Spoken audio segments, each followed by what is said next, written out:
John Remington, Martyr, by Pansy and Mrs. C.M. Livingston. Recording by Marianne Spiegel. Chapter 1. The Narrow Door. When John Remington's city church had invited him to resign after a brief pastorate, he was dismayed for a time, but an unswerving trust, aided by youth and sanguine temperament, soon triumphed over despondency.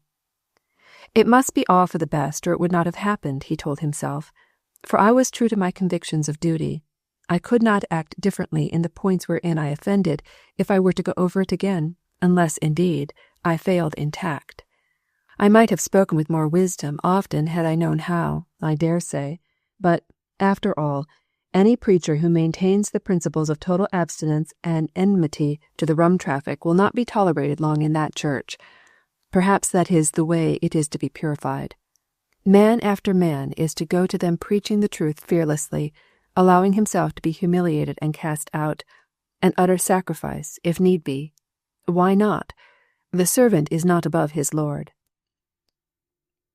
And so the young minister was not utterly cast down when he found himself established for a time on a farm in the home of his boyhood with the old aunt who had reared him. It was truly blessed to cast off all care, to harness old Dolly and jog through the green country with his wife, to lie under the trees in the orchard and read, to watch the sunrisings and sunsettings, to rest, soul and body, and let nature minister to him and whisper comforting things by means of sweet breezes, songs of birds, and breath of flowers. What other medicine is half so soothing to a wounded spirit? There was another new joy, too, to encourage his thoughts, something that had never come into a summer heretofore. Little John. So the days flew by, happy golden time when husband and wife had leisure for long, pleasant talks and opportunity to discover and admire all the marvelous tricks and ways which a first baby is sure to possess. The days in which Aunt Hannah had long ago dreamed of, when John should bring home a wife, and the wide old house should be filled with a pleasant bustle, with snatches of song and laughter and baby cooings. Aunt Hannah was happy. It was almost as good as being a real grandmother. John Remington had felt quite hopeful that by the time the month of rest he had allowed himself should expire, there would be open doors from which to choose a field of labor. He had sent letters to friends in all directions and asked brethren in the ministry to bear him in mind for a vacant field. But as the month stretched itself into 3 and no door opened, even so much as a crack, his heart would grow heavy at times, despite a strong courage. It came about that the chief interest of the days centered in mail time. Each morning he waited for the fateful hour with feverish eagerness, only to feel the heart sickness which belongs to hope deferred. Every letter was sure to begin with, "I regret," etc. By some strange providence there seemed to be no niche for him. Here he was, young and strong, prepared to work, and no work wanted him. He grew almost irritable at the situation, and occasionally a half-suspicion crossed his mind that perhaps his radical views had led some of his conservative brethren, strong in influence, to decline to speak the magic word that might open doors to important fields, lest it be not quite prudent. Indeed, he had heard that one of them remarked of him, "When that young man gets the corners rubbed off and learns not to run against long-established prejudices, he will make a useful minister." The waiting and the suspense, and the sense of humiliation became almost intolerable at times to this sensitive soul. No one can understand the keenness of the trial unless he has experienced it. The lawyer and the physician, waiting for clients and patients, expect delays and know nothing of the wounded spirit of one who has equipped himself for the work of the ministry, and then, his whole soul filled with zeal and energy, finds himself idle, not even an opportunity to give a sample of his preaching. He thought within himself that he would offer to go as a missionary to the frontier, but for the fact that his wife's mother had long been an invalid and looked forward to frequent visits from her daughter as one of her chief joys. He could not think it right to put 2,000 miles between them. Martha Remington entered her husband's study one morning, a cozy little room sacred to the memory of Aunt Hannah's husband, and found her minister leaning on the table, his bowed head in his hands. Her loving brown eyes were clear-sighted. She read at once that an additional burden had fallen upon him, although he raised his head quickly and forced a smile. "What is it, John?" she asked. "Only the old story, dear. I had strong hopes of being invited to the church in Renwick, but this letter tells me that they have secured Graham, of my class. It is selfish to fret over that. If I were in, Graham would be out." "No, don't fret over anything," said the bright-faced young wife, "but be glad that we are together and well. Aunt Hannah loves to have us with her. Why can you not wait patiently? Something will surely come before long. Here it comes now, perhaps. There's Peter with the letters," she said, and she tripped downstairs to meet him, soon returning with a letter. She stood at the back of her husband's chair, looking over his shoulder while he read, expectancy on her face. The letter was from Dr. Brown, a prominent divine who had now taken it upon himself to lecture Mr. Remington in several closely written pages. "You will find, my young brother," he wrote, "as you grow older, that the pulpit is not the place for writing hobbies. Your business is to preach the gospel, and not attempt to mold men's opinions upon all subjects, or to controvert them. Dissension in the church is ever to be deplored, and he who would be most useful must study the things that make for peace. To speak plainly, my dear brother, you must avoid that narrowness of mind and uncharity of spirit which sit in judgment upon all opinions that do not coincide with your own, and which render you an unsafe man in an important church. If you wish to succeed, don't meddle too much with certain issues. Steer clear of the liquor and wage questions. Discussing them can do no good, but will create strong prejudice against you. Of course, things are not just as any of us would like to have them, but we must make the best of it. We must do our work and let others solve perplexing problems pertaining to the laws," etc. The letter ended with a statement that the church at Stony Ridge had been in a dying condition for some time, but that it needed resuscitating and was just the thing for him if he was anxious for work. The board would give $200 toward the salary if the people would raise $200 more. Of course, it would require self-denial to live on such a sum, but it could be done, as he himself had proved some 40 years ago, and youth was the time to endure hardship.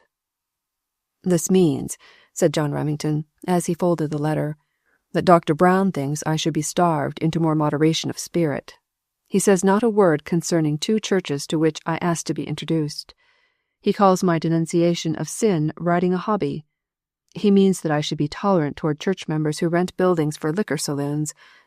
But I will never, so help me God, church or no church, life or death, cease to call sin by its right name." "Amen," said his wife, folding both arms about his neck. There was silence between them for a minute. Then Martha said, "I'm afraid I can't get up any right frame of mind toward Dr. Brown. I find myself wanting to say like those naughty children long ago, 'Go up, thou bald head.'" "Don't yield to it, dear, else 2 bears named Spite and Gloom will come out of the woods and devour you," her husband said, as he reached and brought her face round between his 2 hands close to his own. "Dearest, we must rise above all this. We must. If our religion is genuine, it will be proved in just such times as we are passing through this summer." "Yes, I know we must. But, John, don't go to that little back stony-something place where he wishes to banish you. Don't. Go to Patagonia or the Hawaiian Islands first. Don't be ordered about by him as if he were Pope." And the eyes of the minister's wife were not soft as she said it. Her husband's eyes were half amused, half sad, as he looked fondly down at her. "Perhaps, dear, Stony Ridge must come into our lives to transfigure them, and to make you and me able to represent our Lord." "Oh, John, you do not need it. You are good already. But me, I shall never have any grace to boast of." "May you never," said John. "But you really will not think of going there, to a forlorn little place like that?" "Not if the Master sent me word to go?" "But he would not send word by Dr. Brown." "Oh, Martha." An old church may be a picturesque object, and it may not. It depends upon whether it be of stone, with moss and ivy creeping over turrets and towers, or whether it be a wooden, box-like structure, streaked and weather-beaten, with dilapidated roof, broken windows, and tumble-down steps. Of the latter sort was the one church in the straggling valley of Stony Ridge. In its best days, it could have laid claim to nothing higher than respectability, as it belonged to a denomination which, solid and true though it be, does not suffer from an excess of architectural taste. A wide-spreading elm had done what it could to soften the bareness and squareness of the building, and there used to be green grass in front, but it was now grown up to burdock and Canada thistles. The forlornness of it all expressed as plainly as words could the discouraged state of the church. In fact, the whole village was discouraged. Death had taken the old standbys. Others had removed to the cities, and young people seemed to make it the one aim of their lives to get out of Stony Ridge. So it turned out that the maintenance of the church, which once was strong and prosperous, now depended upon a few faint and feeble-hearted folk who seemed to have lost ambition to do the little they could. The congregation had dwindled to a mere handful, and when at last the old minister died, little, if any, effort had been made to secure another. The church had been closed for many months now, and the little parish had become quite accustomed to silent Sabbaths. On one of those summer Sabbath afternoons an old woman came out of a grey old house and took her way across the fields in the direction of the church. She cast furtive glances about her, as if to make sure that no prying eyes were watching, then pulled a key from her pocket and fitted it into the rusty lock of the church door. Entering, she locked it behind her and walked slowly down the aisle to a pew at the farther end. If Mrs. Blake's neighbours had known that she came often to the lonely church and spent an hour in silent worship, they would have shaken their heads and murmured, "She's queer." This afternoon she opened her old Bible to well-known passages, texts of revered ministers who had long been gone. Memory brought back instructing or comforting words treasured through the years. As she mused over them, her soul was uplifted and nourished as when she had first heard them. She opened her hymn book and read several hymns, and then, although her lips made no sound, refreshed her heart by singing the hymn beginning, "I love thy church, O God," to the sweetly flowing tune of Seer. So many memories the old tune stirred. She lived over the long past years. She was a girl again in the choir. Over there was David's seat. He used to watch her while she sang, then wait for her and walk home through the meadows. There she and David stood when they were married, and there at last under the pulpit lay dear David in his long sleep. And she heard again, as she heard it that day, the low, sweet singing as if from far off, "I know that my Redeemer lives." Here was a little footstool that each baby sat on when it toddled first to church. They were all gone now, old ministers, babies, and David. Only the dear church was left, and there were rumors that it was to be sold. Must it be? She fell on her knees and poured out her griefs and fears in prayer. It was the experience of the old prophets finding words again, for, regardless of all restraints, her voice, broken and pleading, sounded through the empty church. "I have loved the habitation of thy house, and the place where thine honour dwelleth. Why is the house of God forsaken? Hear my prayer, O Lord, and let my cry come unto thee." Was the shaft of light from the setting sun which streamed through the dusty window, and rested like a halo upon the bowed grey head, an earnest of the blessing that was to come? A few days afterward John Remington stood one Saturday afternoon in the church at Stony Ridge. The sun streamed in through unblinded windows, revealing walls stained by leaks in the roof, bare floors, and long lengths of rusty stovepipe in all their forlornness. The pulpit was high, with steep sides, the cushion worn and faded. Could anything be more wretched, thought the young minister? Not so did it appear to Mrs. Blake, who was acting the part of sexton. The old church was glorified in her eyes, for once more there stood in it one of God's servants. Her prayer had been answered, her heart sang for joy, her face shone. "The very dust is sort of precious," she murmured, as she shook out her dusting rag. Mrs. Blake had trudged many a mile that week to spread the notice far and wide that there would be preaching on the following Sabbath. When the morning had really come and a respectable congregation were gathered, she sat trembling with delight as she joined her quavering voice in the first hymn.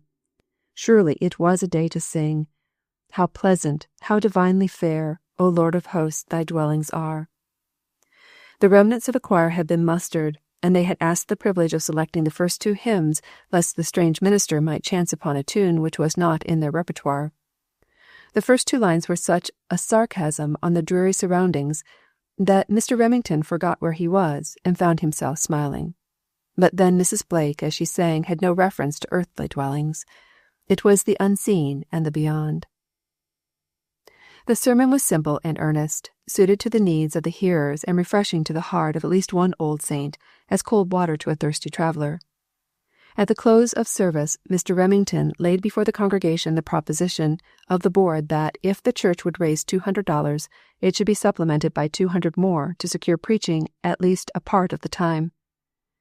"Do not suppose, my friends," he said, "that I have selfish motives in this. I am simply here to help you get on your feet again."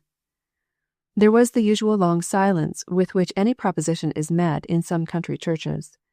Then Deacon Graves, a farmer with small eyes close together, who made a good living and had money in the bank, said he didn't see how it was to be done, that there were only a few in that church to bear all the burdens. He was willing to do his part, and that would be an infinitesimal part, but winter would be coming on before long, and it would take a good deal of wood to warm the old place. And why was it not just as well to read a sermon at home as it was to be at so much expense that they were not able to meet? Deacon Graves had been the mouthpiece of that church for years. What he opposed could not succeed. In another moment, a little wizened-up man who had just life enough to make motions would be sure to pop up and say, "I move we adjourn," and the short fat man by his side, who always did that work, would say in a wheezy voice, "I second the motion." A few scared hands would be halfway lifted in assent, and the thing would be done. In the silence, a tall, white-haired woman with strong features and youthful eyes stood up and began to speak. There was a decided sensation. The sisters' voices were never heard in the conclaves of that church. It was Mrs. Blake. But what was she saying? Like a prophetess of old, her voice rang out, clear, and with the sort of majesty which deep feeling produces in the voices of some persons. "How amiable are thy tabernacles, O Lord of hosts! My soul longeth, yea, even fainteth for the courts of the house of the Lord. My heart and my flesh crieth out for the living God. Blessed are they that dwell in thy house. They will still be praising thee. For a day in thy courts is better than 1,000. I had rather be a doorkeeper in the house of my God than to dwell in the tents of wickedness. For the Lord God is a sun and shield. The Lord will give grace and glory. No good thing will he withhold from them that walk uprightly. Forsake not the assembling of yourselves together. We will not forsake the house of God. Brothers and sisters," she added, "these words say all that is in my heart far better than I could. I will be glad to give $50 of the 200 if you will make up the rest, and I'll divide my wood with the church too. It won't be a burden. It'll be a dear privilege." Amazement sat on every face. No amount of good old-fashioned manners could hinder every eye in that church from turning itself to rest upon Mother Blake. They all knew she was poor. She had worn the same faded shawl and old bonnet, always, it seemed. How could she give so much? It was just because of wearing the old shawl and bonnet that she could. Not one, even of the most inquisitive of Stony Ridge dwellers, knew that Mrs. Blake had a well-to-do niece whose benevolence supplied her each year with $50 for clothing. By means of much skillful management on the part of the minister, which would have done credit to an accomplished financier, and some effective exhortations on the duty of each one to give something, if it were but a dime, and to give as they had been prospered, a little more than the required amount was pledged, in sums from $1 to $20, Deacon Graves giving exactly 10 times as much as he ever had before. Some of the officers waked up, too, and asked the minister to preach to them as long as he could. Mr. Remington was one of those men who cannot see a broken-down anything, whether it were a church or a man, without having his sympathies enlisted at once to try to save. After a month of preaching on Sabbath and visitation about the surrounding country, he felt assured that there was a future for the church, especially as it was quite certain that a factory was to be established there at an early day. He began to ponder upon ways and means for improving the building. His mind filled with the idea, he strolled out one morning to take a look at the dilapidated structure. Gazing up at it reflectively, he became conscious of the presence of another person. The two men were not acquainted, though each knew the other at a glance. Mr. Remington knew that the rather stout man with the florid complexion and iron-gray hair and beard was Mr. Hargrave, owner of large quarries and dealer in stone in the city he had himself just left, and Mr. Hargrave knew the history of Kensett Square Church and the reasons for the young pastor's dismissal. Mr. Hargrave had come up to Stony Ridge to look after an old farm to which he had lately fallen heir, and to consider the feasibility of establishing a quarry on some of its granite hills. "Pretty well played out, isn't it?" he said, nodding toward the church, after they had shaken hands and introduced themselves. "Yes," Mr. Remington replied, "but it is not hopeless. They tell me the frame is good. Some new shingles and paint would make a vast difference with it. The steps need repairing, too. It is strange somebody has not done that before. A few boards and nails would make them all right in a short time. I could do it myself. I'm going to try to help them to some repairs, raise a little money for them, if possible." Mr. Hargrave had met with some experiences which made him cynical toward ministers. He believed that many of them were instrumental in binding heavy burdens upon churches which they themselves would not lift with one of their fingers. He had made his fortune by hard work, and had almost a contempt for anyone who could not or would not work with his hands. There was a facetious side to him, too, which enjoyed a bit of humor. He expected the next minute to be asked for a large donation to this church. Ministers were not at all backward in that way. But John Remington seemed to have no intention of that kind at present. He was examining the support of the steps with a critical air. Mr. Hargrave looked at the white hands and well-fitting black suit of the young minister. Then, with a half-malicious twinkle in his eye, said, "You think you could do it yourself, do you? I'll give you 2 days to finish the job. If it's well done, and you do it, I'll pay for the lumber and nails, and give you a check of the $200 to fix up the church." "Agreed," said the minister, with a flash in his eye that Mr. Hargrave liked. Chapter 2. Made Over. Mr. Remington invested a small sum in a pair of overalls, secured his lumber and tools, took off his coat, and went to work. Thanks to Aunt Harriet's training, the work was not so new to him as might have been supposed, and the job was finished at the specified time, to Mr. Hargrave's entire satisfaction. He especially admired the skilful manner in which a piece had been set in at the end of one of the steps, which had but a small hole in it, and did not seem to require a whole board. "That patch is worth $50, he declared, and increased his check by that amount. The steps improved and money in hand, Mr. Remington was eager to begin at once to make other repairs, especially as the church people waked up as they had not for 50 years. With full confidence in the minister's ability to do anything well, they put the management of the repairs into his hands. Those mended steps challenged their admiration, and produced a more favorable impression than a profound sermon could possibly have done. Mr. Remington wrote home that he should not return for several days, giving so enthusiastic an account of his field of labor and Mrs. Blake's subscription that Aunt Hannah was moved to add $50 to the fund. $300 will go a good way if wisely spent, the minister told himself. To that end he enlisted all who were cunning workmen to help shingle or paint. One of the men was a painter by trade. He was to have full wages and direct those who volunteered to give labor as their contribution. A goodly force assembled one morning to begin work, among them the minister, armed with a paintbrush, his wardrobe increased by a jacket which matched the overalls. "There's good grit in that fellow," Mr. Hargrave remarked to himself as he watched the painters, and noted that not a brush among the amateur workers was handled with such skill and vigor as the minister's. Such fascinating work as it was to make over a church. When the outside of it was in order, the boss, as the men took to calling him, set them to work on the lawn, cleaning out weeds, sodding it where needed, and laying a good walk in front, while he went off to the city to buy paper for the walls. And behold, just as he was leaving, a note from Mr. Hargrave said, "The old church is taking on airs. She must be all glorious within, as well as without. Whatever she needs to make her comfortable in the way of carpets, etc., please buy and send the bills to me." Perhaps the stern man of business had tender memories connected with the church where his old father and mother had worshipped, or it may be he had an eye to the coming population which the new industries about to be established would surely bring, or it may have been a mere whim of an eccentric man to please the young minister to whom he had taken a fancy. Purchases so important required Mrs. Remington's nice taste, so she met her husband in the city, and together they ransacked stores. They were exceedingly particular as to tints, tones, and effects, and enjoyed the whole business like two children.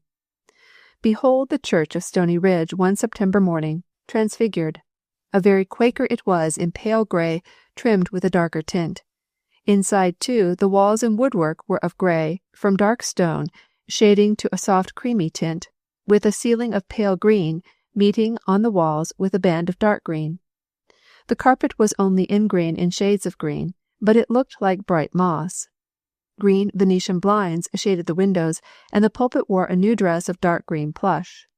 A chandelier took the place of 2 or 3 smoky lamps, and the stovepipes had disappeared, the rusty stoves having given place to an excellent furnace which Mr. Remington got for half price at a hardware firm where the proprietor was interested in struggling churches. He specially rejoiced in that purchase. The grim stoves and long stovepipes had so emphasized the dreariness. The morning the church was reopened for service, it was nearly filled. Farmers' wagons, with generous loads of people, had driven early into town as they did on gala days. Evidently there was no trouble about gathering a congregation in Stony Ridge, provided there was sufficient attraction. It was a surprise to each one as they stepped in out of a glare of sunshine to the new, clean, cool place, with the soft air and fragrance of flowers.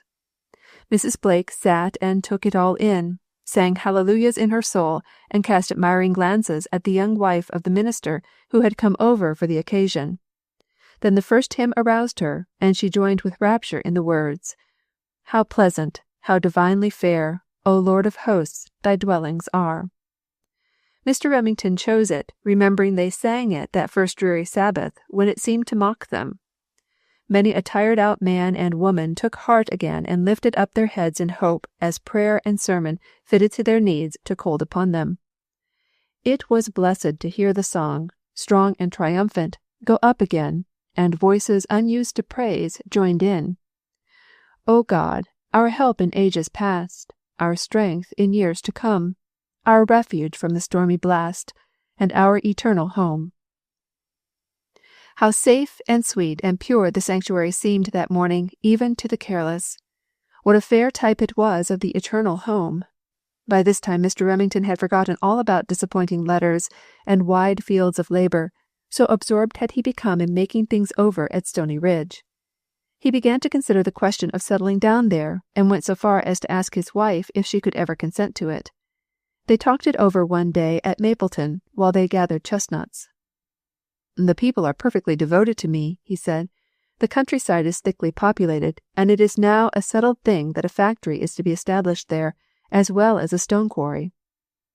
"I don't wonder they are devoted to you," his wife said.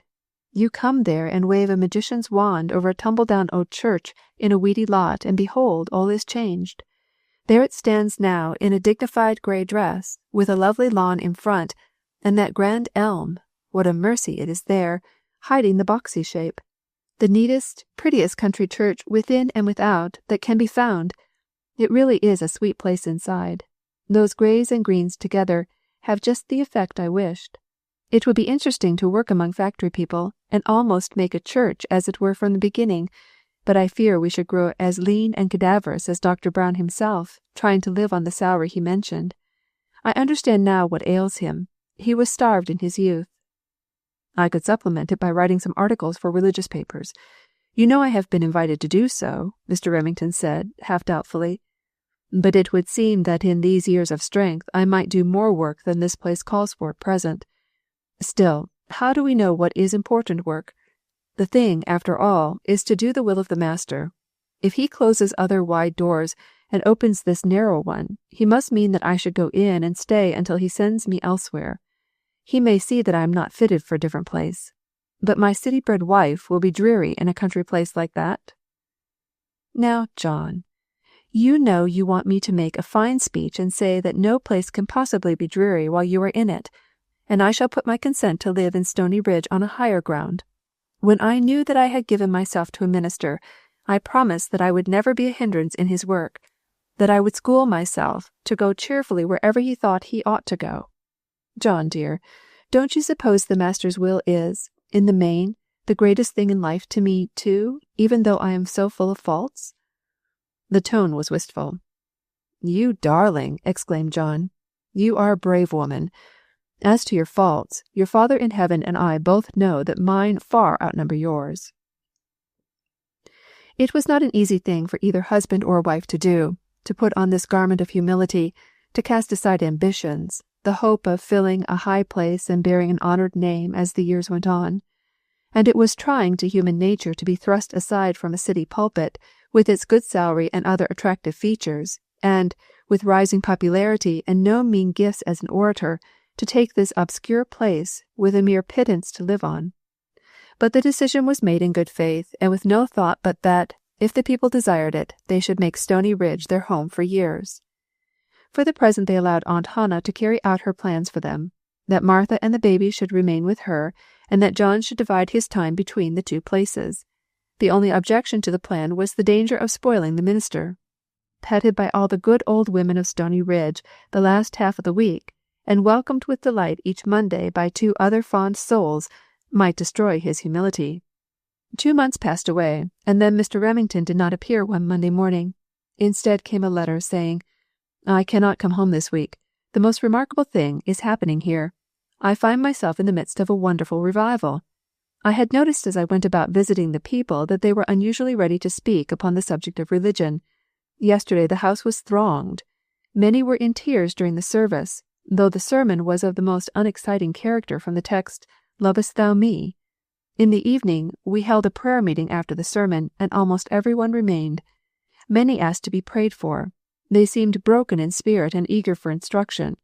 It was easy work to direct them how to be saved, for the way was all prepared. This is not the result of my few sermons or visits. It is a wonderful visitation of the Spirit in answer to some saint's prayer of faith, possibly Mrs. Blake's or Aunt Hannah's, or both, and I thought my field narrow. God forgive me and fit me to labor in it. To think so great a joy should come to me." The work went on through the winter. Mr. Remington found little time to spend at Mapleton. The meetings, after the first 3 weeks, were not according to the usual plan of such work, a spasmodic effort lasting night and day for months, till soul and body were utterly worn out, to be followed by a reaction, mischievous and deplorable, when Satan would smile to himself to see good people backslide into fretfulness, gloom, or stupidity, when they would berate themselves as cold and without a particle of grace. And all because the poor nerves, strained to the utmost in the late hours and excesses of the past weeks, had snapped. It is a pity that God's people will sometimes forget that they have bodies as well as souls. The enemy loves to have it so. The young minister must have had special wisdom bestowed upon him for the skilful management of this work. He made many calls, not in a perfunctory way, but with something of that gracious sympathy which Christ must have possessed, making people feel at once that he was a friend of theirs, and he preached no sermons but such as might be expected to produce immediate results. There was the usual Sabbath morning service, and in the afternoon the young people were gathered for an hour. Christian ethics, the minister called it, and they liked the sound of it, but he talked to them of what he thought they needed most, or explained to them some of the doctrines, especially regeneration and faith. The weekly prayer meeting was followed by an inquiry meeting, as was also a young people's weekly meeting. Great care was taken to select and circulate attractive religious books through the parish, and here one had need of great discernment to fit the right book or tract to the right person. If sure that James's Anxious Inquirer, or Baxter's Call, or Bunyan's Come and Welcome would not be read by certain persons, then there was a wide field to choose from to secure an excellent religious story, from Pilgrim's Progress down to Miss Warner's Queechy and Old Helmet. Where did the money come from? The minister devoted some of his 10th of the past year to it, and in his former parish was a woman who spent hundreds of dollars annually in sending good books and papers where they were needed. He considered it just as indispensable to have them as a farmer to lay in a stock of good seed when the ground is prepared. He ensured the reading of them by promises and by frequent allusions to their contents in sermon or prayer meeting, or by occasional questions in an informal meeting.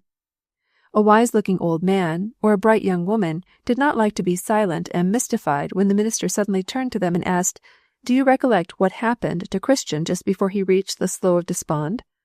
Or, "Whom did Christian meet at the Gate Beautiful?"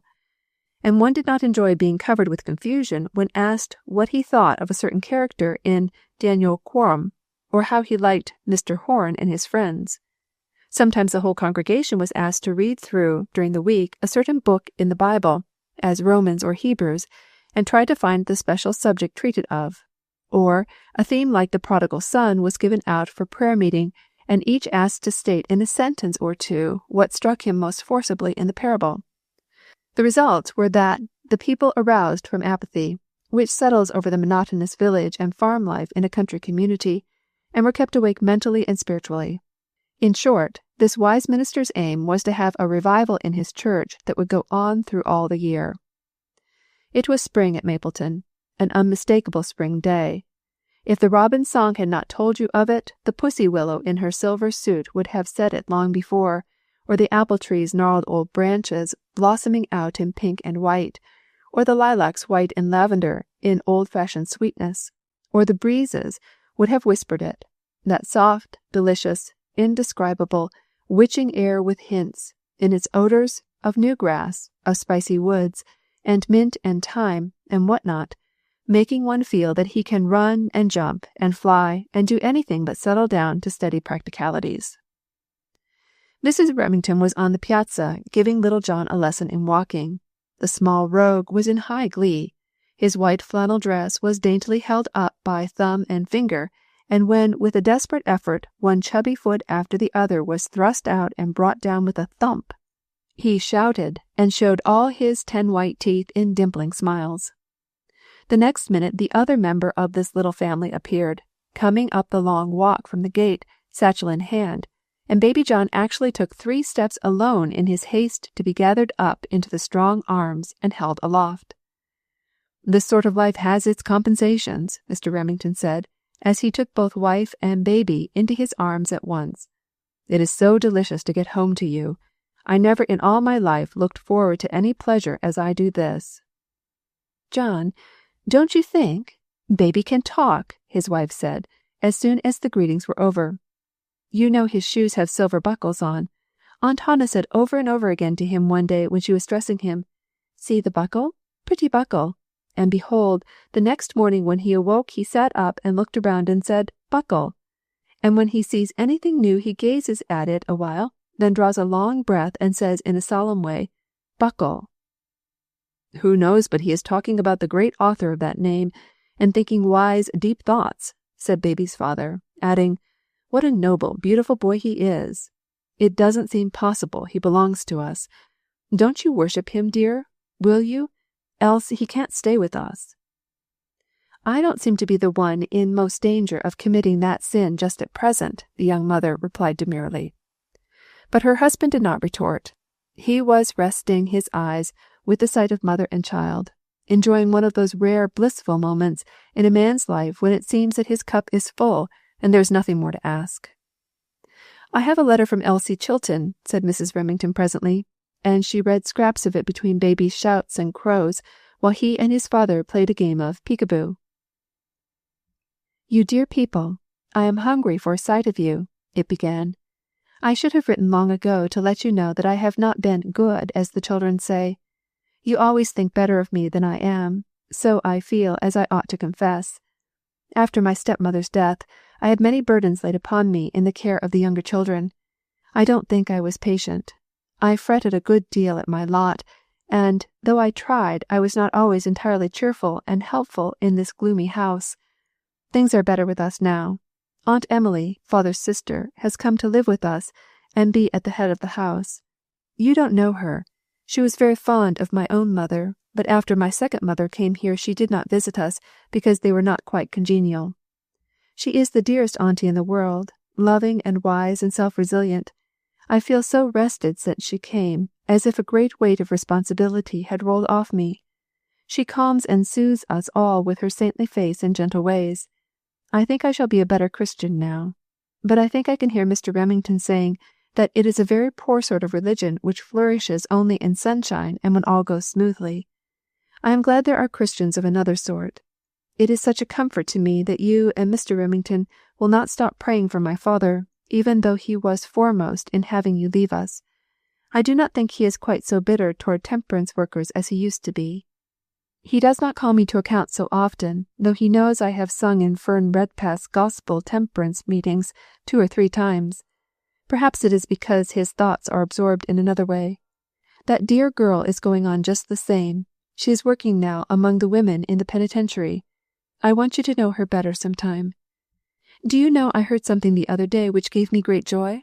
Someone told me that there is to be a new organization of our church at the West End, and they are talking of Mr. Remington to take charge of it. Won't that be lovely? You would be sure to come, would you not?" "Would you?" asked Mrs. Remington, looking up into her husband's face. Chapter 3. To the Front. The summer had but just begun when Mr. Remington received a letter from Mr. Hargrave saying, "At last we have perfected our new organization on the West Side and are about to build. What next? We want you, and we mean to have you. The desire is unanimous. I say we because I expect to rent our present home and build on the West Side on account of the greater healthfulness of that part of the city. My relations, as you may know, have been with the Central Church. You can come to us without the preliminaries of trial sermons, etc. Many of the people on this side have often heard you preach, and, for my own part, I think I would consent to receive a man of as good pluck as yours, even if I had not heard you preach 2 excellent sermons at Stony Ridge." Then followed propositions as to the terms, and a house to live in until the parsonage should be completed, which seemed generous indeed. "We shall not be ready to receive you," he said, "before September. Our chapel will be completed by that time. Do not, I beg of you, scruple to accept this on account of leaving Stony Ridge. You have done a good work for them, and another can carry them along. A man of your gifts should have a wider sweep. To tell the truth, I have forestalled any objections you might have to leaving the church alone at a critical time by conferring with my friend Dr. Ray, who has recommended to me a young man just from the seminary, who can better live on the small salary they can afford, and who is just the man for them, unless you should know of somebody else." Mr. Remington received the letter one evening, just after he came over from Stony Ridge. They discussed the matter at the tea-table, and Aunt Hannah's usually cheerful countenance wore almost a cloud after the matter had been fully laid before her. "It has come at last," she said. "I might have known this would not go on forever." "No, it couldn't in any case, dear Auntie Mother," her nephew said, "for the people at Stony Ridge begin to feel that they have been defrauded, and I have made arrangements to take my treasures over there for a time, if you are all willing. Mrs. Wilbur has a large old house with plenty of room, and she will board us. She thinks we are going to visit her, but we are not. It is next door to Mrs. Blake's, and the old saint is in a blissful state of anticipation accordingly." "Yes, I am selfish, I know," murmured Aunt Hannah. "I ought to be thankful, and I am, that that blessed baby has come through the worst of teething before he goes back to Babylon, if go he must." "If we do, Aunt Hannah," said Martha, "you will have to go too, and spend the winter with us. I can never have the courage to discipline little John unless I am upheld by you." It did not take long to settle the question. There were many weighty reasons why they should make the change, and no serious ones why they should not. Stony Ridge Church was now in a more prosperous condition than it had been for years. The addition of new members and the revivifying of old ones changed everything. They were able to add considerable to the salary, and hoped soon to be self-sustaining. Their hearts were sore, though, at the thought of parting with one who had been the means of so great good to them, but they were not unreasonable. One of the recovered backsliders, an old man who had been a sea captain in his youth, put the thing before them in a few words, quite effectively. "It is just like this, friends," he said. "Our captain is ordered to another ship. He only came down here to tow us out to sea when he found us stuck on a sandbar and badly broken up. He got us off and repaired our damages, and now here we are, all sails flying, making a prosperous voyage. Don't let's put on a down-in-the-mouth look and make him feel bad, but hearten up and bid him go, with our blessing, to some other craft that's maybe in distress and needs him more than we do." So it had come about that the Remingtons left the quiet, safe retreat of the past months, and plunged again into the heavier cares and burdens of a city pastorate. It was a cheery house in which they found themselves established the latter part of September. That portion of the city had not been thought desirable by many as a place of residence, because it was a greater distance from the center than some of the other suburbs, and so had been largely built up by persons of moderate means. It looked like a pleasant village, with its shaded streets and bits of lawns before each cottage. Latterly the wealthier class had opened their eyes to its natural beauty, and a few more pretentious dwellings were beginning to appear on the surrounding hillsides. "This is all too delightful," Martha Remington said, standing at her chamber window a few mornings after their arrival. "To be in the city, and yet have so many of the charms of the country. And what a view from this point!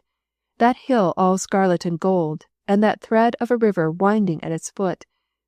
Do see the soft blue-grey hill in the distance, just like the one I loved so much near our first parsonage. I shall like it here very much. I am glad and thankful for this beautiful home. Let us stay here for years and years, John, if we can. We have not made a good record thus far for stay-ativeness. We have only been in the ministry 5 years, and this is our 4th church, counting Stony Ridge." Mr. Remington was buttoning on a very stiff collar. Apparently it is never an act that promotes an amiable state of mind. Whether it was the refractory collar or the remembrance of the fact just stated which brought a frown to his face, nobody will ever know. He was about to say, in dignified tones, that he was extremely sorry to have caused her mortification on that account, but that he should never put a muzzle on his mouth to please anybody, that she might as well understand first as last that ministers could not expect permanence, etc. But he was saved from that cross speech. He happened to cast a glance at Martha, standing there in her pink and white morning gown, with brown hair rippling away from her face, her eyes, luminous with delight, fixed upon the distant hills. She looked sweet and fair. She had not a thought that her remark had annoyed him. His heart relented.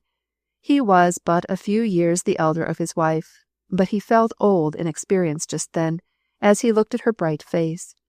It swept over him for an instant, the realization that the ministerial life was in a peculiar manner filled with uncertainties, and that the coming years might bring keener trials than they had yet dreamed of, if he could but shield her from them all.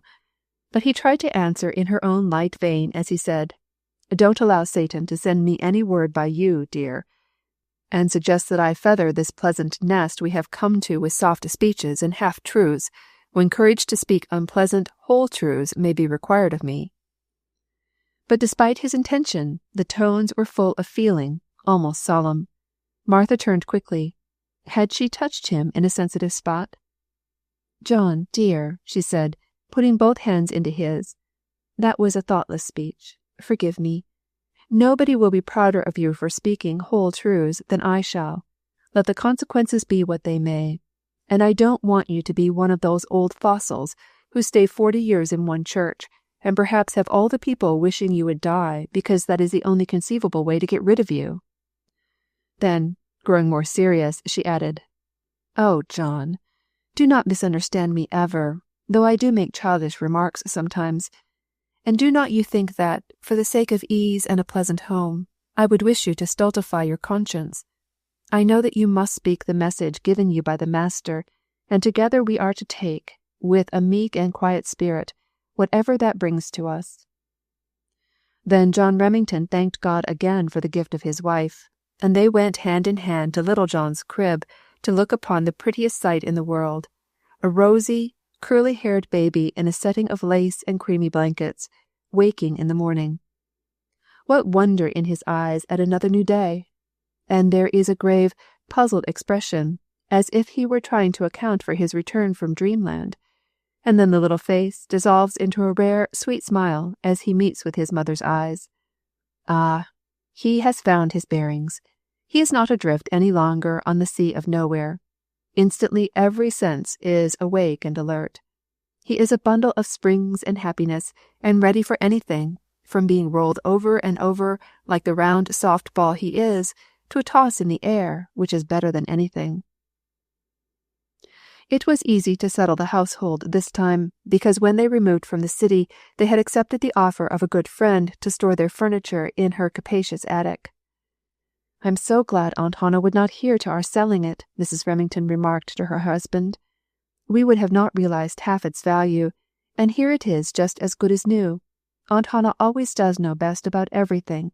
It is such a relief for us to have, like the Peterkins, a lady from Philadelphia, to whom we can apply in all emergencies, sure that she knows precisely what should be done. "There is a grand temperance rally in the Opera House tonight," Mr. Remington said, as he came in from downtown. "We must go, even if we have just arrived, for Miss Fern Redpath is to speak among others, and you know we wished to hear her when we were here before, but lost the opportunity." "I don't see how I can go tonight, but I will," his wife answered. "I wonder if Elsie will be there to sing. Probably not. You know she wrote me she should not be at home till the last of September, and this is the 23rd, is it not?" That meeting at the Opera House was a sight to gladden the hearts of the brave minority who waged the battles of the Lord against the arch-enemy, rum. The immense building was filled to overflowing. The opening prayer was by a white-haired old minister whose only son was a victim to the drink habit, who had hidden himself away from friends for years. If the object in selecting this man to pray had been merely politic, it could not have been planned more wisely, for the audience could but follow the strong pleadings of this broken-hearted father. The very atmosphere seemed filled with prayer from the bowed multitude. The first speaker of the evening the Remingtons saw with delight was their old friend, Earl Mason. They had supposed him to be still in Berlin, whither he had gone to take a course of Roman law. Though connected with one of the strongest law firms in the city, with a vast amount of labor expected of him, he was, withal, heart and soul in the work of reform, and while in the city he was in such demand as a platform speaker that if he had accepted all the invitations he received throughout the country to speak on this subject and others, he might have employed all his time in that way. He was well chosen as the first speaker. His ready wit, his clear logic, his clean satire, his persuasive eloquence, combined with a magnetic influence, carried all before him. Enthusiasm rose to a high pitch. The audience was ready for anything. Continuous applause testified to their delight. If a proposition had been made to then and there march out in battle array and demolish all the saloons in the city, they would doubtless have responded. After a song by the Glee Club, Dr. Fletcher, a stranger, was next introduced.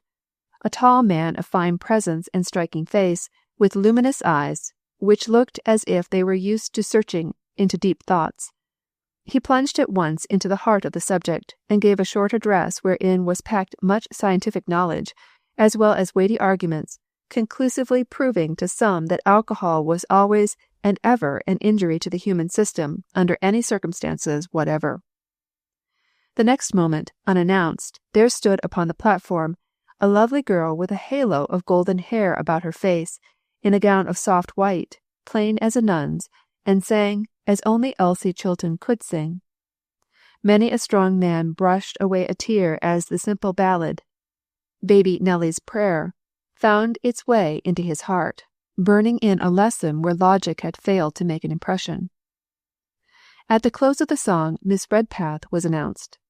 Strangers who had come there thinking to see a typical strong-minded woman with short hair and a nasal twang, and to hear her rant and rave, must have been disarmed by the appearance of the fair, earnest-eyed young woman, who, invested with a sort of sweet dignity, began to speak simply, and with no more self-consciousness than if she were in her own parlour.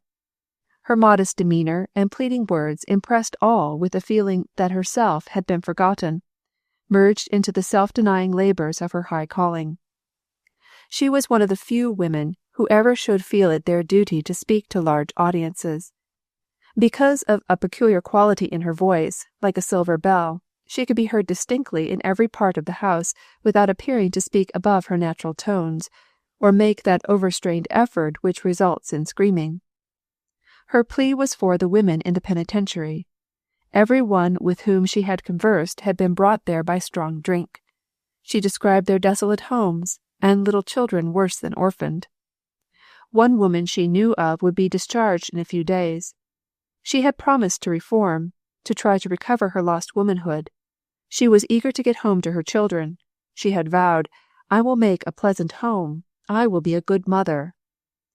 But what hope is there for her? On the way to her home, the tempter will meet her. A vile saloon will beckon her in with its cheerful light and warmth. She will fall into the trap.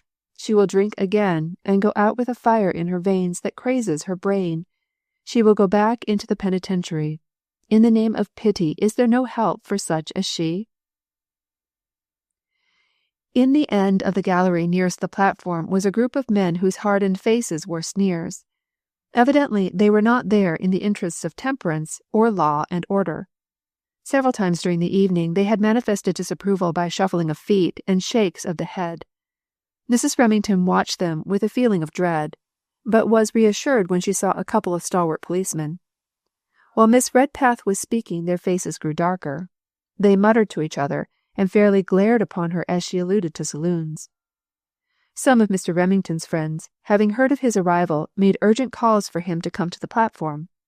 He came promptly and was received with much demonstration. The brilliant young preacher was remembered as a ready speaker, who would bring credit to any cause he defended. John Remington never did things quite like anyone else. He began now to recite some words of Scripture as if they were his own, with rhetorical art and impassioned tone. Finally, my brethren, be strong in the Lord, and in the power of his might. Put on the whole armour of God, that ye may be able to stand against the wiles of the devil. For we wrestle not against flesh and blood, but against principalities, against powers, against the rulers of the darkness of this world, against spiritual wickedness in high places. Therefore take unto you the whole armour of God, that ye may be able to withstand in the evil day, and having done all, to stand. Stand, therefore, having your loins girt about with truth, and having on the breastplate of righteousness, and your feet shod with the preparation of the gospel of peace. Above all, taking the shield of faith, wherewith ye shall be able to quench all the fiery darts of the wicked. And take the helmet of salvation, and the sword of the Spirit, which is the word of God, praying always with all prayer and supplication in the Spirit. And the God of peace shall bruise Satan under your feet shortly.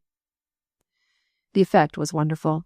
A peculiar stillness and solemnity fell upon the audience as he, in a few words, applied the Scripture to the present day, boldly declaring that in his opinion Satan was actually at the head of the whole iniquitous rum traffic, and that those engaged in it were as really his minions as any that ever came out of the pit, whether they knew it or not, even though they supposed themselves to be only engaged in getting an honourable living.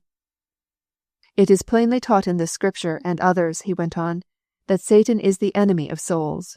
Paul says, we are not ignorant of his devices. Neither are we. Who but he could have got up so gigantic a scheme for ruining souls? What diabolical cunning is displayed! He manufactures a drink to suit all classes and ages. Not many would fall into the trap if bourbon or brandy were presented first. It would be horrible to the taste. Ah, he knows better. He makes sweet cider first, then some that is not quite sweet, more delicious still, then a mild, pleasant wine, and a foaming, sparkling, exhilarating beverage called beer, then a little stronger wine of exquisite flavour, some stronger beer, some mild brandy, and the thing is done. That appetite is planted which is stronger than love and cruel as the grave, which nothing will uproot but one of God's miracles. And who but Satan could persuade a mother that her delicate baby, when ailing, needs a brandy bath and a few drops of the same vile stuff administered internally? Who but he could so blind the eyes of a young man that he will take a glass of liquid fire every day for a year, and not know that he will be bound hand and foot by the habit? Therein lies his most fearful power, the ability to blindfold even the elect. How else can you account for the sorrowful fact that some of God's ministers not only tamper with the deadly poison themselves, but recommend it to others when they can get a pure article? Pure! Think of it. To this, too, Satan's power to deceive may be traced in part the apathy and short-sightedness and cupidity of our lawmakers. But let us, beloved, put on the whole armour, that we may be able to withstand the wiles of the devil, and let us pray always that we may have courage to denounce the whole traffic as sin. Sin, sin, now and for evermore. And, brothers and sisters, take this high word of encouragement from the Lord himself. Listen. The God of peace shall bruise Satan under your feet, shortly. Shall we doubt or despond after that? Never. As Mr. Remington took his seat, his wife's attention was again attracted to the knot of men in the gallery. A growl, like distant thunder, came from that corner.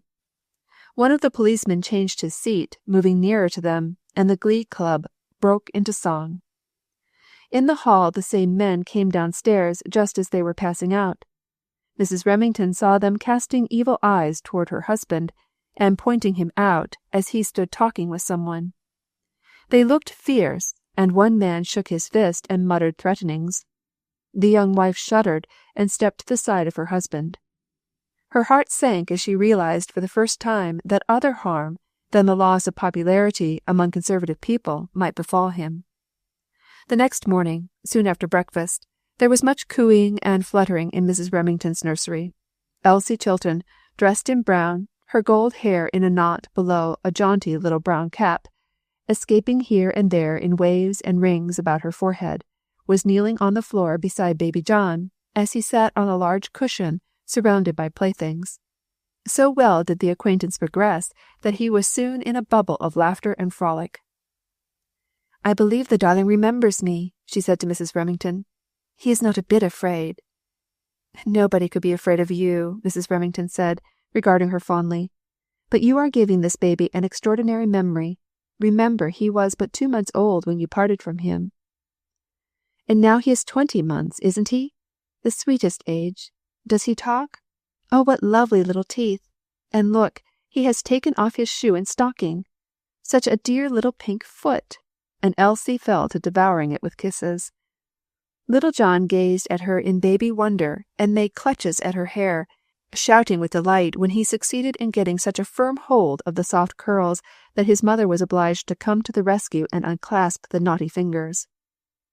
"Now get up and be rational," she said to Elsie. "Take this easy chair and tell me all about yourself and everybody." Chapter 4. How One Worker Was Made.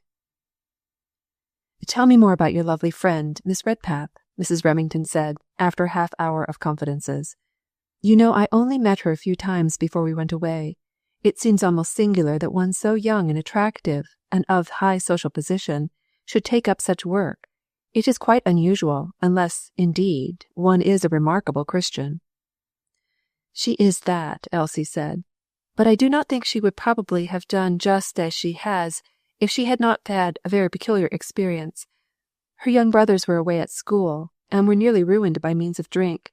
She became thoroughly aroused upon the subject, and, after they were saved, resolved to devote her life to the work of saving others. There was another reason, too, for it, and a sadder one, if possible, which she does not speak of.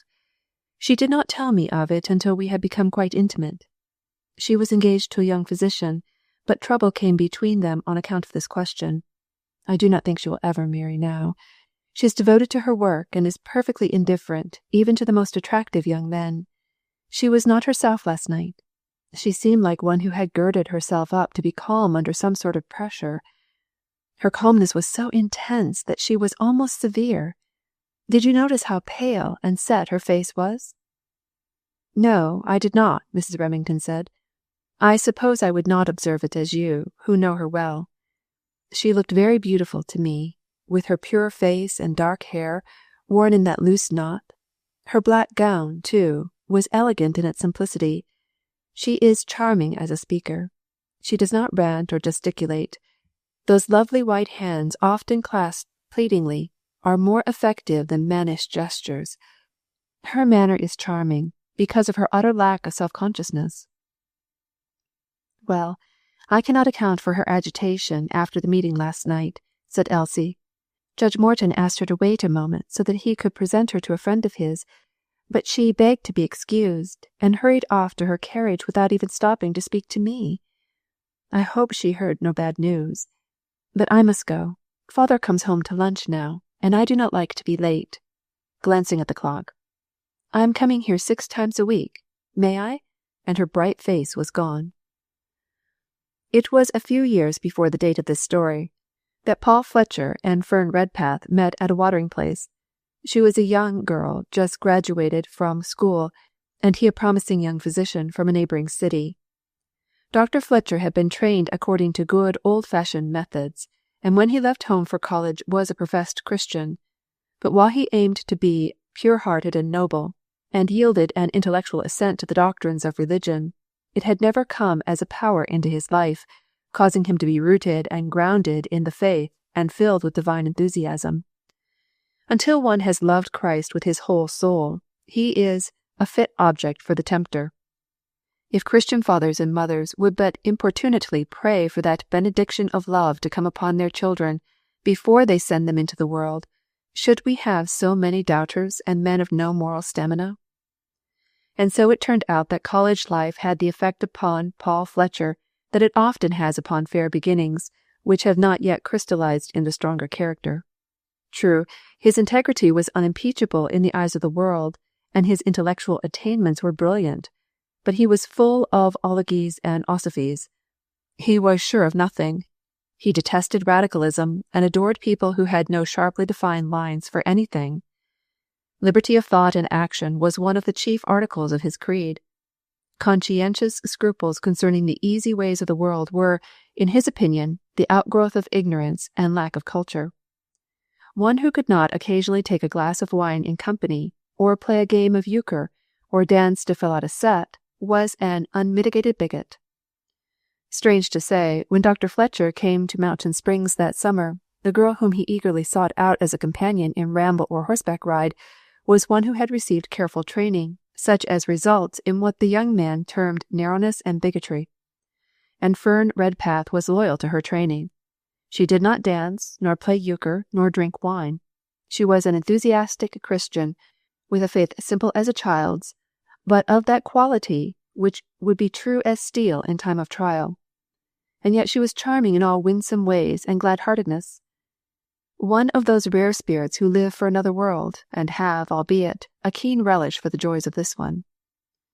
The days went fast to those young people that summer. They rambled through the woods and climbed mountains.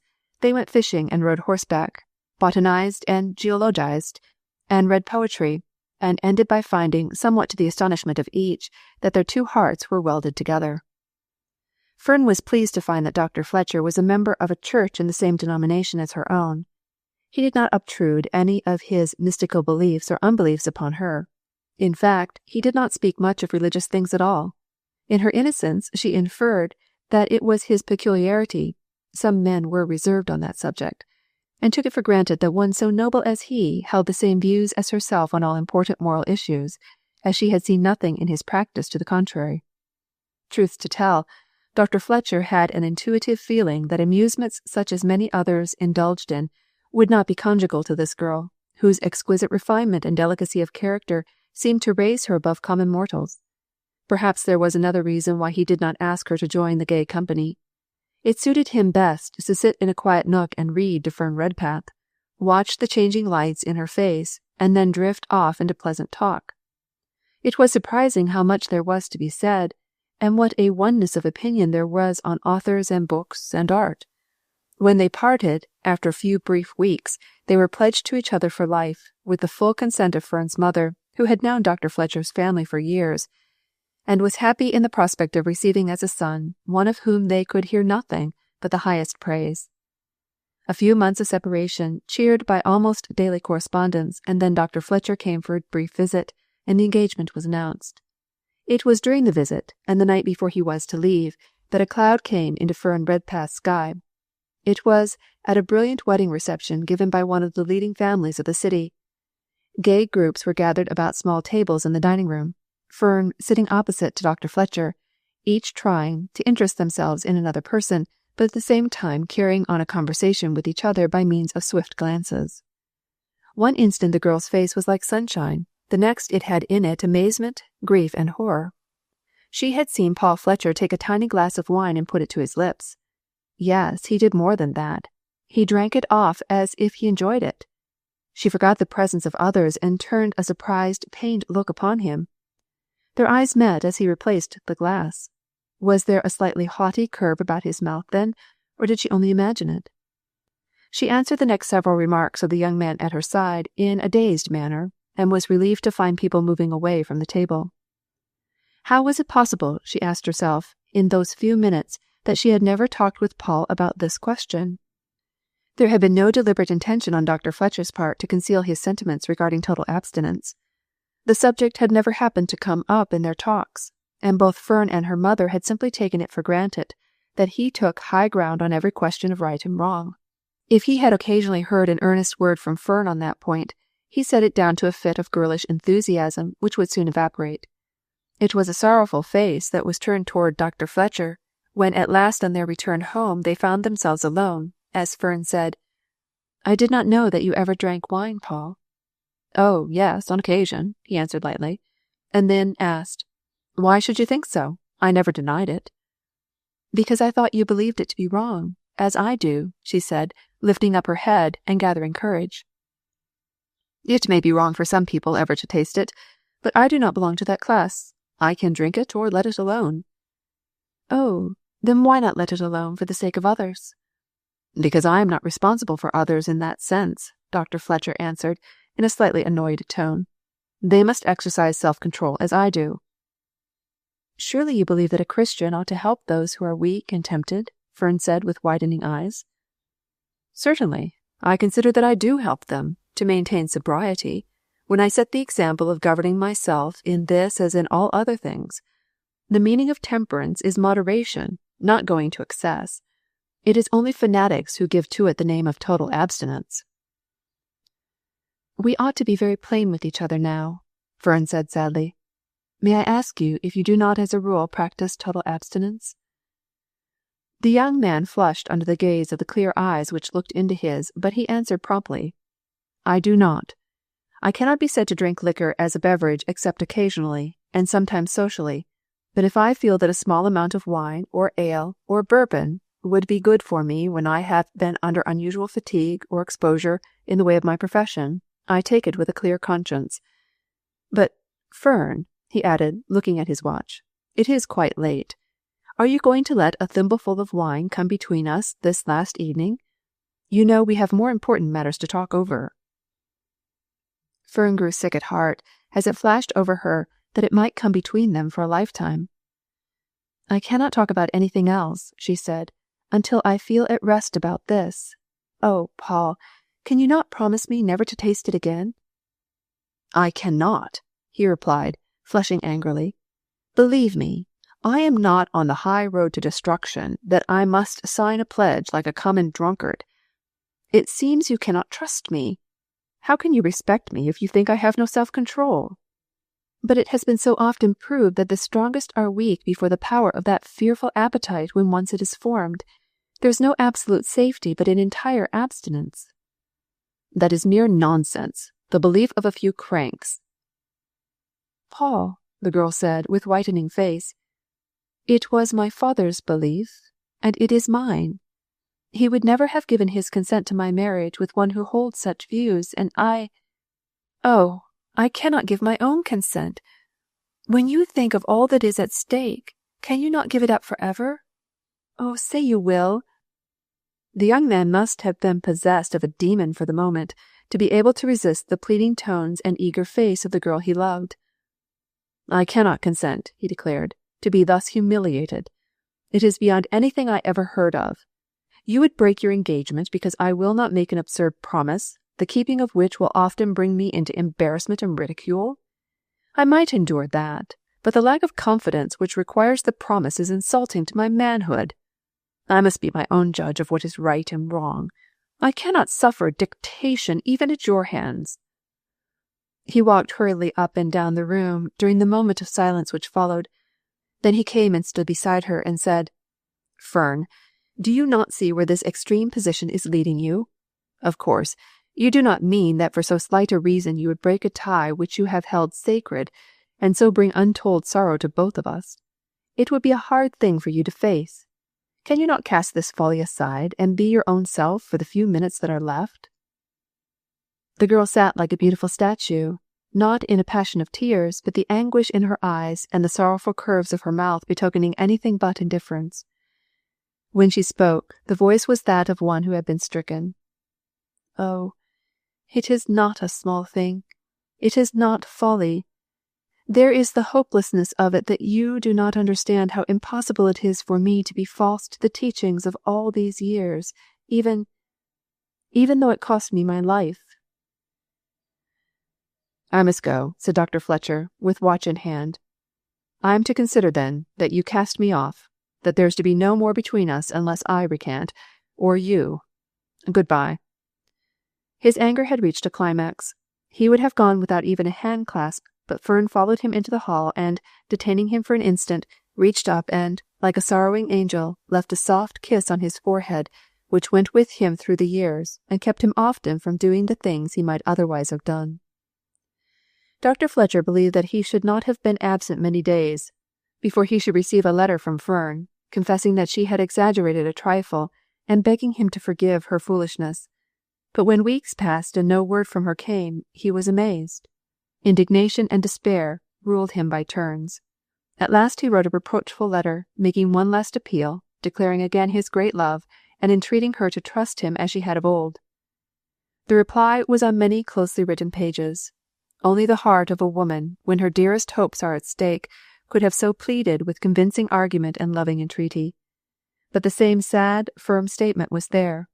It can never be unless you abjure forever that one dangerous indulgence. There was a reason for not granting her request, which Dr. Fletcher would not, for the world, have given to this white-souled girl. In fact, he had but just discovered it himself, in its strength and power. The habit of wine-drinking was beginning to take firm hold of him. Conceal the truth as he might under the pressure of wounded dignity, it was the underlying cause of his unwillingness to make the promise. And he saw no danger in taking the small amount of stimulants he allowed himself. He even persuaded himself that he required a gentle tonic to tone him up after a hard day's work. His was not a shallow nature, which could lightly cast aside the love of one's life, and with piqued pride fasten his affections upon another. So he suffered in silence and gloom, hoping that time would cause Fern Redpath to repent of her folly and recall him. As the months went by and he received no word, he decided to change his plans and go to Europe for 2 or 3 years' study and hospital practice. Chapter 5. A Promise Fulfilled. As for Fern Redpath, life had come to a standstill. She sat amidst the ruin of her hopes, dazed by the sudden shock, surprised that so great a sorrow should have come to her. That she could, by reversing her decision, change it all she never thought possible for a moment. It was utterly out of the question, and yet she could not believe that Paul Fletcher would allow the giving of a promise on such a question to come between them forever. So she waited and prayed day by day, till weeks and months had passed, for a glad word from him, a word which should banish sorrow's grim face. But it came not. At last she was aroused from a state of apathy, in an unlooked-for way. Her young brothers were in danger from that same enemy which had poisoned her own peace. They had been placed in a school in a distant city, which was supposed to be peculiarly excellent, preparatory to college. They were bright young fellows, but had missed the guiding influence of a father's firm hand in their training. As the mother was disposed to indulge them, it had fallen upon their sister Fern to try to instill into them the principles in which she had been carefully trained by her father. She had seemed to be successful until they left home, when they happened to fall under the influence of the fast set, which is found in every school, boys with plenty of money, no moral training, and precocious in evil ways. Fern's brothers, though they loved their sister dearly, soon began to think that many of her opinions were now quite out of date and impracticable, especially as they attended a church whose pastor was known to hold peculiar views, for a clergyman, on the subject of temperance, as he advocated the drinking of mild wines and pure beer. The young men of his congregation, as a rule, were glad to follow such a leader, though many of them by no means practiced the moderation he advised. They wished for no slow trains on the road to destruction. And so these brothers, mere boys as they were, soon broke over all restraints. They squandered their money in wine suppers, stayed out nights, and broke rules generally. Just as they were about to be expelled for their misconduct, a friend of their mother's, a whole-souled woman and grand worker in the temperance cause, heard of it and came to their rescue. The boys were frightened and promised reformation. She interceded for them, saying she would be responsible for their good conduct. then, with their mother's consent, took them into her own family and watched over them far more wisely than their mother could have done. The result, after a couple of years, was 2 thoroughly reconstructed boys added to the noble army of young men who are, under God, to save this country in a higher, wider sense than it has ever yet been saved. It was just when Fern was suffering most keenly from her own trials that this distress and anxiety came down upon the household. Her mother was nervous and delicate, and must not be too much burdened, so she had to rouse herself and try to be brave and cheerful. It was during these days, when she prayed for her brothers with almost every breath, that a strong desire took possession of her to join the grand army of Christian workers in battling against the foe who stalks about desolating homes and hearts. The whole question so loomed up before her, the misery and sin caused by this legalized evil, that she vowed before God to lift her voice against the awful curse at every opportunity. When the Master calls a soul to high service, he sometimes gives it first to drink of the cup of suffering of which he drank. Dr. Fletcher had been abroad more than 3 years. They had not been happy ones. If he had not plunged into the study of sciences connected with his profession, they would have been intolerable. He had gained rich stores intellectually, but was growing into a cynical misanthrope. In his dissatisfaction with life, he often declared that it was not worth living. It was one stormy evening, when he was confined to his room by a slight indisposition, that he felt positively stranded.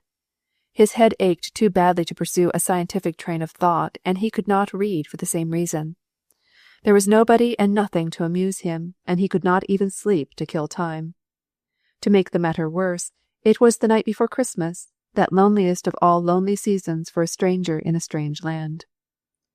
As he sat with half-closed eyes, leaning back in his chair, the sound of low, sweet singing came to him. An American lady and gentleman with their infant child occupied the rooms near his. The transoms were open, and the song floated in. Evidently the young mother had remembered what evening it was, for the lullabies she sang were on that one theme only. Dr. Fletcher bent his head in eager attention as the old familiar words came distinctly to his ears. When marshalled on the nightly plain, the glittering host bestud the sky. One star alone of all the train can fix the sinner's wandering eye. Hark, hark, to God the chorus breaks, from every star, from every gem, but one alone the Saviour speaks, it is the star of Bethlehem. From that she glided into another just as old and sweet. While shepherds watched their flocks by night, all seated on the ground, the angel of the Lord came down, and glory shone around. Just so my mother sang her Christmas hymns to me long ago. Those very hymns, he thought. The heart-sick man closed his eyes and went back over the years, recalling many of the words and tones and ways of the mother who was gone. How concerned she had been that he should live on a high plane. Would she be satisfied if she saw his daily life? The room was only lighted as yet by the beams of the full moon, which smiled in at the wide window, resting lovingly on a portrait, the mild, sweet face of the young man's mother. Dr. Fletcher never allowed himself time for tender memories of any sort these days. He resolutely shut them out by keeping every moment employed. But he got up now and walked over to the picture, gazing into the soft eyes which seemed to look reproachfully at him in that strange silvery light. Then the pent-up yearning and loneliness of all the years found voice in, "Oh, mother, mother." He stood long with head bowed on his hands, going over his life, calling up words and deeds which must have cut that gentle mother's heart like a knife. Fool! Why did I not live so that I should have no remorse? He asked himself as he began to walk up and down the room. He thought what an empty, desolate life his had been at the best.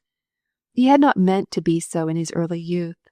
What a selfish, miserable character his was contrasted with his mother's.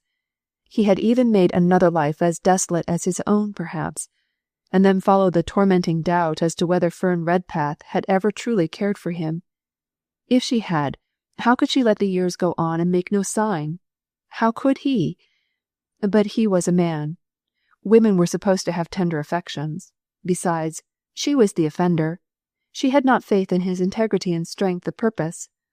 He wished she could know, to show her the fallacy of her arguments, that he had not yet become the sot she feared he would. But why should he think of her this Christmas night? It was Christmas time. that happy week he spent in her own home, and that wretched night when he saw her last. The moon shone just as it did now.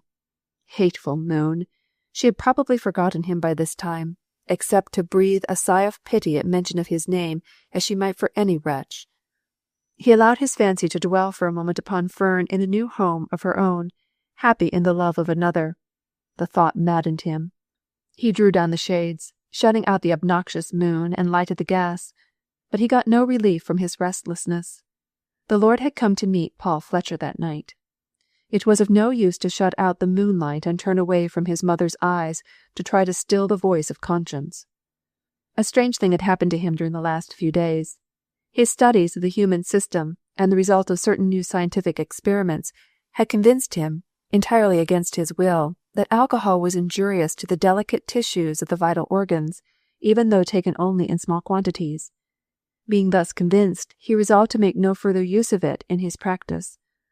But it was not so easy to abjure it personally. He was exceedingly fond of the amount of stimulants he now allowed himself daily.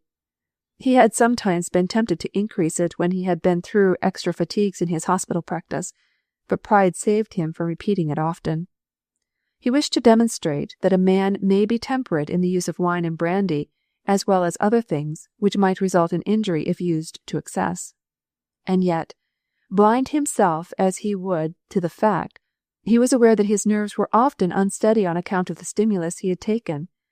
It humiliated and angered him to discover that he had not strength enough to abandon what he was now convinced worked injury only. Where was his boasted self-control?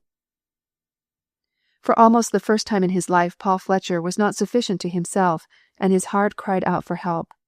He had never cut loose from his connection with the church. He could not abjure his mother's faith, even though it was a dead letter as far as answering any needs of his own heart was concerned, it having never influenced his life in the slightest. He found himself wondering now whether it would be possible for him to be a Christian like his mother, resting on something which gave him solemn peace and comfort independent of outward circumstances, squaring his life by rules made by one unseen and mysterious. But she loved it all. He did not. It was burdensome. Its requirements were tedious. What a mere farce his church connection was at best. What was the matter? He was honest when he made it. His newspapers lay on the table, just arrived from the mail. He picked up one idly and looked it over. It was his mother's church paper. He never read it and did not value it, but for his mother's sake he allowed it to continue coming. His eye fell on the paragraph of a dozen lines, an extract from the writings of one who is a master in spiritual thought of the present generation. The well-defined spiritual life is not only the highest life, but it is also the most easily lived. The whole cross is more easily carried than the half. It is the man who tries to make the most of both worlds who makes nothing of either. He who seeks to serve two masters misses the benediction of both. But he who has taken his stand, who has drawn a boundary line sharp and deep about his religious life, who has marked off all beyond as forever forbidden ground to him, finds the yoke easy and the burden light. He read them a second time, then cast the paper aside and took up his march about the room again. The words, for some reason, strangely arrested his attention, partly because he reverenced the intellect of the author. He who tries to make the most of both worlds makes nothing of either. Exactly what I have done, he said to himself.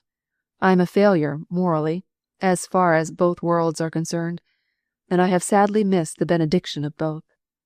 What if I were to take my stand and draw a boundary line sharp and deep about my religious life, if I have anything that can be called a religious life?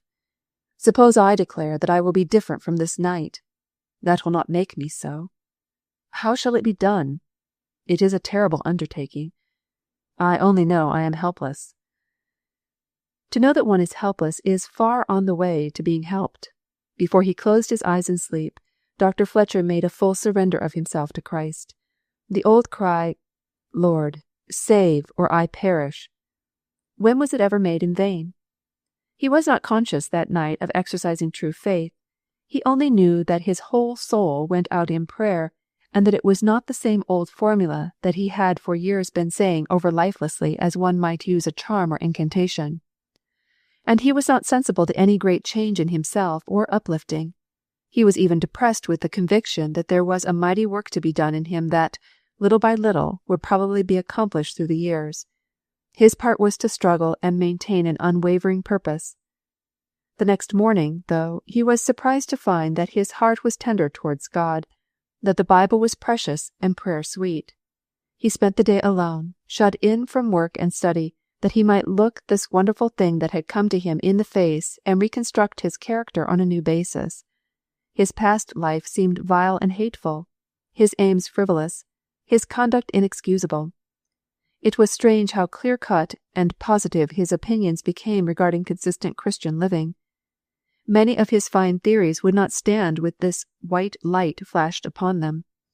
Certain practices and indulgences which he had allowed himself as an easy-going Christian seemed now utterly out of character for one who was to live with eternity in view.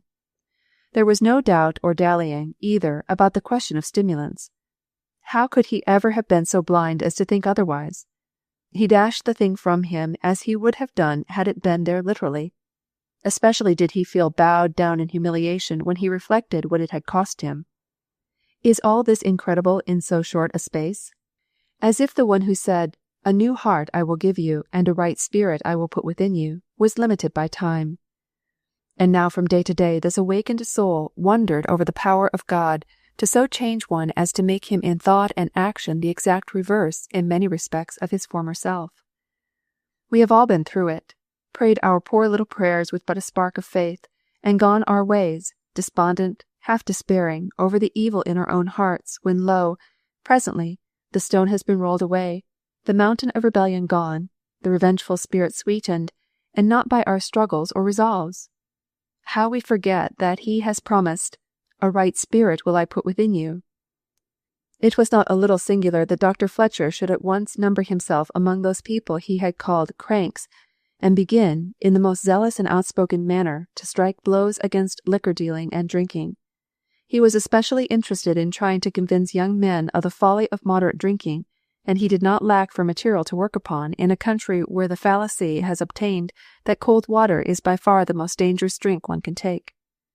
Having undergone so radical a change, his heart began to thrill with another thought, and wonder whether Fern Redpath were lost to him forever, whether he had any right to dwell upon memories of her, for, despite momentary efforts to pronounce her bigoted and severe, he was wont to think of her, in his heart of hearts, as an exquisite pearl, a rare white rose, queen of all the women he had ever met.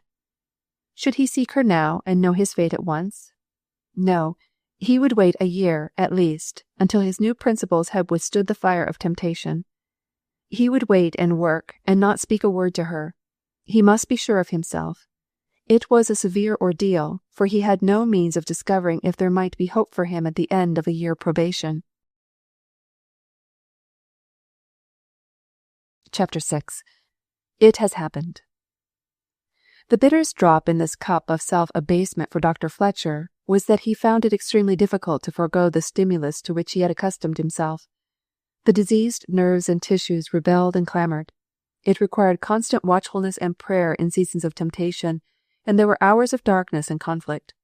He could not realize at once that relying on struggles and resolves and vows was like ropes of cobwebs in a hand-to-hand fight of this sort. It took wearisome days and nights for him to learn that it is Jesus Christ who saves from sin, that he had but to cast himself upon him, bankrupt and helpless, and look to him unceasingly. When at last he was enabled to do it, the weakened will grew strong again. He felt himself to be free from shackles which he was now conscious had weighed him down. His brain was clear, the unclogged machinery sent pure blood leaping through his veins once more, and there was joy in mere existence, such as he remembered in early youth. The probation period he had set for himself being ended, Dr. Fletcher resolved to know at once what the future had in store for him, whether the fulfillment of his dearest hopes or lifelong disappointment. He held an important position in a European hospital, and the time of his contract had not yet expired. But longer delay was out of the question, so, obtaining a month's vacation, he found himself in a few days, after 5 years' absence, in his old home. It was necessary to stop there for a day to attend to a matter of business in regard to the homestead. He wished, too, to stand for a moment by a grave that was precious to him, and whisper, "Mother, I have done it. It is as you wished." Old friends greeted him gladly and hoped he had come back to stay. There were warm hand-clasps and expressions of deep regard. An intimate friend of his own profession, into whose office he stepped, said, after the first greetings, "I am up to my eyes in work, Fletcher, and with all the rest I was foolish enough to promise to make a speech. Yes, actually I did. But I am so interested in the cause I could not help it. It is 1,000 pities, my friend, that you are not a thoroughgoing temperance man. I have an appointment to speak at a rousing meeting in Blank tomorrow night, but I do not see how I am to get away. If only you were the right sort, I could send you in my place. I feel a good deal worried about it." Dr. Fletcher's face expressed surprise and delight when the name of the city was mentioned, and then he said, "I will go with pleasure." "Man alive, don't you know what you're saying? It is a temperance meeting, and they expect me to speak from a medical point of view." "I shall be glad to represent you as nearly as I can," Dr. Fletcher reiterated. "You could not represent me, my dear fellow. That is, if you hold the same opinions upon this subject which you once did." "But I do not. I am now a radical of the radicals." Dr. Barnes gave him a quick look which read nothing but sincerity. Then he came over and took his hand again, saying, "God bless you, Fletcher. Sit down here and tell me all about it." Considering that the place mentioned was the home of Fern Redpath, it would seem that Dr. Fletcher would not be eager to declare his altered views to her for the first time in the midst of a great assemblage, if perchance she might be present. But it was like him to wish to make his surrender to truth so hearty and unequivocal that there should be no possibility of doubt. If she should be there, he reasoned, it might be to her a joyful surprise. Besides, he now counted it a privilege to bear testimony in a large meeting. Seated upon the platform, he cast his eyes over the sea of faces to find one only. He should know it at once, be it ever so far away. He took the seats in order and eagerly scanned each part of the house. What a variety of types! It would have been interesting as a study at any other time. They were all there: the rotund, easy-going woman, the dignified woman with slow, drooping eyelids, the nervous one with jerky movements and sharp eye, and the funny one bubbling over with laughter. There were thin, careworn faces, and sad ones, and tired ones, faces bright, dull, cold, stolid, eager, and rarely a face where peace had left its benediction. But the one face which adjectives would not describe was not there. Slightly back of him, on the left of the platform, in a retired corner half hidden by tall palms, sat the object of his search, almost near enough to touch each other, and yet neither knew it. Fern Redpath's somewhat fastidious mother had not at first favoured her daughter's plan to engage in active temperance work, which would unavoidably bring her before the public.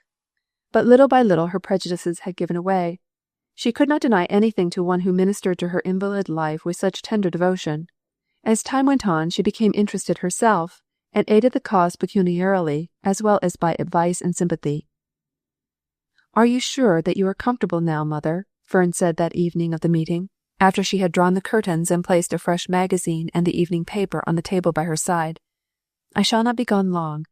And then she bent over her mother's chair and received a kiss and an admonition.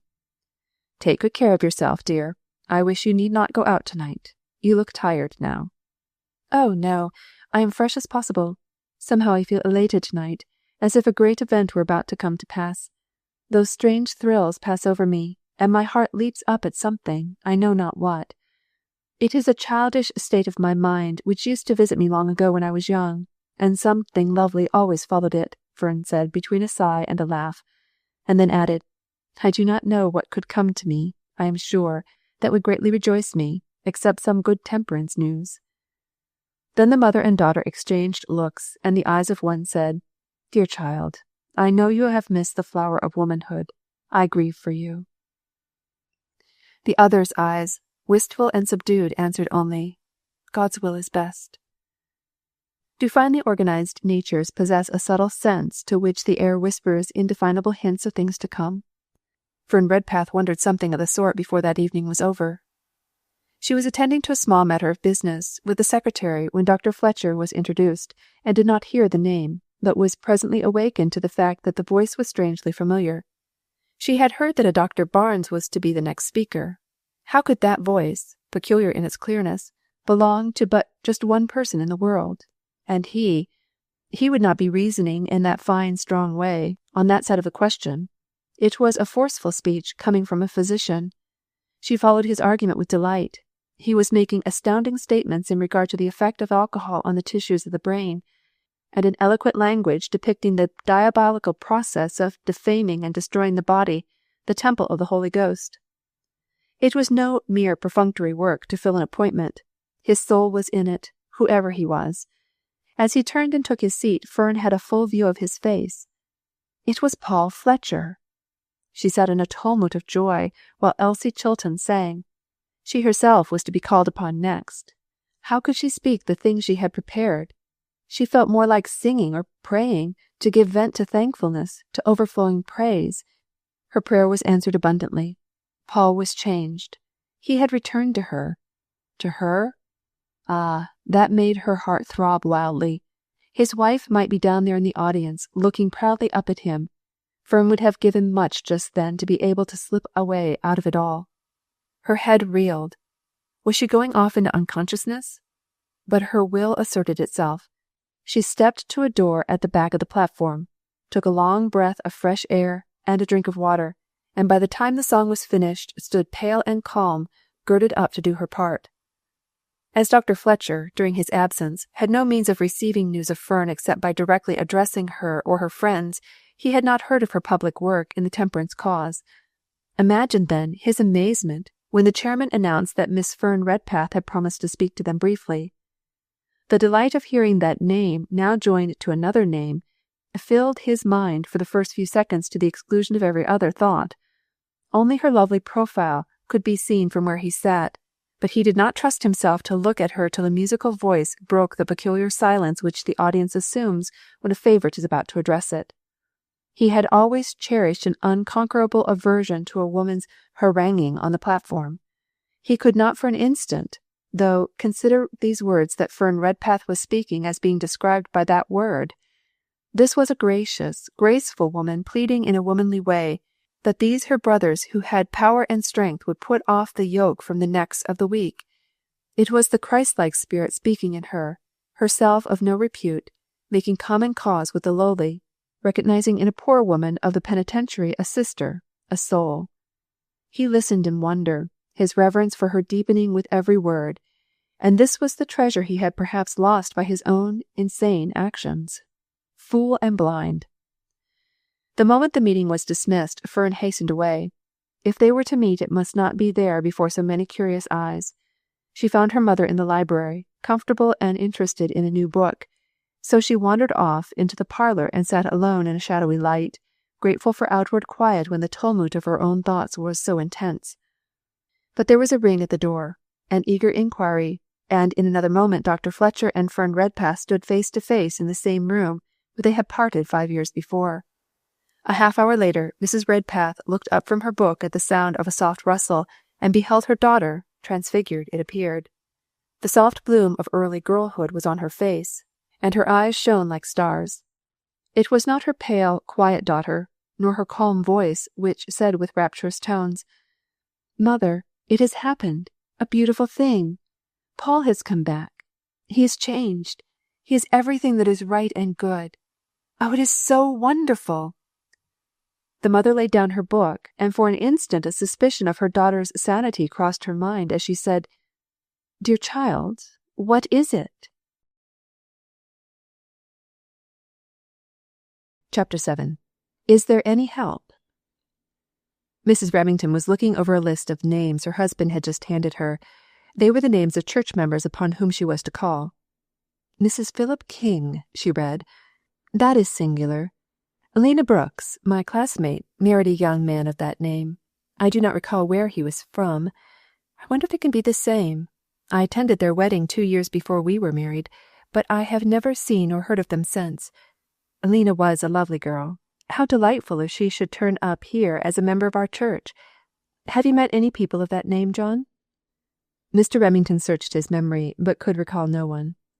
"Well, I shall go this very afternoon and see," she said, consulting her list again.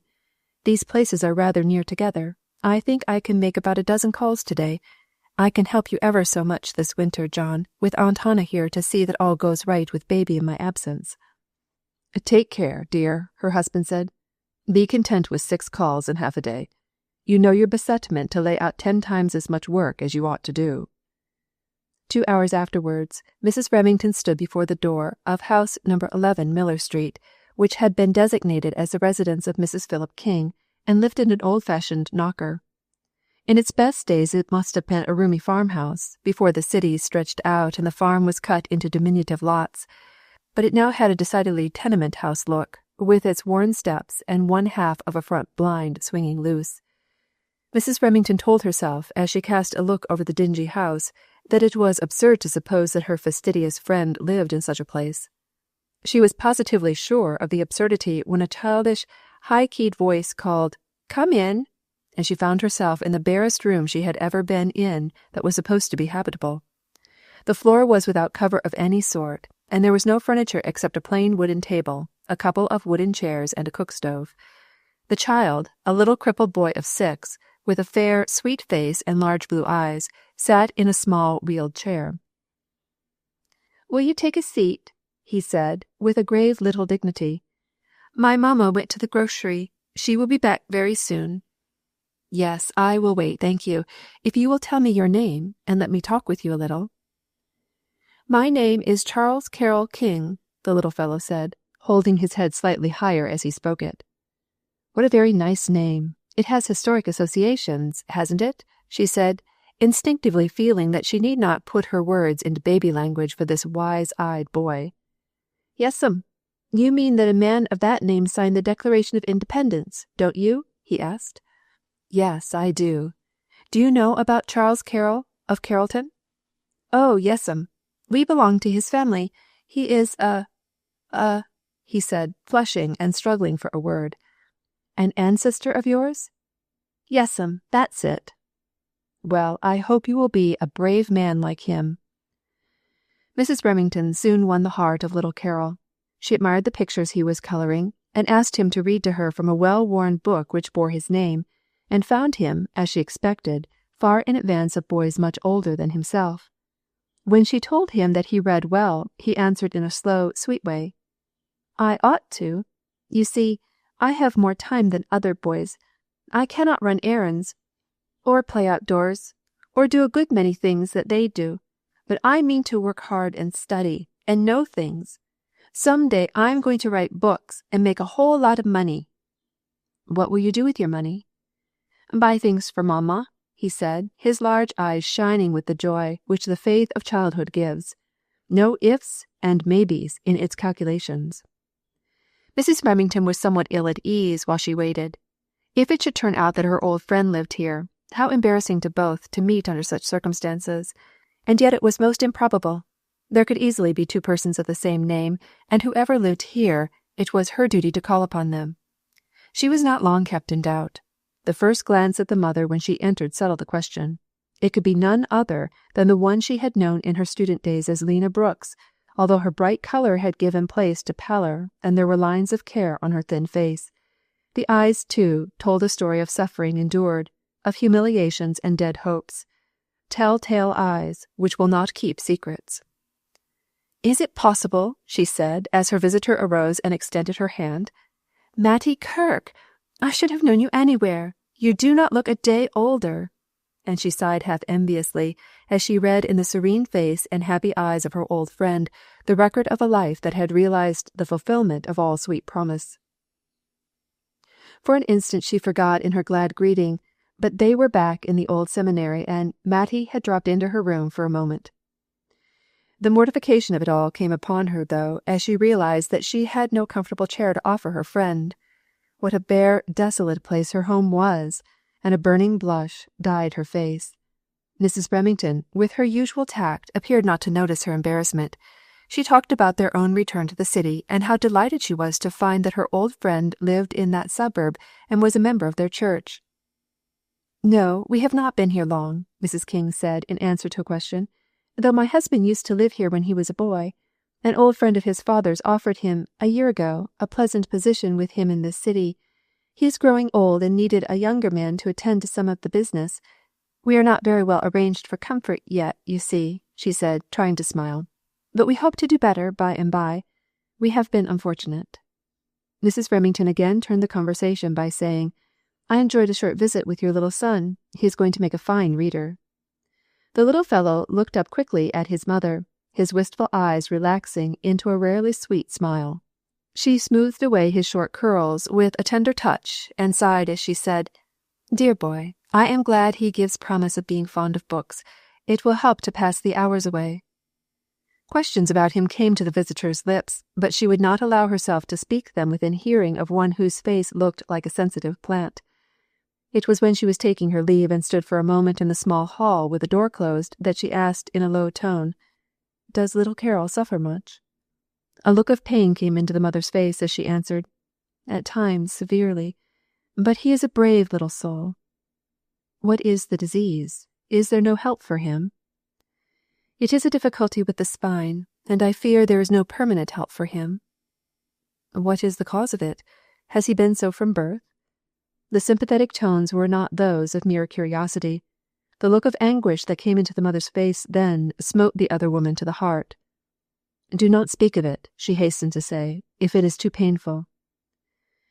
"It was caused by an injury," was whispered with white lips, and then she shut them close as if fearful that another word should escape her. There is some mystery about it all, Mrs. Remington told herself on the way to the next place.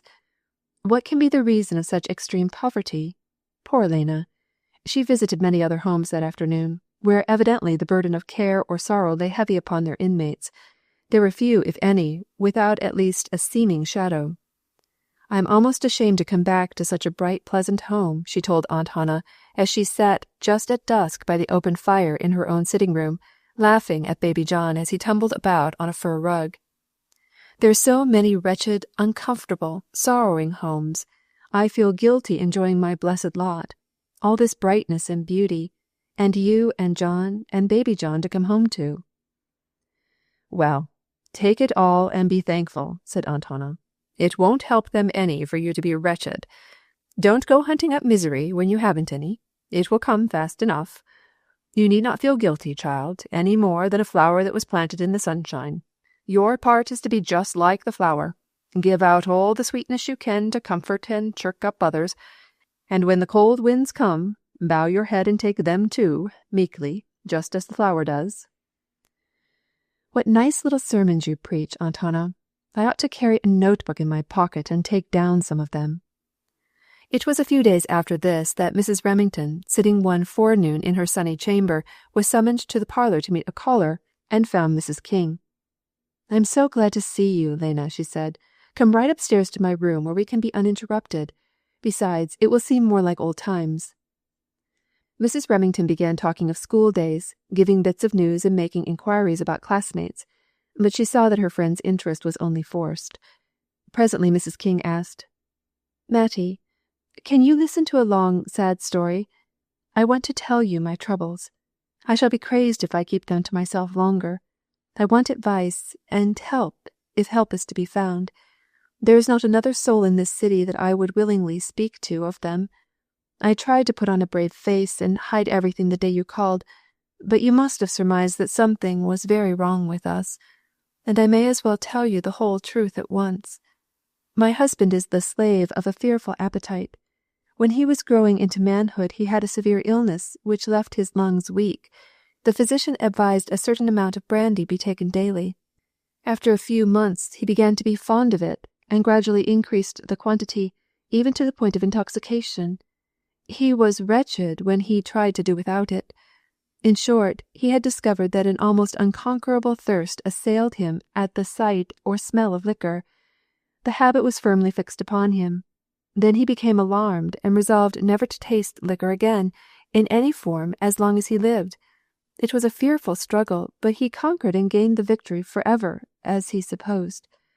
When we were married, I had never heard of this experience. He felt that it was a thing of the past, and he need not trouble me with the matter.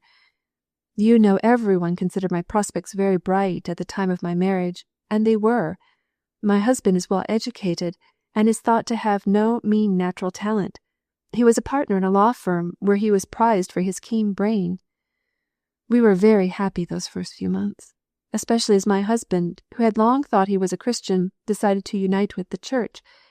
It is a strange thing to say, but from the day he took his first communion we have not known a peaceful hour.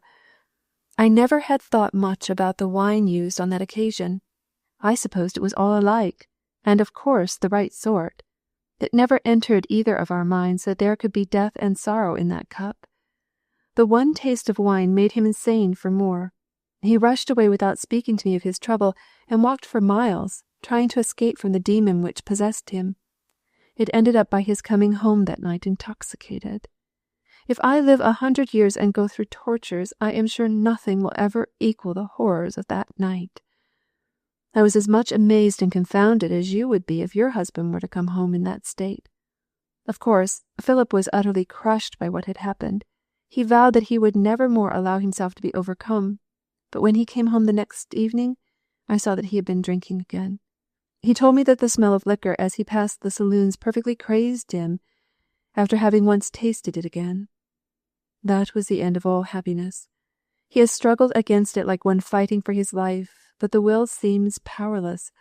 There will be a month, perhaps, when he gains the victory.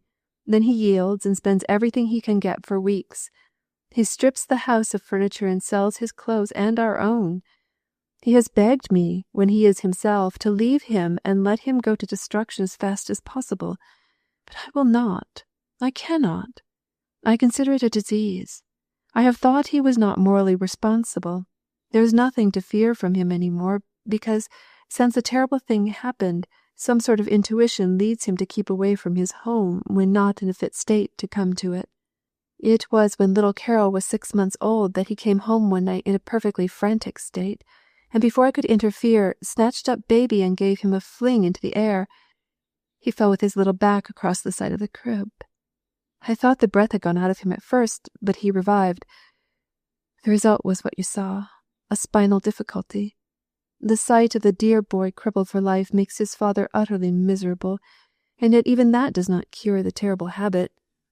I sometimes think remorse and regret become intolerable at times, and tempt him to put himself into a state of forgetfulness. Step by step we have gone down. Philip was asked to leave the firm to which he belonged. Then we were almost on the point of starvation. I have now no near relatives to appeal to, and my husband was too proud to ask help of his. At last a friend of his father's, Mr. Renwick, heard of the straits we were in and invited him to come here and assist him and take a new start. He is in the real estate business, so he opened an office in this suburb because there was no liquor sold here, and put Philip in charge of it. For several weeks all went well, and I really began to hope. We took a pleasant little house, and Mr. Renwick helped us to furnish it plainly. But it did not last. A saloon was opened almost next door to the office, and it was the old story. Philip neglects his business, and Mr. Renwick is almost out of patience. Now, why am I humiliating myself to tell you all this? Do not, I beg you, reveal it to anyone but your husband. No one but God and us know how little Carol came to be helpless. I tell you because I want you to know the whole thing as it is, and see if there can be anybody in heaven or earth who can or will help us. I have not had any hope for a long time, until after your call. Then I began to think perhaps God had sent your husband to this church to help us, for I could not have told this to one who was an utter stranger. Mrs. Remington had been silently wiping away the tears as the sad story went on, and now the quick word of sympathy and assurance of all aid that they could give was not wanting. My husband, she said, is all on fire about this subject. You may be sure that if it is possible to do anything to suppress the saloon here, he will find it out. He is wiser about laws and their technicalities than I am. Meantime, he will become acquainted with your husband and try to influence him. Don't despair, dear Lena, she said, giving her one of the old-time schoolgirl embraces. God will surely pity you and hear our prayers if we trust him. He has all power on earth as well as in heaven, you know. I wonder, she went on, after thinking a moment, whether, if it could be brought about, your husband would be willing to go into an inebriate asylum. Do you ever think of it? Mr. Munson spoke to me about it, Mrs. King answered, the color flashing into her face an instant. The other day when he met me on the street. He is a professing Christian and owns the largest distillery in this locality. It is just outside the city. He said he had noticed that my husband was getting into a bad way. that he was sorry to see it. He felt kindly toward me and would do anything in his power to aid me.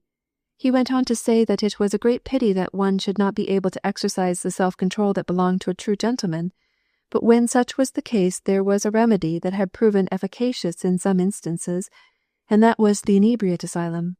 If Mr. King would consent to go and cooperate in a cure, he thought he could get him in there, so that it would be not much expense to me, as he was on the board of directors of such an institution.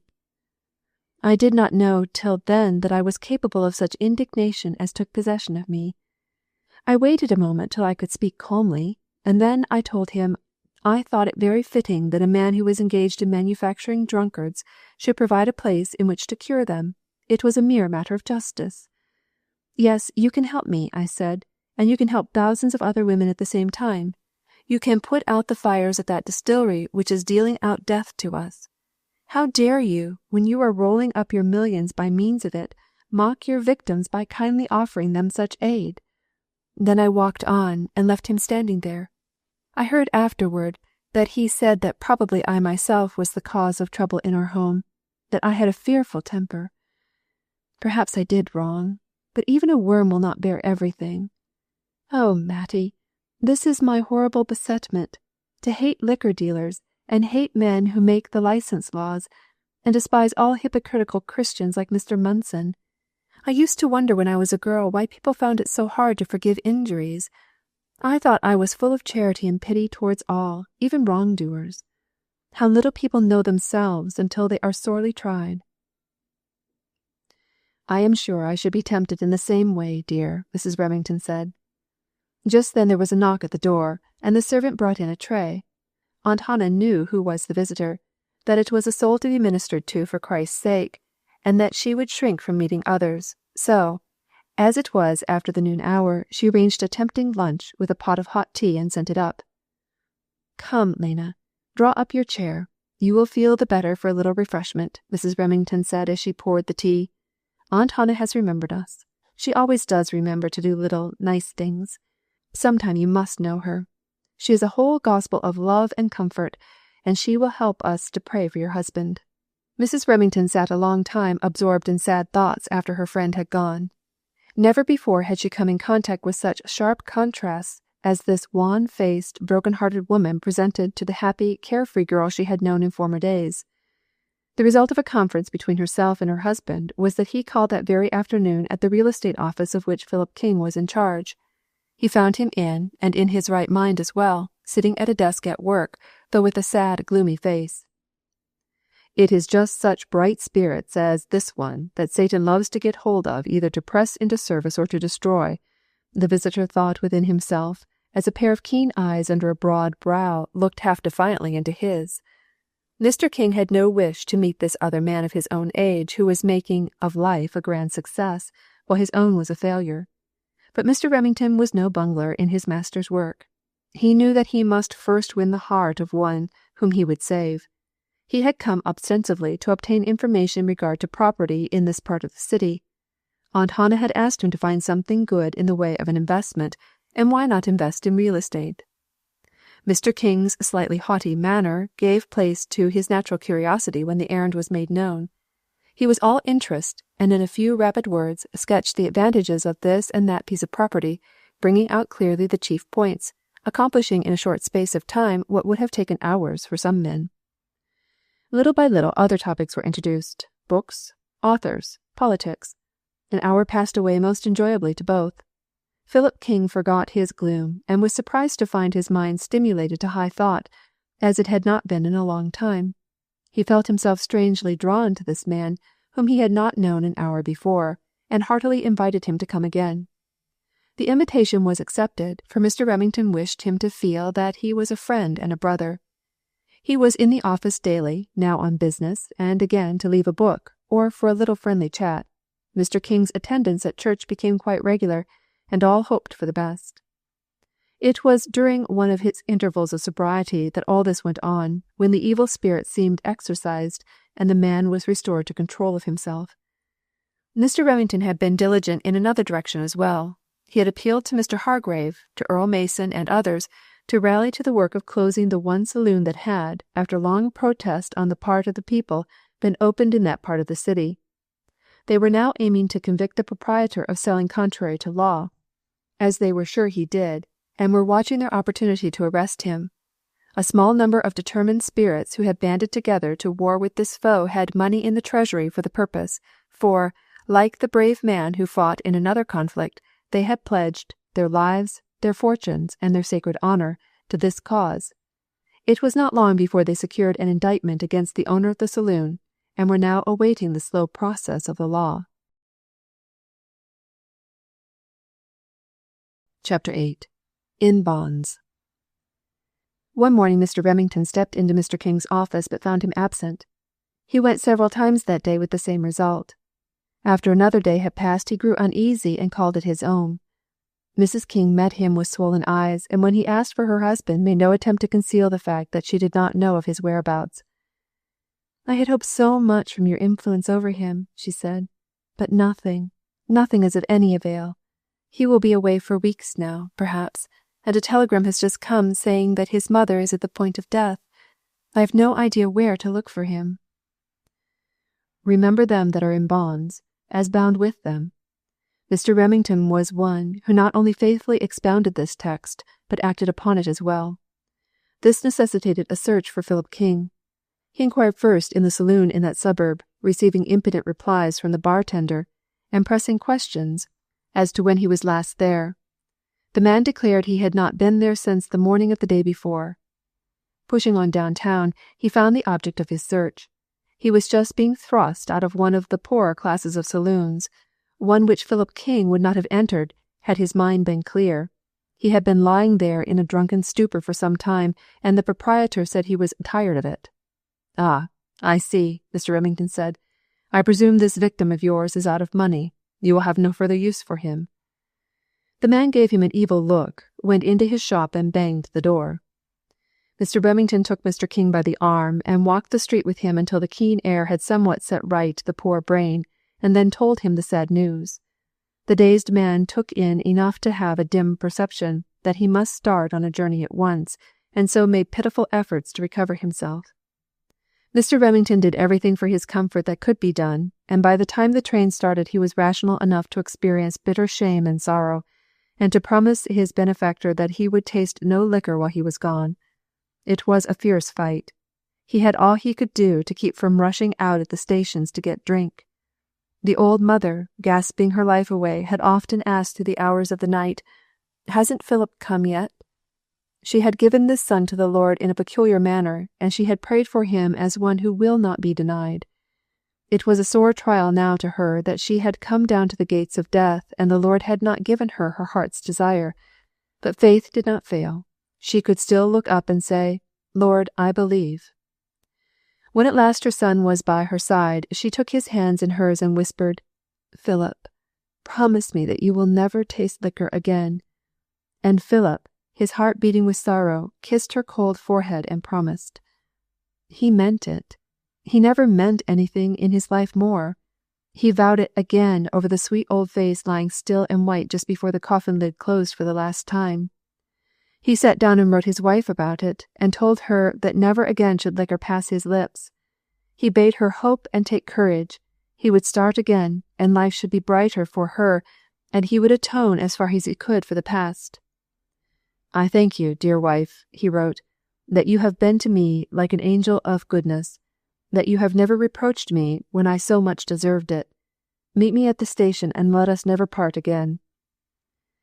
While in the train his mind was going back over the days of his boyhood. Visiting the old place had brought them freshly before him. Keen regret and remorse took possession of him as he realized that his mother's last days had been embittered by him. It would seem that he had brought sorrow to all who belonged to him. As he sat in absorbed, gloomy thoughts, a man before him took from his valise a bottle, one of those hideous flat ones, poured out a glass of brandy and drank it off. At sight and smell of the vile stuff, it was as if waiting demons entered into the being of that tempted man. A raging thirst took possession of him. He felt like snatching that bottle and draining it. He was about to say, "For heaven's sake, give me a drink." But now the train stopped and broke the horrible spell. 20 minutes for supper, came the word, and there, staring the wretched man in the face, was the red sign of the saloon. He shut his eyes so that he could not see it. He set his teeth hard and clenched his fists. He brought before his mind his mother's dying words and her still cold face. He recalled his promise to his wife. He vowed he would not yield. He did everything but cry, "Lord, save, or I perish." He forgot that. "I will go and get a cup of coffee," he said to himself. He had to pass the fated door on his way to the restaurant. Why was the whole air filled with the pungent, hellish odor? Had one of the fiends who knows the power of it poured some outside to entrap the soul? It has done its work. He rushed through the doorway of the pit. What was a vow to a dead mother and a waiting, broken-hearted wife weighed in the balance with a glass of brandy to this poor slave? Despite previous disappointments, Mrs. King's hopes had risen since receiving her husband's letter. She prepared an inviting supper, talked cheerily to Carol of Papa's coming, and was promptly in waiting at the station. Her heart sank like lead when he did not appear. She tried to think that he had missed his train and would come on the next one, but her fears were that he had stopped in the city and was by this time steeped in liquor, which was the truth.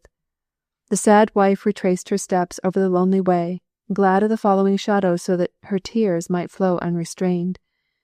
Surely one of God's kind angels walked beside her in the darkness and kept her from sinking utterly.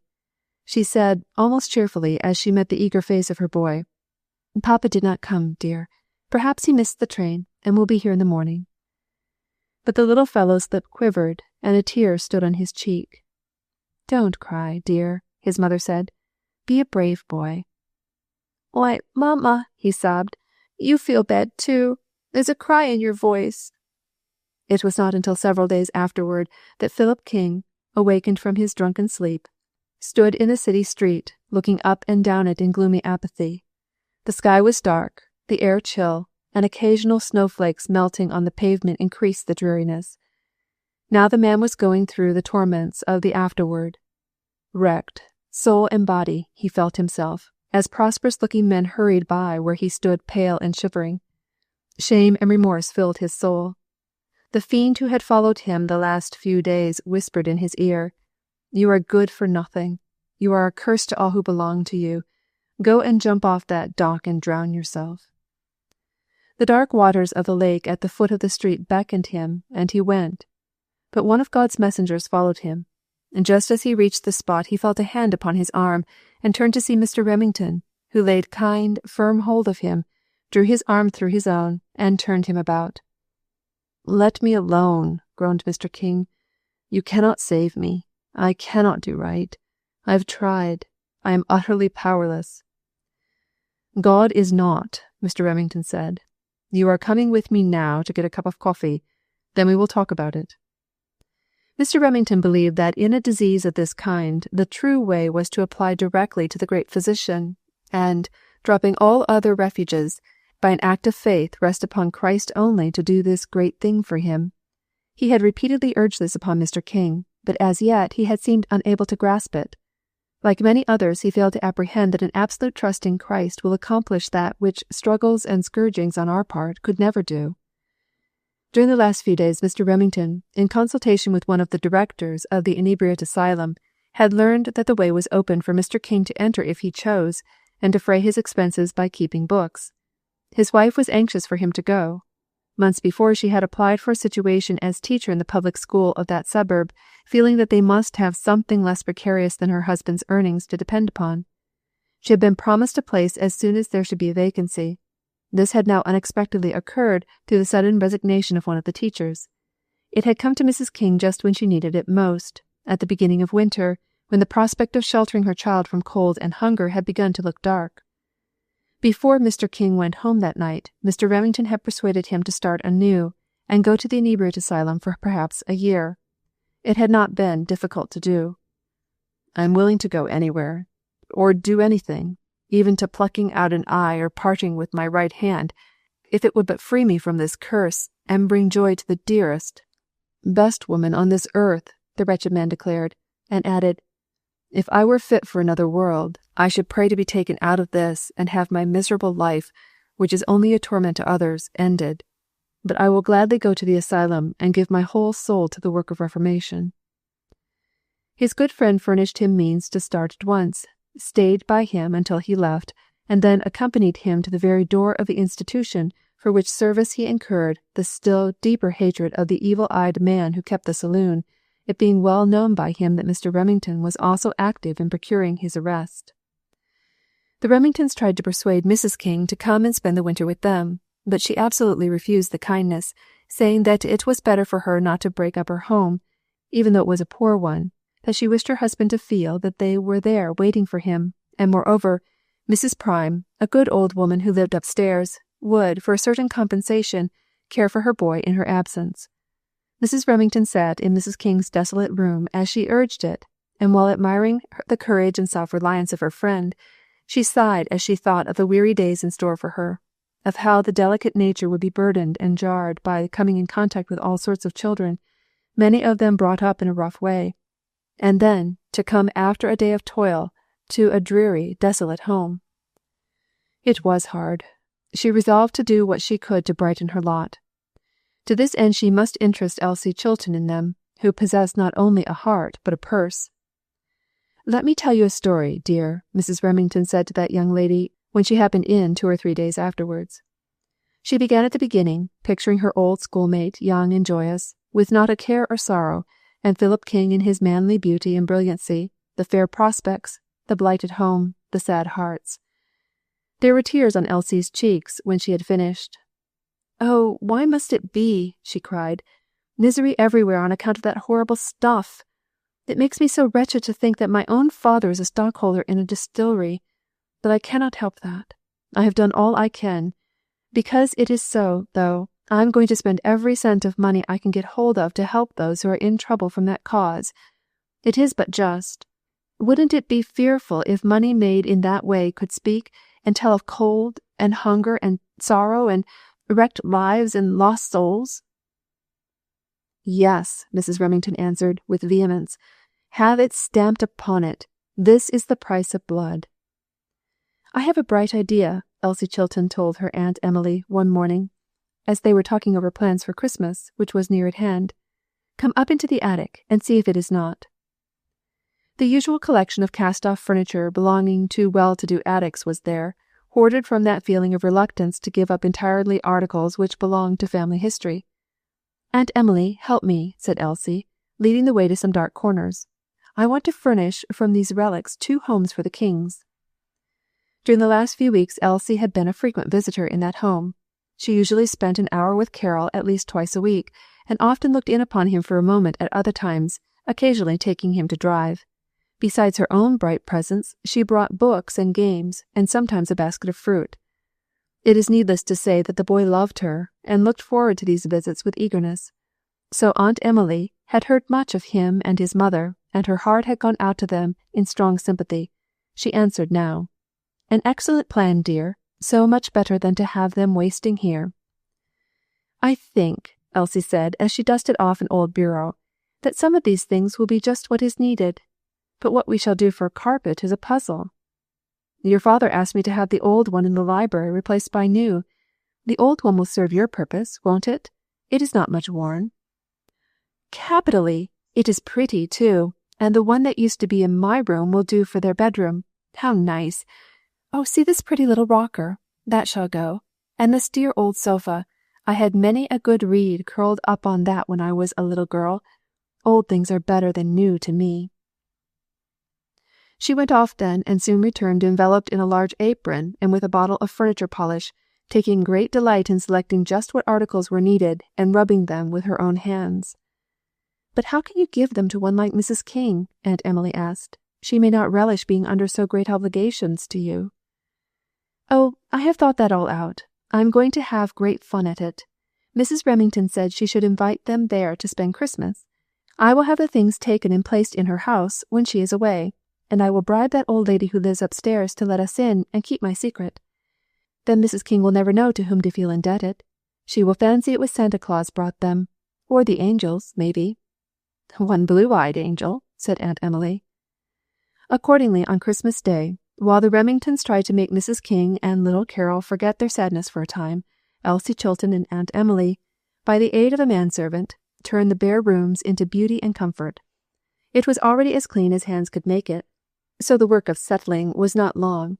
The bedroom was first made fair and pretty with the light carpet and a neat suite of furniture. In the living room, the worn, rusty cook stove was replaced by a shining parlor cook. The floor had a thick, soft carpet, green with pink and white flowers. A round table wore a pretty cover. White muslin curtains draped the windows. There was a wide, old-fashioned sofa, an easy-chair, a rocker, and a new wheeled chair for Carol, upholstered with the finest springs, softest padding, and gay covering. This last was Aunt Emily's gift. All the other furniture were the treasures of the attic yielded up to make glad this Christmas day. A monthly rose bush, one of the finest in the children's conservatory, was placed in the sunny window, and then Elsie stood back and surveyed it all with more delight than she had ever manifested over any elegant furnishings in her own home. "How many wicked attics there are in this city!" exclaimed Aunt Emily, hoarding up things that might be doing good to others. Mrs. King sighed as she turned the key of her door on her return that evening, thinking how bare and forlorn their home would seem to her child in contrast with the comfortable one they had just left. Mr. Remington had accompanied them, bringing Carol in his arms from the carriage. "Why, there's some mistake," Mrs. King exclaimed, as her foot came in contact with a rug, and the light of a street lamp showed a neat oilcloth on the floor of the little hallway. "We are surely in the wrong house," throwing open the room door and revealing the glowing fire in the stove, the pretty carpet, and the easy-chairs. Mr. Remington hastened out to consult the number. "Your house is number 11, is it not? You are all right. This is the very house I took you from. I am sure of that." But Mrs. King was not satisfied. She stepped out and examined for herself. It was surely her house. How could it be explained? She was like one dazed when she returned. Had somebody moved in and turned her out? Just as she was about to go and consult Mrs. Prime, who, by the way, was enjoying the whole thing peeping over the stair railing, she caught sight of the paper pinned to the wheeled chair. It read, "This chair and all the rest are Christmas things for a dear little boy named Charles Carroll King. Your loving friend, Santa Claus." "Oh, Mamma," said Carol, his eyes glowing with excitement. "Has Santa Claus really been here? But you told me there wasn't any truly Santa Claus, and maybe it was fairies, or maybe 'twas angels." "Yes, good earthly angels, my boy, that the Heavenly Father sent to comfort his children," Mr. Remington said. "I think," remarked Mrs. King, "you must know something of their whereabouts, my friend, and that you probably hold intimate relations with one of them." "Indeed I do not," he declared. "It is as much of a mystery to me as to you. But isn't it cozy?" "Delightful. Beautiful. Who could have been so kind to us?" When the whole thing was reported by her husband to Mrs. Remington, she smiled and remarked, "I think I know of her whereabouts, and I should not be surprised if she resembled in person and character one of those veritable heavenly messengers." Chapter 9. A Model Church. The time set for the trial of the saloon case having come, Mr. Remington and his co-workers found themselves one morning in the courtroom, surrounded by a crew of blear-eyed men with lowering looks and whisky breaths. The temperance party hoped that with such evidence as they had obtained, and with Earl Mason, clear-brained and enthusiastic, as counsel, their victory would be sure. And yet there was room for fear. What chance had they for justice among those who did not hesitate to perjure themselves, and with a jury which was doubtless bribable? Testimony came clear and abundant from highly respectable sources against the accused, but on the other side, witness after witness testified that they knew the defendant well, and had never seen him violate the law, that he was a man of high moral character. The jury did not agree, as a matter of course. With the exception of 2 or 3 decided temperance men, it was made up of stupid, ignorant fellows, the faces of some of them showing plainly that they were unfit to sit in judgment upon any case which involved a moral question. A new trial was granted, another jury impaneled, more to the satisfaction of the prosecution, and now a rigid cross-examination brought out the fact that many of the witnesses for the defendant had perjured themselves, and that all of them were miserable victims of the saloon-keeper, and had been threatened horrible things by him unless their testimony was favorable. Earl Mason summed up a convincing speech. The judge charged the jury to weigh the evidence according to respectability of witnesses, and they promptly rendered a verdict of guilty without leaving their seats, whereupon sentence to the full extent of the law followed.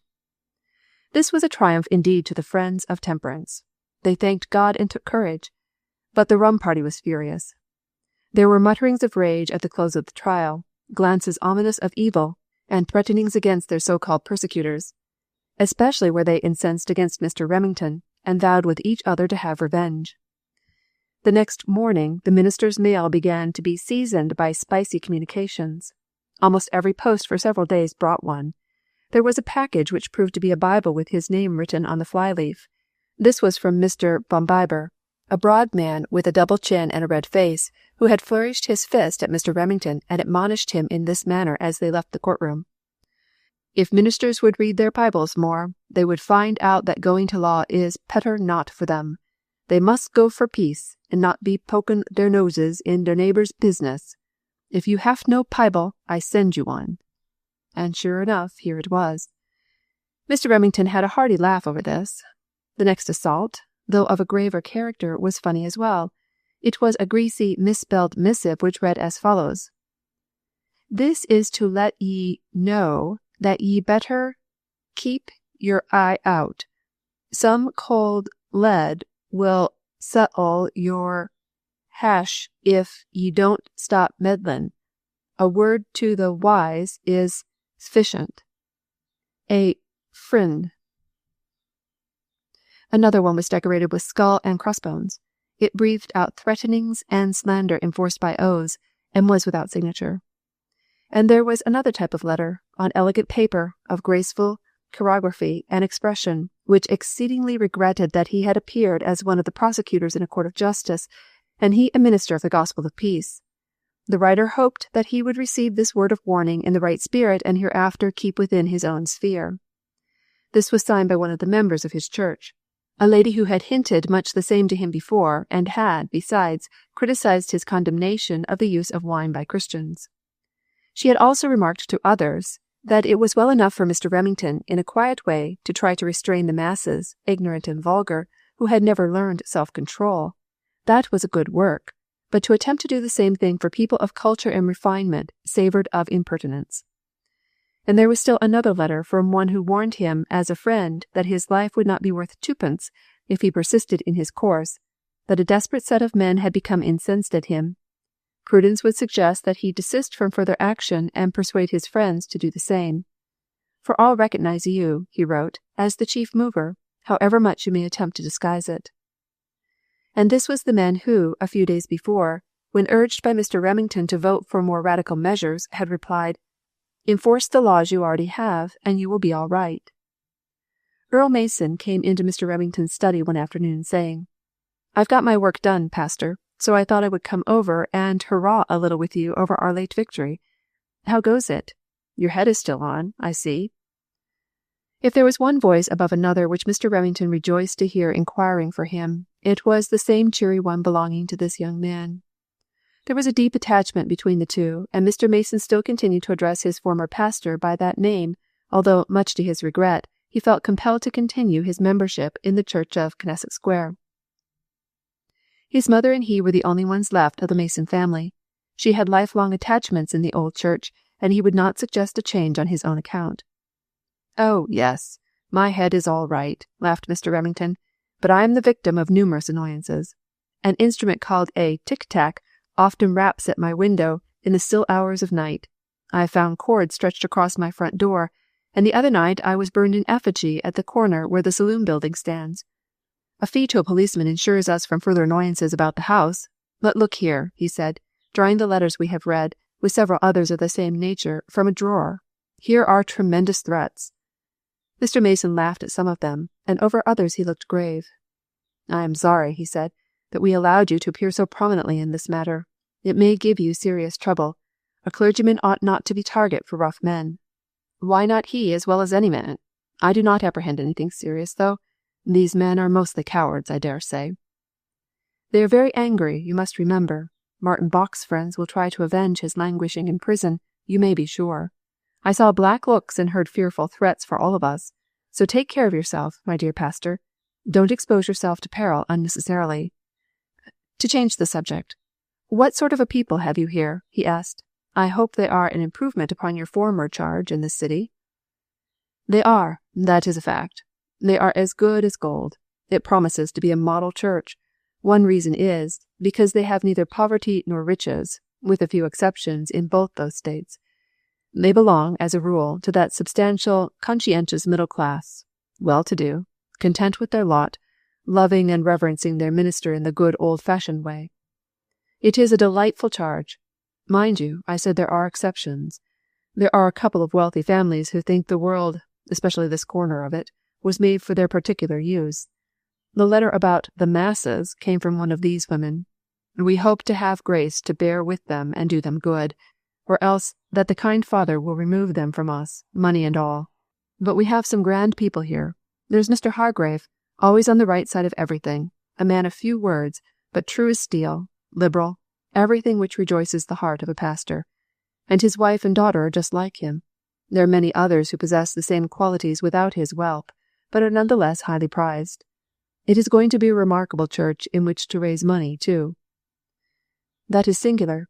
New organizations usually have a hard time in that respect. And you say they are not wealthy. Do your 2 or 3 rich men bear all the burdens? That is not good for the church." "Not by any means. Everybody gives. Every man, woman, and child pledges to give a certain amount each week or month. Perhaps it is only a penny, but they give it. If they are away, they send it. They place their contributions in a sealed envelope, and no one knows what another gives, so that there is no embarrassment if one can give but a small sum. We divide the sum between the church and its benevolences in a proportion agreed upon, and so far it works like a charm. The expenses are met, and my salary is promptly paid monthly, besides having a generous sum to give away." "And you need no fares or oyster suppers to piece out?" asked Mr. Mason. "Not yet, nor any teasings and scoldings. They expect to give. They wish to. After one has devoted a certain amount of his income, to give it regularly is a part of worship. He enjoys bestowing it as he never could haphazard giving. Still, we should not have such easy sailing if we had not Mr. Hargrave and another man like him, who, when the people have done all they can, quietly make up the balance, quite secretly often. However, that will not be necessary as the church increases in numbers, if each continues to give 1/10 of his income." "How did you manage to get them into that way?" "By starting out so at the beginning. I presented to them the subject of tithes. Many were surprised to learn that a Jew did not regard the offering of 1/10 of his income as a gift at all, but simply paying a debt. We discussed systematic beneficence in prayer meeting and distributed a masterpiece of a tract on giving. Thomas Kane is the author. The best thing I have ever seen. Then we voted to adopt the envelope system, leaving each one to determine the percentage for himself. Some fell in with the tithing idea at once. Others followed, and now nearly 1/2 of the members are in the habit of setting apart 1/10 of their income." "I've always thought it a shame to us," Mr. Mason said, "that our money seems to come less freely than in Romish churches. Of course, it is compulsory there, but they give it and expect to, and live besides.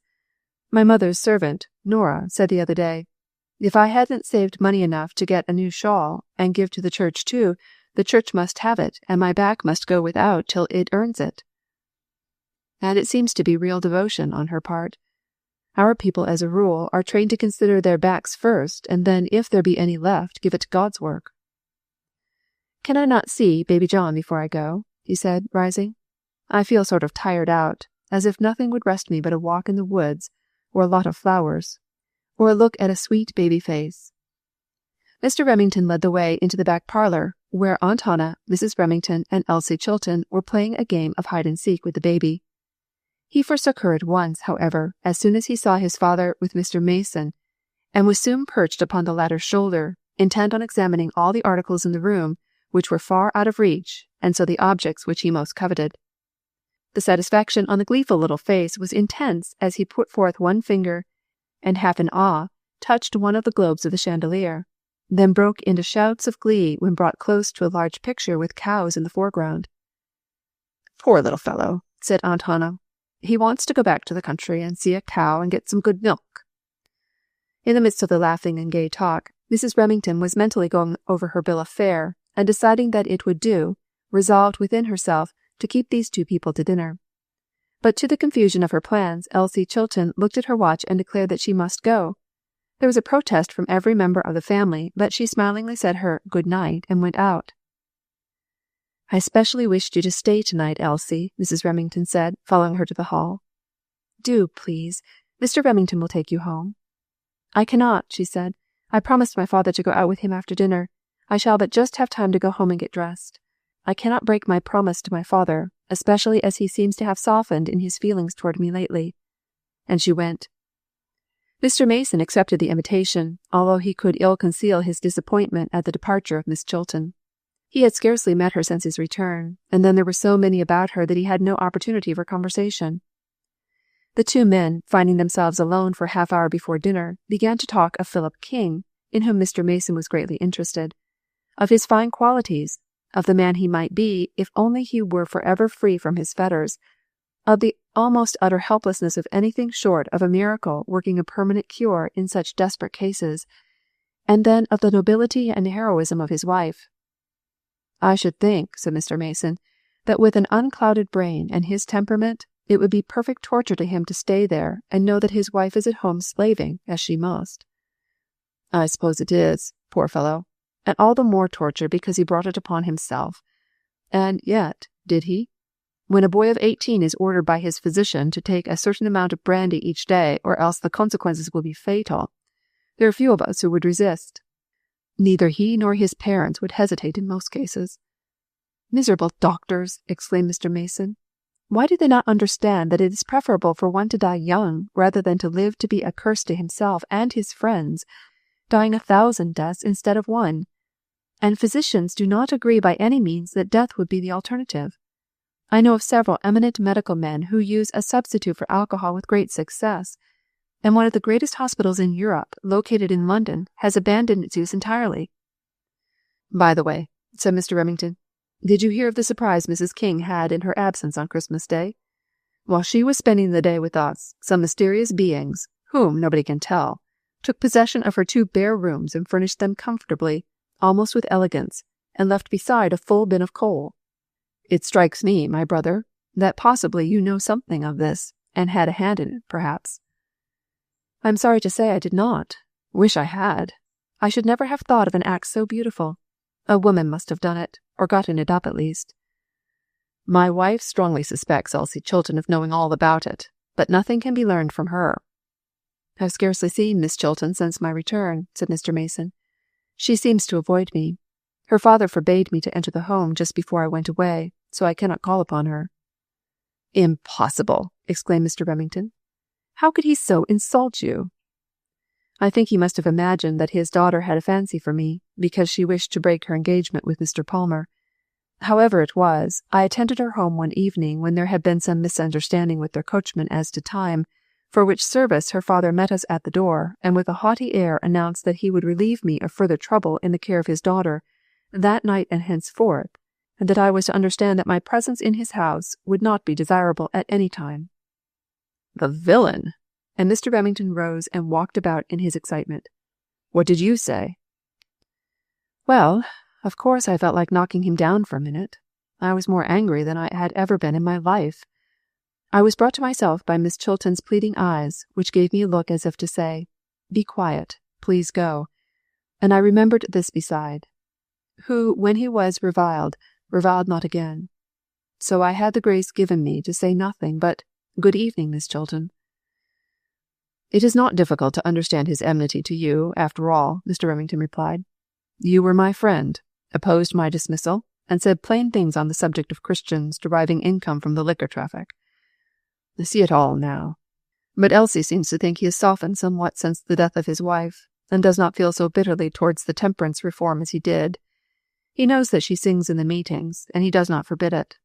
Still, he may begin to realize that she is more than of age, and has a right to judge for herself. And then his conscience may be troubling him. I wish it would." Notwithstanding his pleasant visit, Mr. Mason realized as he walked home that something had occurred to depress him. When he came to analyze it, it was that Elsie Chilton had withdrawn almost as soon as he appeared. Had her father prejudiced her hopelessly against him? Chapter 10. One evening. One evening a week the Remingtons aimed to reserve for themselves, shut in from the outside world, except perhaps a stray caller or an invited guest who was especially dear. An evening devoted to the culture of the home, when care should be dismissed and they might draw nearer together around the table by the shaded lamp, read aloud the favorite authors and discuss them, talk over news from friends and repeat baby's last sentence of small, crooked words. They usually ended up by singing old hymns. This made a cheery, pleasant time for Aunt Hannah, a thing which young people often forget to plan for. Small joys thrown in as they hurry along, to beguile the tedium of the way to those whose steps are growing slow.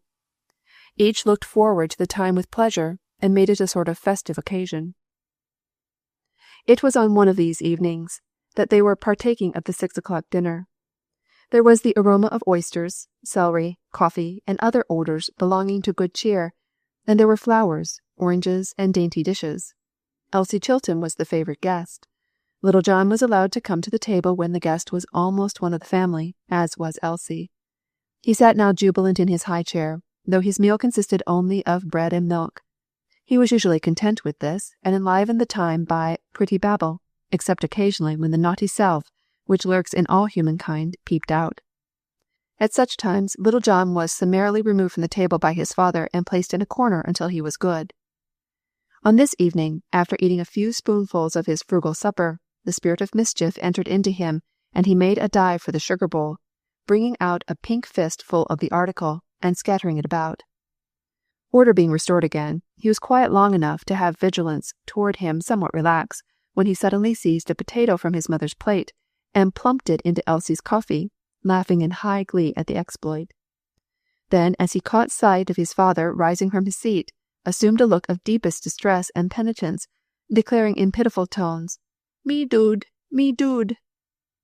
Elsie interceded for him, and one more trial was allowed. He managed to sustain a good character until dessert was served, and then he set his covetous eyes on a big orange. This fruit was allowed him morning and noon, but it was an inflexible law that he should have none at night. He coaxed for it at first, in his pretty way. Finding that unsuccessful, he demanded it with loud and angry outcries, which would not be silenced by the voice of reason or authority.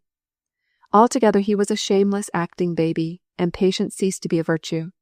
It went to his mother's heart to see him carried screaming from the table, and afterward standing with his face to the wall, leaning his head on his chubby arm, shaking with sobs.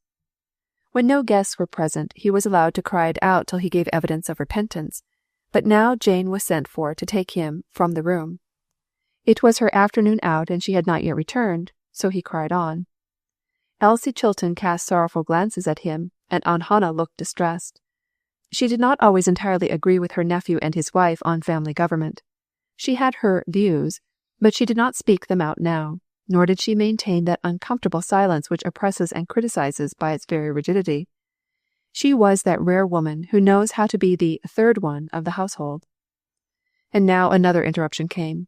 The servant brought word that a man was waiting at the door to see Mr. Remington, who found there a rough-looking fellow, with hat drawn over his eyes, and so muffled that little of his face was to be seen.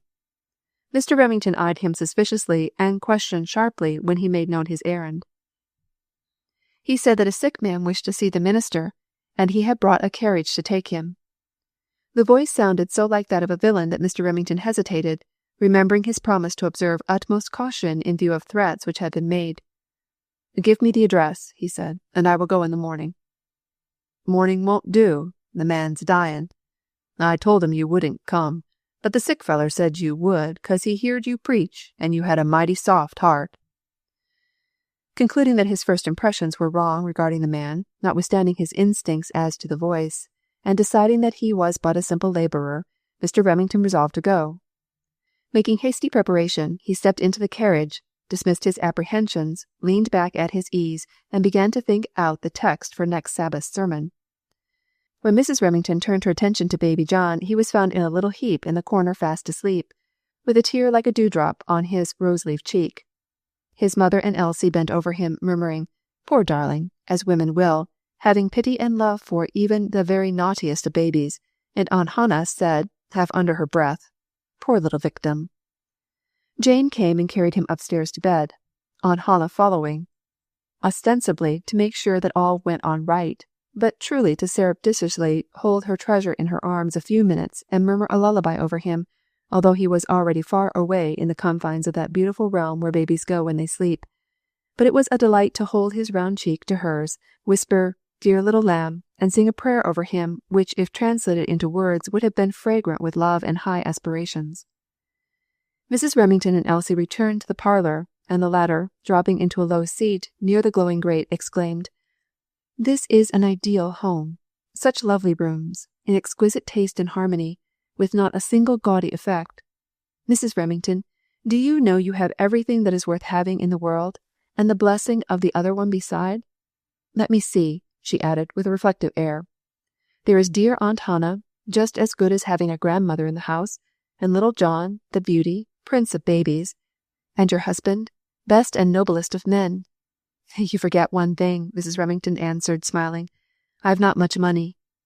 "You have all that is necessary, plenty for your own needs, and quantities to give away, apparently. Is that not enough?" "I am content, but many people, knowing of our small income, would smile at the idea of envying me." "What is money compared to a happy home?" the girl said wistfully. "Mine was not always happy, and I have never known but a few that were, even in my short life. Oh, there is so much wretchedness in the world. It impresses me more because I have been to the penitentiary today, where I have been singing to the women after Fern spoke to them, and their faces haunt me. Poor creatures! They hang upon her words, and no wonder, such tenderness, such love as shines in her face and speaks in her soft tones. And what she says is exactly enough and no more.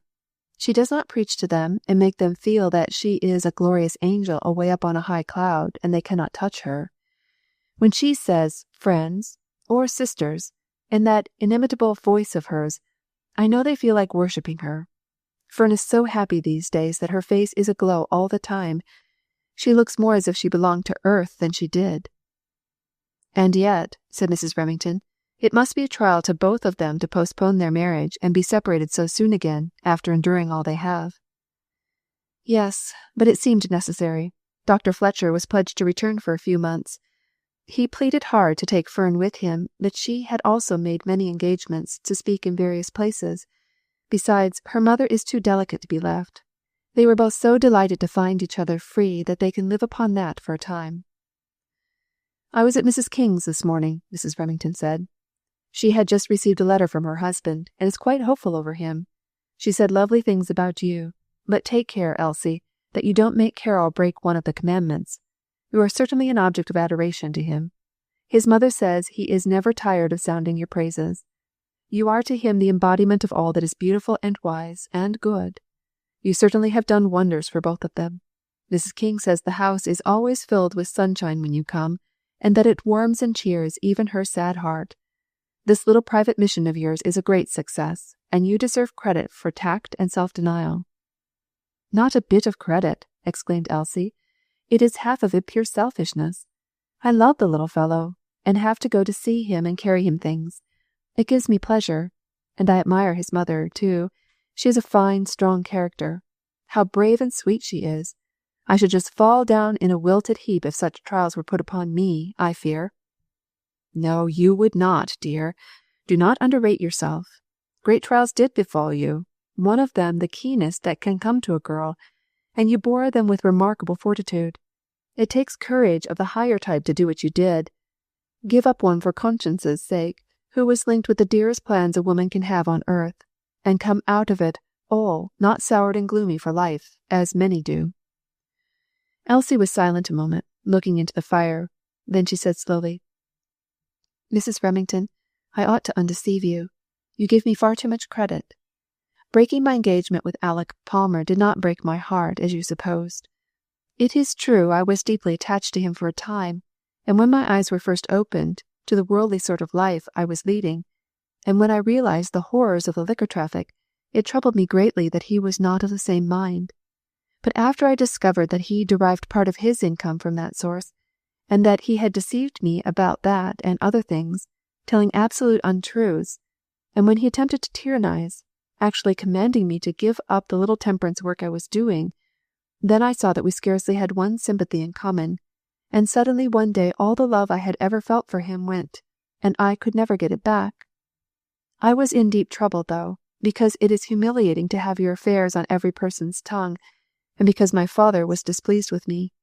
Alec Palmer is rich and highly connected, and my father liked him beside.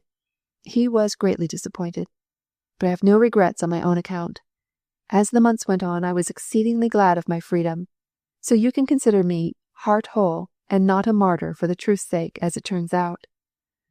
"Is that so?" Mrs. Remington exclaimed with delighted eyes. "How happy I am to know it. I feared your life was clouded by the affair. At the same time, I was glad when it was broken off, because my intuitions told me that he was not the one for you. But Mr. Palmer, what of him?" "He is more than consoled. He went to Europe and married a lady who is royally connected and holds vast estates in her own right. Mrs. Remington, some of my friends think I did very wrong in breaking such a promise, but the promise was made to the type of man I supposed him to be, which he was not. Must not a wife reverence her husband?" "The Bible says so." "Then he must have qualities to command reverence, or she must fancy he has at least. Fancy deserted me, and left the bare truth standing out." "You are right, of course. A love based upon anything else than noble character would not endure. But, dear, is there no one on all the wide earth that you think you could reverence in that way?" Mrs. Remington asked, looking straight into the blue eyes which dropped their gaze into the fire as Elsie answered demurely. "Yes, just one. But I will not tell you who it is, and he himself will never find it out." The carriage coming for Elsie just then put an end to further confidences. Mrs. Remington went up to find Aunt Hannah, who was watching her idol's slumbers. "Now doesn't he look like a saint who was never naughty in all his life?" the young mother said, bending over where he lay amidst the soft whiteness of his crib, serene and sweet, with one hand under his rosy cheek. Then, without waiting for reply, "Aunt Hannah, I want to call you to account. Why, when you stood looking at baby in the dining room, did you call him little victim?" "All children are, more or less, at times, victims of their parents' thoughtlessness or inexperience," declared Aunt Hannah, almost grimly. "Why, Auntie dear, I thought you were a famous disciplinarian. Did you disapprove of John's correcting baby at the table? You said the other day I was a brave mother because I would not yield until I had conquered him, though it took me an hour and nearly broke my heart the day he was determined to have my best fan to play with, you know." "Yes, you couldn't do anything else. You told him not to touch the fan, and he kept taking it up again, though he knows perfectly well what no means. He must learn to obey." "Now, sit down here, Aunt Hannah, and explain all about it. Give me a nice, good lecture on discipline. I need it. I feel utterly helpless and perplexed sometimes before that small bit of humanity. What was wrong tonight?" "Child, I ought not to have said it, maybe. I always did disapprove of a meddler in the family. There's a deal of unhappiness made in that way. But I will just tell you what I meant tonight. Of course the little fellow can't have a thing because he cries for it, and he can't have what is not good for him anyway. He has to be corrected. I think the wrong was in bringing him to the table at all at night. He ought to have had his bread and milk at 5 o'clock, and be put to bed by another hour. After he has studied and planned so much mischief, and his little feet have trudged all day to carry out his plans, he is tired. He feels as we do when we are all tuckered out and call ourselves nervous. We are as ready again to cry or fall into a fit of temper as when we are fresh. Then comes something on the table that he likes and can't have. He does not see why he can't. He is wonderfully tempted. His heart feels fit to break, and he is angry besides. If the Lord taught us grown-up folks to pray, "Lead us not into temptation," shouldn't we see to it that we don't tempt poor babies beyond what they can bear? "Yes, I see," his mother answered meekly. "I wish I knew just how to manage him in all things." "Well, I don't feel as if I had divine wisdom on the subject by any means," Aunt Hannah said. "I never brought up any child but John. He had a big will, and I had many a tussle before he learned to know that he had to give it up sometimes. But, if I could help it, I never had a settlement with him at mealtime. I would sooner let a child go without his dinner another hour than to have a crying spell in the midst of it. You know how it is yourself when you've had a lump in your throat and feel bad. You don't want to eat. If you do, it lies there like a cannonball and makes you feel miserable. Children with cross mothers are made into dyspeptics, I dare say, by eating when they are all stirred up." I never thought of it in that way, Mrs. Remington said. It is reasonable, and it is true that children are victims to thoughtlessness. How would it do to have baby take all his meals alone till he is a little older? It is quite trying to correct him so much at the table. I know I always feel as if I could not eat a mouthful while he is crying. I don't think that would do at all. The little fellow would be lonesome, and so would we. How would he ever learn to behave at table if you don't begin with him when he is young? Suppose you let him come to breakfast and what you call lunch. If you have noticed, he is more easily controlled then than he is at night. He doesn't set up his will so strong when he isn't tired. Then, if he misbehaves, let Jane come and carry him off, and not bring him back to that meal. It isn't like being posted up there, a little sinner with us all looking at him. Afterward you can talk with him about it, and tell him that he can never stay at the table when he is naughty. An ounce of prevention is worth a good deal, too. Impress it upon him just before he goes to the table that he must be good. Why, Aunt Hannah, we thought it would help him learn, to keep him in the room and let him feel that he is disgraced. But has it helped? He has cried in that corner for 6 weeks now. He knows he can come back to the table as soon as he says, I will be good, and sometimes his big will won't let him say it for ever so long. But let him see that there is no more coming back for that meal, and my young man will change his course. I would rather go to the stake myself than hear his sobs, that sound as if his poor little heart was breaking. He will cry all the same if Jane takes him away, don't you think? No, he won't cry a second. His mind will be turned to something else on the way out. I wonder, the young mother said, as she sighed, whether there ever before was such a mischievous baby as ours. Yes, answered Aunt Hannah decidedly. Lots of 'em. His father before him was, and I shouldn't a bit wonder if you were good at it yourself. It is only babies made of putty that are always saintly. Besides, we must remember that a good deal of what we call mischief isn't at all. It is exploring and experimenting. How else are little scraps of men and women to learn all they have to learn? Aunt Hannah, it is your bedtime, and I am keeping you. You almost nodded then. Don't wait another moment. John will soon be here, I am sure. He did not expect to be gone as long as this. 3 hours later, when the clock chimed out the midnight hour, Mrs. Remington stood shivering by the old lady's bedside, saying, Oh, Aunt Hannah, it is 12 o'clock, and John has not yet come. I am so troubled I cannot sleep. Chapter 11. No. Mr. Remington, once launched on a text, gave himself no concern as to his route. He became absorbed in sounding the depths of the wonderful passage he had chosen. After the topic and divisions of his sermon became clearly defined, he recalled himself to material things, and reflected that he had been a considerable time on the way. He looked from the window to try to discover his whereabouts. To his surprise, street lamps had disappeared. He was out in the open country, and the night was dark. He called to the driver, Where are you taking me to? Have you not gone out of your way? The man told him gruffly that it was a ways out, and half a mile further. It looked dubious, but Mr. Remington told himself that it was all right. Probably a farmer living out a few miles had sent for him. Presently the carriage stopped, but he could see no house in sight. Perhaps it was hidden by the trees. The driver got down and silently opened the door. Mr. Remington stepped out, asking, Which way?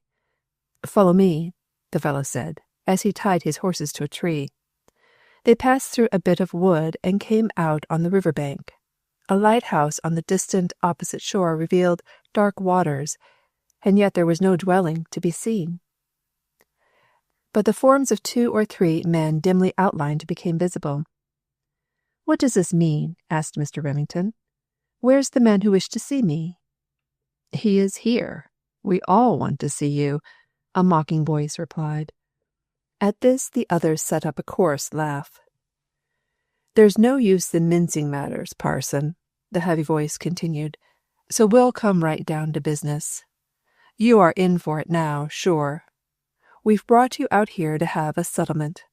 You've got to promise to back down and let us alone, or you'll have to face the music. Then he went on to say, interspersed with many oaths, that the saloon just closed was to be reopened, that they meant to have one there in spite of anybody. If he should choose to let them alone, well and good. He should not be molested. If he would promise that, then and there, swear it, then he should be driven back to his home at once. If not, then prepare himself for the worst. Almost as soon as he stepped from the carriage, Mr. Remington felt suspicious that some plot against him was on foot. Rapidly he reviewed the situation. He was several miles from the city, in the hands of a band of lawless men. The hour was not late, but the locality was lonely, being quite a distance from the highway. If he should shout for help, it would be of no avail. It might perhaps hasten a catastrophe. There was absolutely nothing that could be done by him in the way of defense. Suddenly there came to his senses a realization of the near presence of Christ. He almost looked to see among the dark figures about him a shining one, the form of the fourth. It instantly calmed his heart and cleared his brain, enabling him to speak to them with coolness and dignity. He began to try to reason with them. They were evidently astonished at his courage, but one might as well reason with wild beasts. They hissed and hooted, drowning his voice, and the spokesman cried with an oath, "That won't do, parson. We don't want any preach. Will ye swear to let us alone and stop your temperance gabble? That's the question. Say yes, and you can go home. Say no, and you shall be ducked in the river till you come to your senses." "No," and Mr. Remington's voice rang out clear and firm. "Nab him, Bill," roared the leader. "Bring him along. It won't be hard work to duck him. He ain't very hefty." Two of the men had gone down to the river to find a suitable place for carrying out their demoniacal plans, after seeing that their victim intended to submit peaceably, leaving the other two with the prisoner. One of these was undoing a rope or strap, while the other clutched the prisoner's arm with a firm grasp. "Stand aside," Mr. Remington said. "Let me take off my overcoat." There was so much authority in the tone that the fellow involuntarily loosed his grasp and stepped back. The next instant the coat was handed over to him, and like a flash Mr. Remington turned, vanished into the darkness and ran like the wind. Shots were discharged, balls whizzed by him, but like a hero of old in the hands of his enemies, no manner of hurt was found upon him. In college days Mr. Remington had been somewhat of an athlete. His classmates called him the champion runner. The long unused accomplishment, that peculiar swift gliding over the ground which can only be attained by training, served him now to good purpose, as the lithe form, now that he was out of the woods and could see the way clearly, ran fleetly, noiselessly, on over fields, leaping lightly over fences, on toward a point he had in mind, far from the main road, as nearly as he could judge by his whereabouts. On went the fugitive, never slacking his speed until, after having gone a long distance, a light glimmered at the foot of a hill. But when he neared the house, it proved to be not much more than a hut. He dared not stop there. Possibly it was the very den where the ruffians lived. Another 2 miles of rapid walking, and then, just as he began to feel utterly worn out, he came upon a substantial-looking country house. The lights were out, but he ventured to knock at the door, which, after a little, was opened by a man with a lighted candle in his hand, who demanded in a gruff tone, "Well, who are you, and what do you want at this time of night?" "Is it possible I have struck one of the rascals here?"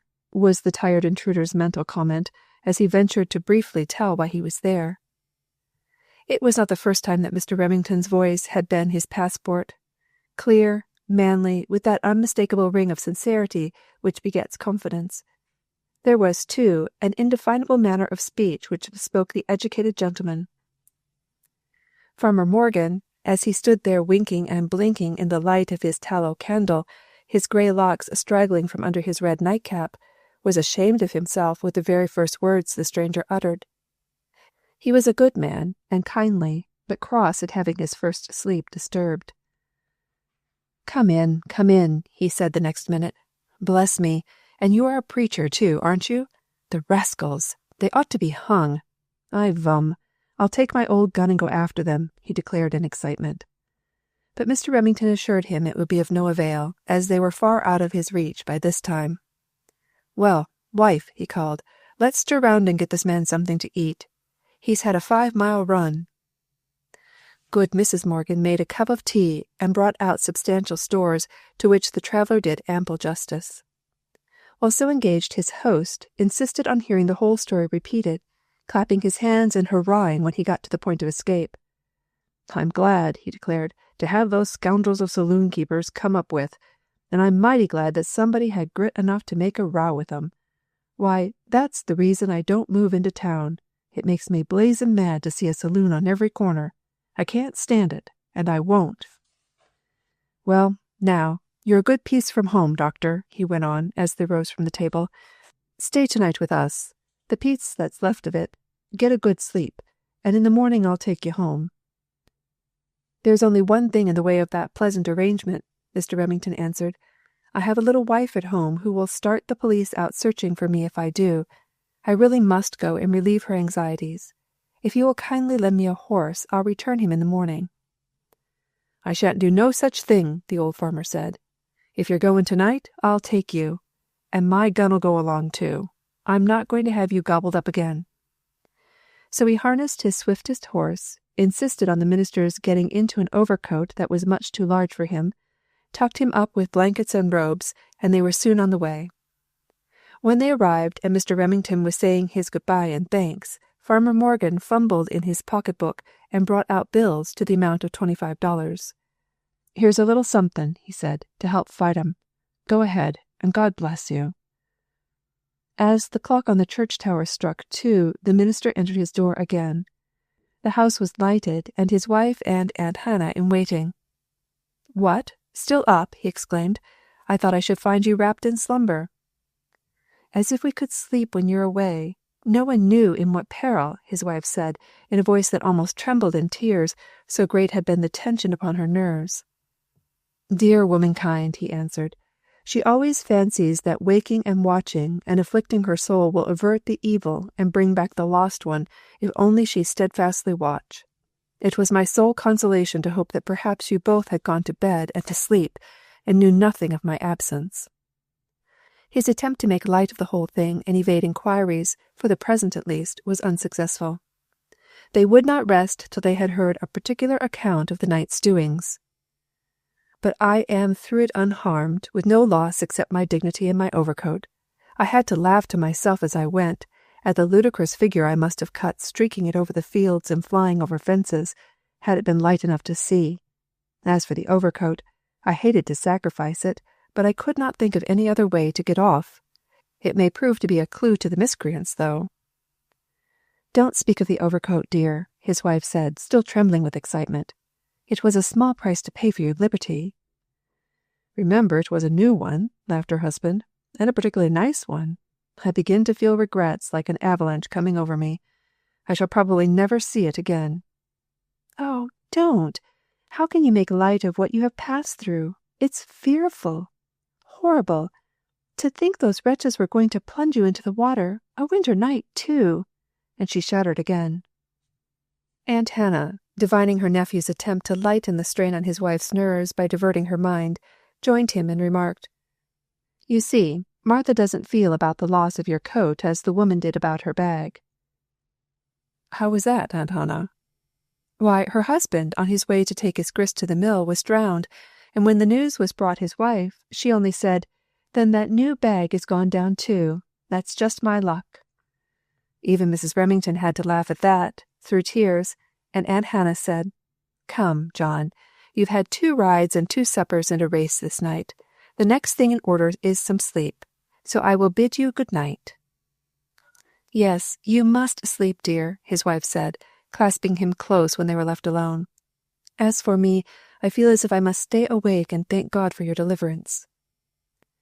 The next morning, Mr. Remington sought out Earl Mason to consult with him as to the plan of procedure for the apprehension of the villains who had assaulted him. They decided to place the matter in the hands of a detective, and meanwhile to be on watch for developments. Mr. Mason asked for a particular description of the overcoat, which Mr. Remington essayed to give, but, abandoning the idea in despair, referred him to his wife, who knows to an iota exactly what and how it is. "A black beaver cloth," she answered promptly, "quite heavy, lined with silk serge. Sleeve linings are black and white silk. The collar is of velvet, and I worked my husband's initials in red silk in the right-hand sleeve lining, because the clothes of men are so much alike. You are always making off with one another's hats and coats." It was the same week that Earl Mason, following his usual habit of giving 1 hour a day to Christian work, took his way among the slums of Water Street to visit a little boy who had been absent from the mission Sabbath school several times.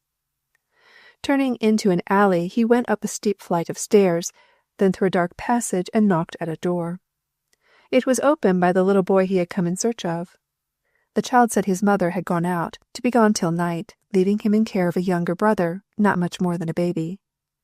While Mr. Mason sat talking with little Tim in his pleasant way, his eyes, roving about the room, chanced to fall upon a coat hanging on the wall. Tim's mother took great pride in that coat, and had that very afternoon rescued it from the rough box where her husband had thrust it.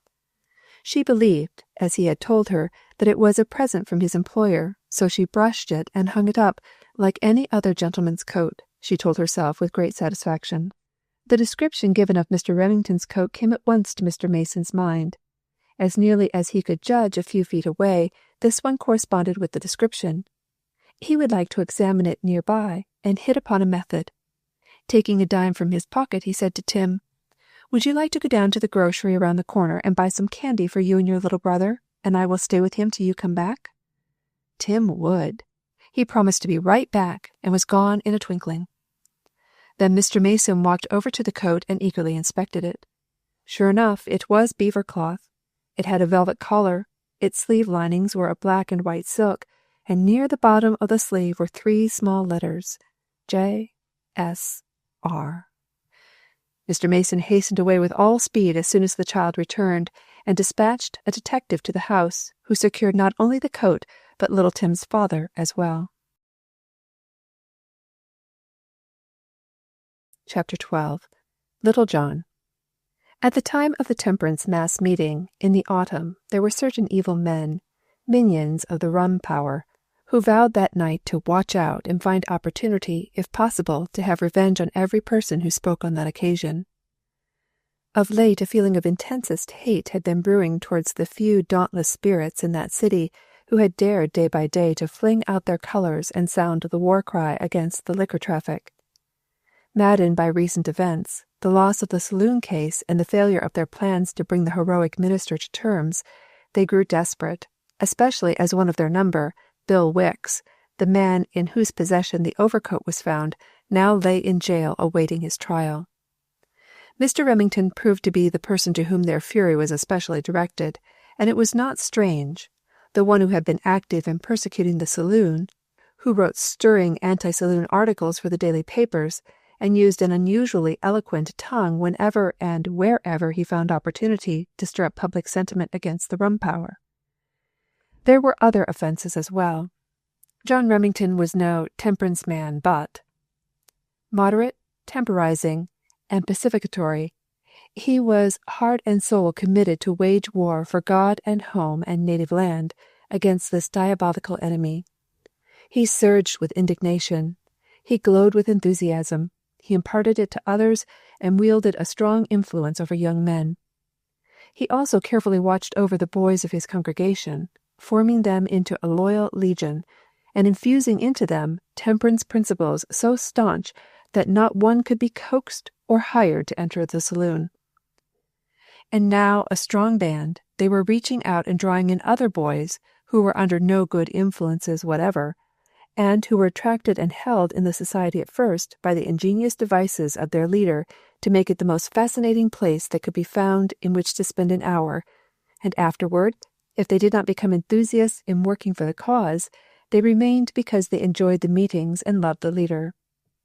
So this society was a great blow to the interests of the saloon-keeper who had, as it turned out, small material to work upon in the initiatory steps necessary to make drunkards, and he was incensed accordingly.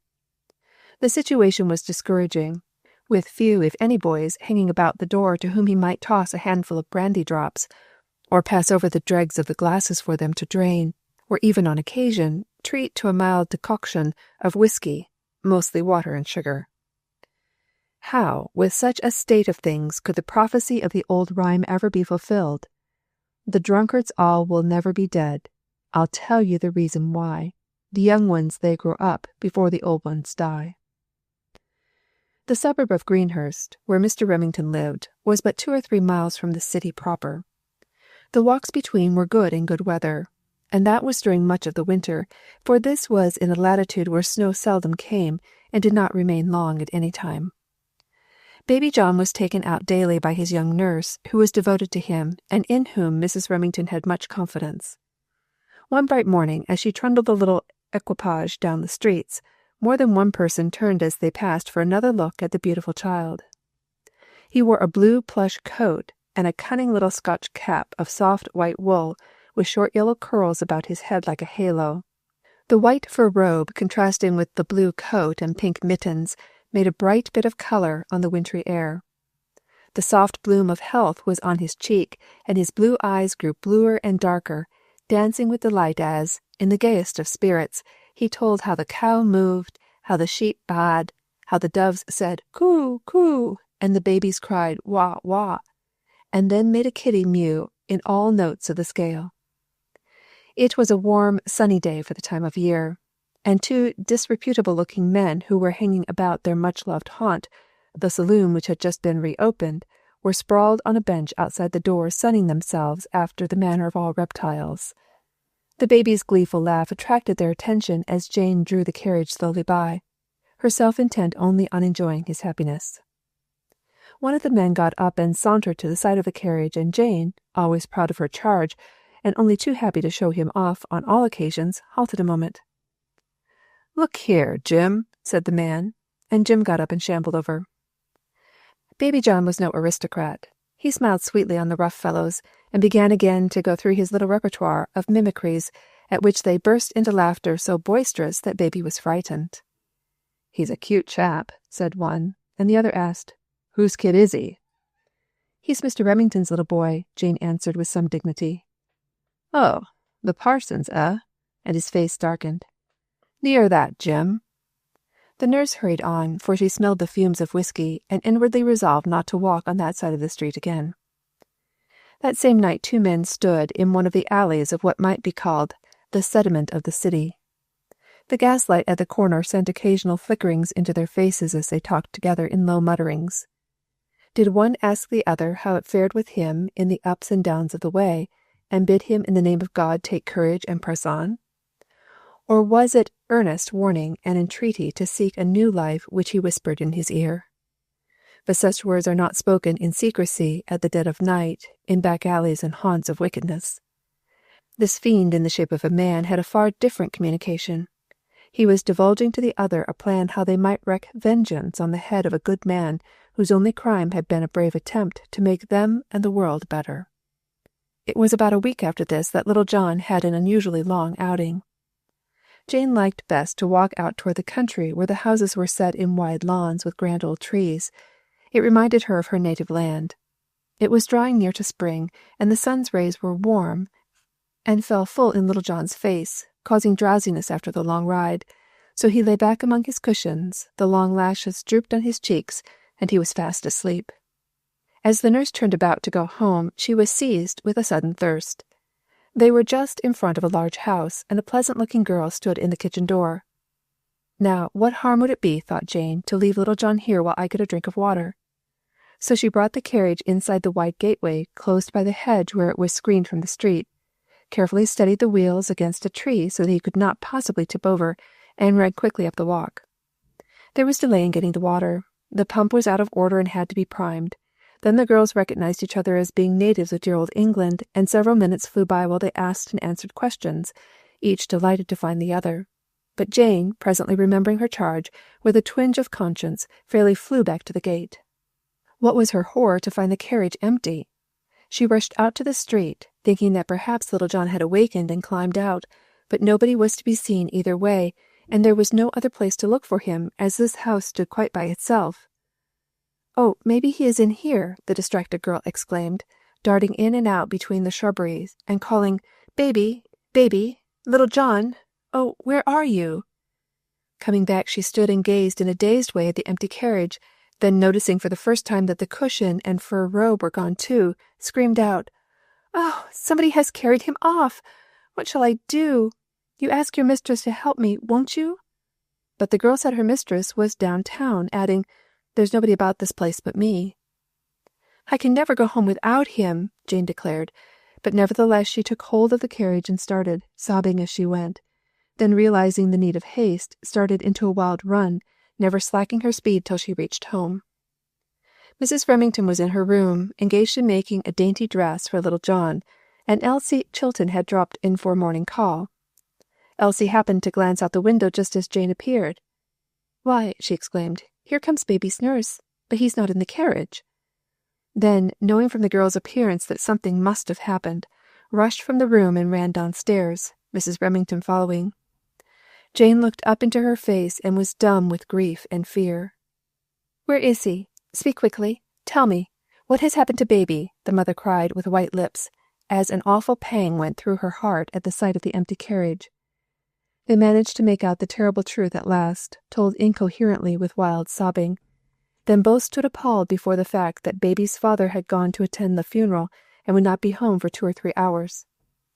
Mrs. Remington seized her hat and cloak, with but one thought in her mind, to go to the spot where her darling was last seen. But her limbs refused to bear her, and she sank down limp and white-faced on the doorstep. Elsie called Aunt Hannah to care for her, then said hurriedly, "I will go. I will get others to help me. We will find him, dear Mrs. Remington," and sped away as fast as feet could move, half dragging the nurse after her.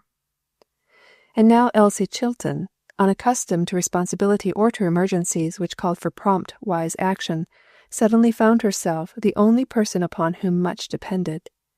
Instead of rushing aimlessly about in a distracted way, she coolly made her plans and rapidly carried them out, and that because she knew how to send a swift communication, swifter than telegraphy, to one who flashes back in the twinkling of an eye the right word or thought or deed to the waiting soul down here in the dark.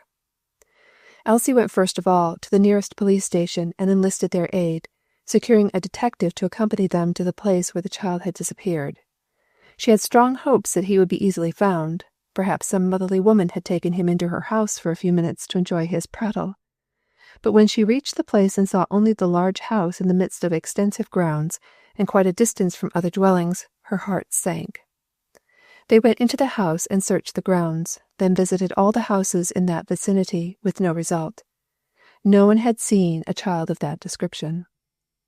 The terrible uncertainty began to force itself upon Elsie that dear little John had been stolen. Taking a carriage, she went with the detective to the nearest railway stations. She sat in crowded waiting rooms and eagerly watched every person who entered, penetrating even into the smoky atmosphere of the men's room. She watched the crowds pour out and enter the trains, then, to be doubly sure, went through the cars herself. It was all in vain. There were babies of all ages and sizes, but not the golden-haired, dimpled darling she was in search of. In despair, she bethought herself of one who would be keenly alive to the situation, and she hastened to Earl Mason's office. A few hours ago she could scarcely have conceived of anything which would have induced her to call upon him. But this was no time for strict observance of society rules. Mr. Mason had a knotty problem in a case to unravel that morning, and having been hindered several times by long calls from importunate clients, had given orders that he should not be disturbed for any cause during the rest of the morning. It was therefore with annoyance and surprise that he looked up at the sound of the opening door to see his office boy standing there with an apologetic look on his face and a lady's card in his hand. "I couldn't help it, sir," he said, as he handed the card to his superior. "She wouldn't go away. She said she must see you right away." Mr. Mason took the card and glanced at the name. Then his face lighted up, and he arose hastily, saying, "I will see her." His expression changed to grave concern as soon as he saw Elsie. Evidently she was deeply troubled. "Oh, Mr. Mason," she exclaimed, in an eager, trembling voice, "little John is lost. I am sure you will know what to do." And then she rapidly told all that had happened. But his face grew more anxious than her own as he listened, and realized all that evil men had it in their power to accomplish, either for revenge or gain, hidden as they were in the great city. Giving his affairs into the hands of a brother lawyer, he went with Elsie back to the Remingtons to see if the child had not already been found, but nothing had yet been heard, and he hurried away to secure a large force of detectives of undoubted skill, and to carry on the search himself, eagerly, unwearyingly. There were many among the lowly who loved the very name of this young man. He was to them all that stood for goodness, truth, and beneficence. So now he went from one place to another, into cellars and attics, holding conferences with washerwomen over their tubs, penetrating into the smoke and clatter of machine shops and factories, and interviewing grimy men to see if they had heard dropped any word that could possibly point to any clue. Mr. Hargrave joined him later in the day, and together the experienced wise man of business and the keen-witted young lawyer gave the best that was in them of intense thought and unfailing effort towards solving the awful problem. They devised new plans and offered large rewards for the return of the child. Indeed, before many hours the whole church was enlisted, besides many members of Mr. Remington's former charge in the city.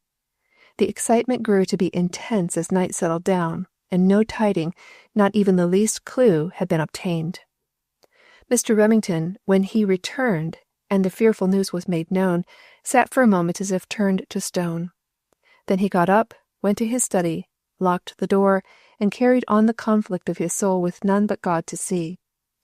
Before he left it, he laid his only darling son by faith in the very arms of the prayer-hearing God, and came forth calmed, ready to sustain others and to join in the search. It was a night of horror, though, to all, even with divine help to bear the strain.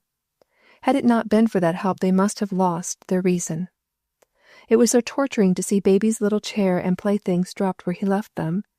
There, too, was the empty crib and the white flannel gown hanging near it, the sleeves rounded out to the shape of the plump little arms. Where was the dear baby? Did he sleep on a pile of filthy rags, in some vile den, watched over by some miserable hag? And was he at that moment crying piteously and calling Mama or Gamma, as he called Aunt Hannah? Or was he living at all? It would be almost a relief from this cruel suspense to know that he was safe in the arms of the tender shepherd. The long night passed heavily away, especially to those who sat at home waiting for tidings. Mr. Remington joined those who spent the night in searching the city.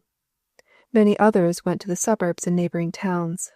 Aunt Hannah fled to her stronghold, literally praying through all the dark hours, sometimes encouraging the heart of the stricken mother with a promise from God's book, sometimes for her comfort audibly speaking words of prayer, importunate pleadings, strong in faith. Chapter 13. A Little Traveler. Morning dawned on haggard faces and torn hearts, and yet there was no hope. Must the year stretch out before them filled with gloom and horror, unsatisfied longing and fruitless searching? For if their darling were not returned to them, life must henceforth be one long search. The young mother lay for hours like one stunned by a terrible physical blow, able only to take in the fearful thought, "My baby is lost." When she roused herself and moved about, wan and white, she came upon Jane weeping in a dark corner of the back hall. The girl, by a finer instinct than one might have given her credit for, feeling that the sight of herself would be painful to her mistress, had kept out of the way, and she started up now like a culprit to flee. But Mrs. Remington stopped her, laid a kindly hand upon her shoulder, and, in a gentle voice, assured her that she believed she had not intended to do wrong, then sent her upon some small errand. It was an act never forgotten by the girl, and which led her years afterwards to declare her mistress to be just an angel of a woman. In truth, however, Mrs. Remington was no more angelic than the rest of us. The sight of Jane made her inwardly shudder at first, and for a moment she felt like telling her to go at once and never let herself be seen in that house again. But this child of God had long ago surrendered her will to him, and now, though her feelings rebelled, she met their every complaint and resistance with the words, "Thy will be done," saying them over and over to herself at every new suggestion of the tempter. He had steadfastly attempted to linger near her all through the hours of that dreadful night, and had whispered in her ear, "God loves you, does he?" As if he would allow your only child to be taken from you in such a cruel way if he did. You and your husband have tried faithfully to serve the Lord, have been brave and true and self-denying, and this is your reward. He could keep your child safely and send you good news of him this very hour, and he does not do it. But Satan must soon have slunk away defeated at the sight of that brave little household, lifting up their heads in faith, reiterating, Thy will be done. Though he slay me, yet will I trust him. 'Twould be a tall heap of money that'd be paid for that brat if he should turn up missing some day, now wouldn't it, Jim? This is what one of the two men in front of the saloon had remarked to the other as they watched Little John's carriage out of sight on the day Jane had stopped a moment to let them admire the pretty boy. No sooner had he spoken the words than there shot into his mind a scheme which might not only bring money, but would satisfy revenge as well. Doubtless Satan furnished the hint, for the strangeness of it all is that we may have either aid we apply for, the crafty suggestions of the Prince of Darkness, or the wisdom that cometh from above. Pete Nolan got up then and went off by himself to think about it.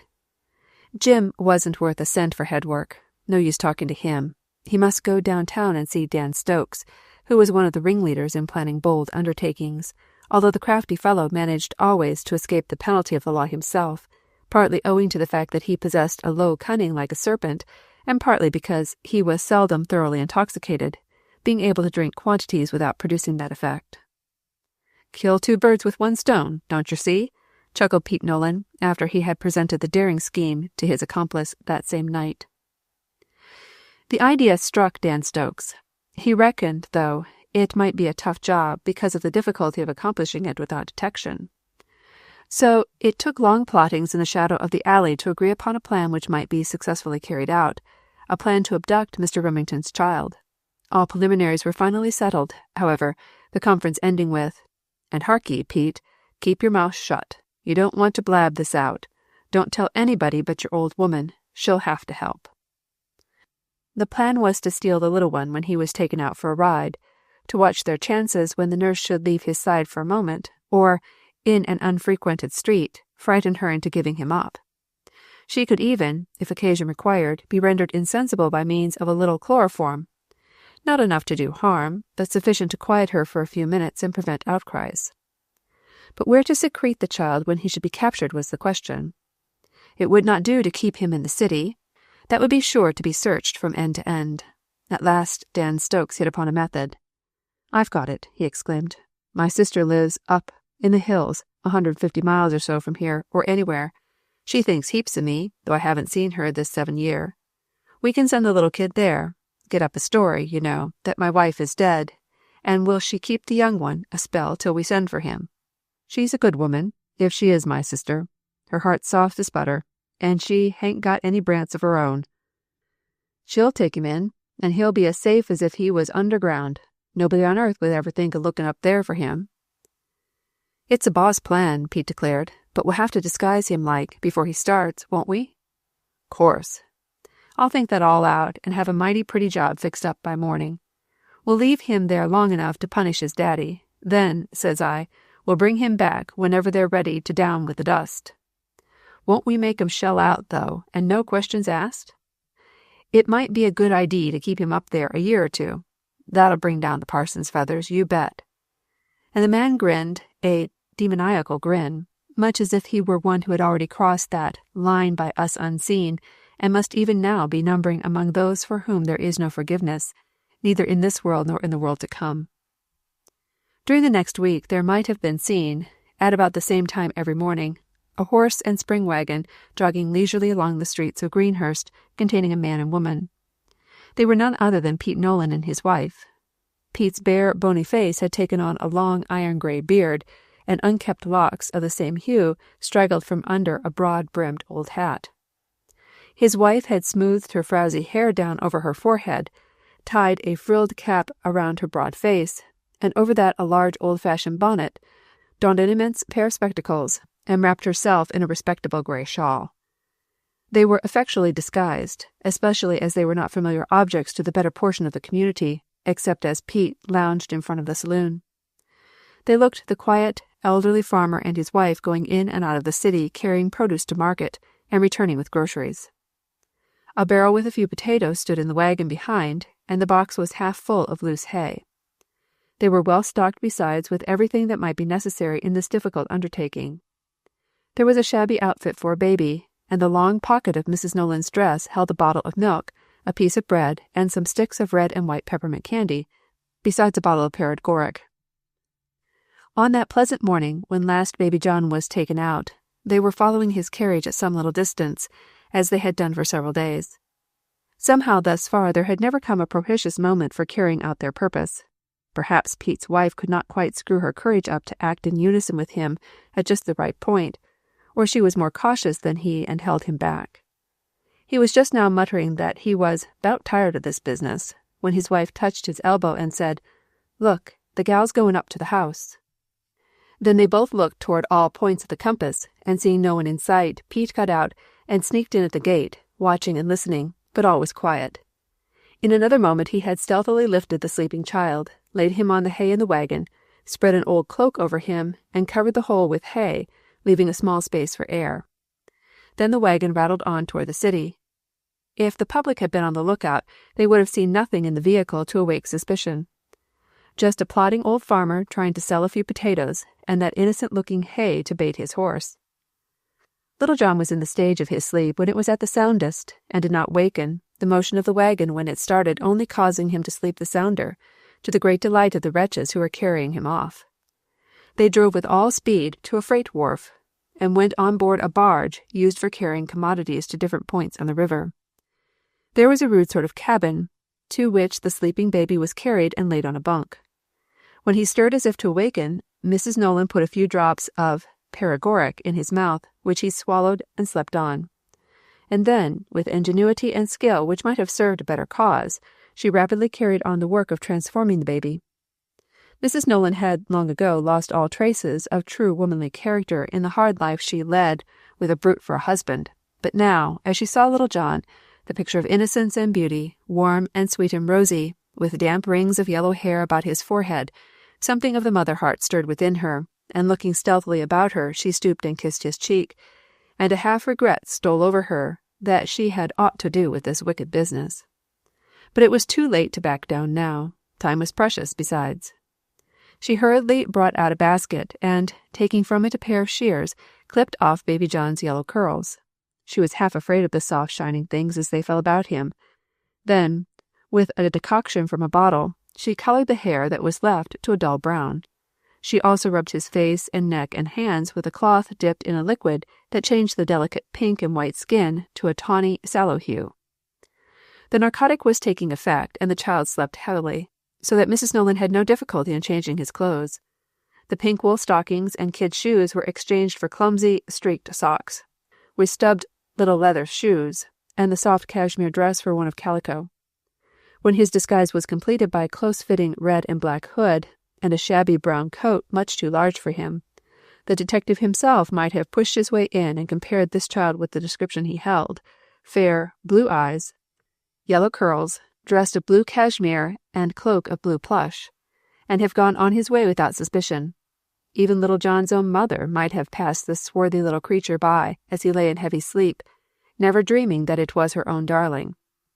So it came to pass that while Elsie Chilton and the detectives were waiting at stations and piers, no attention was paid to a rude barge which sailed from a wharf at the foot of Water Street, and while a large police force searched the city and its surroundings, this craft went quietly on its way till it reached a certain port where Pete Nolan and his wife were to take the cars for the country place among the hills. The whole thing was well planned.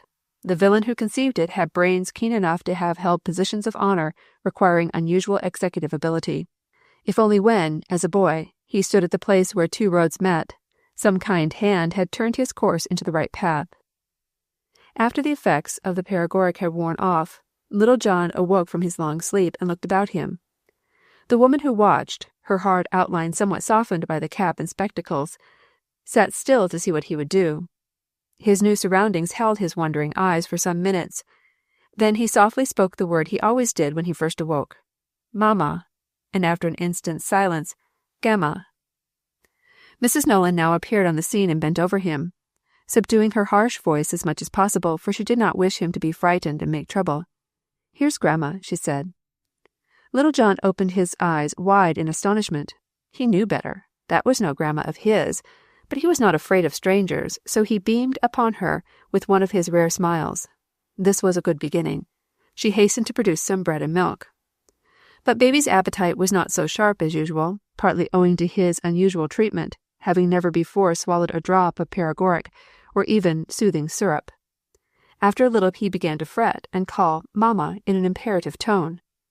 Not even the red and white candy mollified him for long, so he was again put to sleep as before. They were a long time on the way, owing to detentions and the slow mode of travel for part of the journey. That day and night, and the next day had passed before they reached their destination, the last 5 miles being by stage. It was evening when they arrived at Stony Ridge, the veritable little village where Mr. Remington had done some of his best work, and were set down at the house of David Bailey, a respectable mechanic who lived in a small house on the outskirts of the village. Pete stayed outside, sending his wife in to leave the baby and the letter which Dan Stokes had sent. A young girl opened the door at her knock, who said that Mrs. Bailey was sick abed and couldn't see anybody. "Well, I can't help that," said Mrs. Nolan. "I brought her brother's baby to her. His wife's dead, and he wants her to keep it a while. I've done my job, and here's the letter he sent her." Whereupon she deposited her burden on a lounge, and departed before the astonished girl could ask a question or make a demur. Mrs. Bailey was ill of a fever, and on that evening having what her neighbors called an unusually bad turn. So for some time no attention was paid to the strange bundle which occupied the lounge in the sitting-room. Good old Mrs. Blake, who lived nearby and, as must be remembered, was the chief pillar in the old Stony Ridge church, had just come in with a basket of delicacies and comforts for the sick woman, and now stood bending over little John, asking, "Who in the world is this?" "Read the letter, won't you, Mrs. Blake?" said David Bailey, who was just starting out in anxious haste on an errand, "and see what it's all about. I'm sure I don't understand it." By the time the contents of the letter were known, little John had awakened and began his call, "Mamma, Grandma." The voice was faint, for he was weak from long fasting and worn out with all he had passed through. When he saw strangers bending over him again, he curled his lip in a grieved way and began to sob, for the little hero would never cry outright so long as he could keep it in. Fearing that his cries would disturb the sick woman, Mrs. Blake hastily gathered him up in her arms, saying, "He can't stay here tonight, whosever baby he is. I'll just take him home and take care of him till they know what's what." She fed him generously with warm bread and milk, which he seemed to relish better than that provided by Mrs. Nolan, and by the time the last mouthful had been swallowed was asleep again, being still drowsy from the effects of the drug. "Poor little lamb," Mrs. Blake said as she undressed him and improvised a night-dress. "I ought to give him a good wash, but he is so tired I won't bother him tonight." In the morning little John, having an excellent constitution, was quite himself again. He smiled and chattered and frisked, much to the delight of Mrs. Blake, who had not had a baby in charge for 20 years. She prepared to give him a morning bath in the old-fashioned way with a quart of water and a wash-rag, but baby John rebelled. He kicked and squirmed, and reached out his hands and splashed in the basin, trying hard to put his head in too, with other demonstrations so plain that the meaning of them at last dawned upon Mrs. Blake. "The little soul!" she exclaimed. "He's used to getting into a tub, I do believe, and he shall." Whereupon she wrapped him in an old blanket, went into the kitchen, filled a small tub half full of warm water, and plunged him into it. Little John was in his element. He splashed and shouted and ducked his head under water, coming up dripping like a little bird from its bath, and Mrs. Blake knelt by the tub, shaking her sides with laughter, trying to scrub off some of the dirt on his face and hands with her soapy cloth. "My patience!" she ejaculated. "How it comes off! I've seen dirt before, but nothing like this. Why, we shall have a white baby pretty soon." "Of all things in the world!" she exclaimed, while she wiped him dry, and saw that the child with a dark, muddy skin and brownish hair had been transformed by his bath into a fair, rosy boy, with golden hair turning itself up into little curls all over his head. "Is this a miracle?" asked good Mrs. Blake of herself, mystified beyond all conception. Another thing perplexed her, too, as she dressed him. His garments were coarse and rough except for the little shirt which Mrs. Nolan had decided to leave on him. It was of soft, creamy knitted wool, daintily edged at neck and sleeves, with a tiny blue ribbon run in and tied in a bow. "Well, that's curious," she reflected, examining it more closely. "And I declare if it isn't exactly like the little shirt I sent Johnny Remington." Mrs. Blake grew excited when she found a letter J on the front of it. "It is the very same shirt," she exclaimed aloud, while little John looked up at her in wonder. Several years before, a lady from Boston, spending the summer at Stony Ridge, had taught Mrs. Blake to knit baby shirts. She was very proud of the accomplishment, and had knitted one with extreme care, and worked on it a small J in sampler stitch, and sent it to Johnny, as she called him at Christmas. And now here it was. Did Mrs. Remington care no more for her gift than to give it away to some poor folks? Her heart swelled with a hurt feeling, but she put it away. There was no time to grieve over it now. Baby must be dressed. Mrs. Blake eyed with disgust the coarse, shabby clothes that belonged to this stray baby. Then, wrapping him again in a blanket, she went to an old chest, bringing from its depths a bundle. It contained the clothes of a dear little grandchild who had died years ago. She selected from the treasures a red flannel dress and a white apron, some warm little skirts, a pair of red stockings and blue shoes. When baby was dressed in them, she turned him about to admire and kiss him. Nothing in the world so sweet as a clean baby, she told him as she buried her face in his plump neck. Little John smiled up at her, showing his dimples and white teeth, and then Mrs. Blake noticed a something in the expression which sent her off again into exclamations. "Why, this does beat all," she declared. "This looks like the Remington baby himself. It's that uncommon lighting-up look that he and his father both had when they smiled. What a pretty creature he is, but it's all queer. I don't know what to think." And Mrs. Blake rocked back and forth with her baby in her arms, absorbed in perplexing thought, till little John, refreshed and soothed, fell into a sweet sleep. She laid him on the bed, tucked him up, and went to the door to answer a knock. It was Mr. Porter, the young minister of the church. "I'm sorry to say there is bad news for you in the morning paper, Mrs. Blake," he said. "Your Mr. Remington is in terrible trouble. He has lost a child. It was stolen day before yesterday, and they have no clue to his whereabouts." Mrs. Blake was horror-struck a moment. Then a flash came into her face, and she said, "Come in. Come here," leading the way to the bed. "Look here. That's Mr. Remington's baby. I know it is." Then she told him all the strange story, and the two agreed that it certainly seemed as if this child could be none other than the lost one. David Bailey was then summoned, and the whole matter rehearsed to him. He was an honest man, whom they could trust. He disclaimed all knowledge of the child whatever, and said that his wife was too ill to be told anything of the matter, but the letter was from her rascally brother, who lived here and there and anywhere. They had not heard of him in years. From all the circumstances it looked as if this might be one of his evil tricks, and it was more than likely that this was the lost child. "It can do no harm at least to telegraph Mr. Remington to come here at once," Mr. Porter said. "I'll go immediately and attend to it." "No, don't. I'll go myself and take him," said Mother Blake. "Tell me where it is. I'll risk but what I can find the way." "But if this should not be the child?" "He is the child. I'd know that baby among 1,000. And it's just like our Heavenly Father, bless his name, to send him here to me and let me take care of him and carry him home, and I'm going to start this very day." "I'll also go with thee," said Mr. Porter. Chapter 14. Suspense.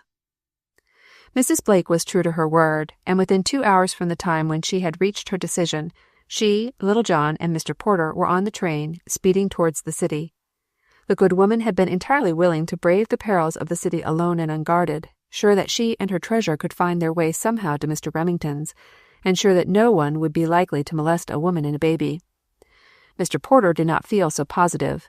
He reflected that the miscreants who had done so foul a deed as to steal a child must have had strong reasons for doing so, must have thought that they laid their plans well, and must be on the alert through these first exciting days to see that in no way they miscarried.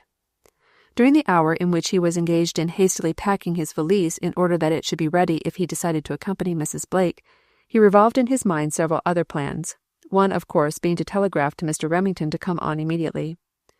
This was discarded. In his own bewildered brain the good man felt by no means certain that the fair-haired child who had won Mrs. Blake's heart was John Remington, Jr. To be sure, he had never seen the baby, and if I had, he murmured, as he nervously opened and shut drawers and hunted for handkerchiefs and collars and neckties, "I shouldn't know him from any other little chubby face. Mrs. Blake thinks she remembers him. The idea of being able to distinguish one baby from another after an absence of 6 or 8 months. I don't know much about them, but I know they change in a remarkable manner during the first few years of their lives. It seems impossible to believe that the villains who stole the Remington baby made such an egregious blunder as to send him out here, where every man, woman, and child loves the ground his father trod on. To be sure, the rascals might not have known anything about that. It may be all a wonderful, providential chain of events, but it won't do to send for the father, to raise his hopes to the seventh heaven of bliss, only to dash them to the ground again, perhaps. More than that, he ought not to leave the mother, and the mother ought not to have the strain of travel upon her, with the alternate hopes and fears. No, Mrs. Blake is right. It is best for us to go and take that baby. If it's all a mistake, why, we shall have had a fool's errand, that's all. If it should happen to be the right baby, that will repay us for all the possible chances of being laughed at for the next 10 years to come. We'll go, and I'll telegraph to my friend, Dr. Coles, to know what Mr. Remington's address is, so there shall be no delay when we get there. Little John was entirely satisfied with the program. To be sure, he wanted his mamma and his gamma, and puckered his lips several times that morning and asked for them, but on being assured by Mrs. Blake that he should go a-riding on the cars and go to gamma and mamma just as fast as the iron horse could take him, he concluded to be reasonable, and rubbed the cat's fur the wrong way, and frolic with the dog in a manner which would have brought terror to his mother's heart could she have seen him. A queer little chap he was, when ready for his journey. Good Mother Blake's baby wardrobe, so carefully laid aside, was neat and clean and wholesome in every respect, but not of the very finest material, nor in the extreme of the fashion, as Mrs. Remington and Elsie Chilton between them had contrived to keep John Jr. all his little life. On this particular morning, his long grey cloak was too large in the neck for him, and bunched out at the back in a way which would have distressed his mother, and the queer little cap, with blue ribbons tied under his chin, was far too small for his splendid head. Little did John Shield Remington care for trifles like these. When the train was fairly under way, he was in a glow of delight. He went through with all the pretty things he had ever been taught in his life. He mooed like the cow, he barked like the bow-wow, mewed like the kitten, and even mimicked the screech of the engine successfully, to the great delight and appreciation of his fellow passengers. "He's a wonderfully winning child," said Mr. Porter, "whether he's Remington's boy or not." "Now, you needn't say that," said Mrs. Blake. "I know just as well as I know that I am sitting here that this is Johnny Remington. He's got his father's eyes. Do you suppose I could be mistaken in those eyes? The idea of such a child as this being the son of that worthless fellow! Why, Mr. Bailey says they haven't had a line from him for 7 years, and the most comfort they had out of him in their lives, anyway, was not to hear from him at all. He's a drinking, thieving wretch, Mr. Porter, and worse than that, if there is any worse. Don't tell me that this child ever belonged to him. Why, the very way in which he uses his pretty hands shows that he has been brought up among refined people and taken care of all his life. You ought to have seen him when I plumped him into the bath. I wasn't going to do it, you know. I saw he needed washing badly enough, but I got a bowl and a washing rag, just as I used to do with poor Jimmy, and this little fellow as good as told me that he wasn't used to any bowls, nor anything of that sort, and he wanted an ocean, at least, to splash around in. You would have thought he was a regular duck if you had seen him splash the water over him, and heard him chuckle when I put him into a tub. Just a common wash tub, you know. Bless you, he didn't care for that, so there was plenty of water. Now, Mr. Porter, it stands to reason that folks who have gone to wreck and ruin, as that poor Mrs. Bailey's brother has, don't take pains to put their babies in a bathtub every morning, to splash and kick and crow for 15 minutes.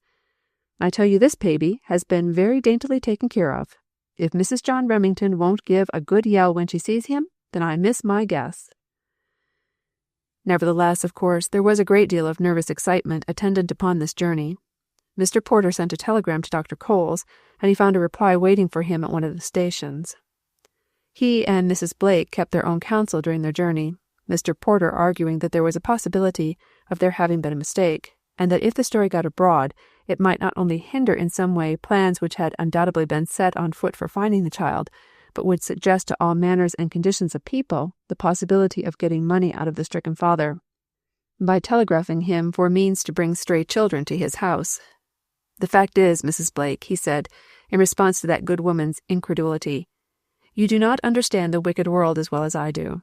In some things you are a great deal wiser than I, but I'm disposed to think that I know more of what evil men will do to carry out their designs, or to get a little money, than has ever entered your mind. Why, a few years ago, I was mixed up in a case somewhat similar to this. A child was decoyed away from home for the purpose of getting hold of the pretty clothes that it wore, and the gold chain around its neck, I suppose, And during the 7 weeks that search was kept up before any trace of that baby was found, to my certain knowledge the father received no less than 13 telegrams, calling upon him to telegraph money orders sufficient to defray the expenses of bringing children who were supposed to be his. "For pity's sake," said Mrs. Blake, aghast. "Where did they get all the children?" Whereupon Mr. Porter, full of anxiety as he was, relaxed sufficiently to laugh outright. "In most cases there were no children," he explained. "The money was telegraphed, of course, the father being too distracted to do other than try to follow out every possible clue, but no baby was forthcoming. An investigation proved that no such person as applied for and received the money order could be found in the place. They were put-up jobs, you understand.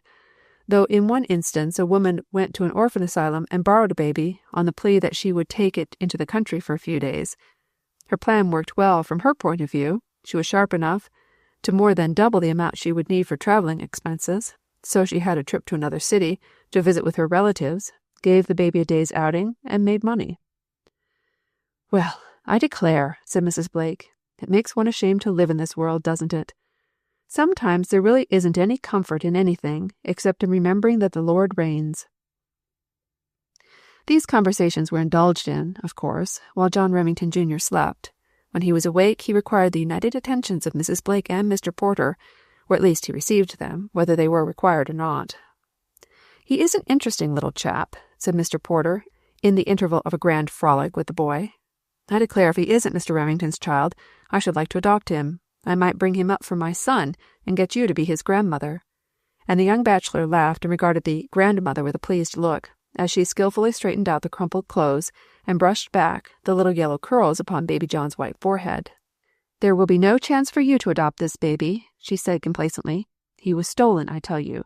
His name is John Shield Remington. Why, if you had seen him when I first did, you'd know, Mr. Porter. He was all stained up with some stuff to make him look sallow. When I put him into his bath and the yellow began to wash off, I tell you I was scared. Then his hair has been cut in a queer fashion, kind of chopped off. That description you brought me of the baby, you know, said he had long yellow curls. Look at all those little yellow rings around his head. Anything to hinder there having been long curls a few days ago?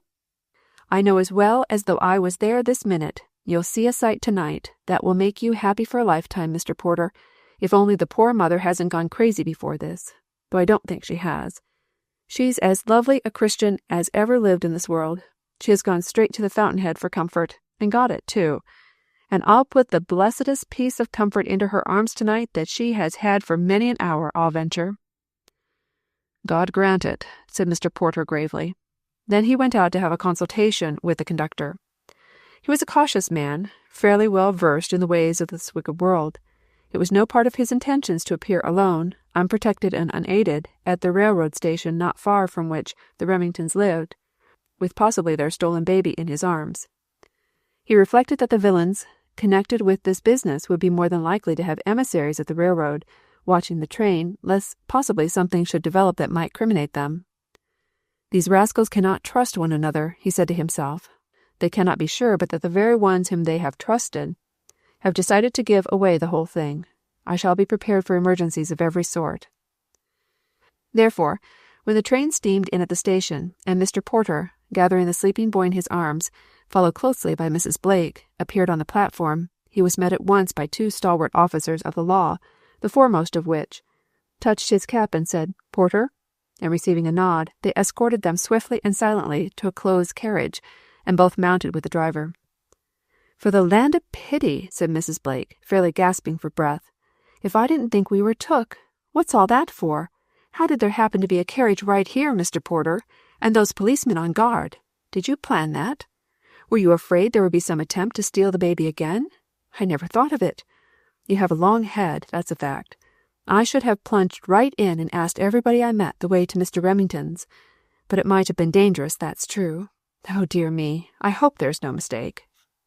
Within the Remington parsonage, an excited company were gathered in consultation. Mrs. Remington sat back in the rocking chair, her hands clasped in an almost convulsive effort to keep herself quiet. Her eyes closed, her face as pale as the white woolen gown she wore.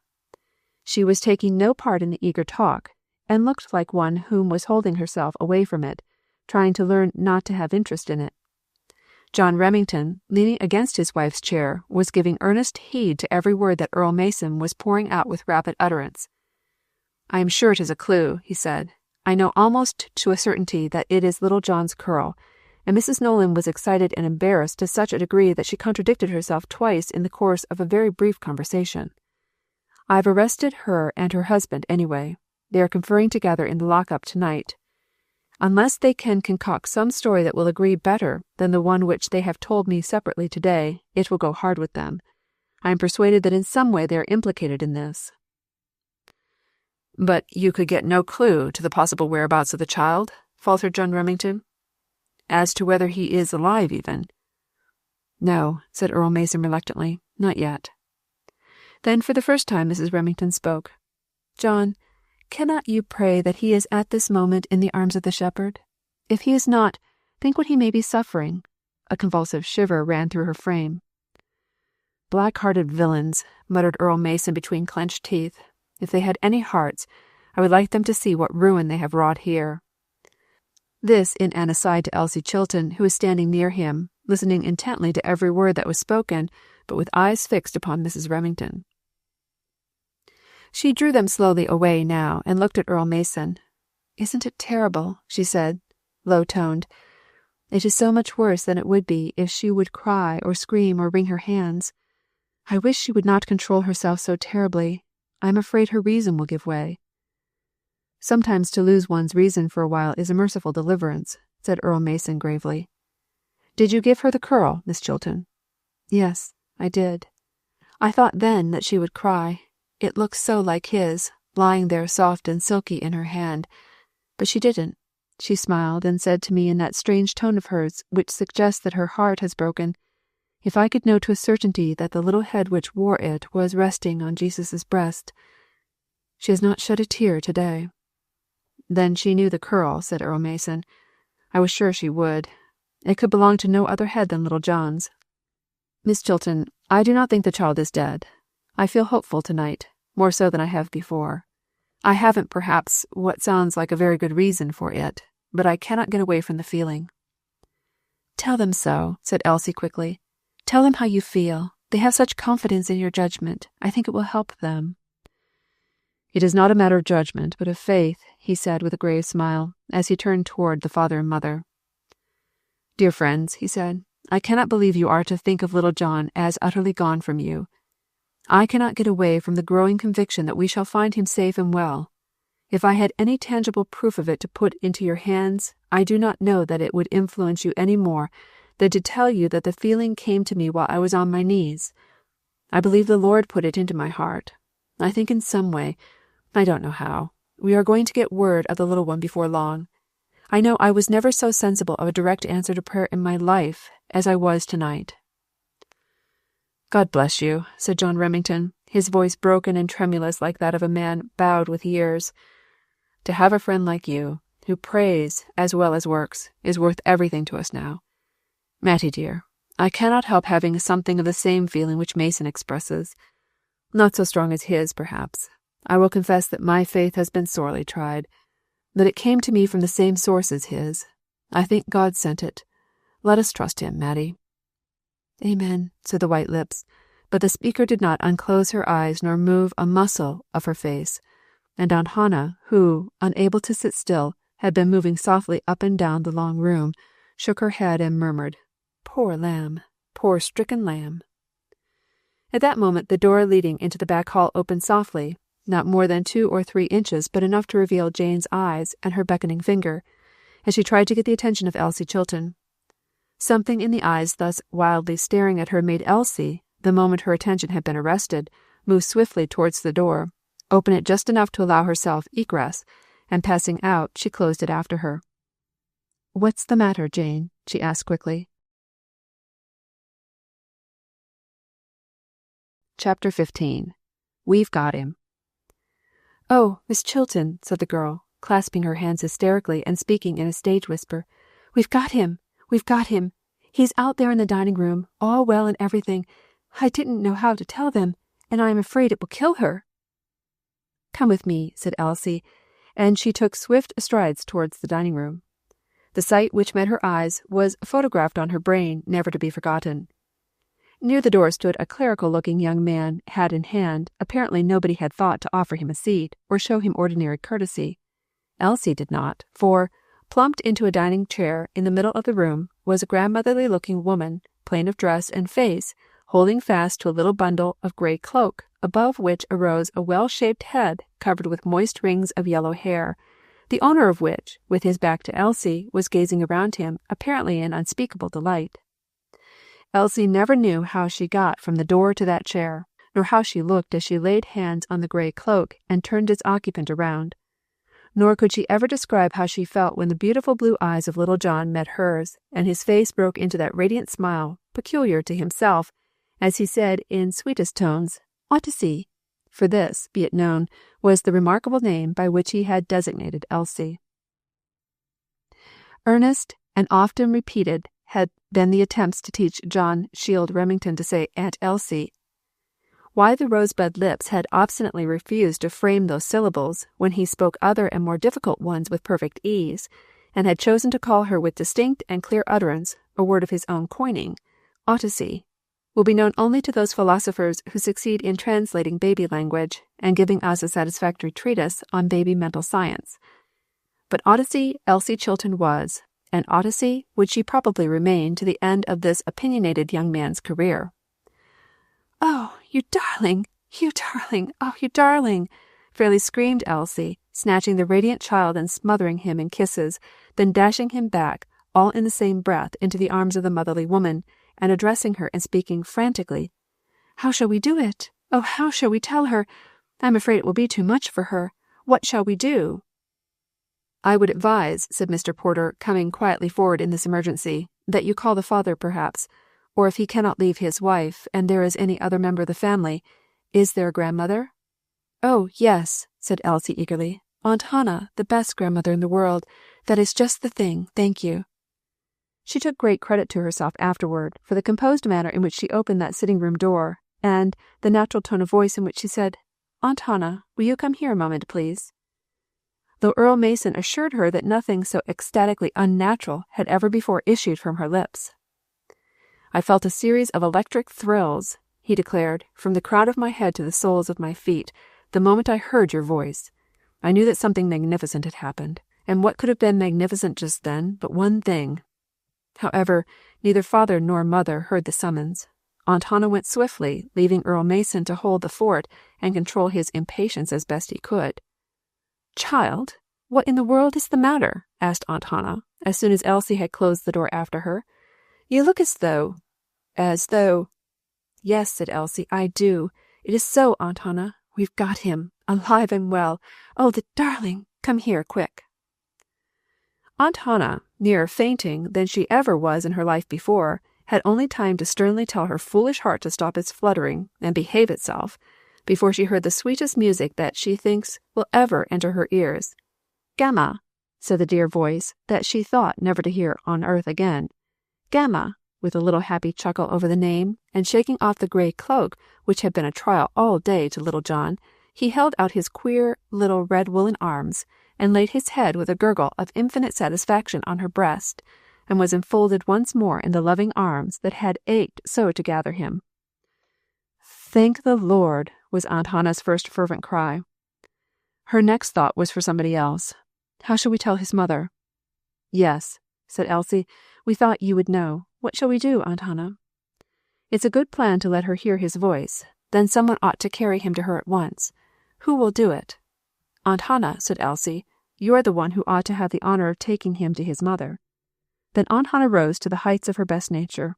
Long and fierce had been the struggle with her heart to endure the sight of Jane, who had been unfaithful to her trust, and left their darling under the tree, and gone away out of sight, out of hearing of him, to get herself a glass of water.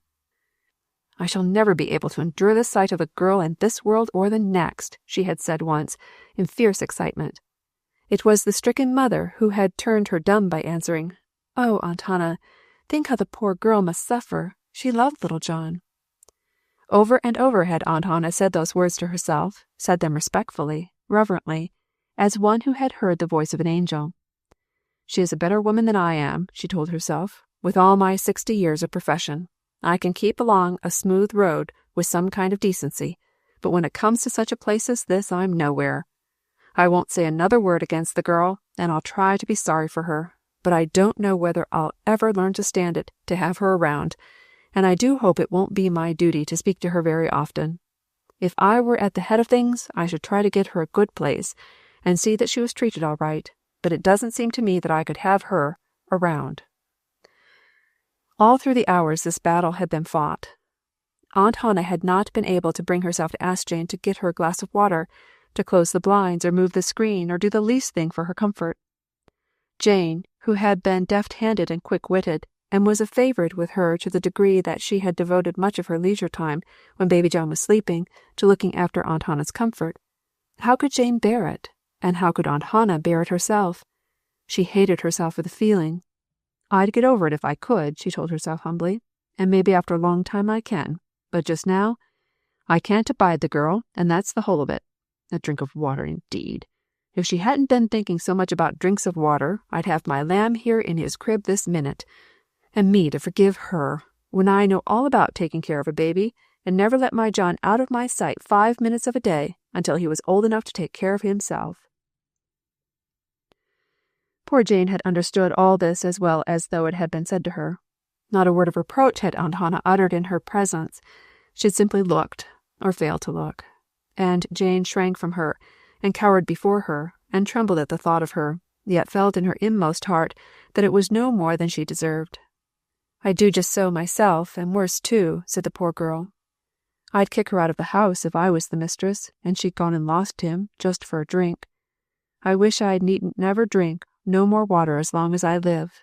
To be sure, the other one, the mother, she put her hand on my arm, and said she knew I didn't mean to do wrong, but then, she's an angel, and everybody knows she is, and folks can't be angels, all of them. There's got to be women. Oh, my land, I don't expect her to ever forgive me, 'cause I never mean to forgive myself, never." So these two had lived their trying lives together during these terrible days. It all flashed over Aunt Hannah, the spirit that she had shown, the added burden which she had laid upon the heart of the poor girl. In an instant her resolution was taken. "Where's Jane?" she said, looking around her. "Didn't I see her? Here, Jane, you may take him to his mother." "Oh, ma'am," said Jane, coming forward, her hands clasped hysterically. "Oh, ma'am, you can't mean it." "Dane," said little John, in the most gracious and condescending manner possible, and then, with one of his sudden baby impulses, he flung himself forward from his grandmamma's arms into those of the almost crazy Jane. "Aunt Hannah," murmured Elsie, "that was sublime." "Now," said Mr. Porter, who had decided that he must be the commander-in-chief of this bewildered regiment, "lead the way, somebody, and open the parlor door." Then to little John, "Call your mamma, my boy." "Aunt Hannah," said Elsie, seizing that trembling woman's arms, "let's go in," and she made a dash for the back parlor. Earl Mason was still pacing distractedly up and down the floor. He had given over any attempt to talk to the father and mother, and was waiting with strained ears and fast-beating heart for developments which he felt sure were coming from the other room. Mr. Remington bent over his wife, and was lost to all but her, murmuring low in her ear tender, pitiful, soothing words.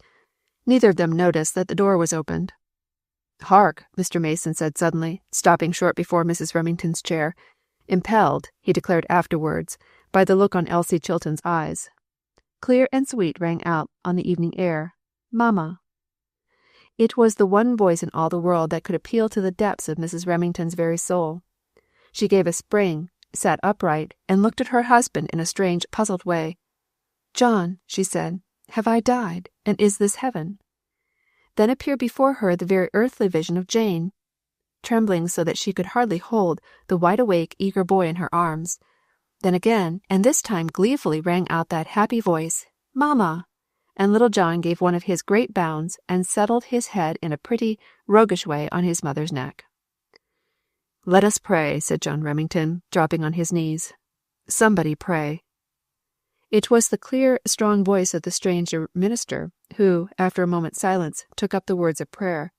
He realized that he alone of all that company could be expected to have sufficient self-control to put into a form of words the hallelujahs which must needs go up from the home that night. well," said Earl Mason, giving a long-drawn sigh, which with him indicated relief from a severe mental strain that had been upon him for some days and nights without any let-up. "The question is, what will come next? What will those creatures, bent on self-destruction, concoct next in revenge against the temperance workers, and who will be their victims?" They were alone together in Mr. Remington's study. The two men, having always had much in common, had been drawn closer together by the experiences of the last few weeks. Mr. Remington was seated at his study table, and had a package of letters before him, but he was tilted back in his study chair, in a position which meant restfulness, and Earl Mason had thrown himself into the large rocker which stood between the windows, and while they talked was giving partial attention to the passers-by on the street.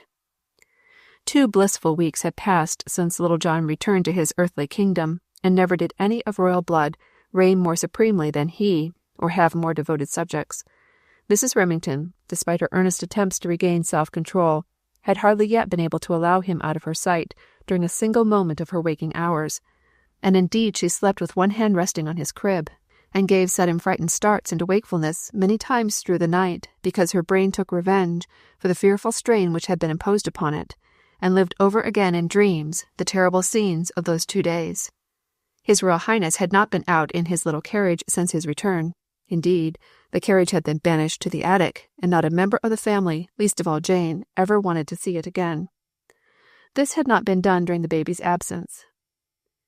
The mother had herself arranged pillows and sunshade and gay afghan, just as she would if it were going to be used in a few minutes, and directed that the carriage be left in the back hall in its accustomed corner, ready. But directly she had her darling in her arms again, she was seized with convulsive shudders at the sight of that carriage, and began to realize, as she had not before, what a fearful strain she had imposed upon herself. Now that little John was housed, he walked out twice a day, but always with his mother on one side and father on the other, holding each little bunch of soft down which represented a mittened fist, and oftentimes with Aunt Hannah and Elsie Chilton bringing up the rear, to say nothing of Earl Mason, who joined them as often as opportunity afforded. "I do not wonder at Mrs. Remington's nervousness," he said gravely on one of these occasions. "I find that every sense is on the alert, and that I study the face of every stranger we pass, lest possibly evil designs may lurk behind them. Also, I confess, in the hope that there may come the man I am looking for, or some of his accomplices." For this young lawyer had set his heart and wits upon finding and bringing to stern justice the worthless man whose evil brain had concocted and carried out the scheme so worthy of him. Of course, as soon as Mrs. Blake's story was heard, it had been discovered who was the leading spirit in the matter. But although Earl Mason had before midnight on the day of little John's return set at work forces calculated to find him in his haunts, he was nowhere to be found. There were people in plenty who had seen him during the week, yesterday, the day before, yes, even that very day, but a few hours before. Yet apparently the earth had opened and swallowed him, for as yet no clue had been found with which to trace him. The disappointed searchers would have understood the matter better had they known that the man himself was skulking about the station on the night of baby John's return, not watching for developments connected with that scheme. He was satisfied with those arrangements, and considered the matter well out of his hands for a time, but intent upon another plan which needed his personal supervision. He was astonished and dismayed to see a tall man appear on the platform of the incoming train, with a child in his arms who, asleep though he was, could yet be distinctly seen in the strong electric light, and, in the choice language of the disturbed looker-on, was pronounced to be that Remington brat if it was anybody. And he watched, with what feelings may be imagined, the approach of the 2 tall policemen, and their prompt escort to a close carriage in waiting, not failing to notice also that they mounted the box with the driver. Within half an hour of that moment, the accomplished villain knew that the sooner he made good his escape and covered up all trace of his flight, the safer it would be for him. So while he skulked and glowered in the smoking car of an outgoing train that night, a train which left the station in less than 2 hours from the moment that baby John arrived, he went over all his well-laid plans and tried to contrive how it was possible that they should have miscarried. It was years since the fellow had known anything of Stony Ridge. His memory of it was an out-of-the-way, forsaken, desolate place, back from the railroad, and indeed back from everything. As he knew the place, they took no daily papers, nor, for the matter of that, weekly papers, and had no civilization of any sort. "'Tain't even place enough to have a saloon," he had explained to his worthy comrades when he was planning the hiding-place of little John. And he reflected complacently that there wa'n't no Sunday meetings and parsons to interfere either. How under the sun people so benighted and uncivilized could have any knowledge of what was going on in the great world, or, having heard of the stolen baby, could have conceived that the motherless chap whom his tender-hearted father had consigned to such careful hands and sent to claim the sympathies of his long-suffering sister, was the child for whom search was being made, was more than the brain behind those scowling brows could imagine. Had he not written a letter about how the mother had died, how he had tried to care for the young one himself, but had felt that it must have a woman's hands about it, and so begged her to receive his poor boy for the sake of the love she used to bear him? And now here, within 3 days of the time when he had run such risks and been at such expense, behold the young one steps off the incoming train, shielded and guarded on every side. And by this time there was no telling how much of his share in the matter that pesky father and his pesky lawyer knew. "It was one of them long-haired ministers," he muttered, "that has outwitted me again. I'm blamed if I don't hate the whole race of 'em. He was one, I'll be bound. I'd know them in Botany Bay. Smooth-faced, smooth-tongued, prinked-up-looking fellows, going around meddling with other folks' business. I'd like to wipe 'em all out of existence. Just look at the time and money I've lost on this job. Now got to skulk off in the night like a thief." Even this man gave a little start as he thought these words. It came upon him with a sudden sharp twinge just at that moment that the word actually described him, that he was a thief, that meanest of all thieves, a child-stealer, that he had risked what shreds of reputation he had, and made himself an object of such hopeless suspicion that perhaps he would never dare to go back to his home again. And all for nothing. Being the man he was, it is no wonder that he muttered curses on the whole race of whining hypocrites known as ministers and their dupes, nor that he drew out a black bottle from his shabby pocket and drank deeply.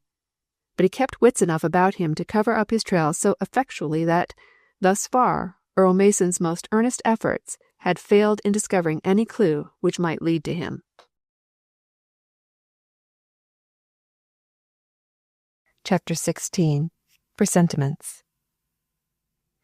"I'll tell you what it is," said Mr. Mason, suddenly sitting bolt upright and gazing out of the window after a passer-by. "I have a suspicion, or a presentiment, I hardly know what to call it. I certainly have not proof enough to say it is a conviction. Perhaps fear is the word I want, that Miss Redpath will come to grief in some way. She's very fearless, Mr. Remington. You should have heard her last night. I've heard her speak several times at those gospel temperance meetings, but last night she was at her best, which were enough to reach the heart of a stone, mention streets and names, and vouch for the truth of every word she uttered. There are always some hard characters in her meetings, and she is beginning to be, like yourself, a special mark for evil eyes. I don't know what will come of it, but if she were my sister, I should be afraid. And for the matter of that, she is my sister, you know, in the highest sense of the word, so I am afraid. I waited last night until nearly everyone had left the hall, hung around the door for the purpose of seeing them safely to their carriage, and then was nervous to the degree that I hailed a policeman and told him to keep it in sight until it reached the main avenue." "Who was with her?" asked Mr. Remington. "She doesn't go to those meetings unattended." "Oh, yes, she does. That is, there's always some lady friend, but no one who could protect her from insult. Miss Chilton was with her last night. She sang at the meeting, and sang a little better than I had ever heard her sing before. One of those terrible ballads, full of pathos and power.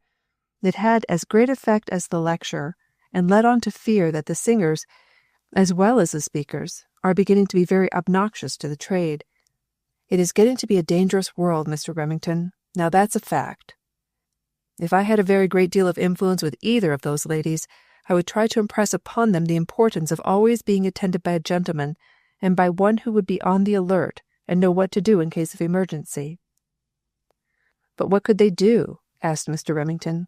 "There's no child in either family to steal, and Miss Redpath's brothers are quite out of the question, as much beyond their reach as you and I. It isn't possible that they would dare to offer personal violence. What is it you fear?" "I do not know," said Earl Mason gloomily. "I have all faith in the ability of these wretches to concoct evil, Just how they could touch either lady I am not sure, but I know that both are watched by some of the vilest-looking men which this city affords, and I am getting nervous to the degree that, as I say, I would give some earnest advice if I had the right to do so." Mr. Remington mused a few minutes silently, and wheeled his chair around so that he was face to face with his guest, and said with a smile and a slightly apologetic note in his voice, "Mason, I am about to presume on friendship and ask you a very peculiar question, which perhaps I have no right to ask, and if you think so, I will excuse you from making any answer. But I am sometimes filled with wonder as to what you can be about to let a young woman like Miss Chilton walk in and out before you day after day and week after week, and not be seized with a desire to secure the right to protect her from any possible indignities which you may fear. In other words, I am so fond of you both that I would quite enjoy meddling and turning matchmaker, if I knew how. But I haven't given any attention to that line of work, and I am afraid I should be a bungler." Mr. Mason was silent for so long as to almost make his host fear that he meant to take him at his word and offer no reply whatever. At last he spoke in a somewhat constrained voice. "It is not necessary to waste any of your strength on wonderments, my friend. I don't know why I should not frankly tell you the whole story. It is a very short one. I became interested in Miss Chilton the first time I ever met her, and the interest grew so rapidly in a week's time as to almost alarm me. And then I discovered that she was engaged to Alec Palmer, and of course knew that she could be nothing to me, and that it was my business not to think about her at all. But it was a business in which I failed somewhat," with a faint smile. "The trouble was, I knew as well then as I know now that the man was unworthy of her. I had never seen such a monstrous sacrifice as it seemed to me that would be. There were whole nights when I tossed on my bed, wide awake, absolutely certain that it ought not to be, that something ought to be done, somebody ought to step in and save the sacrifice. I told myself that I was perfectly conscientious in this matter, and I believe I was, that I had no sinister motives, that I could give her up willingly, for her sake, to one who was worthy of her, but to see her married to that man seemed almost more than I could bear." The lounging chair had held this gentleman as long as it could. At this point he sprang up and began a nervous pacing back and forth through the room, struggling visibly with intense excitement. "I beg your pardon," said Mr. Remington, with respectful gravity. "I did not know I was probing so deep a wound, Mason. I had no business to interfere." "Your interest in me can never be considered interference," said Earl Mason earnestly. "You cannot understand, I suppose, why I am so excited over it now, nor why, feeling as I did, I stood by with apparent indifference, content with mere friendship, when she had so long been free. But I had my reasons. In the first place, I wanted to be sure of my own self, that I was not a mean wretch who desired to break the hearts of other people if I could not have what I wanted for myself. During the first months after their estrangement, I suffered for her. My heart ached for her.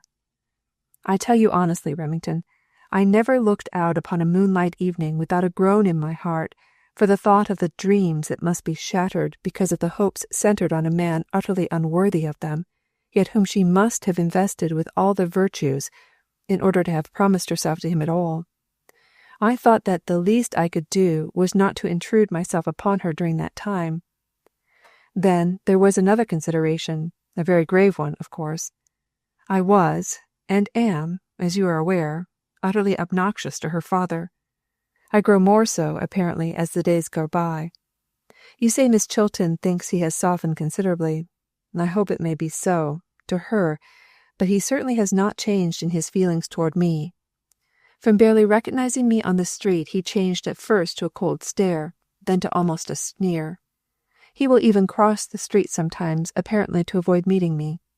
I cannot understand why I should be the object of such special hatred, unless he has the impression that my ambitions aspire even as high as his daughter, and scorns me for the thought. He was silent for a moment, during which time he resumed his seat near the window. "I am going to make a clean breast of it," he said at last, with a faint smile. "I had not thought, when I came here, to make you my confessor, but you started me yourself in this direction. The fact is, Brother Remington, I have known for a long time that I was probably destined to lead a lonelier life than most men choose. Since I have discovered that there was but one woman in the world whom I should ever care to have for a life companion, and discovered at nearly the same time that she was not for me, I have fought the battle out, and decided that I must be satisfied with friendships, such as strong, good men and pure-hearted Christian women could give me, and with borrowed homes such as yours, and a very few others where I am welcome. But, man alive, said Mr. Remington, beginning in his turn to pace the floor, what do you mean by yielding the ground in this tame manner? It isn't in the least like you. Why should not that one woman in the world be for you? Certainly the way is perfectly clear now, so far as any other friendships of hers are concerned. And as for her father, women have married before without their father's consent. I am disposed to think they will again, and be justified in it, when a perfectly unreasonable man has nothing but prejudices to offer in argument against the persons of their choice. What's the matter, Mason, that you take such a resigned view of the case? You are not the man to be resigned generally, to circumstances which can be overcome. Mr. Mason seemed to find it hard to express himself. He yielded to another spell of silence, so long that had not both men been absorbed in their own thoughts and entirely familiar with each other, it might have been embarrassing.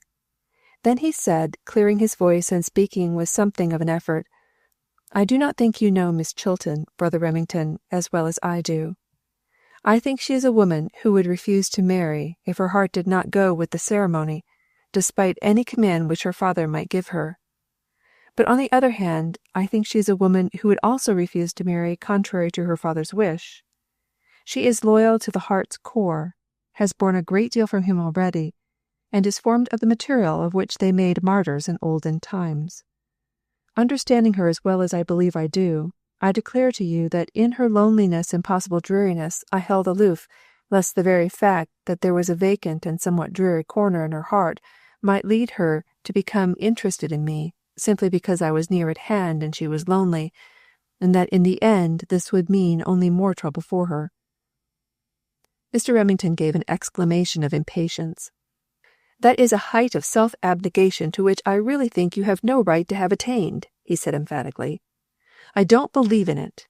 If a man loves a woman, and has reason to think she may be interested in him, let him tell her so frankly.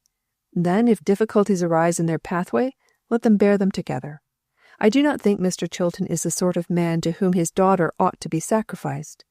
If she made a choice unworthy of a Christian woman, it would be another matter altogether. But when a father places money and political influence and social position and all those meaner motives before cultured Christian manhood, that is another thing. I confess I do not understand your resignation, nor approve of it.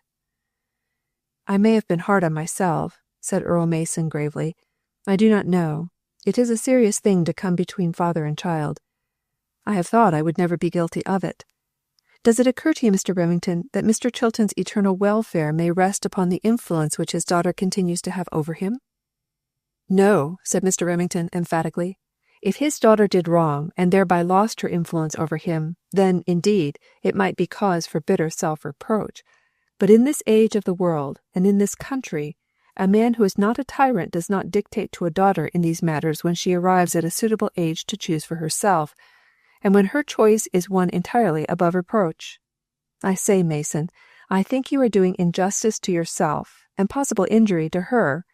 Moreover, I should not be surprised if you were making more of Mr. Chilton's disfavor than the circumstances justify. He is not specially in love with you, of course, nor a great admirer of the ways by which you have circumvented some of his schemes. But at the same time he is a shrewd man, and has a great deal of common sense. His darling scheme with young Palmer failed utterly, and is out of the question. Now he knows that his daughter will probably marry some day, and he must know that Earl Mason is one of the leading young lawyers of the city, and that report says destined to stand high in his profession as men get. Mr. Chilton is a man with whom that would weigh a great deal, and he is not a man who must necessarily be a boon companion with his son-in-law, or his devoted friend in any way. He could hardly expect to be, since his daughter's tastes are what they are. I don't know anything about it, Mason, except by what Mrs. Remington calls intuitions, which I believe men have occasionally as well as women, but I tell you, I don't imagine the obstacles in your way are insuperable, nor believe in the least in such a meek state of resignation as you have worked up to." There was a poor attempt at a smile on Mr. Mason's face, as he said significantly, "I am glad I succeed in appearing resigned."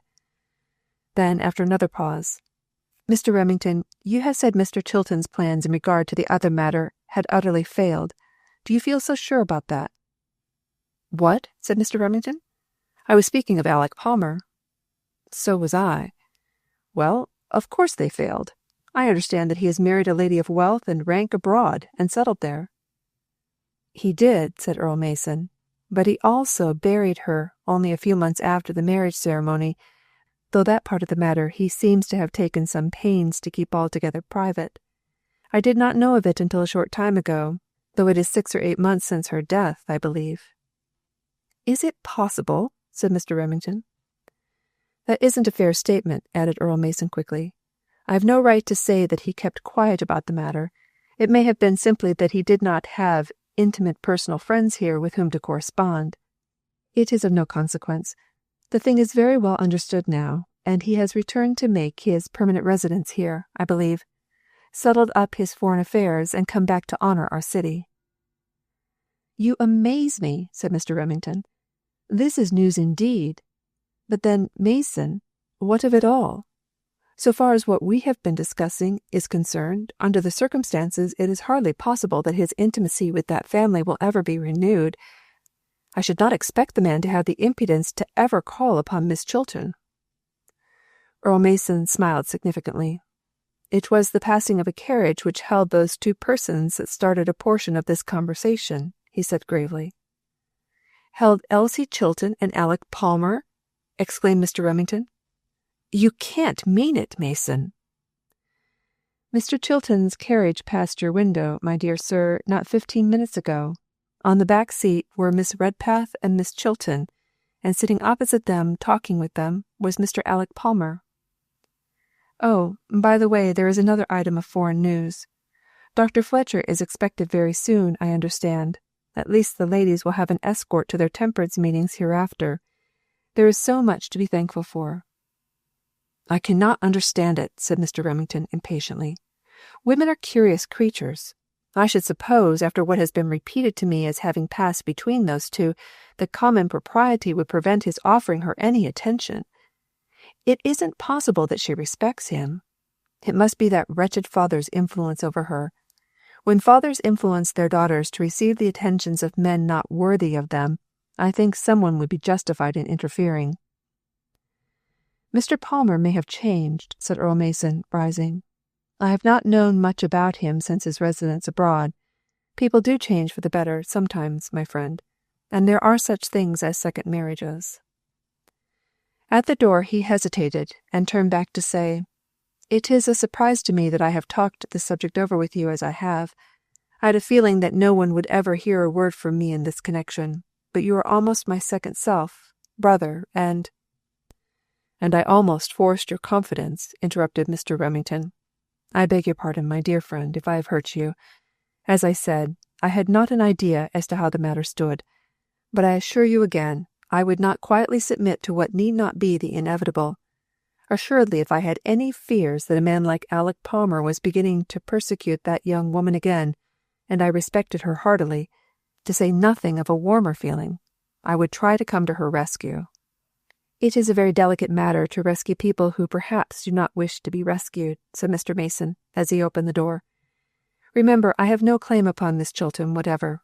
I have, and have had, no right to proffer her even ordinary attentions. I have had no right to call upon her at her father's house. She has received me pleasantly, cordially, in your house, as she would any friend of yours.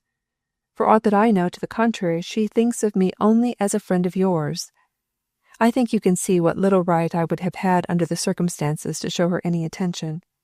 I really do not think I know how to be intimate with a lady who has a home of her own and from which I am shut out." "Isn't it altogether possible that you make too much of that, Mason? People are in ill humour sometimes, and speak more than they intended, or more than they really mean. I cannot imagine that a man like Mr. Chilton, in sane mind and under reasonable self-control, would refuse a gentleman like you the courtesies of his home. I can readily understand, as I have told you before, how for various reasons he should dislike you, but we neither like nor admire a great many people whom we meet in society, and treat with ordinary courtesy. If you should call on his daughter at her own home, I cannot imagine that you would be refused admittance. Mr. Remington, if you had been distinctly told by the head of the house that your calls were not desired, would you attempt it? It would depend on how much I respected the character of the head of the house, and how much I desired to see the other members of the family, said Mr. Remington with unabated energy. And then Earl Mason went away. The minister, for his part, found himself so perturbed with the information he had received that he deserted the study, letters, sermon, and all, and went in search of his wife. In her room, with little John asleep in his crib beside them, the two discussed earnestly Elsie Chilton's affairs, past, present, and future, and decided emphatically that there was not the slightest fear, not the slightest, that she would ever change her mind with regard to Alec Palmer. And Earl Mason is a simpleton, said Mrs. John Remington, with such emphasis that little John started in his sleep and threw up a protesting hand. I really thought he had more sense and more skill in reading human nature than to— Oh, well, I'm not going to say that. Only he doesn't deserve to have Elsie Chilton if he can't win her, that is all. He has an unusually high sense of honor, said Mr. Remington thoughtfully, and it obligates him to stand in his own light sometimes. Chapter 17. Complications. Meantime, the object of all this solicitation was having, as the days went by, an unexpected experience. The advent of Mr. Alec Palmer into her social world again was somewhat startling. He had been in town but 3 days when he passed in the Chilton carriage, with Elsie and Miss Redpath for companions. Various social duties had held Elsie for the unusual space of 3 days, from making her accustomed trips to the Remington home, which accounted for the new arrival not being heralded there. As for the ride together which had disturbed Earl Mason so much, it was no part of Elsie's planning. She was at first not disturbed by Aunt Emily's announcement that Miss Hargrave said Alec Palmer had lost his wife, and settled up his foreign affairs, and come home to stay. She had evinced but little interest in the information, and had shown by her manner that Alec Palmer and his comings and goings were nothing to her. She reflected that it was not likely they would meet for some time at least. Probably, since he was in affliction, he did not go into general society, and indeed she went herself as little as possible into the society which belonged to his clique. So within a half-hour from the time when she heard of his arrival, she had dismissed him from her thoughts, and was astonished and not a little annoyed to meet him on that very evening at their own dinner-table. She had been detained in the library by one of the secretaries of their missionary society, and had sent word that they were not to wait for her, so dinner was in progress when she entered the dining-room. "We had to waive all ceremony, daughter," said Mr. Chilton, as she paused on her way to her seat at the sight of a stranger with his back to her. "I have a special engagement this evening, and was obliged to hasten. We have an old acquaintance here, Elsie, as a surprise for you." At the sound of the word daughter, Mr. Alec Palmer had risen and turned to meet her. His manner was simply perfect. There was no effusive pleasure expressed, no excitement, no embarrassment. His face and action said as plainly as words could have done, "Yes, we are old acquaintances, it is true, but a gulf has rolled between us since that time, a gulf of sorrow and wrecked hopes." He had the air of a man who had lost his home and his friend and left his heart in a grave. He was quiet, reserved, and apparently indifferent. Before the dinner was over, Elsie had decided that she was sorry for him, and that she had nothing to fear from him in the future, which thought would not have given her so much comfort, perhaps, if she had realized that this was precisely the impression which he desired and intended to make. When the family adjourned to the parlor, the guest had but very few words for Elsie, and these mere commonplaces. He appeared exceedingly well, said just enough about his own experiences to impress one with the feeling that here was a man who had suffered, and that the wound was too deep to be touched. "You have heard of my great bereavement, I suppose," he said. and Elsie explained that she had not heard it until a very short time before, and tried to express in a brief sentence the proper sympathy. He interrupted her sorrowfully. "It was months ago," he said, "but I find that my friends in America know nothing about it. That is not strange. I did not write. I could not. Some things cannot be written. It is hard enough to have to live them." With a long-drawn sigh and a grave bow, he turned away and gave his exclusive attention to her father for the next 15 minutes, then excused himself. "Poor fellow," said Mr. Chilton, returning from the door when he had seen his guest out. "He is crushed.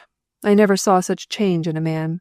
He cannot even attend to business, though he has plenty of it, and of great importance upon his hands. He will break into the midst of a business statement with some reminiscence about his wife." Elsie listened complacently. She was certainly better satisfied with Alec Palmer than she had been before in years. That he had married a good woman and was capable of cherishing her memory, Elsie thought it might have been of great benefit to him. "Though I should think," she told herself, "that it must have been a comfort to her to die.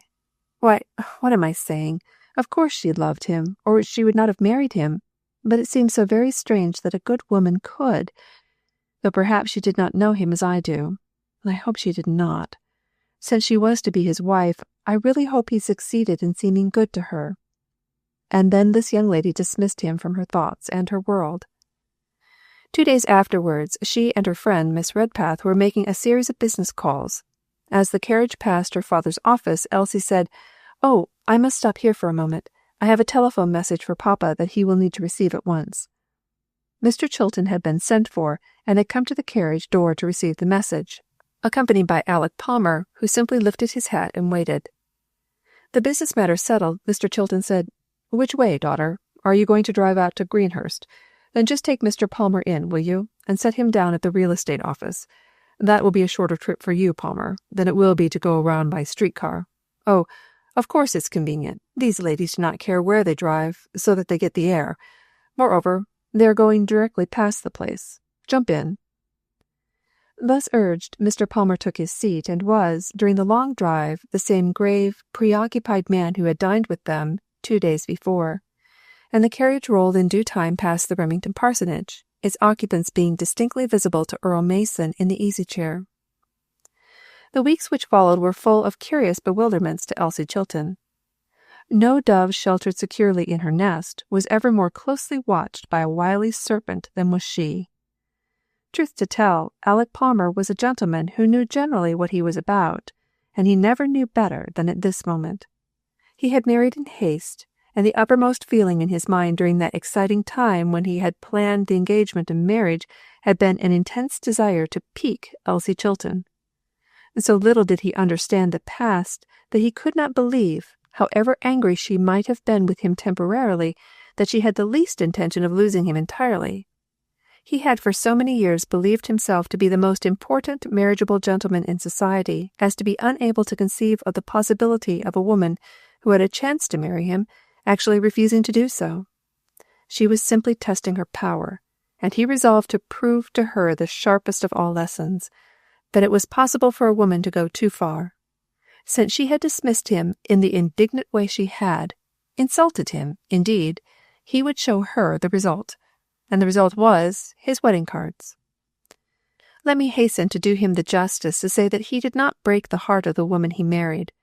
She was older than himself, in wretched health, and very tired of all the people by whom she was surrounded.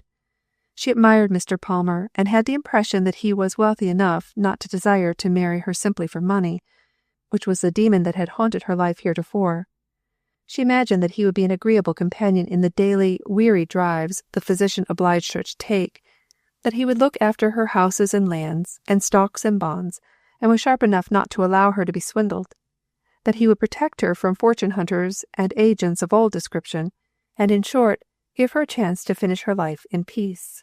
All this, be it known, he had done, being a gentleman when he chose, and finding the elegant home to which the lady invited him agreeable, the guests which they succeeded in gathering about them, sharp business men with whom he could confer to his advantage, and finding that his wife claimed no more of his time or of his interest than he chose to give, and finding that he could be a source of comfort to her as she steadily failed, He took up that part of his life which he saw was to be brief, and played it well to the very end.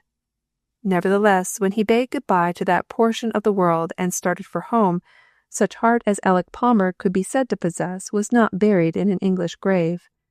Truth to tell, as much as he was capable of loving anyone beside himself, Alec Palmer loved only one, and that Elsie Chilton. There had been times when he repented having given her so severe a lesson. There had been times when he feared it would be a longer lesson than it proved. But now that it was over, he decided that, all things considered, it was the best he could have done for himself and for her. It gave him an opportunity to approach her from an entirely new side of his character, to take her unawares, to discover to her that he, the grave, reserved, broken man, was nevertheless necessary to her comfort. To accomplish this, he set himself, with all the skill which his wily nature and keen brain possessed, nor did he doubt that he would have a faithful ally in Elsie's father. He had not been Mr. Chilton's confidential business friend and adviser for so many years for nothing. He knew almost to a fraction the condition of that gentleman's affairs. Moreover, he knew some things which Mr. Chilton did not.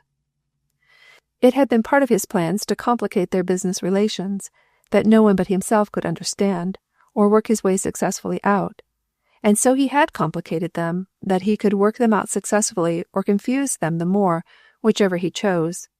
Part, at least, of the confusion was growing painfully plain to Mr. Chilton. That Mr. Palmer was responsible for such a condition of affairs he did not understand, but that Mr. Palmer alone was capable of saving to him a large amount of money was only too apparent. If Mr. Palmer was a schemer, so also was Mr. Chilton. No sooner had he received a cablegram announcing that gentleman's coming than he began to think, what if his thousands, which were in peril, could be saved to him, and added to by almost innumerable thousands by making his interest in Mr. Palmer's one? And how could this better be done than by reviving the old plan, the failure of which had been the heavy disappointment of his life? Men as young as Palmer were sure to marry again.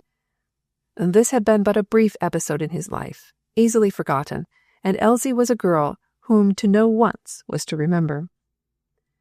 Mr. Chilton felt almost certain that Palmer would be willing to scheme with him in this regard, nor had they been long together when they perfectly understood each other. Not that they were bold, outspoken men who would make coarse reference to any project of this sort. Nothing was further from the polish of the two courtly gentlemen. Mr. Chilton's manner of giving condolence and Mr. Palmer's manner of receiving it were perfect. But as he introduced his guest to one room to make his toilette and retired to his own for the same purpose, he said, "He hasn't forgotten Elsie by any manner of means. He's just as willing to see her as he ever was." And the guest, as he washed his carefully kept hands with perfumed soap, said to himself with a complacent smile, "The old gentleman is twice as willing as he was before, that is evident. Now, if he will only consent to keep in the background and let me manage the daughter, he will find that I can float him through." And as the weeks passed in the same courtly, careful way in which it was all to be managed, Mr. Chilton was given to understand that it was Mr. Palmer's intention to float him through, and to do it by the means which he himself would consider the safest for all concerned. Meantime, Elsie, in blissful ignorance of all this scheming, moved on at first in her quiet way, relieved exceedingly to find that Alec Palmer continued his grave, courteous, indifferent bearing towards her, never calling at the house with the ostensible purpose of seeing her, but asking always for the father, explaining always that business complications had arisen which made it necessary for them to meet, giving always exceedingly few words to her.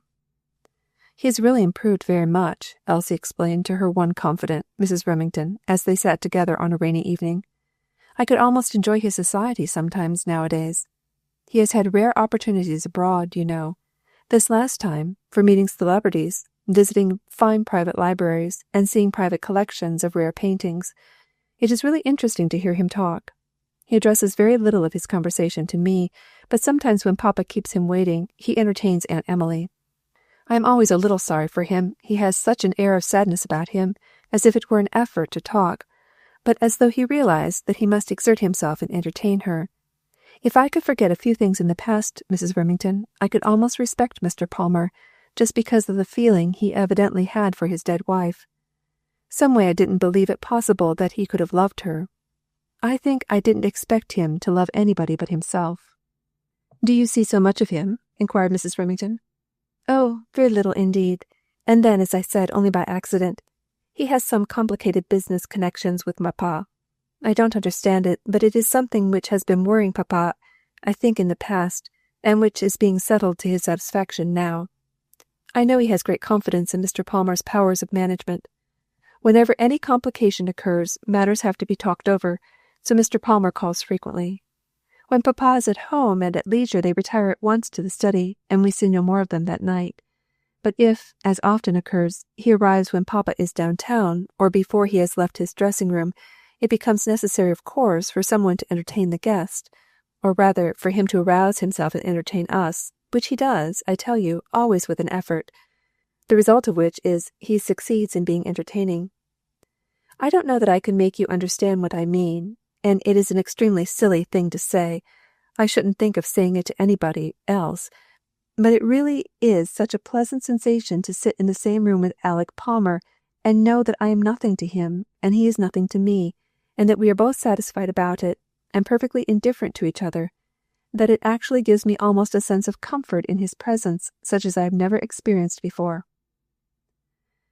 If Mrs. Remington had spoken her thoughts, which she was much too wise to do, they would have been after this manner: "I wish I had Earl Mason behind that closet door listening to this confession.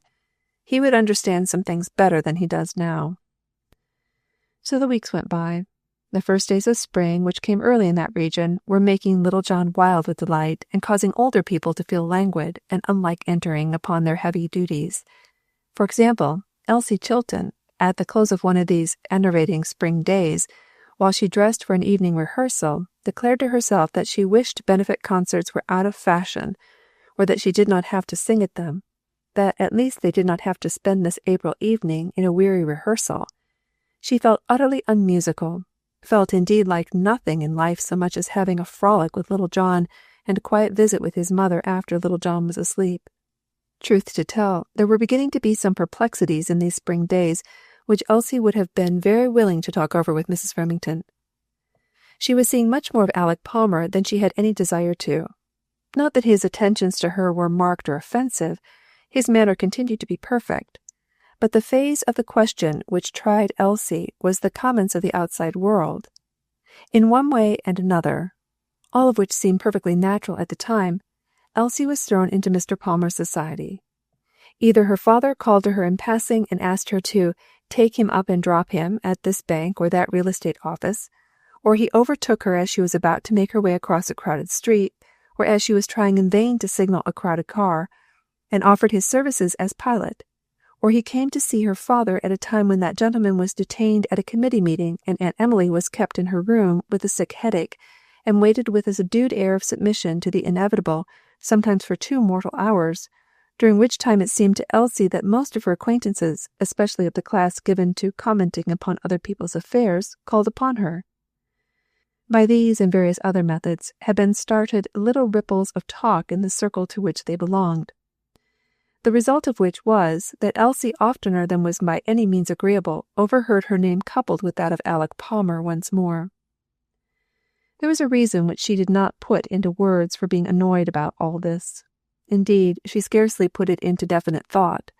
It was unpleasant enough, certainly, to have any of that uninteresting class of people known under the general name of society, gossiping about her, planning her future for her in such an absurd connection as this. But suppose that the gossips, knowing certain facts and being able to call upon their imaginations for many more, should gossip before Earl Mason, for instance, and lead him or any other person whom she respected to imagine that she could for one moment be guilty of receiving again serious intentions from Mr. Palmer. The bare supposition made Elsie's cheeks burn like fire, and the fingers which were trying to fasten the pin at her throat trembled as she said aloud and vehemently, "I wish I need never see him again. I wonder why it is that poor Papa always has to be mixed up with people whom it is so hard for me to receive. This is too disagreeable to endure. It must be very trying to him as well as to me. It is really an insult to the memory of his wife. If I were he, I could manage things differently. It cannot be that he knows there is any such absurd talk, or he would avoid coming here at times when I am most compelled to see him. Though after all, he is as careful as he can be, perhaps. If only Papa could be more considerate. I wish I could go away somewhere and stay a long, long time, until people would forget about me and let me alone. But I can't go away now before Fern is married. The meditations and the toilette, which had been somewhat hurried, were concluded together, and Elsie rushed downstairs to meet the impatient boy who had been sent to attend her to the concert. Chapter 18. An April Fool. She opened the library door to give a final admonition to her father, who was reading the paper. "Now, Papa, don't come earlier than 10 o'clock, because if you do you will have to wait for me, and don't be later than 10 if you can help it, because then I shall have to wait for you. I am resolved not to stay later than 10 tonight. They ought to get through by that time, and if they do not, they can get along without me." "Very well," said her father without raising his eyes from the paper, and Elsie and her escort departed. It was nearly 2 hours later when Elsie, coming from behind the scenes into the audience room to give some directions to one of the chorus singers, met the eyes and received the quiet bow of Mr. Alec Palmer, who stood, hat in hand, near the door looking about him. The audience room was partially filled, with brothers, fathers, uncles, and intimate and personal friends of some of the performers, waiting in various stages of impatience for this rehearsal to draw to a close. But Alec Palmer's presence was a surprise. He had no sisters or cousins or intimate friends, so far as she knew, to wait for. Why should he be here? He made his way forward to speak to her. "I beg pardon, Miss Chilton, for the intrusion, but your father has been unexpectedly called to the Third National Bank, where a meeting of the directors is in progress tonight. He had a very peremptory summons while I was with him attending to some business matters, and he delegated to me the duty of seeing you safely home, if you will kindly allow me to take his place under the circumstances." Elsie, distressed and annoyed by so marked an attention coming on the very evening when she had resolved to arrange matters in a way to prevent that tiresome public from coupling her name so frequently with Mr. Palmer's, yet felt, of course, that there was nothing to do except to thank him for his courtesy and murmur her regrets that he should be obliged to wait. "It is very tedious," she said. "They are exceedingly slow. Some of the leading singers among the tenors are not here yet. I am afraid it will not be possible for us to get through by 10 o'clock. I thought I told Papa not to be a moment later than that." "I will wait, of course," he said quietly. "I promised your father that you should have all due care. He bade me tell you he would have sent the carriage, but that Mike had departed, no one knew whither, taking the keys of the stable with him. However, I can get you a carriage, if that should be your pleasure." Elsie promptly declined this special attention. No carriage should be summoned by Alec Palmer for her. It was a comparatively short distance to walk, and there would be groups of walkers moving in the same direction. To join them would to look better than to take an exclusive trip, probably in Mr. Palmer's own private carriage. So these two resigned themselves to their fate, Elsie to go over and over again the leading parts in the difficult selections, so that one tardy comer after another might be sure of himself. This was the last rehearsal before their public appearance, and the responsible ones felt more or less nervous. Elsie found it growing much later than 10 o'clock, yet felt that she could not conscientiously leave under existing circumstances. There were some complications, changes to be made at the last moment, owing to the illness of one of the leading singers, and she was expected to rearrange the parts. Once she had gone down the hall to Mr. Palmer, explaining the necessity for longer delay, and urging that he leave her in the care of her friend, Miss Allison, whose uncle had come for her, and who lived very near their own home. Of course he politely declined to do any such thing, and Miss Allison, who was one of the chorus singers, finally departed with her uncle, as indeed did most of the others who had minor parts in the program. Meantime Mr. Palmer had come forward with a suggestion. Some old college friends of his were having a little social gathering in the dining-room below, a sort of bachelor's supper, he said, smiling sadly, though I do not belong in that list, of course. I declined their formal invitation, but while I am waiting will look in upon them a few minutes, just for old friendship's sake, if you have no objection. I shall take care to return before the hour which you have set for adjourning." Elsie not only had no objection, but was relieved. It made her nervous to think of that man sitting there with folded arms, waiting patiently for her while silly girls giggled and commented on the degree of intimacy which it indicated. She assured him that he need not take great pains to be back, even at the hour she had mentioned, for as matters then looked there was very little hope of their being through before 11 o'clock at least. "I am very sorry," she said, "but indeed so many unexpected complications have arisen that it seems impossible to plan otherwise." Then Mr. Palmer assured her again, with that air of gentlemanly indifference which became him so well in Elsie's estimation, that it was of no consequence, and went away. Old college friends some of those were, it is true, who gathered in the room below. Some of them were rather newer friends, men with whom Mr. Palmer, being a gentleman, had very little in common, or would have had but for the fact that certain schemes of his required their assistance, and made it desirable that he should be on exceedingly friendly terms with them. But he sought the gay scene below at an inopportune moment for himself. All of the dozen young men gathered there had already been drinking more or less deeply, and not 5 minutes before he made his appearance, conversation after this fashion had been going on between two of them. "I say, Bill, I was hoping that Palmer would get in tonight just for a few minutes, and give us a chance to have some kind of practical joke on him. It's the 1st of April, you know, and it's all fair on that day of the year. He is such a stuck-up prig, especially lately, since he has had his pockets lined with English gold. It is about as much as I can stand to meet him. I don't know of anything that would be of greater fun than to see this fellow taken down a little." "He is prouder than he ever was before," said the young person addressed as Bill, "and I should say that was unnecessary. But he knows what he is about every time, and I'm afraid you would have to get up very early in the morning to get ahead of him." "I have a plan," answered Charlie with a silly laugh. "It would work like a charm, I believe, if we could get him here. He is waiting upstairs this minute for the Chilton girl, and if he would only come down and let us entertain him while he waits, we could send him back to her in a state that would furnish some fun for this evening, and make rather rough sailing for him in the future."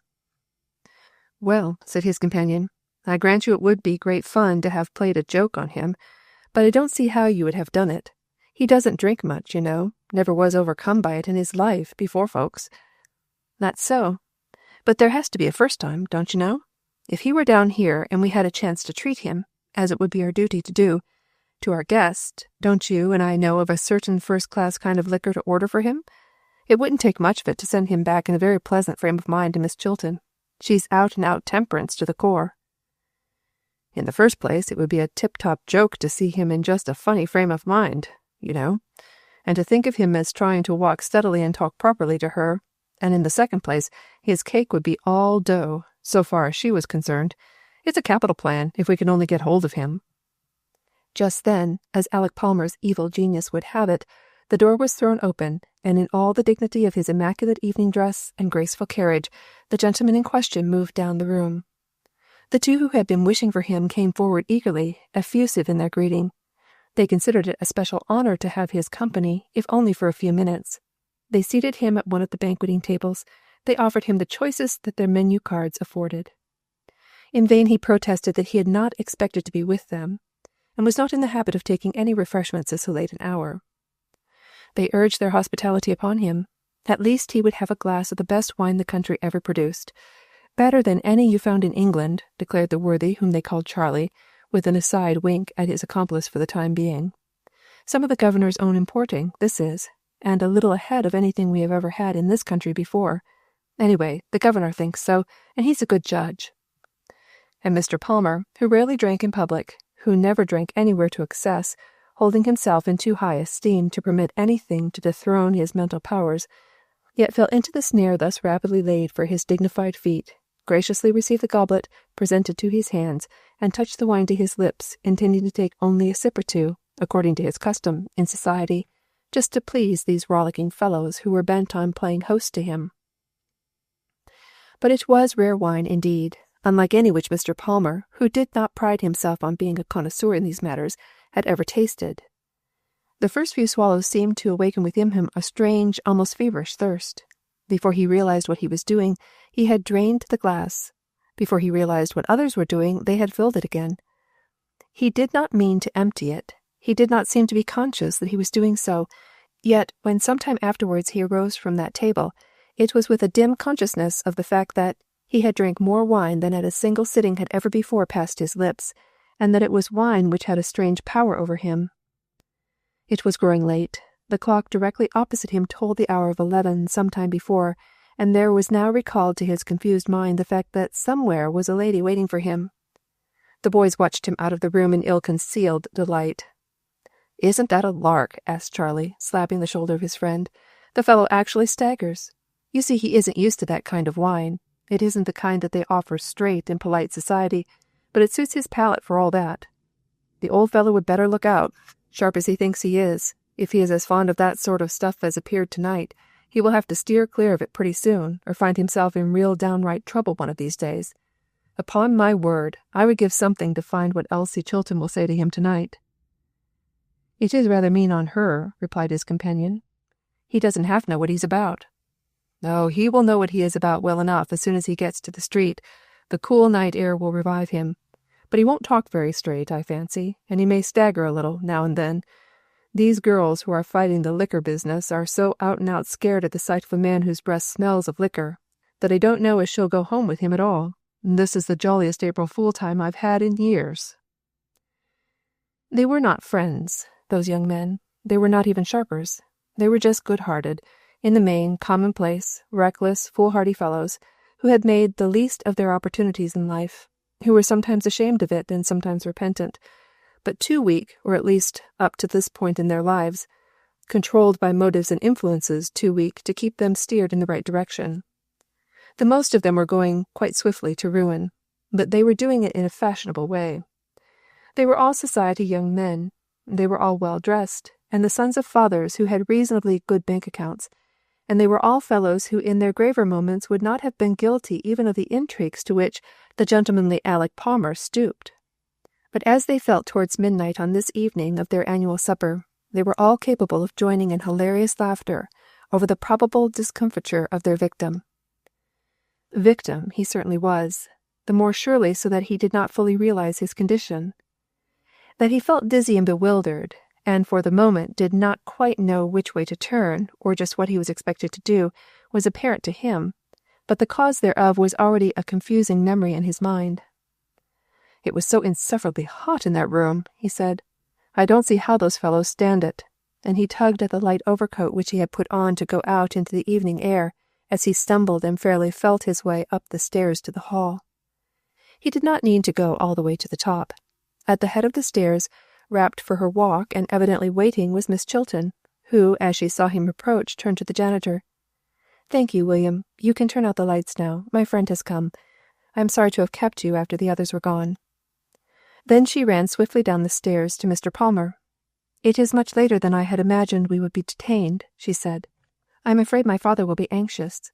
It is very unfortunate that he should have been called away on this particular evening."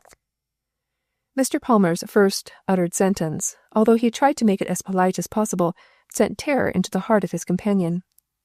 Perhaps few young women of her age and position in life had thought more about the sin of drunkenness and the curse of alcoholism than had Elsie Chilton.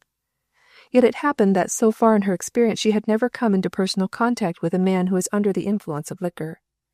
Never until, at that moment, when she realized that, very near the hour of midnight, she was walking through a comparatively deserted street, her sole protector being a man so far advanced toward drunkenness that he actually staggered as they walked, and his words were so thick and unnatural as to be hardly recognizable. The outer door of the great hall had closed upon them before Elsie had made this terrible discovery. She heard the click of the lock, and the deaf old janitor turned the ponderous key. She knew that by this time he was up 3 flights of stairs in a back room where he spent his nights.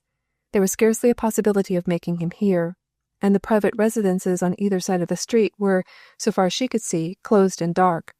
This portion of the city world seemed to retire early. Moreover, it was a street with which she was unfamiliar, so far as the residents were concerned. It seemed to her almost impossible to appeal to them for help. What could she say? And, for the matter of that, how could she explain her movements to the stumbling man who had her hand resting on his arm?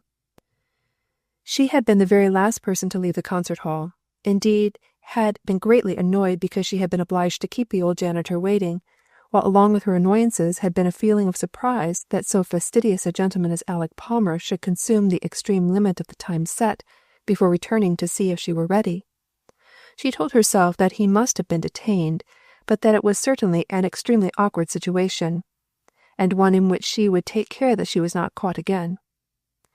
At that time she had no idea what a terrible way she had been caught. Though unfamiliar, as I said, with intoxication, she was even more frightened than she would have been had she known that there was a probability that Alec Palmer, unsteady and silly though he was, would succeed, after all, in getting her safely to her father's house. She could not be sure but that he would fall into a drunken stupor on the street, as she had heard of men doing, or, even worse than that, grow insane with liquor and commit some terrible deed, as she had heard too often of others doing. Carrying on this distressing train of thought, looking right and left about her, wondering what had become of all the policemen, wondering if she should appeal to him should she happen to discover one, torn by 1,000 conflicting terrors, she yet moved on. It seemed unaccountable that the street should be so deserted, yet it was one of private residences only, occupied by a class of persons who lived busy lives all day, and when nothing special in the way of business or entertainment kept them up at night, retired as early as they could. Suddenly she heard swift footsteps on a side street, whose corner they were passing. A man's footsteps coming rapidly. Should she appeal to him for protection? Could she do that to a stranger? How could she tell but that he might be one who would put her in greater danger than she was even now? If it only could be someone whom she had seen before. Then this terribly frightened girl sent up a swift cry to her Father in heaven to tell her what to do. Meanwhile Alec Palmer stumbled along as best he could, dizzy, half-blinded, with a strange stupor stealing over him. He yet struggled with thick speech and bewildered ideas to entertain his companion, dimly conscious the while that he was for some reason not making so good an appearance as usual. Elsie made no answer whatever to his silly attempts at conversation, but this he did not appear to notice, and maundered on. Meantime the swift-coming feet had turned the corner and were gaining on them, and Elsie Chilton, if she lives to be 100 years old, will never forget the thrill, both of relief and of shame, which she felt when a low but distinctly recognizable voice said, "Don't be frightened, Miss Chilton. I am close behind you. Or will you have me call a carriage?" "Oh, no," she shuddered with the terror which the thought of his leaving the street to call anybody or anything brought upon her. "Do not leave me for a moment." "I will not," said Earl Mason. "Do not be frightened. There is really nothing to fear now." Chapter 19. Midnight. Alec Palmer's thick brain caught the words, "Don't leave me for a moment." In his bewildered mental condition, he appropriated them, of course, and it seemed to him entirely proper to respond to so eager an appeal as that. "Course I won't," he said, with a slow, offensive drawl, which was as unlike the fastidious gentleman as human speech could possibly be. "I'll never leave you again. You and I belong to each other. I always knew it, and I always meant it. I was just giving you a little punishment, you know. I didn't expect it to last as long as it did, but I knew it would come out all right in the end, and you see it has. You've learned now to do as I say, and it's all settled as far as a ceremony could make it, and I'm willing to have the ceremony any time. It can't be too quick for me." It was not the way in which Alec Palmer had intended to offer again his heart and hand to this young girl. He had planned, almost to the details of speech and surroundings, how this should be done, and had decided but a few days ago that it would not be necessary for him to wait very long. Indeed, his prospective father-in-law's affairs made it necessary that matters should be settled beyond the possibility of a mistake. But no part of his carefully conceived plan had included a midnight scene like this. It is true that he only dimly realized what he was saying, or where he was, but he knew fairly well who his companion was, and had an exulting feeling that she had appealed to him as he had felt all along that she ought to do. As this thought lingered with him, he laughed over it, the silliest possible laugh, and said again, with a sickening drawl, "I thought I'd bring you to your senses, though it took a long time. But you needn't be afraid now. I'll never leave you again. It's a stupid life without you. Say, Elsie, this contract ought to be signed and sealed with a kiss, oughtn't it? Right here and now, even if it is on the street." He gave an unsteady lurch toward her, which attention Elsie received with a little scream and a sudden jerking of her hand away from the arm on which it had hitherto rested, because she had been afraid of consequences should she attempt to remove it. At that instant Earl Mason's resolution was taken. Stepping suddenly between the two, he thrust one strong arm through the half-drunken man's, offering his other silently to Elsie, and said, in a friendly, matter-of-course tone, "Good evening, my friend. You are not feeling well, I see. Allow me to give you a little assistance." Mr. Palmer's sudden lurch forward had brought on such an overpowering dizziness and such a sense of utter bewilderment that he did not even recognize the man who had stepped between them. Truth to tell, the unusual quantity, as well as the unusual quality of the liquor which he had been drinking, was beginning to benumb his perceptions to such degree that he felt only a sense of relief in the fact that somebody had appeared whose arm seemed to have strength to hold him from falling. He muttered something incoherently about being distressingly dizzy, and very grateful for assistance in his plans. Guessed that, be between us, we will get the lady home all right. He had promised not to leave her again. Then he subsided into silence and leaned more and more heavily against the young man who had undertaken the task of saving both him and his companion from publicity as much as possible. He spoke low and rapidly to Elsie now. "Can you bear up, Miss Chilton, until we reach your home? We are almost at your corner. I know people in these houses. The second house from this, for instance, is lighted on the 3rd floor. You might ring there, and I could assure your protection while I take care of this man. He is incapable of reaching home alone." Oh, no, Elsie answered earnestly. "I can get home if you can take care of him. Isn't this terrible?" "Do not be frightened," he said soothingly. "I can get him home without any difficulty." "But Mr. Mason, he is leaning against you with all his weight. You are almost carrying him. Is he unconscious? Will he fall, do you think?" "I do not fear it. He is under the influence of liquor, Miss Chilton, and is falling into a sort of stupor. But it is not unconsciousness, and he is helping himself considerably. I think he has been the victim of a practical joke of some sort."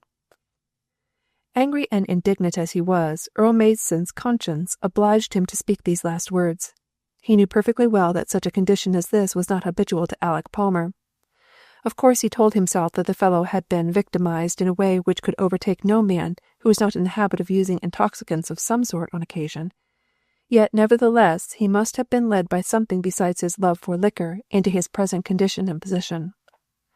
Elsie made no reply, but in her heart she recognized the true nobility of the man, who even under such circumstances could find a word of apology or explanation to offer for a fellow man. "And one whom he does not admire," she said to herself. "I know he neither admires nor approves of Mr. Palmer. Oh, can I ever cease to be thankful that it was he who came to my rescue tonight? Yet can I ever cease to be humiliated before him by the thought that I needed rescue? That I should have to do with people who could, by any possibility of accident, bring upon me such humiliation and terror." The city clock tolled slowly and solemnly the hour of midnight as Earl Mason, leaving one companion sitting stupidly on the lower step, guided the other up to her father's door and rang the bell. "What will you do?" she said hurriedly while they waited. "What can you do with him?" "I will whistle for that policeman on the corner below, and tell him to send me a carriage. Then I will accompany the gentleman to his rooms and see that he is comfortable. He has undoubtedly been victimized. It is the 1st of April, you remember, the time when fools consider it respectable to play all sorts of practical jokes. I strongly suspect that this was one of them." "Then it is too terrible," Elsie said, her face, which had been burning with humiliation, growing suddenly pale. "Then everybody is in danger. If he is a victim, my father could be victimized. Mr. Remington, you, Mr. Mason. Is it so that everybody is in danger from this curse?" "Hardly," he said, his eyes flashing. "You have mentioned certain men whom it would be very difficult to make victims of a practical joke of this sort. Remember that the one who never touches light wine of any kind, at any time or in any place, would hardly be persuaded to try a new variety." Just then the key of the Chilton door turned in its lock, and the master of the house threw open his door, and received the grave and courteous bow of his daughter's attendant with an astonished stare. "Mr. Mason came to my rescue, papa," exclaimed Elsie, her voice trembling with excitement. "But for him I do not know how I could have reached home at all. I will not try to thank you, Mr. Mason. You have not time to hear thanks tonight." "Her companion was taken suddenly ill," exclaimed Earl Mason gravely, following the amazed and horrified glance of Mr. Chilton to the bundle of humanity on the lower step. "I will give him all proper attention. Good night." Then, as the door closed, Elsie heard the short, sharp whistle which she knew summoned a policeman to his aid. It was a very silent ride which Mr. Mason and his companion took through the quiet streets of the city. When the carriage drew up before the magnificent hotel where Mr. Palmer had rooms, it was with some difficulty that he was roused sufficiently to descend the carriage steps. There were reasons why his attendant had a very great desire to get him quietly to his room without exciting the suspicions of onlookers. Therefore it was that he almost carried him across the pavement and up the steps to the private entrance of the hotel, while only appearing to support him. To a porter who came promptly forward, he said, "Find Mr. Palmer's man for me, please, without delay. He has been taken suddenly ill, and should go at once to his room. It is an attack of dizziness accompanied by faintness. Tell his man to make all possible haste." He came down the stairs alone in a very short space of time, having had a realizing sense of the fact that the utmost which needed to be done for Mr. Palmer was to put him to bed and let him alone, thus giving him a chance to sleep off the effects of the poisons, whatever they were, which he had swallowed. A number of habitués of the hotel, acquaintances of Mr. Palmer, gathered around him with eager questions, their faces full of concern. "Is it a serious attack, do you think, Mr. Mason?" "Like apoplexy, is it not? Though Palmer isn't the build of a man who one would expect to see overtaken in that way." "Too much brain work," said another. "A man who carries such very business interests as he does, and works day and night for them, is bound to break sooner or later. I have warned him a number of times." "Yes, and he has had heavy afflictions to weigh him down," explained a third. "His nervous system is all worn out. Was it a sudden attack, Mason? Was he taken on the street?" "I met him on the street," answered Mr. Mason briefly, "and saw that he was suffering. He is very quiet now, and I think he needs absolute rest more than anything else. May I suggest that his friends take care that he should not be disturbed by any callers tonight? His man understands just what to do for him." Then he broke away from more questions, which he saw were ready for him, and went out to his waiting carriage. Having given the order to be taken to his rooms, Earl Mason threw himself wearily back among the cushions, and gave himself up to some of the bitterest thoughts with which his heart had ever struggled. It was not possible to get away from the belief that the old intimacy between Alec Palmer and Elsie Chilton had been renewed. How else could he account for the fact of their being alone together in the streets at midnight? How else, indeed, account for the fact that they seemed to be together constantly? Must he, after all that he had borne, and after all his gratitude because of what she had escaped, sit dumbly by and see that fearful sacrifice made at last? What could it mean? How could one account for human hearts? How was it possible for a girl like Elsie Chilton to be drawn to a man like Alec Palmer? Would it be possible to her after this night? Yes, he told himself despairingly. If she has given her faith to him again, it will be possible for her to forgive him and accept his plea that he was victimized. Well, I must be true to my conscience. I believe he was. He is too wary a man, too thoroughly a surface gentleman, to ever walk coolly of his own choice into such peril as that.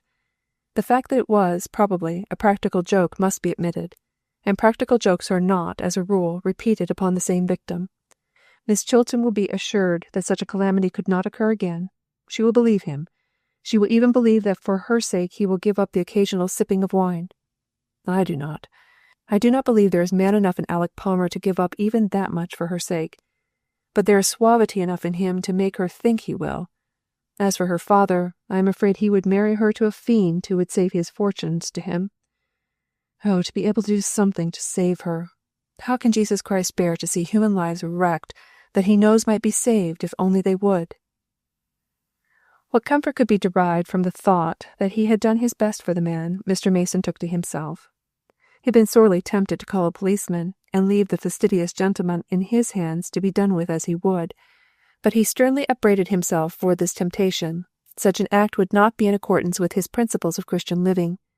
If he could conceive of himself in such a situation as Alec Palmer was tonight, and be able to decide how he should want himself treated, it was manifestly his duty to give like treatment to his fallen brother man. Moreover, there was another motive which must not for a moment be put in the background. Miss Chilton's name must be shielded as much as possible from the public. Miss Chilton's feelings must be thought of. Therefore Earl Mason had done his best. It will be readily conceded that Alec Palmer had put himself in an embarrassing situation. No one could have realized this more fully than he did the next morning.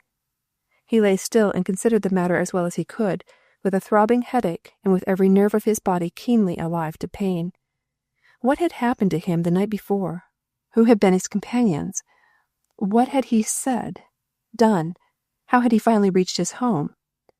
In his mind was a most confused disorder of many people, flashing lights, music, wine, noise, and mingling with these a strange sensation of having been associated some way with Miss Chilton and with someone else, someone who annoyed him, vexed him, yet someone who had served him. In vain he tried to steady his memory and make a plain statement of the case to his critical self. The last distinct memory he had was of sitting in an overheated room in company with some hilarious young men who had annoyed him by their familiarity and jarred his fastidious taste in many ways. Yet he had remembered that he was their guest, and that he meant in the near future to ask certain things of them which would make it advisable for them to be on very friendly terms. Therefore he must accept of their hospitality. He remembered raising a glass of wine to his lips, intending to take the customary sips which he allowed himself in public. He remembered that it had a strange yet delicious taste and odor, and he remembered clearly nothing more. But the vagueness of the images which haunted him and the possibilities wrapped in them seemed to set his brain on fire. The door opened very softly, and Jenkins, his well-trained and obsequious attendant, came in on tiptoe. "You are awake, sir," he said, in a relieved tone, "and I hope you find yourself better this morning. I was extremely anxious about you last night, and so was your friend." "What was the matter?" asked Mr. Palmer, suddenly resolving upon putting on a bold face. "Did I have a fit or a fainting turn, or what happened? I find I have no recollection of anything beyond the fact that I was suddenly taken ill." "Yes, sir," said Jenkins eagerly, "and that is about all we know about it, sir. The gentleman who brought you here in a carriage said that he met you in the street and saw that you were suffering very much, so he called the carriage and brought you home and helped you get into your room. He was very kind and thoughtful, sir, and as anxious about you as possible." Jenkins had his own reasons for believing that Mr. Mason's version of the story would do no harm. "Who was the gentleman?" was Mr. Palmer's next question. "It was Mr. Mason, sir, the lawyer who has his rooms on Court Street near the Exchange." Had Mr. Palmer been in the habit of whistling, and been in sufficiently cheerful frame of mind to indulge, a sharp note expressive of astonishment mingled with several other feelings would have been in order here. Had he ever been in the habit of swearing, he thought it might be a relief. As it was, he simply lay perfectly still and considered the matter for some minutes. Then he called for a cup of coffee, drank it eagerly, sent Jenkins to a drugstore near at hand to procure an opiate which he was in the habit of taking when attacked with these peculiar and blinding headaches, and, in the course of another hour or two, arose, made a careful toilette, and had his immediate future planned out before him. In the first place, the role he was to play was evidently that of an invalid. Jenkins, upon being cross-questioned, furnished incidents which proved as much, even before the arrival of several cards expressing the compliments of certain gentlemen friends who boarded in the same house, and the hope that he was better this morning. "It was a very sudden attack, but not one unusual with me," he explained carelessly, to one of the most talkative of the set whom he admitted to his room. "At least, it had not been unusual of late, since I have been so overworked and overburdened. I ought to be more careful about late hours, but various unexpected engagements held me prisoner last night, after an extremely fatiguing day spent in perplexing business. I remember struggling very hard with a feeling of languor that was creeping over me, bringing all my willpower to bear upon the effort to get home without creating any sensation, but it seems I didn't succeed. It is well that I fell among friends." "Yes, it is indeed," his companion answered heartily. "The young man who attended you was extremely solicitous for your welfare, gave his orders like one who knew how, and even took the trouble to assure some of us, who were anxious to go in and see what we could do for your comfort, that you must not be disturbed. He was confident that rest was what you needed." "He was right," said Alec Palmer, passing his hand across his forehead and letting a grave smile hover on his face for a moment. "He was right in that respect, certainly. Though I thank you all the same for your intended kindnesses. I should have disliked to alarm my friends needlessly. These attacks are not serious, I think. They are simply annoying. I've never even consulted a physician for them, though I have thought I would. Still, I believe that, as my friends say, a few hours of rest is the best medicine for me. I shall remain quietly in my room today and not attempt to transact much business, but I shall expect by tomorrow to be myself again." And then his caller, feeling himself dismissed, went away, leaving Alec Palmer to attend to the business of writing such a letter as he could to Miss Elsie Chilton. If he could only recall the conversation which passed between them the night before, if he could but remember what he had said just before the time came when he could converse no longer, He fancied that would greatly relieve his mind. But search his memory as relentlessly as he would, it refused to recall anything distinctly. After a while he abandoned the hope of knowing. Certainly he could not ask the lady herself to give him a detailed program of the evening, and probably no one else knew much about it, unless indeed Earl Mason had appeared some time before he became unable to converse. "Probably that fellow could give me some interesting facts if he chose," said Mr. Palmer, rising and walking thoughtfully toward the window. For a time he revolved in his mind the propriety of sending for Mr. Mason, of receiving him cordially, gratefully, as one who had done him a favour, of putting on a very frank air, informing him that he had been overcome with a kind of liquor to which he was totally unaccustomed, overcome in a manner which he did not in the least understand, and that he was exceedingly grateful to him for the altogether friendly courtesies which he had shown, and then to ask him boldly to tell him to what degree he had made an idiot of himself before the unconscious stage came upon him. But the more he reflected upon this line of action, the more averse he became to it. It seemed a very cruel providence that, of all the men in the city, Earl Mason should have been singled out to perform a service of this sort to him. Truth to tell, Alec Palmer would rather kick the young man downstairs at this moment than thank him for anything.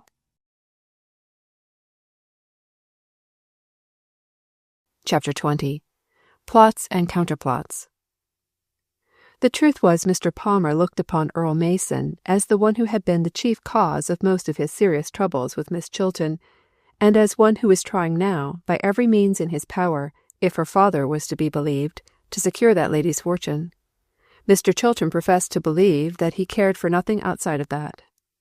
Could Alec Palmer stoop to thank such a one, or to hold any conversation with him? He could not deny that Mason seemed to have treated him like a gentleman, treated him, he told himself, in a very different manner from what he should have done had the circumstances been reversed, and he fell to wondering what possible motive the young man could have had for such careful planning and such careful explanation as he had evidently given. Was he really such a simpleton as not to understand the nature of the illness? This question passed through Mr. Palmer's mind, and was promptly negatived. Whatever else Earl Mason might be, he was certainly not a simpleton. But people did not act without motives in this world, and Mr. Palmer, thrown off the main track, set himself steadfastly to studying what they were in this case. Be it remembered that he knew nothing about that highest of all motives, the Christ-like rule of living, whatsoever ye would that men should do to you. He simply would have sneered had anyone presented to him such a motive. He had heard the words, of course. He even had a vague impression that certain women might be trying to order their lives after such an ideal pattern. But that men, businessmen, successful businessmen such as Earl Mason was becoming, ever gave serious heed to such an unbusinesslike admonition as this, Mr. Palmer did not believe. He stared thoughtfully out of the window, and planned and rejected theory after theory to account for the treatment that he had received at this man's hands. Suddenly his brows grew darker, but the look of perplexity left his face. He believed he had solved the mystery, that he was the victim of a practical joke, or of a practical meanness of some sort, he did not doubt for a moment. No ordinary glass of wine, such as was in common use in polite society, would have had such a strange effect upon him. Somebody had deliberately planned to disgrace him in the eyes of the woman with whom his name was so much associated, and among all the persons with whom he was acquainted, none would have had any motive for doing so except Earl Mason himself. The moment this thought flashed upon his mind, he called himself a dumb-headed idiot for not having realized the situation from the first. Earl Mason, plotting his ruin, had called to his aid a couple of half-intoxicated fellows who, for the sake of having what they were pleased to call fun, were prepared to do anything that sharper brains than theirs could plan. It was all as clear as sunlight, and a more fiercely angry man than Alec Palmer, as he thought of and carefully planned out the steps which his enemy had taken to humiliate him, it would have been difficult to find. It all seemed increasingly plain to him. This would account for the fact that Mason, of all persons in the city, should happen to be the one walking on that particular street at that particular hour of the night. It would account for his exceeding care in apparently shielding his victim from publicity. For what could look better, if the story came to light, or make it more improbable in the eyes of the world that he had anything to do with the disgrace? Mr. Palmer felt that the scheme had only been too successful. He cared for the eyes of the world, it is true, but little in comparison with what he cared for the eyes of one young woman, before whom he had been, he knew not how deeply, humiliated.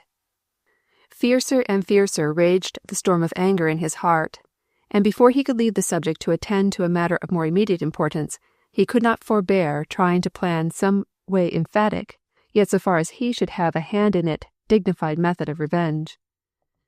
But before the morning was quite gone, he realized the importance of sending some sort of a communication to Miss Chilton, and necessarily a humiliating and painful communication it must be, look at it from what point of view he could. It required hours to write anything that he was willing to send.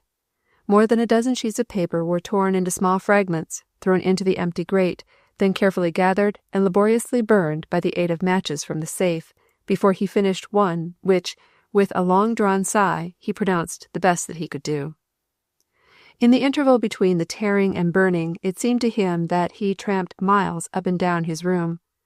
But the letter, when it was finally completed, was certainly a marvel of skill.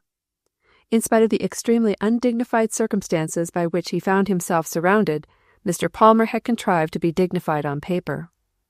He explained that both he and she had been the victims. He could not call it of a practical joke, but the fool's day of the year had been chosen to lend colour to a bit of practical villainy carefully planned and arranged by one who had an object in view, and had succeeded but too well. Miss Chilton must not suppose for a moment that such disastrous consequences followed the sipping of 3 or 4 swallows of wine in the ordinary way, as was customary among gentlemen when at a public banquet. This was a deeply laid plot to get him to do what he was never in the habit of doing, and he wanted to assure her that he was no more responsible for what he did or said while in the condition which had followed than an insane man would have been could he have escaped from a lunatic asylum and taken a walk with her. At the same time, as was usual in underhanded crimes, he, the victim, must be the sufferer. It was his terrible sorrow that he had brought to her, this friend of so many years' standing, embarrassment, pain, and humiliation. It is true he had no recollection of what had taken place after he was successfully poisoned, but whatever it was, must have caused her great pain, and so great was his grief over this that he would not on any account think of intruding himself upon her until he received from her a word of assurance that she understood the situation and exonerated him from intentional blame. Miss Chilton read this letter attentively, not without a slight curling lip over some of its sentences. It was so manifest that the writer considered himself only as a victim, and in no sense of the word a sinner. Yet it seemed to her she could hear the throb of indignation in Earl Mason's tone as he explained that there were men who could not be made victims of such practical jokes as these. On the whole, Mr. Palmer did not succeed in appearing at his best, even in this carefully worded letter, but he succeeded in giving Elsie Chilton a perplexing hour when she tried to decide how to reply to him. If she only need make no reply whatever, but that would not be Christian, would not be even decent. She must not be so indignant that she could not accept an explanation. Truth to tell, she was not so bitterly indignant as might be supposed. She had been frightened and humiliated, but now that the terror was over, and the first sense of humiliation was passing away, she was too utterly indifferent to the cause of her terror to feel bitter indignation. I wish I might write to him that I would forgive frankly and fully all the terror and disgust he caused me, on condition that he would be so kind as never to let me see his face again, she said, with an impatient frown. Then she too repeated the tearing up of notepaper in a vain attempt to satisfy herself with a reply. It was ready at last, and read after this fashion. Miss Chilton regrets, of course, the painful and humiliating experiences connected with the last evening which was spent in Mr. Palmer's company, and regrets exceedingly that the habits of all her acquaintances are not such as to make it impossible for them to fall victims to practical jokes of this character, perpetrated by evil men. At the same time, she recognizes the fact that there is no reason whatever why she should presume to dictate to Mr. Palmer, or suggest any change in his manner of life, and begs that he will not consider it necessary to think of her in this connection, or to make any further explanation to her. This was not at all satisfactory to the writer. She would like to have spoken much more plainly. She held her pen poised for several minutes, revolving in her mind a sentence which she would like to add, But deference to her father's strangely complicated business relations with this gentleman held her in check. Several days passed, during which time Elsie was absorbed by a slight illness of her Aunt Emily, and the added household and social duties which such illness involved upon her part, and saw nothing of either Mr. Palmer, Mr. Mason, or her friends at the Remington manse. Neither, to her surprise, had she been called upon by her father to give any more detailed account of her humiliating experience than she had given, somewhat coldly, under the influence of strong excitement, on the night of its occurrence. "Father," she had said, the moment the door closed upon Mr. Mason, "I trust I shall never hereafter be compelled to accept the attentions of a person of such doubtful character that it may require the assistance of a policeman to get him safely home. Alec Palmer is intoxicated." After which astounding statement she had turned and run quickly up the stairs. She had expected to be called to account, to be questioned and cross-questioned, but not a word had her father spoken to her on the subject, and he was more than exceptionally kind and thoughtful to her comfort. Indeed, several times she was greatly touched by a tender word or two from him and an unwonted caress. Undoubtedly they would have impressed her differently had she known that her father had been in close consultation with Alec Palmer, and was acting in accordance with his distinctly expressed suggestions. That gentleman was biding his time. He had resolved to let perhaps several weeks pass without making the slightest attempt to see Elsie. She should have time to recover from the feeling of indignation which he knew, from the tone of her letter, must possess her, and to grow used to the fact that he was simply a victim to someone whom he had been unfortunate enough to make his enemy by being superior to him. During this time he was by no means idle. He might almost be said to be living for the purpose of tracing to its depths the plot of which he believed Earl Mason was the foundation. He had spoken very plainly to Mr. Chilton on the subject, assuring that gentleman that he had reason to know that he was correct in his surmise.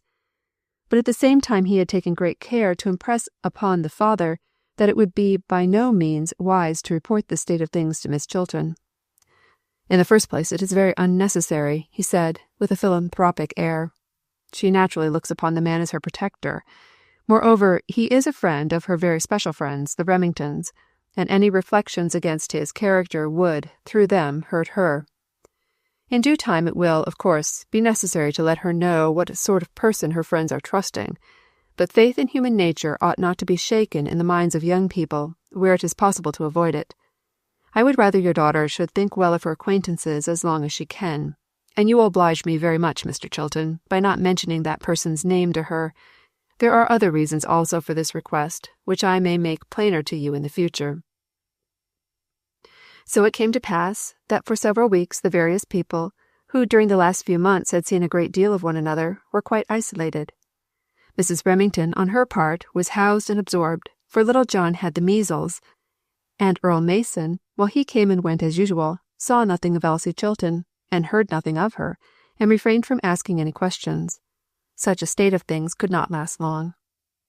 Aunt Emily rallied slowly from her illness, but the day came when she was downstairs in the usual place at table, and Elsie announced herself relieved from a burden of responsibility, and declared that she was going to spend the afternoon and evening with Fern Redpath, provided her father could be absolutely certain that he would call for her, or, failing in this, he would see to it that Mike and the carriage were in attendance. They were at lunch when this statement was made, and Mr. Chilton had given no reply. But a short time thereafter, he called to his daughter from the library and closed the door upon her as she came in. "I shall have to reconstruct some of your plans for the evening, my dear," he said. "This is precisely the evening when it will not be possible for me to get away. There is a very important meeting of railroad directors tonight.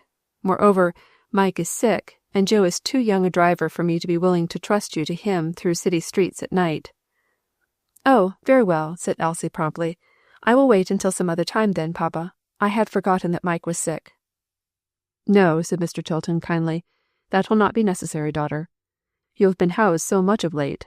I do not like to disarrange your plans. I will tell you how I can manage it, my dear. Palmer has to be at the directors' meeting too, but he is a younger man than I, and does not hold so important an office. He said he would have his carriage there, and would bring me home after the meeting. Now I can send him around at any hour you name for you, and you can pick me up on your way back.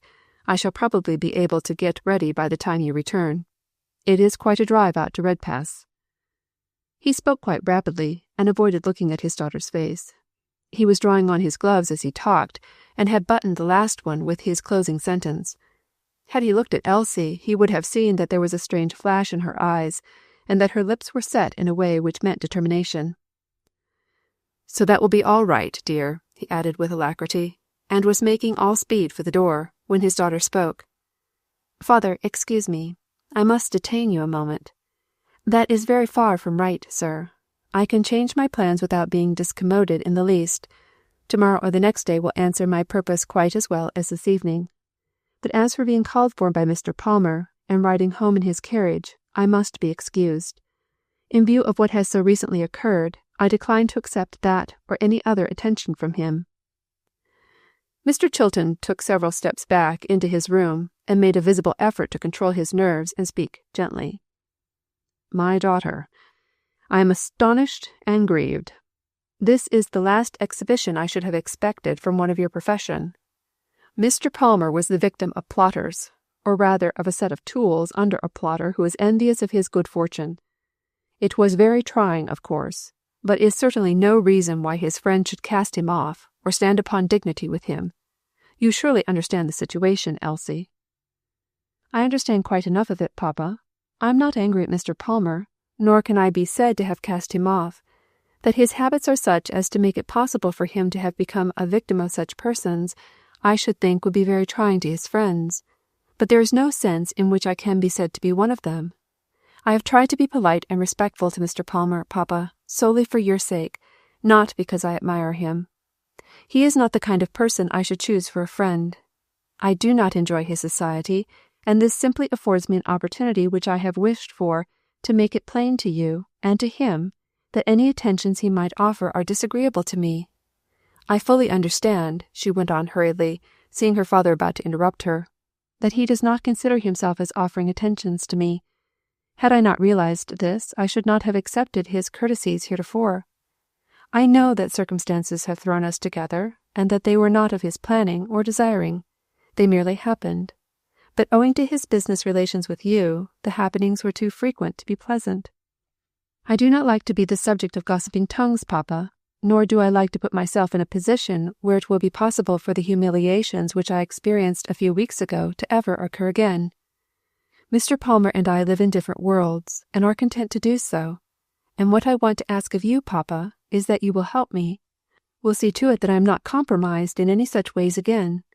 Of course, absorbed with business cares as you are, you do not realize what it is to me. I know you would shield me if you did. But really and truly, it is so unpleasant that I cannot think of having any more of it." Mr. Chilton walked to the window and looked out. His mind was torn by conflicting theories. He could not decide whether to tell his daughter that she was a simpleton, that any young woman with common sense would know that Alec Palmer was as deeply interested in her as he had ever been in his life, and that he made a great many of the complications of business for the sole purpose of getting himself thrown in her society, or whether to tell her that the complications of business were so great and so serious as to make it absolutely necessary for her to be friendly to Alec Palmer, to marry him, indeed, in order to save her father from financial overthrow, or whether to assume the role of indignant parent, and assure her that as his daughter she would be obliged to treat his friends with courtesy and respect, to accept their attentions, and go and come with them as convenience might demand, without any absurd talk about compromising herself, or making herself the subject of gossip. These were 3 and distinct lines of action, and he found himself at the moment utterly unable which of them to follow out. Elsie helped him to a decision. He was standing with his side face towards her. She noticed for the first time that he was growing very grey, and that there were certain wrinkles about his face which she had not observed before. And when he turned a little, as if about to speak, she noted the troubled, anxious look in his eyes. It all came over her with a sudden sense of pain that her father was growing old, faster than it seemed to her that there was any necessity for, that he was weighing himself down with anxiety, paralyzing his higher and better life with heavy and perplexing cares, such as it seemed to her he might avoid. "Dear Papa," she said gently, "I wish you would untangle yourself from all this perplexing extra business that you seem to have taken lately. Why do you wear yourself out with so many and varied interests? Haven't we money enough to live a quiet, pleasant life together without your being so burdened? I would rather have ever so much less money and more of you. I wish you would give up all this new business that is connected with Mr. Palmer, and just do your own regular work as you used to do. We had a great deal happier times when I was a young girl, Papa, than we have ever had since. Couldn't you give a little less time to business and a little more to me?" Mr. Chilton turned toward her with his eyes dim with unshed tears.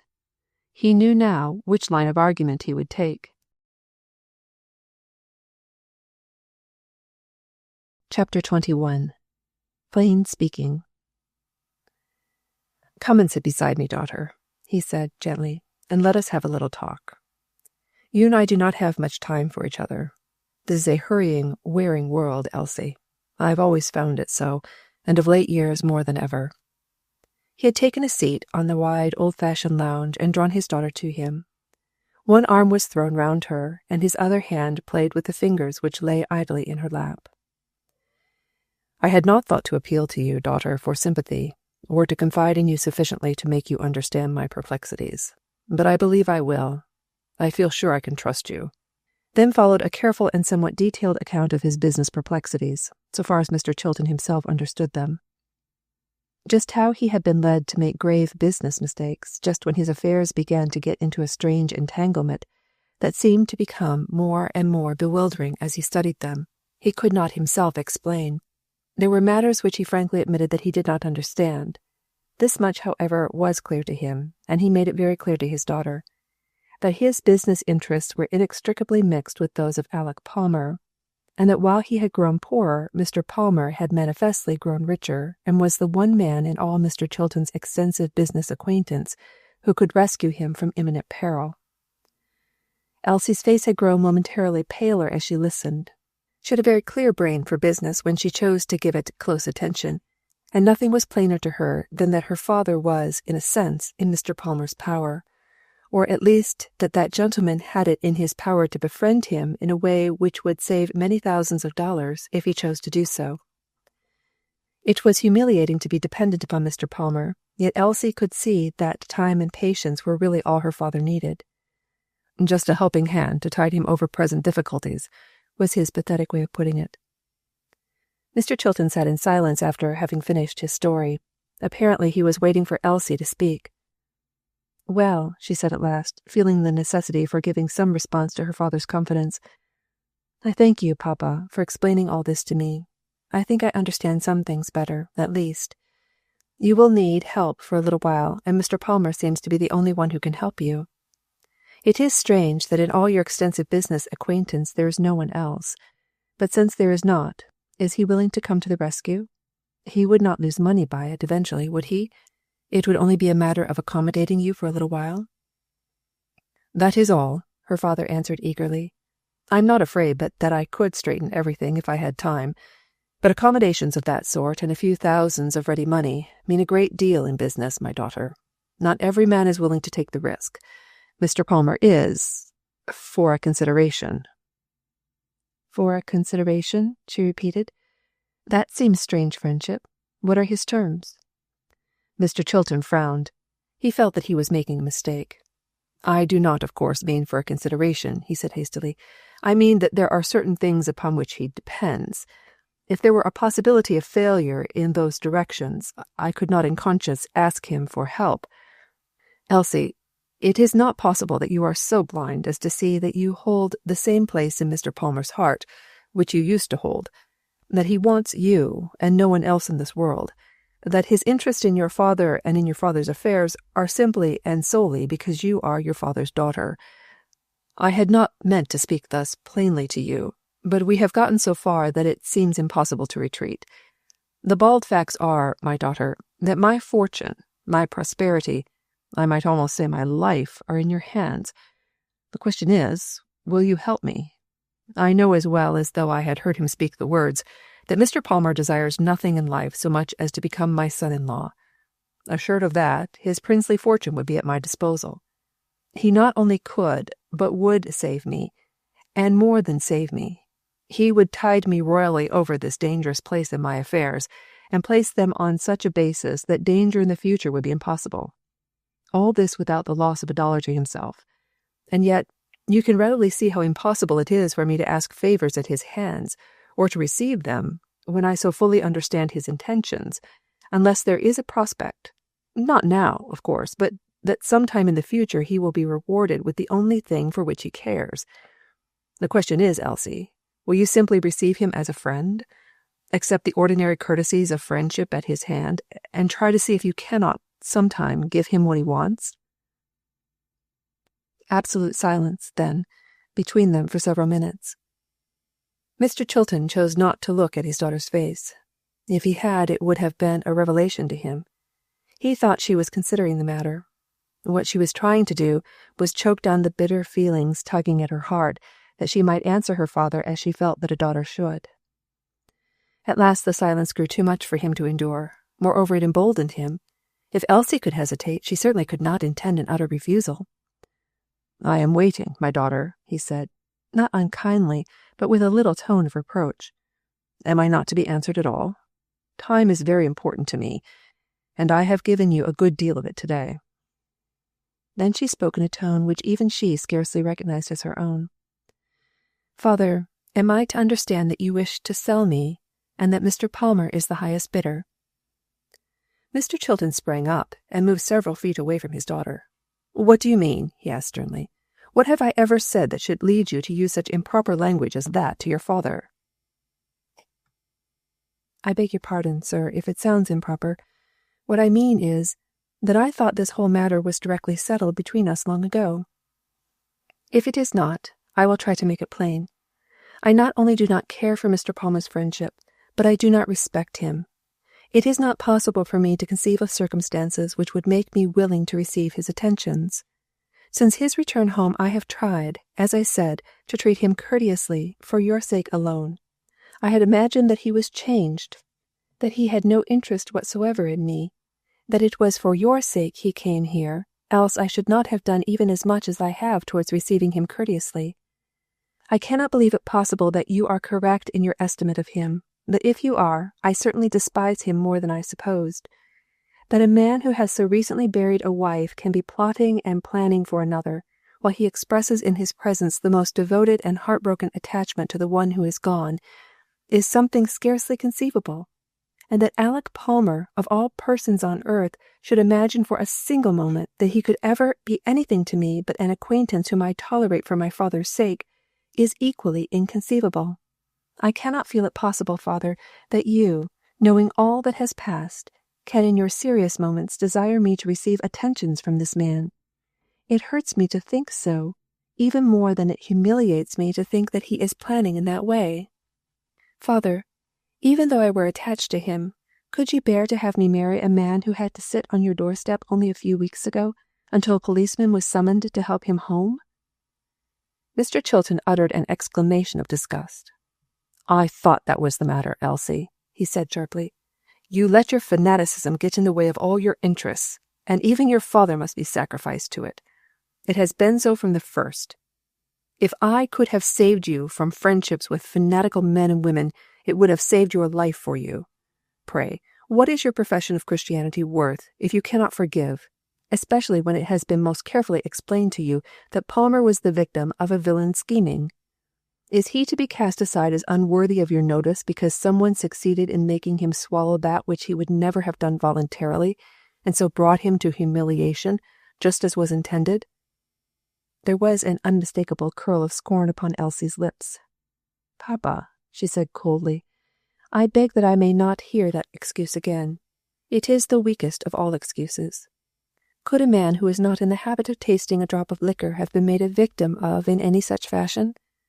I choose to select for my friends those who are such utter fanatics on this question that no wine-glass, however small, of home-made wine or sweet cider could be prepared so as to injure them, for the simple reason that they ignore the entire list, from sweet cider down. Were Mr. Palmer a gentleman of that stamp, villains might have schemed in vain." Mr. Chilton was walking slowly back and forth through the room. He seemed to be lost in thought, and Elsie could not be sure that he had heard the last things she said. She waited in painful doubt as to what to say next, or as to whether, indeed, she had anything to say. At last, Touched again by the gray hairs and the wrinkles on the worn face, she spoke more gently. Papa, let us understand each other at last. There is nothing which is right that I would not do for you. I feel sure I could willingly die to save you any more trouble, to ensure you an old age of comfort. But I could never marry any man, though he might be good and noble, simply to save my father from business losses. I could not lie, you know, and such an act would be a lie. Dear Papa, I wish you would not let this matter of money weigh you down. We do not need so much of it. We could live on a great deal less, I am sure. I would be glad to do so to save you anxiety. We could live in a smaller house and keep fewer servants, and I could sing and earn money in that way, and teach others how to sing. Papa, there are endless ways in which I can help you if you will let me. Nonsense, said Mr. Chilton, in short, sharp tones. Don't talk like an idiot.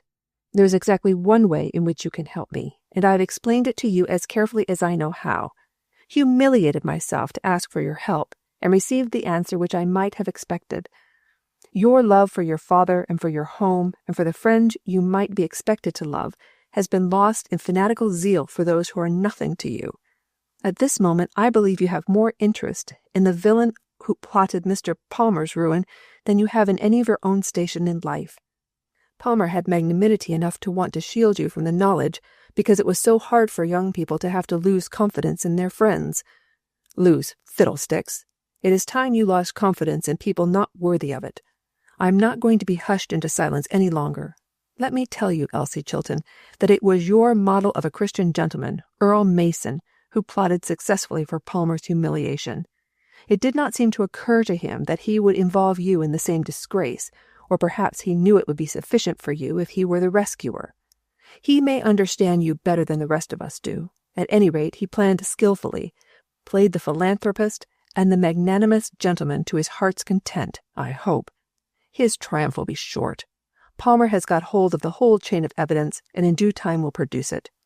You will like to appear a witness in his favor, I presume, when the suit is brought. I warn you in time so you can get your evidence ready. Elsie had risen from the sofa, and now confronted her father, her cheeks perfectly pale, her eyes blazing with indignation. But as was usually the case when wrought up by intense excitement, she succeeded in making her voice sound, though not quite natural, yet perfectly calm, and it was never clearer than when she said, speaking slowly and looking steadily into her father's face, "Father, that is an infamous lie, gotten up, I do not hesitate to believe, by Mr. Palmer himself. One who could attribute such actions as that to a gentleman like Earl Mason would do anything. I hope it will come to trial. I will be only too glad to appear as a witness for a true, good man. And I tell you now, Father, once and for all, I despise Alec Palmer. I will not receive a call from him, nor accept any courtesies at his hands, nor even recognize him on the street as an acquaintance from this time forth." Then she turned and moved with dignity from the room. The days which immediately followed this conversation were full of perplexity for Elsie Chilton. Her father, as much as one could, who in his saner moments was a gentleman, ignored her existence. That is, he spoke to her only when the proprieties of life made it absolutely necessary, and then always briefly and coldly. He immersed himself in business more deeply than ever before. The lines of care and anxiety deepened in his face. Elsie, who tried in all dutiful ways to be helpful, was never rewarded by so much as a smile, and many and bitter were the tears which she shed in her own room as she wondered what the outcome of it all would be. Meantime, she was not without her own schemes, which she planned and carried out successfully. Beginning to understand her father fairly well, she judged that if he were correct in his estimate of Alec Palmer's intentions, and the more she thought about it, the more she feared he was, he would keep his own counsel and leave Mr. Palmer to find out the condition of things as best he could. This indeed was precisely what Mr. Chilton did, only intimating in response to the former's careful cross-questioning that he feared his daughter was more fanatical than ever, that the Redpath girl, as well as others of the same stamp, had in some way acquired a very great influence over her, and he feared exceedingly that it would take some time to overcome the effects of that one disastrous evening. "The fact is, Palmer," he said, "I don't know of anything which will open Elsie's eyes conclusively, unless you can prove to her satisfaction that that rascally Mason was at the bottom of the whole affair. She had rather pinned her faith to his integrity. It would be a shock that would make her realize a good many other things, if she could understand that. How soon will you be prepared to bring the testimony connected with it before those most interested? I don't know, said Mr. Palmer curtly. I have matters in mind at present of graver importance than to undertake to prove to any lady that a villain is a villain. And his significant tone, coupled with Mr. Chilton's own knowledge of affairs, made that gentleman sigh and turn away with an embarrassed feeling that he was in the power of the younger man, and must move and speak carefully. A very unhappy man was Mr. Chilton during these days. He had spent a life which was rapidly verging towards 60, with the single purpose of building up a magnificent fortune and a business that should do honour to his sagacity and foresight. To have succeeded brilliantly for so many years, then apparently by a few bewildering turns of fortune's wheel to be actually trembling upon the verge of bankruptcy, was a burden almost too great for such a man to carry. He tossed on his sleepless bed night after night and studied the problem. It was growing very dark to him. He had almost given up the hope of being saved. The utmost that he could expect to do was to gain a little time by keeping Alec Palmer in ignorance of the true state of affairs. To do him justice, he did not really want to sell his daughter. He was simply angry with her because the proposition he had made was not accepted as an honor, instead of looked upon as a sacrifice. He was more angry with the friends, or as he always called them, the fanatics, whom he believed had brought about this state of things. He had worked himself into the belief that Earl Mason was the most consummate hypocrite of that entire set, and he assured himself, as he tossed upon his bed, that Elsie would find he could be obstinate too. If she persisted in her infatuation for that fellow, he would disown her as surely as his name was Chilton. Not 1 penny of his money should that man ever have.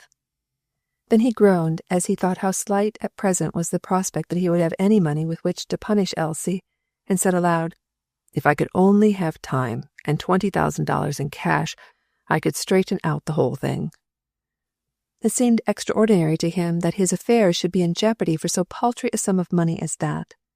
Given time, he could have raised it, without exciting suspicion, but the only one who could raise it for him without needing to ask any questions was Alec Palmer, and he hung back in a strangely exasperating way, and was waiting manifestly for Elsie Chilton to recover from her ill humour, before he could decide what to do. So the days passed, and Elsie, as I said, planned too. When Mr. Palmer called, as he presently began to do again, asking for her father as heretofore, Miss Chilton, to whom his card was taken in the absence of her father, invariably sent down word as to what hour and moment the said father would be expected, and begged the gentleman to be kind enough to entertain himself in the library until that time. Then he was left to his own devices. If he stayed to dinner, as he had on 2 or 3 occasions, at the proper moment the servant appeared with the statement that Miss Elsie begged to be excused. She was very much engaged, or she was not feeling quite well, or she had dined earlier with some friends. In short, there always appeared to be good and sufficient reasons why Miss Elsie could not be seen. She could not be caught by any scheme which her father or friend could devise, and Alec Palmer grew angrier every hour against those who had plotted the dastardly trick to which he had laid all his misfortunes. Nor was he by any means so successful as he expected to be in planning to bring the offenders to justice. The boys connected with the college banquet, one and all, disclaimed any knowledge of the event, or complicity in it, except, of course, the 2 whose connection with it could easily be traced, and these were so devoid of refinement as to be honestly surprised that Palmer couldn't pass it off as a good joke, laugh over it and let it go. What was it to be overcome for a few hours anyhow? All gentlemen knew by experience about that. Of course it wasn't agreeable to be found out by a lady, and there came in the 1st of April joke, and they laughed while they were talking about it, and then honestly declared they didn't know he would take it to heart so, or they wouldn't have done it. It was just a bit of fun. They weren't exactly themselves, of course, or they probably wouldn't have carried it out. If he wanted them to, they were willing to go to the lady and say that they had planned it, and that they had taken a glass too much, probably, when they did it. That was square certainty. What more could he expect? Then they, too, scowled and frowned, and grew angry in turn over his bitter denunciation of the whole thing, but only laughed uproariously over his insinuations that there was someone back of it all who had instigated the plot. "Not a bit of it," said Charlie. "Bless your heart, I don't pretend to be very smart, but I'm equal to a 1st of April joke, I should say, without any assistance from any quarter." and that is all in life it was. Man alive, what's the use of making such a row about it? If the lady in the case is reasonable at all, she will take our explanation." "No, sir, we were not put up to it. We are not schoolboys, or rowdies for that matter, who can be hired to do dirty jobs for other folks. You forget to whom you are speaking, Palmer, upon my word." And Palmer went away from them more angry than ever. Chapter 22. Two Simpletons. Matters were in this condition when one evening Elsie Chilton made arrangements to attend a grand temperance rally at which Fern Redpath and Dr. Fletcher were to be the leading speakers, and she herself was to sing. Miss Redpath's intimate friends had known for some time that this was to be her last appearance in public under that name, and the general public knew it now, for the wedding cards were out. Of course, a certain degree of curiosity was felt by some to know how the lady would appear under such circumstances, for of course, said the lookers-on, no one but Fern Redpath would think she could appear at all, and they wondered not only how she would dress, but whether she would be embarrassed by the unique situation and not do so well as usual. In short, several minor matters conspired to make this a very important occasion to the general public. The largest hall in the city had been secured for the rally, and it was generally understood that people would be present who were not in the habit of attending the average temperance meeting. Following the public program was to come a reception to Miss Redpath, tendered by one of the fashionable ladies of the city, who played at philanthropy in a graceful way, and had spared no pains to make this an elegant affair. As for Elsie Chilton, her part of the program of arrangements consisted, as it had frequently of late, in determining how she could, with the least embarrassment, get herself to and from the several places included in the evening's plans. Aunt Emily had recovered health sufficiently to attend to her home duties, but was not able to act as chaperone to any of Elsie's goings and comings. Once, since their estrangement, Elsie had asked her father if he would attend her to an evening gathering where she was expected. He had answered her sharply in the negative, and added that, since she chose to do her own planning, she would have to do it without any interference from him. She must depend upon her own friends, if those of his selection were not to her mind. On this occasion Elsie determined to take his advice and depend upon her own friends. She sent a note to Mrs. Remington, assuring her that she knew little John was perfectly safe in the arms of Aunt Hannah, even though he had had the measles 2 weeks before, and was quite well again. Dr. Fletcher told her so, and Mrs. Remington must certainly go to the temperance rally and to the reception afterwards. It would be her duty to go, for she, Elsie, expected to have her company. "I shall invite myself to dinner at your house," she said, "and accompany you to the temperance meeting and to the reception afterwards, and then return home with you. I am invited to spend the night. You may not know it, but I am. There are reasons why I especially desire it. I hope it will be convenient, for I am bound to stay." Mrs. Remington had laughed over this characteristic note, and having dispatched Jane with a cordial reply, made all her arrangements to enjoy the self-invited guest. "It could not have planned itself better," she told Mr. Remington gleefully. "I've asked Mr. Mason here to dinner, you know, and to go with us. Now Elsie will not accuse me in her mind of having schemed to get them together. I know that she has thought that I did this occasionally in the past, and has resented it in her sweet, gentle way by overturning my schemes. She will not be maneuvered over by anyone. But she cannot say a word tonight, for this is her own arrangement. I shall take pains to let her know that Earl Mason was invited 3 days ago. Isn't it perfectly ridiculous, John, how those two go on? I don't know which I want to shake the most. Elsie has stayed away from here for several weeks in order to avoid seeing him, I thoroughly believe. She says her Aunt Emily hasn't been well, and she has been very busy, but that is nonsense. I've heard of her in other places. She has become afraid people will gossip about her coming here to meet Earl Mason. I wish you weren't so afraid of gossip." Be it understood that this good lady knew nothing about the midnight walk, and the consequent shrinking upon Elsie's part from meeting her rescuer.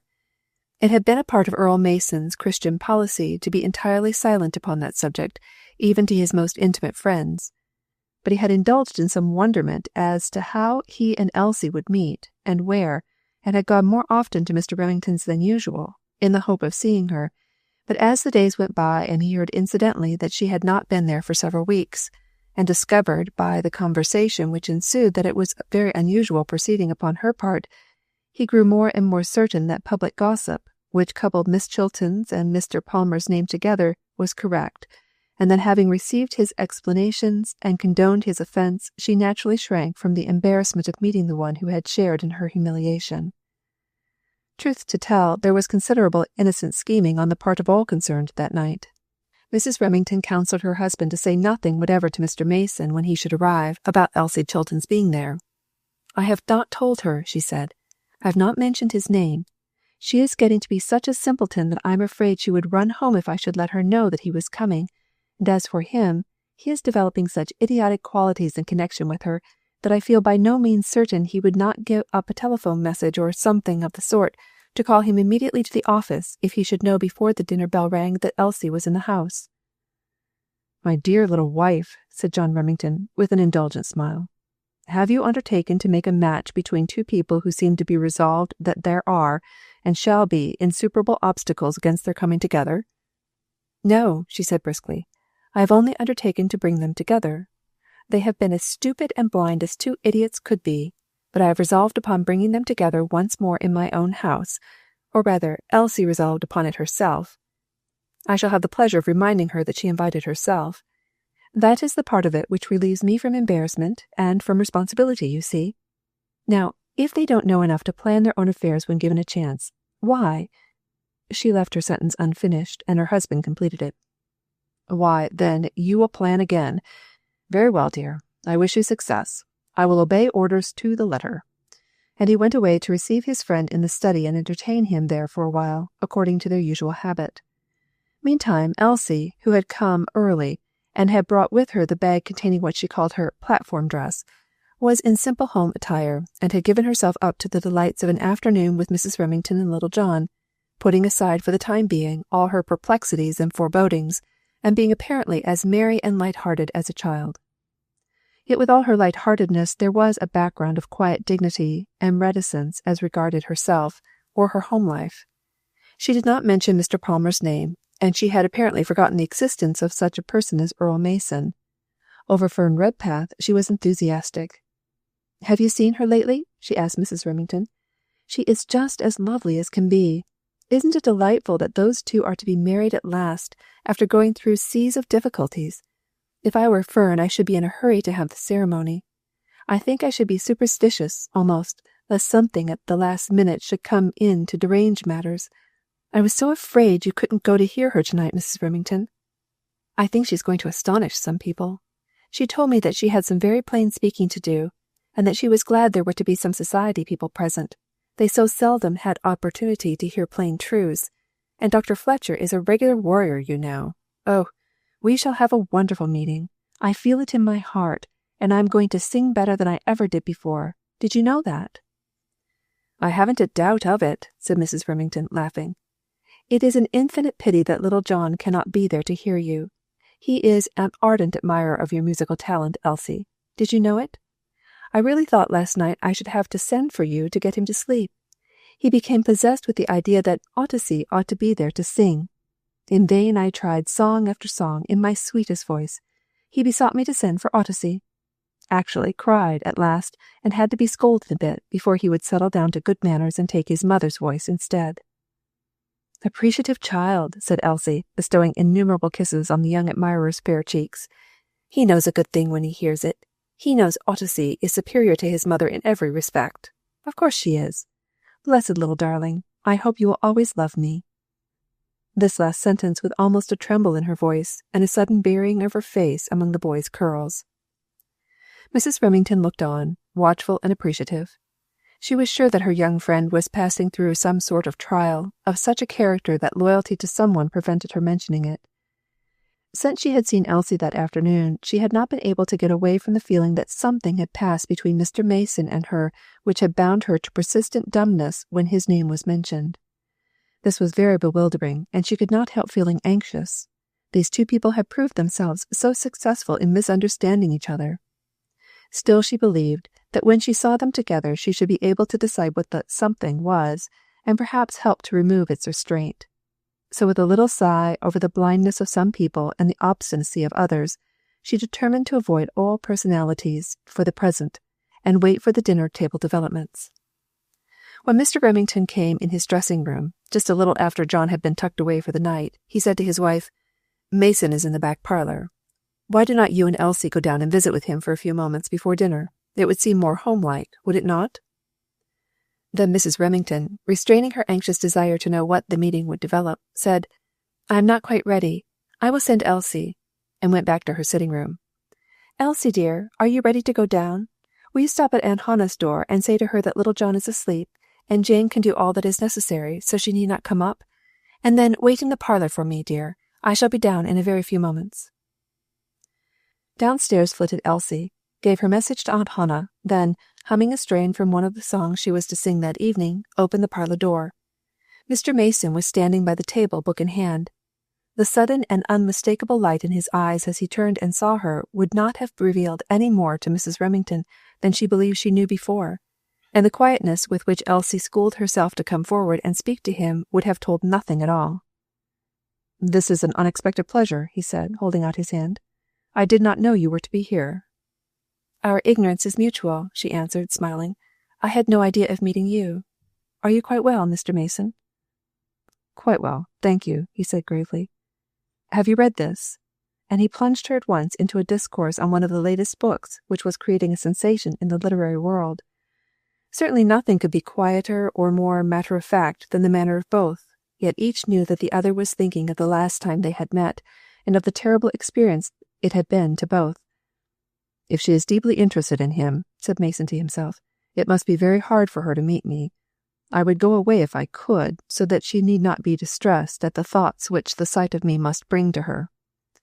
She on her part was thinking, "He does not exactly despise me for permitting myself to be in company with a man who would sink so low, but he feels superior to me, and I do not wonder, I am sure." So these well-intentioned simpletons blundered on their way.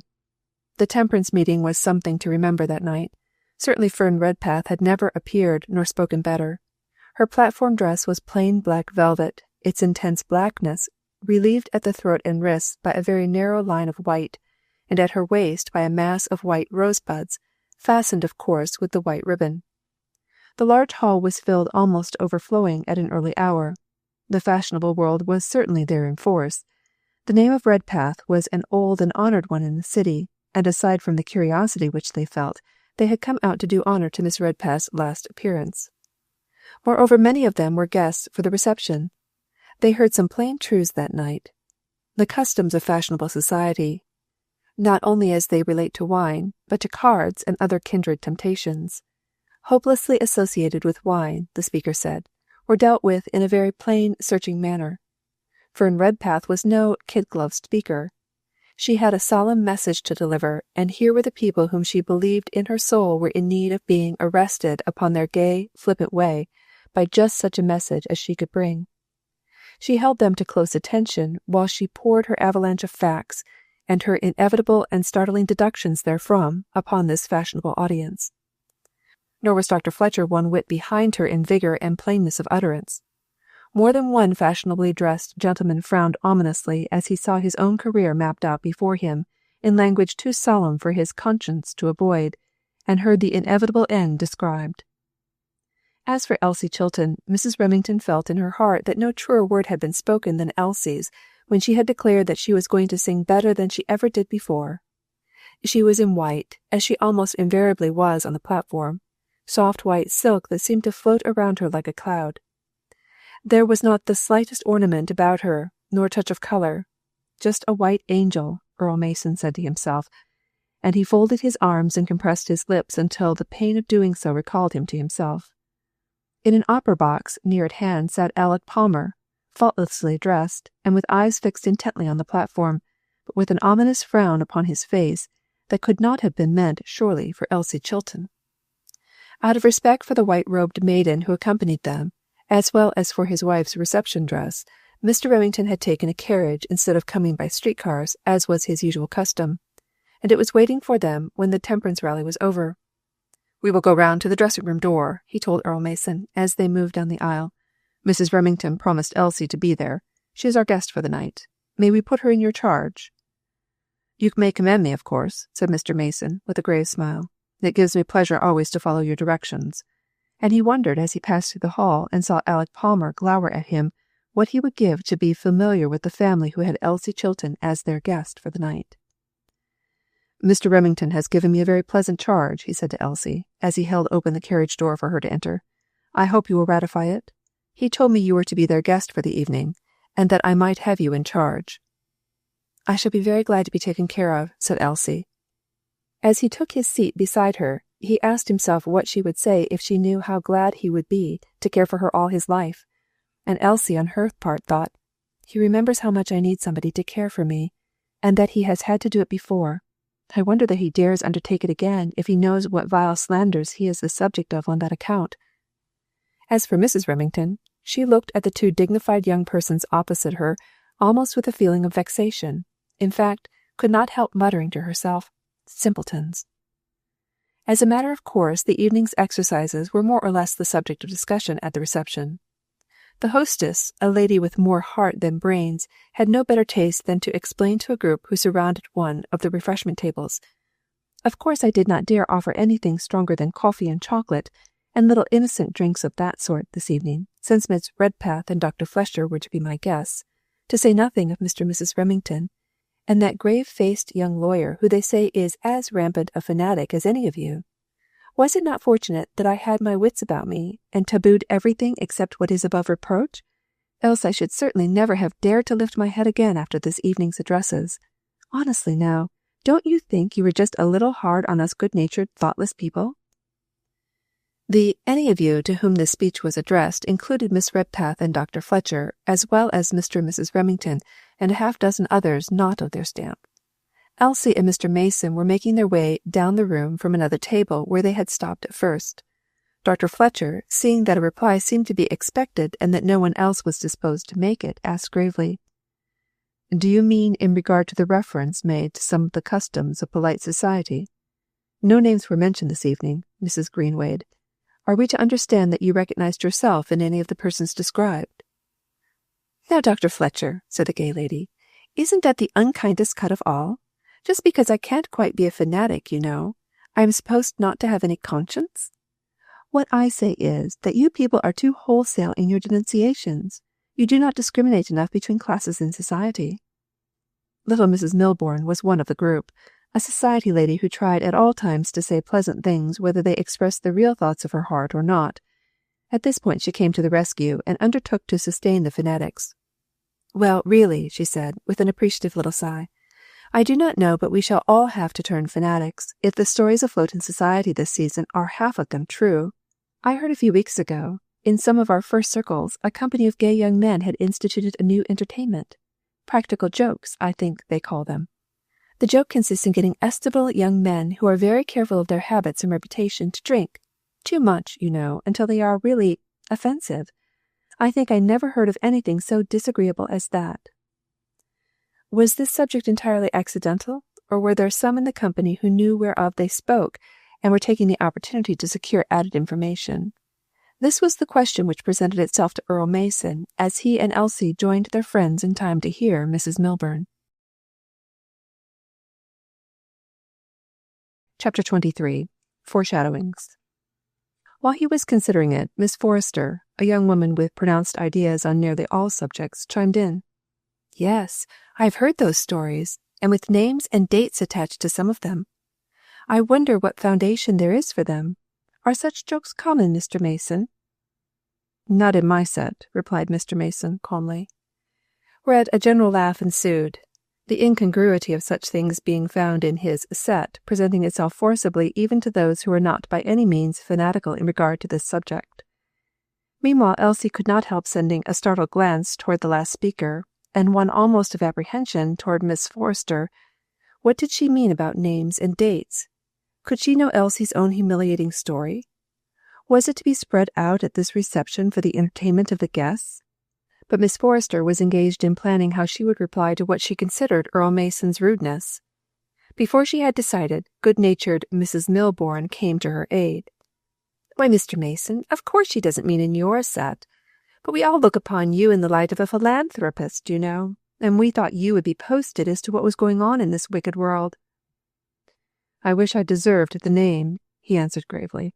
And then Miss Forrester rallied and persisted. "But, Mr. Mason, we really want to know. Are the young men of our city engaged in such entertainments to any extent?" "I shall have to confess my ignorance, Miss Forrester," her victim responded good-humoredly. "I should like to pose as a philanthropist, or even as a well-informed person, but circumstances will not permit it. I have heard of such blots as you mention, but for the honor of our city I trust they are rare." Elsie Chilton now became aware of the presence of another guest, one who stood at the refreshment table nearest to theirs, and in a position to readily hear every word which had been uttered. This was none other than Mr. Palmer, who was at the moment when Elsie discovered him looking in the direction of their party, and so thrown off his guard that he wore an unmistakable and portentous scowl upon his face. Elsie was not surprised at the scowl. What would that persistent and well-to-informed Miss Forrester say next, in pursuit of further information? She did not keep them long in suspense. "Well, I wish I knew a little bit more about some things. I've heard certain statements made that I would like to have corroborated, and now that we have the rare opportunity of being able to refer to a medical college professor, it seems to me we might as well learn something. Dr. Fletcher, enlighten me, will you, in regard to one point? I have a special reason for desiring to know the truth. We were talking about these practical jokes a few days ago, a lady well known in society and myself, and she knew a case in point and gave me some of the details which were very interesting, I assure you. Were I at liberty to mention names, you would agree with me. I was expressing my indignation that such things were possible, and remarked that no one was safe from society pests known as practical jokers, that any gentleman was liable to be caught in their snares and humiliated in the same way as the one of whom she had been speaking. Now, to my surprise, this lady assured me emphatically that such was not the case, that there was not the slightest danger of a gentleman who was a total abstainer being humiliated in any such manner. Dr. Fletcher, I want to know, is she correct?" All eyes now turned upon Dr. Fletcher, and some of the company, at least, were listening with almost painful attention, their hearts full of a horrible fear of what might come. Miss Forrester had the name of being brave enough to be outspoken when she chose, and no one could be sure how much she knew. Elsie Chilton felt that she would not have been astonished to hear her own name called as a witness to the truth of some of the lady's statements. Dr. Fletcher, however, who knew no reason for being very especially interested in this conversation, responded composedly, "Have the goodness to state your proposition specifically, Miss Forrester.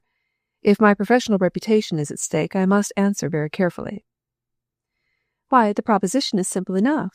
What I want to know is, can you, for instance, Dr. Fletcher, whom I suppose are a total abstainer, be made the victim of a practical joke by the use of stimulants?" "May I claim a teacher's privilege and answer your question by asking another? Suppose you were constitutionally and on principle opposed to the drinking of coffee. Suppose that you never allowed yourself to drink a single drop of it at any time. Suppose you were so thoroughly fixed in this determination that you had pledged yourself never to do so under any circumstances. Could I, do you think, play a practical joke upon you by presenting you with a cup of coffee prepared in any manner whatever?"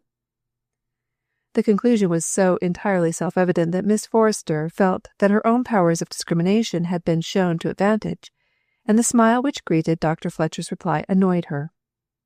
"I beg your pardon," she said. "I forgot I was speaking to a fanatic. That is the name by which you pronounced people choose to be known, I believe? Of course my question had reference to people who do not take such pronounced and one-sided views upon any subject that they are not open to argument, and perhaps to solicitation. I should dislike, for instance, to be so violently opposed to coffee that I could not take a few sips of it if propriety seemed to demand.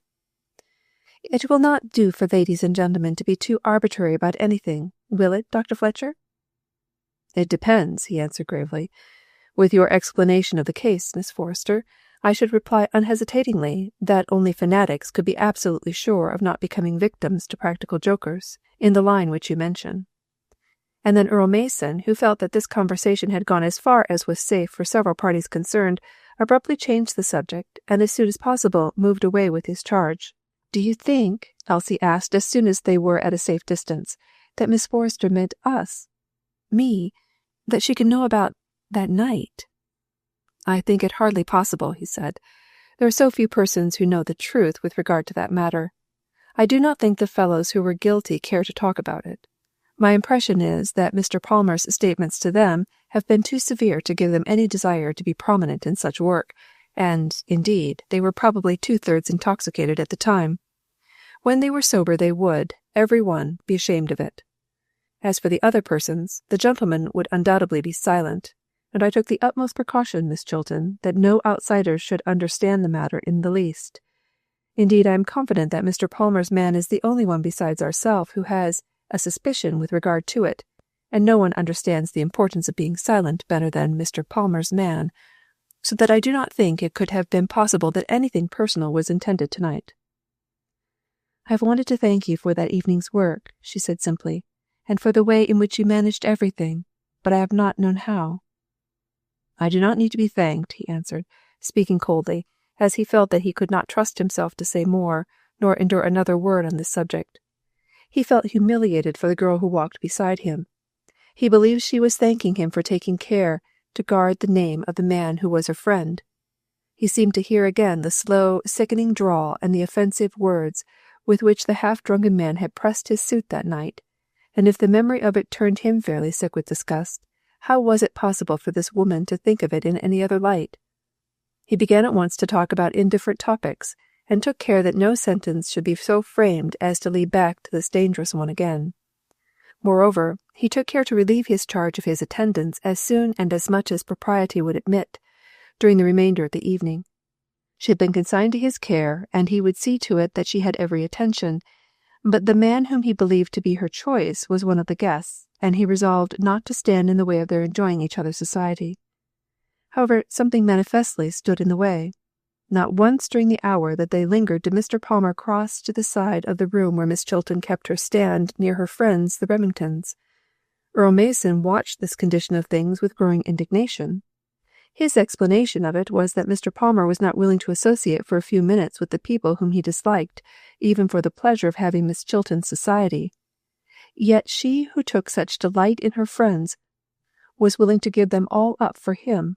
He decided that it was an incomprehensible world. The next event of importance in the social world was the marriage of Fern Redpath.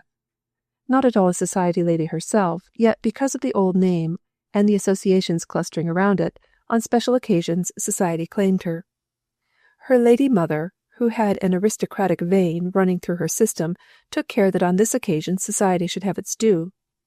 Invitations were very numerous and included some of the choicest names in the social world. The ceremony was to be in the morning at 10.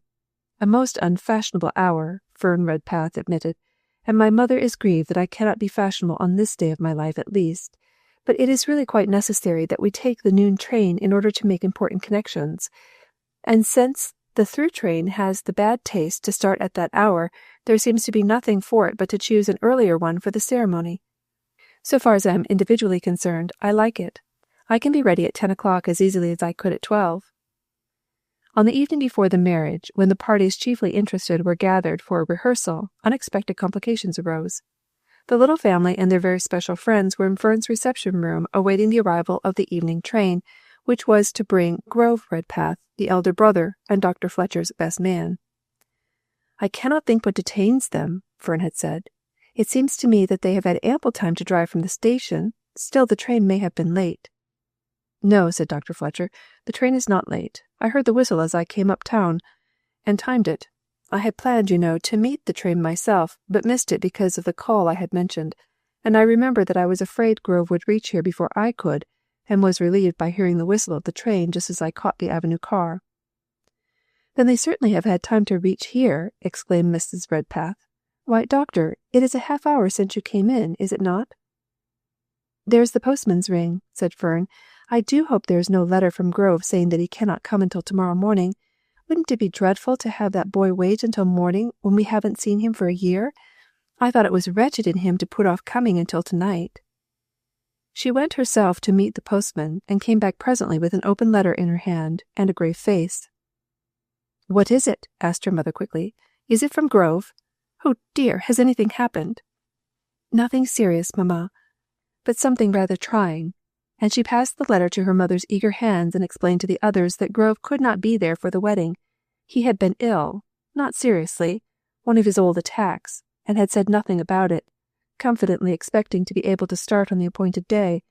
But behold, his physician, with the pig-headedness which seemed to belong to the profession, and here the writer begged his future brother-in-law's pardon, had utterly refused to allow him to travel.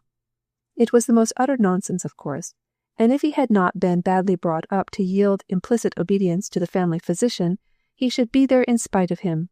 But as it was, Fern was not to refuse to be married on his account, and they were none of them to worry the least bit. He would come by himself with a carriage to welcome the bridal party and mother to his bachelor quarters, so it was only a disappointment of a few hours after all. The letter was finally read aloud, because the mother was so proud of its brightness that she could not resist the temptation. "Well," said Elsie meditatively, when the first excitement was over, "it is very strange, but there cannot be even a marriage ceremony, it seems, without a change of program. I never knew a concert program to be carried out exactly as it had been planned, but I thought weddings were different." Dr. Fletcher laughed. "Weddings are subject to the laws of mutability, my dear Miss Chilton, along with the rest of mundane things," he said gaily. "It is too bad to Miss Grove, but let us be glad that it is no worse. I know about those attacks of his, and he is to be congratulated on the pig-headedness of his physician. It would have been very imprudent for him to have travelled. Now, we need to hold a council of war, do we not? Or, I beg pardon, of peace, of course. Miss Chilton, you are suddenly deserted. What is to be done under the circumstances?" "I do not know, I am sure," said Elsie, in a tone of mock resignation. "Since I cannot have Grove, could I be expected to care what was done with me?" Following these first merry sentences, calculated to help the family cover their disappointment over the non-arrival of the son and brother, whose coming had been so eagerly awaited, there was an earnest discussion of plans. Elsie had so long been selected by her friend as her sole bridesmaid that she declared any change in this regard to be impossible. The only thing was to fill Grove's place, and how could this be done with any propriety at so late an hour? "Of course Miss Chilton's preferences are to be considered," said Dr. Fletcher, when appealed to as to whom among his friends he would select. "So far as I am personally concerned, I have no very intimate friends within a serviceable distance. Among my newer friends, if he would be willing to serve me, I should not hesitate to choose Mr. Mason. It is true I have not known him long or intimately, but I am intimate enough to respect and admire him, and if it were agreeable to all concerned, I should be very glad to ask him to stand by me. Nor should I hesitate in the least to do so because of the lateness of the hour. Mason's strong good sense is a characteristic of him. Moreover, he is a man of resources, and would not be embarrassed by the position. What do you say? Am I to look him up and throw myself upon his mercy, or have you other suggestions?" Apparently no one had any advice to offer. Elsie promptly retreated behind her first sentimental statement, that since it could not be Grove, why should she be expected to have any interest in the matter? "But you must have an interest in the matter," insisted Fern in an undertone. "Elsie, you know very well that the only objection Earl Mason will have will be the fancy that you do not desire it." "Why should he fancy that?" asked Elsie. "Because," said her friend emphatically, "both he and you can fancy a good deal on occasion. You can be unaccountably stupid sometimes, Elsie Chilton." But she declined to comment on this statement, and Elsie was left to make out of it what she could, while Dr. Fletcher went to see if he could secure Earl Mason's services. "The rehearsal is indefinitely postponed," he said with mock solemnity as he departed. "I wonder if it is a foreshadowing of other delays," Fern thought aloud, rather than addressed to anyone. "If I were superstitious, it might make me anxious. Delays connected with wedding ceremonies are bad omens, are they not?" "I do not know," said Elsie gaily. "I do not see opportunity for any other delays which could be serious. Dr. Fletcher and you are certainly here, and in the event of Dr. Oliver's illness, another clergyman could be secured, so I think it is quite safe, Fern. But I must say I am sorry for poor Grove, as well as for ourselves. What a disappointment it must be to the boy." "Yes," said Mrs. Redpath tremulously, "and to the boy's mother as well. It does seem hard that when their only sisters to be married, Grove should be ill, and Willard separated from us by great ocean." "Never mind, mother," said Fern cheerily. "You and I will be with Grove in 2 days more, and Willard is coming home in the fall." Earl Mason was found, and showed all the good sense for which Dr. Fletcher gave him credit, by being heartily willing to serve his friends even at the 11th hour. "Personally, it will give me great pleasure to do so," he said promptly, "but—" and then he hesitated and flushed in a way that Dr. Fletcher did not understand. I suppose it would not be possible to make other arrangements, he said at last. Why, my dear fellow, of course, said Dr. Fletcher. It would be quite possible to have the ceremony without any bridesmaid or groomsman, but then, as we all happen to want you, if you are willing, I do not see any difficulty. What other arrangements suggest themselves to you as desirable? None that can be carried out. I was thinking that if Miss Redpath and you were intimately acquainted with Mr. Palmer, it would be courteous, at least, to give him the opportunity. To be my groomsman? Said Dr. Fletcher, in such an astonished tone that Mason was obliged to laugh. Upon my word, I do not think it would. I should consider it an insult if he should offer me the same position. My dear sir, what suggests such a wild proposition as that? It is not possible that you can be planning for Miss Chilton's sake. I suppose such to be the case, said Mr. Mason, growing increasingly grave, but I am not in the lady's confidence, and of course do not know. It simply occurred to me as an arrangement which might be pleasant for her, but under the circumstances I suppose it is not possible. No, said Dr. Fletcher emphatically, it is not possible, nor can I believe it possible that you are correct in your suppositions. If you were, Mason, you and I should do what we could to keep such people apart, should we not? But if we cannot, said Earl Mason with a constrained smile, and then without more ado he made himself ready and went to the marriage rehearsal. Chapter 24. It is very strange. The marriage morning was beautiful with sunshine and birds and flowers. It was still early in May, but a hint of June was in the beautiful balmy air. The most summery day of the season, the guests remarked, as in groups and singly they began to arrive at the Redpath home.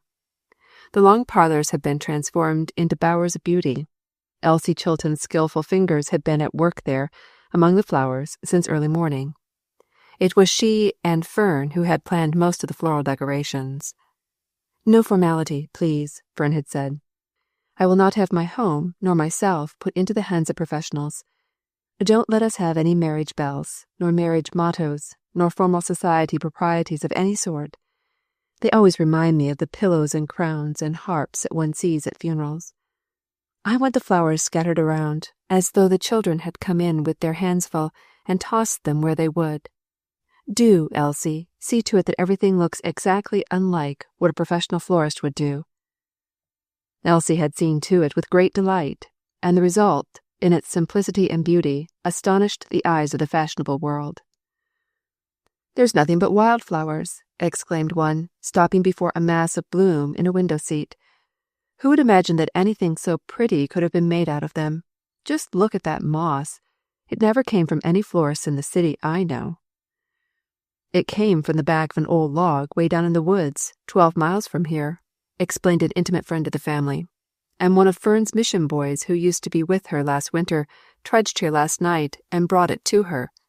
Doesn't it make a lovely decoration?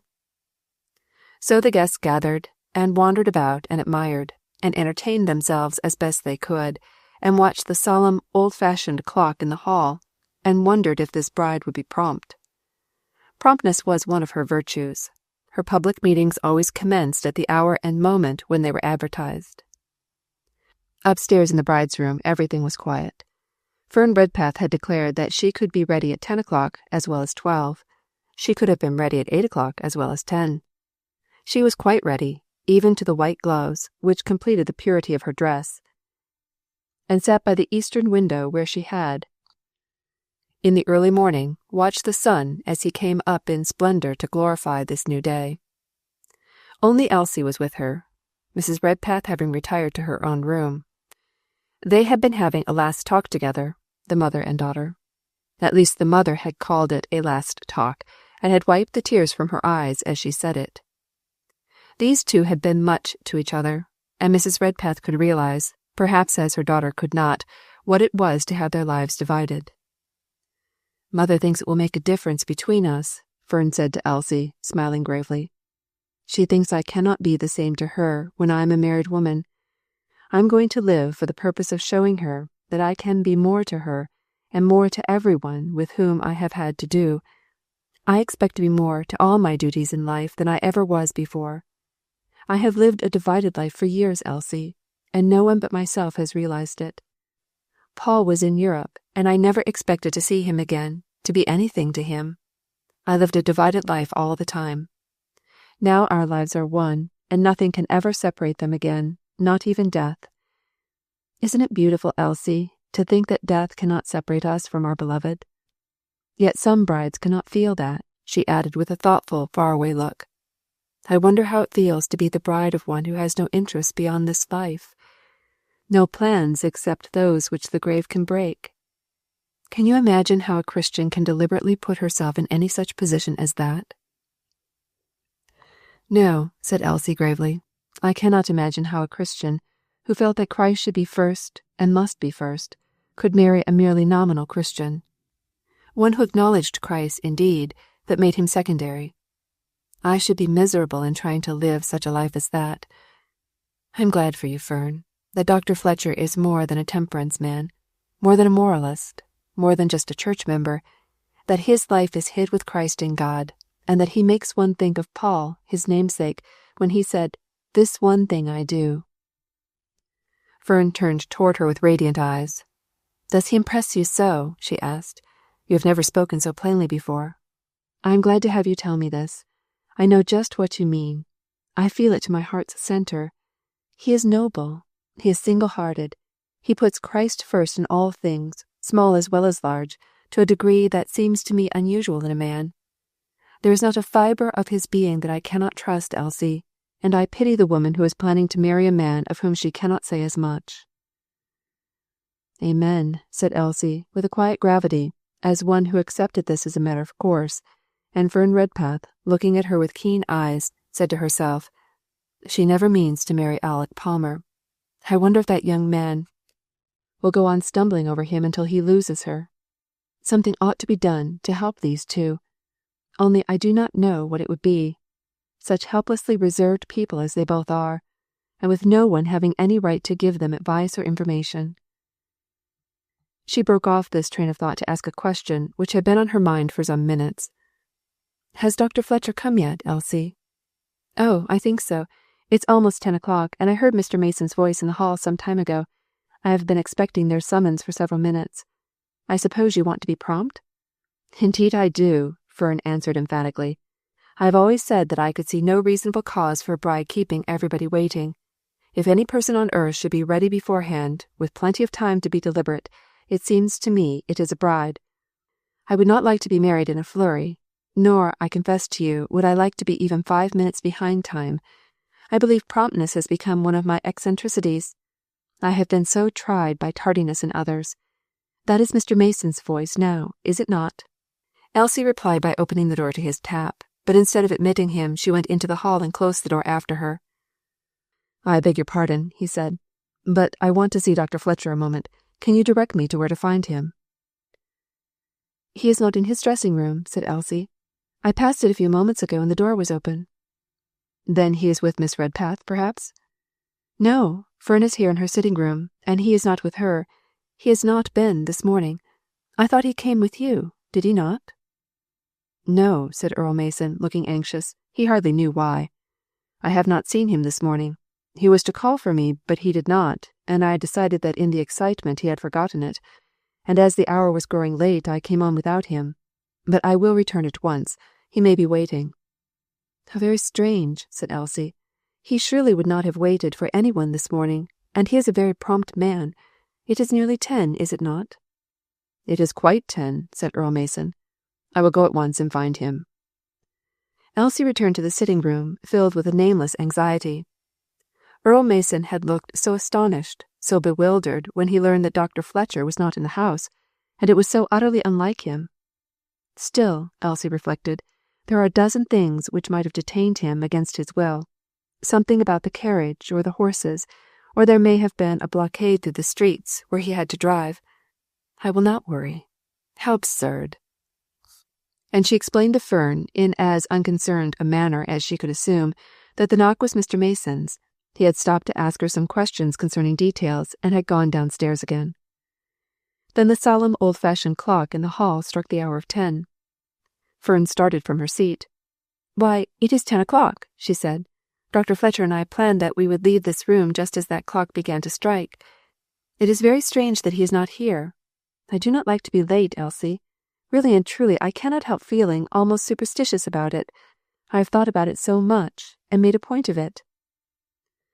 "Then that accounts for the delay," said Elsie, trying to laugh. "When people pick out such very little matters and try to make points of them, the points are almost certain to be broken off. 5 or 10 minutes beyond the hour can never be supposed to be late for a bride. Don't be absurd, my dear, and allow yourself any little eccentricity of nerves, just because you are going to be Mrs. Fletcher so soon." Fern laughed and settled back in her chair again, and Elsie, unable longer to restrain her nervous impatience, slipped from the room. 5, 10, 15 minutes passed, 20 minutes, half an hour. Then Elsie came in, her face white to her lips. "What is it?" asked Fern, turning toward her instantly and speaking with unnatural calmness. "What is it, Elsie? Tell me quick, please. I know something has happened." "No," said Elsie, "nothing has happened except a vexatious delay. You are not to be nervous, Fern, nor unreasonable. We do not know what has delayed Dr. Fletcher. Something of importance, of course. He will explain when he reaches here." "Then he has not come?"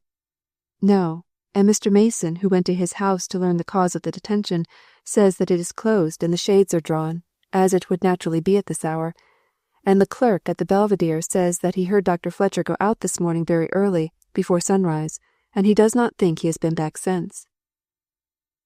"That is very strange," said Fern. "He would not dress for the day before sunrise. He must have returned, of course. Did the clerk see him when he left the house?" "Not to speak with, but he says several gentlemen stood on the doorstep with him very early, and he saw them lock the door and move away with them. There is no one in the house to inquire of, is there, Fern?" Miss Redpath shook her head. "Oh, no. He has no servants as yet. One of the chambermaids from the Belvedere has charge of his rooms, and he takes his meals at the Arnold Club rooms. They were very anxious to have him remain with them, and the time was so short before he would be in his own house that he thought he might as well. Has he breakfasted at the Arnold this morning, Elsie?"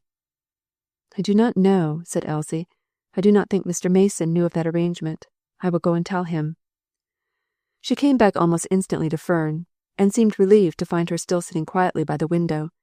Very pale, it is true, but with no look of terror or even of dismay overspreading her face. "It is very strange," she said, looking up with a little smile. "But do you know, I am reminded of what we were talking about a few moments ago. It is pleasant to be able to have absolute trust in Dr. Fletcher. I know quite as well, as I shall when he has told me all about it, that something beyond his control has detained him. It is so different from what it used to be years ago when I first knew him. There was a time when delays had an indefinable dread for me. Now it can be nothing more serious than an accident to somebody, a matter of life and death, perhaps, which obliges him to stop and render service. It cannot be an accident to himself, else he or somebody would think to send me word." "Yes," said Elsie respectfully. She had come in to try in some vague way to comfort this waiting bride, and instead had herself been comforted. "It must be beautiful to have such faith in the man one is about to marry, and certainly I should never marry one in whom I could not have it," she told herself firmly. Then they waited and waited, and the minutes were not slow. They seemed fairly to wing themselves away. If it only would not get to be 11 o'clock. What could the guests below be thinking? And oh, what should they do with Mrs. Redpath, who never knew what time it was, nor was astonished at any amount of delay? Yet when the fact dawned upon her that it was not only 11, but was actually dangerously nearing the hour of 12, what would be said to her, or done with her? The minutes rushed away. The solemn old clock tolled out 12. Mr. Mason came and went like one distracted. Mr. Remington, who was one of the invited guests, having joined him in the search, together they planned and wondered, and went from one point of possible detention to another, and as yet they had no word of the missing bridegroom. At last Dr. Oliver, Fern Redpath's white-haired pastor, stated very briefly and without any details, which he could not give, that an accident had prevented Dr. Fletcher from keeping his appointment, and the guests were asked to quietly disperse. Mrs. Remington had gone some time before, at Elsie's earnest solicitation, to Mrs. Redpath, and Elsie, white-faced and miserable, was simply staying in the room with Fern, not daring to say a word. "Don't," Fern had said, in sudden sharp tones a little while before, as Elsie was trying timidly to give voice to some surmise which might have an element of hope in it. "Don't, dear. Forgive me. I know you mean to comfort me, but I cannot bear your voice, cannot bear any voice just now. I must be still. Do not imagine for an instant that I distrust him. There has been some accident, but it is something which he cannot help. It is all right, only don't talk to me." And she sat perfectly still, with her white-gloved hands clasped in her lap. She neither stirred nor shivered, even when the old clock said in slow, solemn tones, 1, 2, 3, up to 12, even when the train in the distance gave a long, loud parting shriek, the train which was to have borne away a bride. Even when the carriages began to roll from the door, carrying with them the disappointed guests, Fern Redpath sat with those closely clasped hands and said not one word. She did not even turn her head to listen when Elsie's strained ears caught the low sound of a tap at the door and went softly out to meet Earl Mason in the hall. "I have nothing to report," he said, shaking his head in answer to her eager look, "and I only came to tell you so. There is no one living, apparently, who has seen Fletcher this morning." "He must be dead," said Elsie, in awe-stricken tones. "I know Fern thinks so, and there is nothing else, no accident which could have hindered him from communicating with us." "But even the dead leave some token," said Earl Mason. "The doors were closed and locked, and the curtains drawn, and there was no key in the lock. He must have gone out somewhere. Miss Chilton, there has been foul play. Mr. Remington thinks we should put detectives on the track, but we hesitate to do so without conferring with the family. Could you learn from Miss Redpath, do you think, whether that should be the next step?" "Oh, I do not know," said Elsie, in deep distress. Then she told of Fern's last words to her, and of the solemn silence in which she was sitting at that moment. And then Earl Mason thought of a man whom he had not yet seen, who might possibly offer some clue by which this mystery could be solved, and went away, and returned again, Mr. Remington with him, both of them utterly without knowledge, both convinced now, that without another hour's delay detectives should be set at work.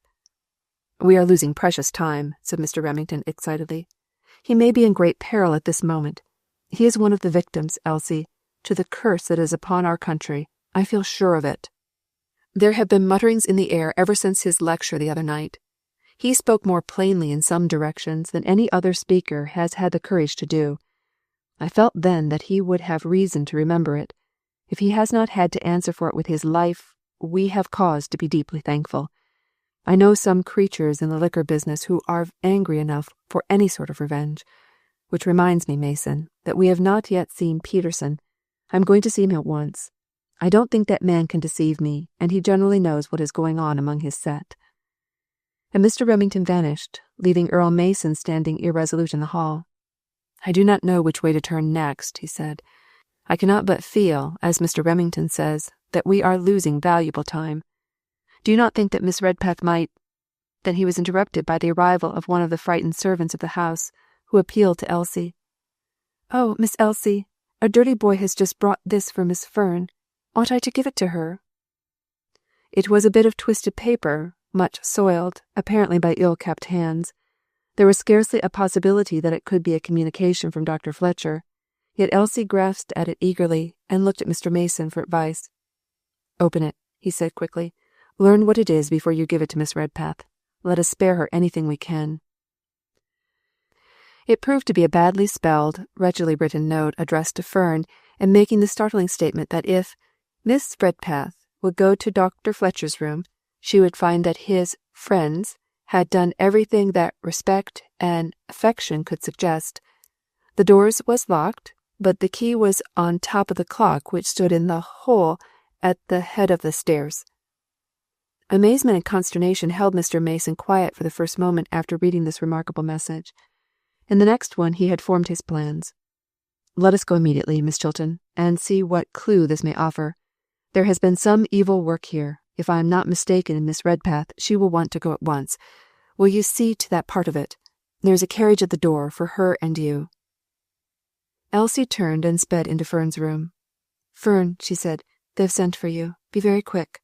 There is no time to make any change of dress. Will you wrap this about you? and she seized upon a handsome travelling wrap spread out on the bed, and covered with it the fair bridal robes. Fern had risen the moment she was spoken to, and was rapidly drawing off her white gloves. It was she who seized her bonnet, tied it on hastily, and said, "I am ready. Where are we to go?" Elsie, meanwhile, sought among the hangings of the closet and produced a light gossamer for herself, which she wrapped around her, and in an incredibly short space of time the two appeared in the hall. Mr. Mason hurried them into the carriage, gave his order, and they dashed away down the avenue. As they went, he made Fern acquainted with what little they knew themselves, not in the badly suggestive manner in which the note had used, but with careful phrase, preparing her mind for some accident, the character of which he could not determine. "We must wait," he said, "and trust for a few minutes longer. Then any knowledge will be better than this suspense, will it not?" And the carriage halted before Dr. Fletcher's elegant home, which he had prepared for the reception of his bride. Chapter 25. At Last. The front door was closed and locked, but Mr. Mason had already borrowed the latchkey of the chambermaid from the Belvedere who had charge of the rooms, and had been upstairs only to learn, as he had stated to Elsie, that the door of Dr. Fletcher's room was locked and the key removed.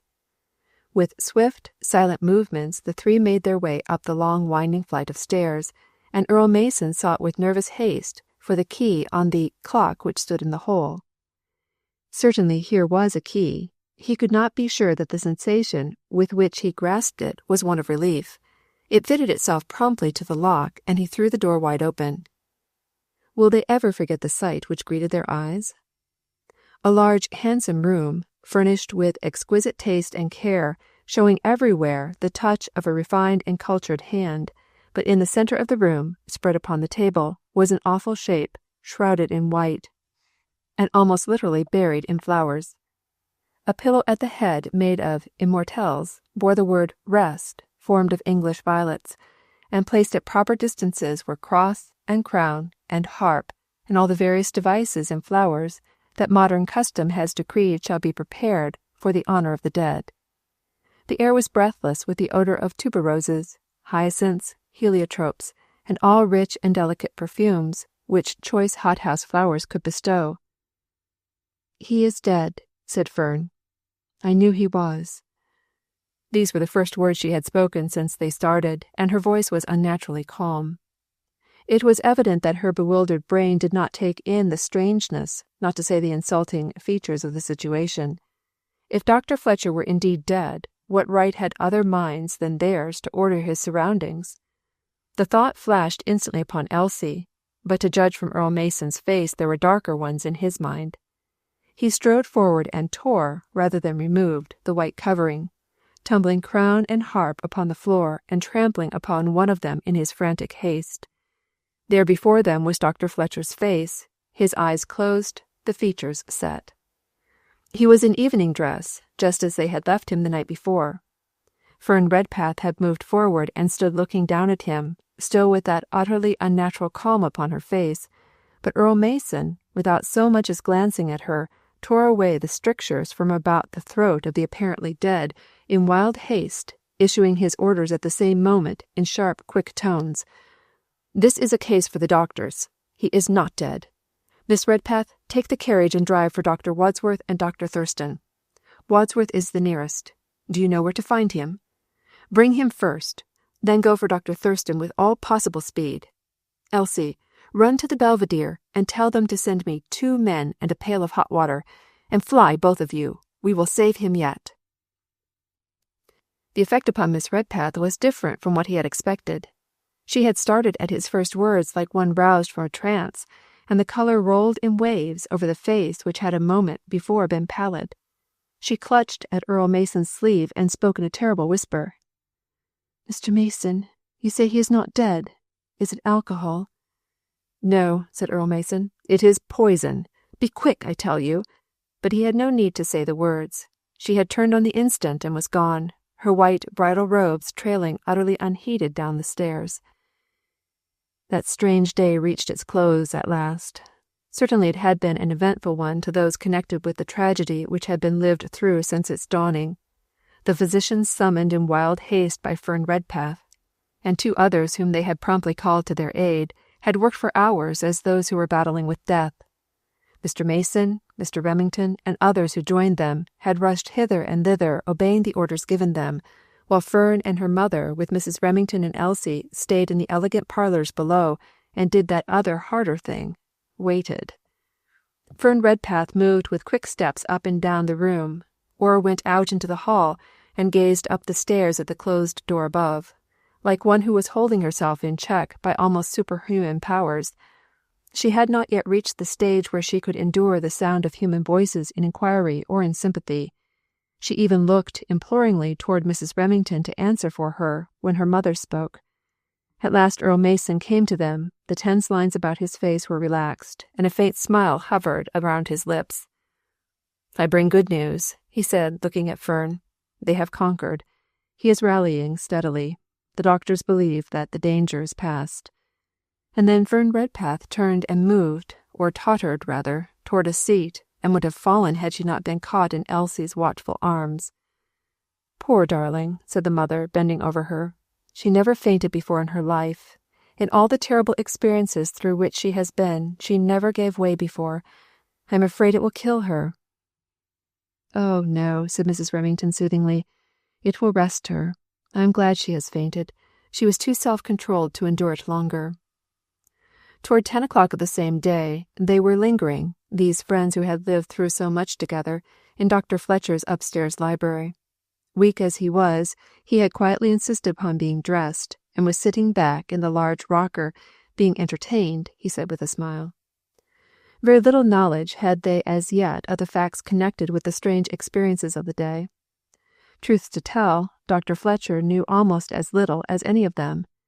He had found someone waiting for him, he explained, on reaching his rooms the night before. The son of a poor woman whom he had befriended. The boy was in distress. His mother was very sick, and the doctor in attendance did not seem to them to know what he was about.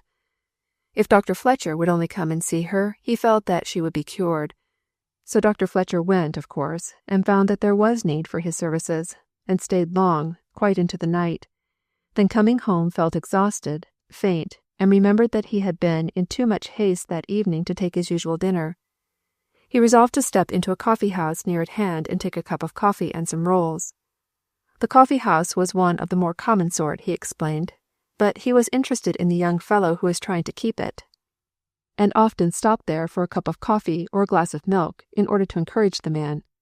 He noticed that there was some delay in serving him that night, and it led him to ask after a while if he was too late for coffee. But they assured him that it would be ready very soon, so he waited not to hurt the feelings of the proprietor.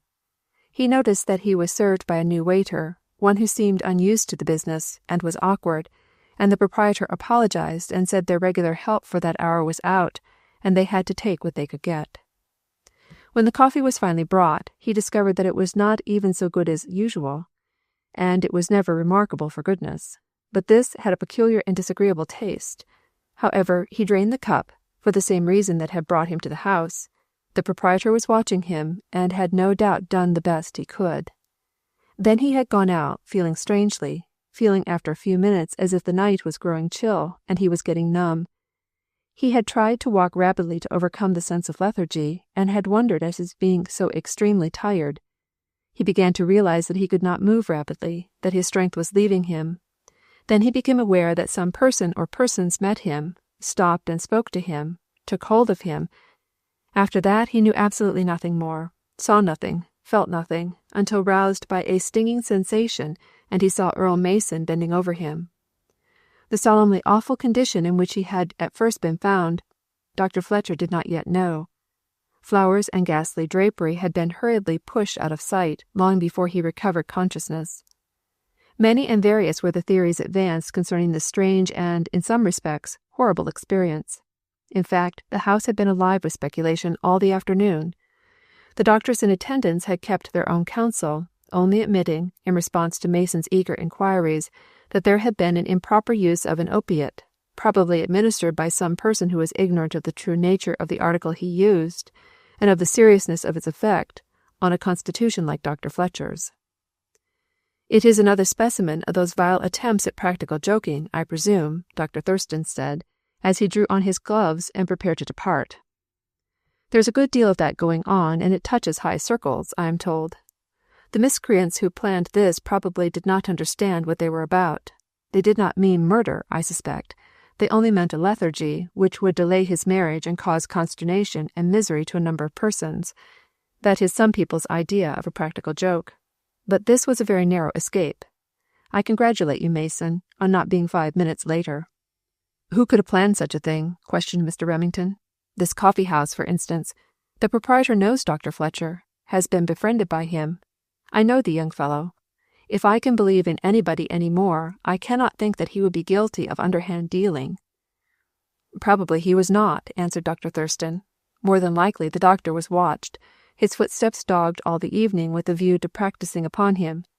Possibly they had planned to carry out their designs at his club that evening, or wherever he dines, and as he says he did not dine at all, and so failed them there, they traced him elsewhere, and delayed the coffee, as you heard him say, and made friends with the new waiter, who was awkward in the business, or smuggled one of their number in as waiter pro tem. There are a great many ways of managing these matters, Mr. Remington. Clergymen cannot be expected to be posted. Dr. Fletcher has been unfortunate enough to secure the ill will of some of the hard characters in our city.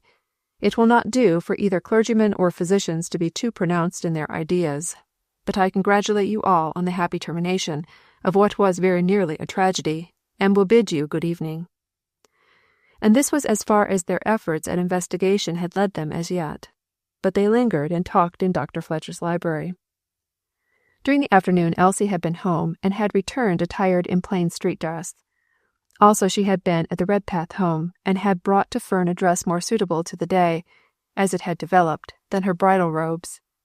Mrs. Remington, to whom Mrs. Redpath had clung all day, as one on whom she could lean, had not been home at all, but Mr. Remington, who had been back and forth during the day, had now come to take her away. "It is time we all went away," said Mr. Remington, and left this man to rest. "What are the arrangements for the night, Mason? Who is to stay?" "I can," said Earl Mason, "if that will be agreeable." Then Dr. Fletcher, who had been having a low-toned conversation with Fern as she stood beside his chair, turned toward the group of planners and electrified them. "Good friends, before you go I have a great favour to ask. We were, as you are aware, to have been married at 10 o'clock. It is now nearly 10, and we are together, and I do not feel as though we could be separated again. What I ask is that you will all remain with us a few minutes longer, and that Mr. Remington will make us husband and wife." "Why, my dear Fern," exclaimed Mrs. Redpath, "surely you will not, you cannot, dear, be married under such strange circumstances, and in that dress." "Yes, I can, mother." Fern's voice was clear and calm. "I feel with Dr. Fletcher that it is not possible for us to be separated again. I am not going to leave this house tonight, and I should be glad to have the right to stay beside him." "Amen," said Earl Mason, in so grave a tone that no other word would have seemed to fit. "But, my dear child," urged Mrs. Redpath, "what will people say? And the guests, and then the elegant wedding breakfast." It was not possible to smile at this, but Dr. Fletcher laid one hand on his future mother's arm. "My dear mother," he said persuasively, "think what we have been through. Will not the guests forego the pleasure of the marriage ceremony in view of what we have suffered? As for the elegant wedding breakfast, can we not have it, say, day after tomorrow, and bid them all to enjoy it with us? Then we will quietly carry out the other part of the programme, and take the 12 o'clock train. I shall be quite ready for a wedding breakfast and journey by that time. But as for separating us in the meantime, we have already borne enough." "Yes," said Mr. Remington heartily, "I respect your judgment in the matter. Miss Redpath's nerves have certainly borne enough. Besides, there is a sort of poetic justice in being married after all, despite all your enemies have done to prevent it, on the very day and hour which you appointed." Mrs. Remington, who felt that this conversation had run in grave channels as long as was wise for the nerves of some of them, here interposed. "Really, dear Mrs. Redpath, you may as well yield. Mr. Remington is evidently resolved upon performing the ceremony himself. I think it gives him great pleasure to take Dr. Oliver's place. But do let me put this bride into white again. The bridal robes are here, and it will not take the bridesmaid and myself 10 minutes to arrange them." So it came to pass that just as the little cathedral clock from its niche in the hall told in silver tones that it was once more 10 o'clock, the bride, white-robed and beautiful, stood beside her pallid bridegroom, and the marriage vows were taken. Surely there was a peculiar solemnity in the minister's tones, and a peculiar fitness in the words, "I pronounce you husband and wife, and what God hath joined together, let not man put asunder." Not long thereafter, the groomsman took his bridesmaid home in a carriage. Of course, as they rolled through the quiet streets, the startling, constantly varying events of the day were almost of necessity the topic of conversation. "I do not understand it in detail," said Earl Mason, "but there are circumstances connected with it which lead me to believe that it is an exceedingly complicated piece of business.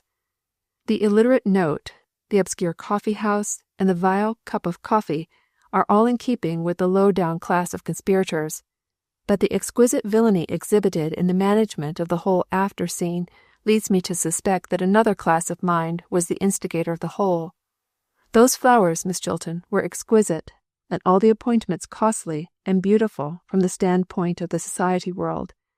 It looks to me as though some villain in high life had planned, and by means of money or threats, or in some other way, had secured the cooperation of the lower class.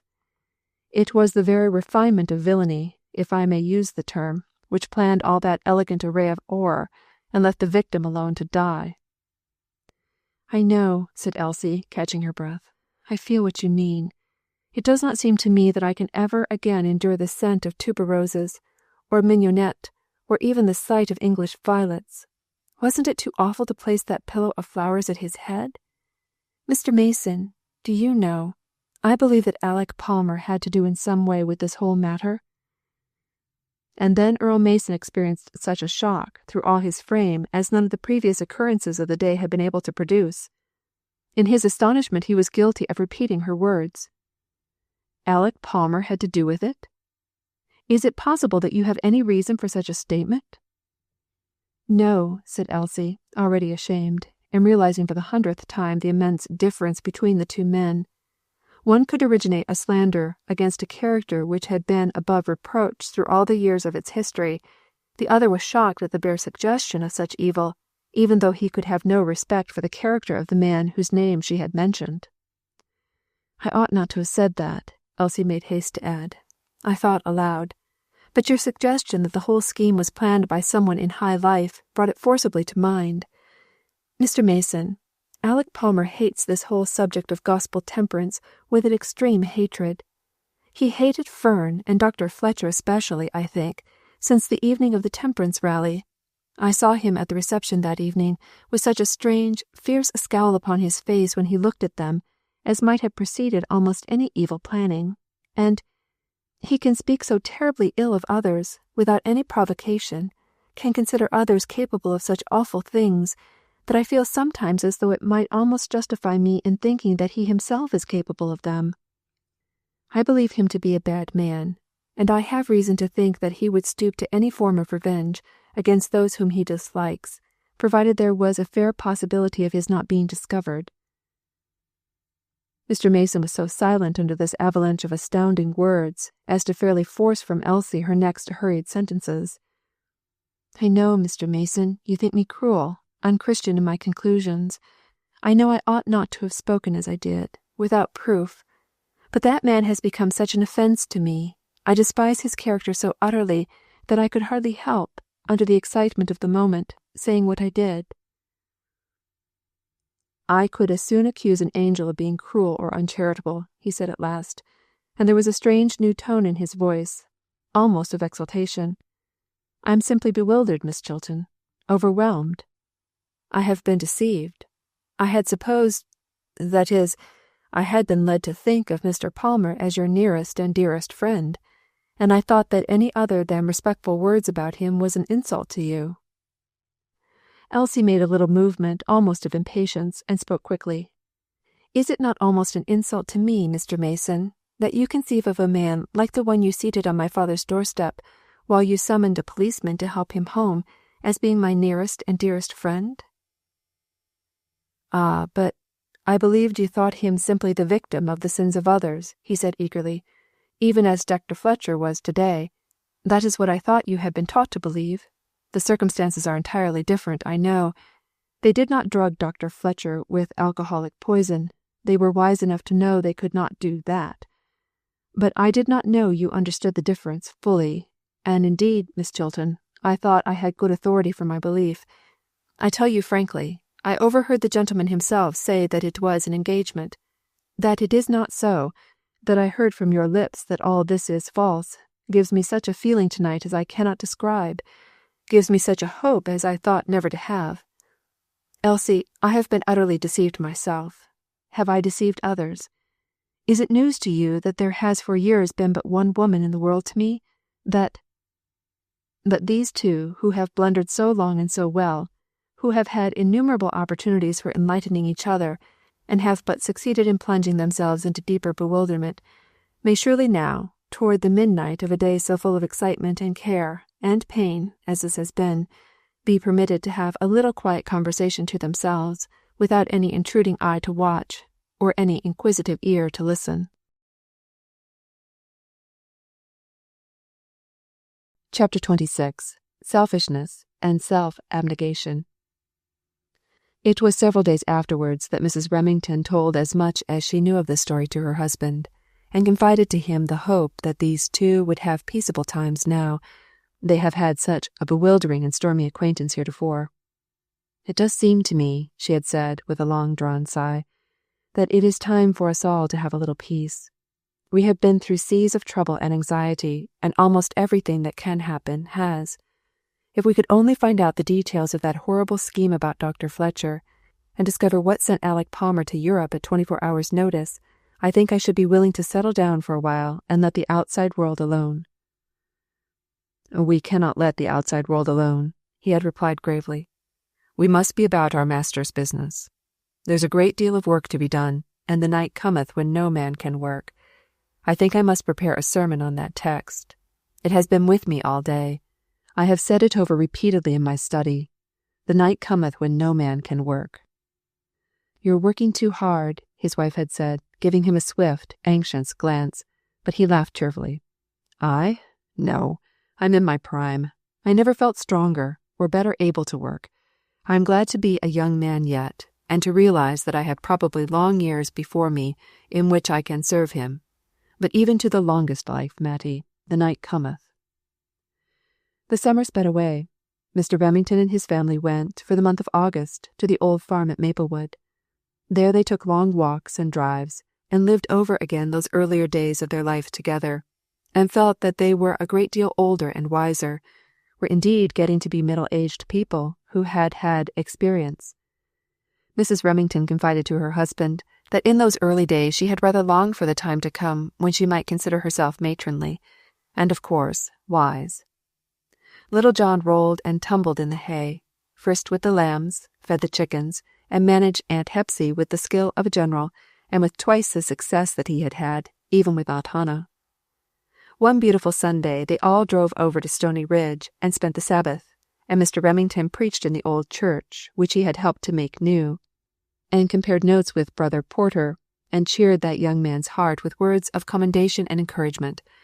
And little John spent one entire morning with Mrs. Blake, and his mother was shown the tub which His Majesty had insisted on using for a bath on that memorable morning, and the clothes the sallow-faced baby had worn on the night of his arrival. And Mrs. Blake confided to sympathetic ears the pangs of wounded feeling she had suffered over the little shirt, and the two women had laughed and cried and kissed little John, and prayed together about it all, and knew that their two hearts were knit together in a bond of affection which death could not sever. August vanished all too soon. They came back early in September to the heat and the cares and the joys of the city. Mr. Remington took hold of his work with renewed vigor. He declared that he had a new lease of life, and Dr. Fletcher told him in a significant tone that he worked as though he had several leases of life. Once more Elsie Chilton renewed her frequent visits to the Remington home. Not quite so frequent as they used to be, because she now had to go often to Dr. Fletcher's to keep Mrs. Professor company while her husband attended to his duties in the college. Apparently, as Mrs. Remington had wished, life had settled, for all of them, into quiet lanes at last. At least, outwardly. Certainly nothing could be brighter or calmer in the truest sense of that word than Dr. and Mrs. Fletcher's life together. As for Elsie Chilton, what Mrs. Remington considered the disturbing element in her life had departed suddenly for Europe. Elsie knew what had hurried him away. Her father suspected it, but she kept her own counsel. It was after the temperance rally which had been described, and before the day appointed for Fern Redpath's marriage, that she received a communication from Mr. Palmer, dignified and somewhat haughty. In it he informed her that he confessed to some astonishment over the treatment he was receiving at her hands, having looked upon her as the very embodiment of refined Christianity. He had explained to her in detail the manner in which he had fallen victim to a conspiracy against him. He had hinted that he knew who the chief conspirator was, and had only refrained from mentioning his name out of motives of courtesy to her, since she had been so unfortunate as to number him among her acquaintances. He had failed to hint what he strongly suspected, that jealousy was the ruling motive prompting the villainous act, because he himself had the honour to be known as her friend. It seemed strange indeed to him that, having made all possible explanations, and borne much in silence in order to shield her from unpleasant notoriety, he should be treated so coldly. So, if the lady in question were anybody but Miss Chilton, he would have to say, discourteously, would she kindly inform him what further concession she demanded at his hands, in what way he could show that he was willing to serve not only her, but her father, to the extent of his poor ability. If he had not been plain-spoken enough in the past, if she would afford him opportunity, he should only be too glad to express himself with utmost plainness. He had supposed that there was an implied understanding between them, that of course the old friendship was as strong as ever. If he had been misunderstood, or if there was anything which he could do to make his position and his intentions perfectly plain to Miss Chilton, he was prepared to do it. But he felt that he had the right of a gentleman to demand that he should be treated with ordinary courtesy. So long as she chose to frown upon every attempt on his part to see and converse with her, what could he be expected to do? This long, rambling, and in some respects contradictory letter was read hurriedly by Elsie, and responded to promptly with unmistakable plainness. Miss Chilton declines to hold any further communication with Mr. Palmer, either by letter or conversation, upon this subject or any other, from this time forth. Within a very few days thereafter, Mr. Palmer had sailed for Europe. There were, however, other reasons for his sudden departure best understood to himself. Elsie Chilton's rash statement charging him with complicity in the crime connected with Dr. Fletcher had more foundation than he would have cared to own. Not that he lent himself deliberately, or in any sense of the word openly, to such a disgraceful proceeding. Nevertheless, he was unpleasantly conscious that the conception of the whole plan might possibly be traced to him. He had certainly felt bitterly angry against Dr. Fletcher for taking care to make a public and detailed statement to the effect that only those who were habitual users of stimulants could be the subject of practical jokes. It is true Dr. Fletcher did not make any such statement, but it was easy to imagine he had. Also, he was angry with Dr. Fletcher on general principles, as a man who was succeeding in the plan of life which he had mapped out for himself, and as one of a certain clique which, by tacit consent, had shut him out. That Elsie Chilton belonged to that clique was a sore point. The scowl, which had seemed to Elsie a forerunner of evil, had indeed accompanied evil thoughts. Mr. Palmer, remembering his own disgrace, which was certainly known to at least 2 persons belonging to that clique, and he could not be sure how many more, felt an almost consuming desire to make the immaculate Dr. Fletcher a marked victim to the skill of practical jokers. He went directly from the reception to a certain club meeting which was composed of young men who had money enough and drank high-priced liquors enough to make them dare to undertake anything, and reported as much of the conversation as he had overheard as he chose, together with quotations, highly coloured by his imagination, from the evening's addresses by Fern Redpath and Dr. Fletcher. He knew that these society young men were sufficiently under the influence of liquor at the moment to deeply resent what they would call the insult to their set. Then, when he had produced the right impression, he admitted that such people ought to be taught a lesson, and related a striking instance of getting the better of a certain man who considered himself above the common lot of mortals. The boys were deeply interested in the story, noisily applauded some portions of it, and openly declared that they should like to see that piece of perfection who considered it his business to go around giving public lectures about them, come up with in some way. Then they actually fell to discussing how it could be managed, and someone suggested that Joe Patterson and his set could manage the dirty part, that they were up to any kind of mean work that could be imagined, and hated the temperance ring with all their hearts, and then Mr. Palmer had excused himself in some haste and gone away. As he reflected upon all this afterwards, it made the colour flame into his face to think how startlingly like the incident he had told were some of the details of Dr. Fletcher's experience. Only, of course, the fellows blundered. Who had supposed they would be so reckless as to narrowly escape causing the death of their victim? He had not dreamed of such a result. But suppose for a moment that some of the bunglers should be caught, and there was every reason to fear it.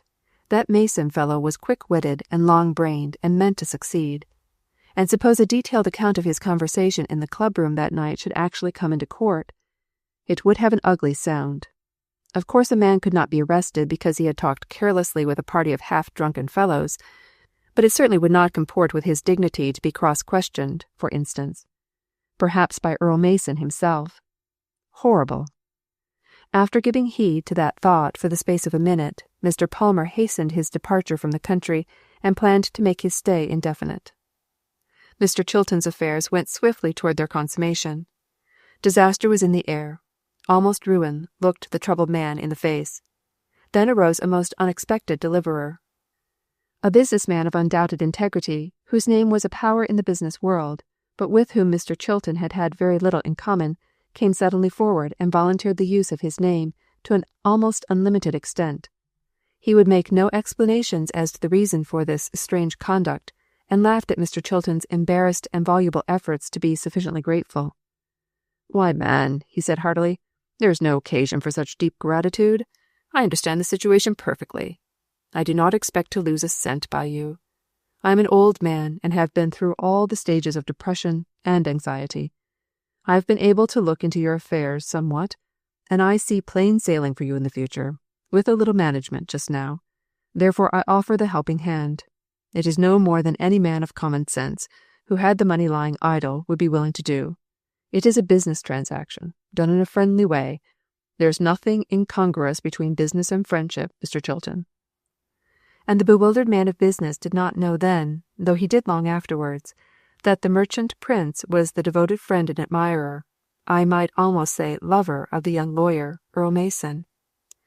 It hardly need be added that he was also a lover of the Lord Jesus Christ, and ordered his business life, as well as all his other concerns, under the guidance of that master mind.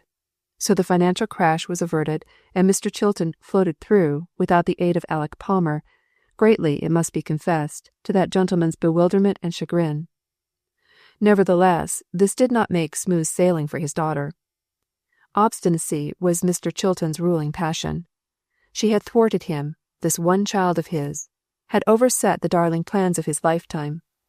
His fortune was saved to him and to her, but the magnificent estates which might have been joined to his were lost, simply through her obstinacy. Since she would not marry Alec Palmer, and he discovered at last that this was precisely what his daughter meant, she certainly should not marry, with his consent, that upstart of a lawyer, who had his own way to make in the world, with nothing to fall back upon, and who had made all the trouble between the other two.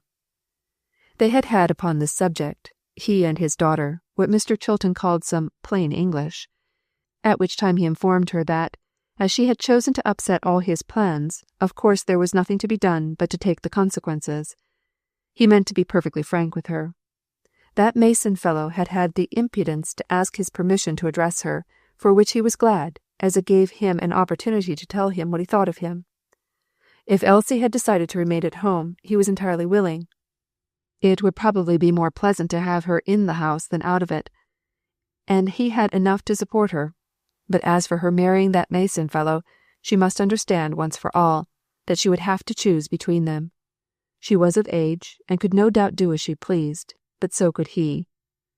From the hour when she should marry that person, she might understand that he would have no more to do with her than if they were total strangers. Miss Chilton he was willing to support, but Mrs. Mason, never. His daughter listened very quietly. There was perhaps an added pallor to her face, but no surprise in look or manner. She understood her father better than he thought.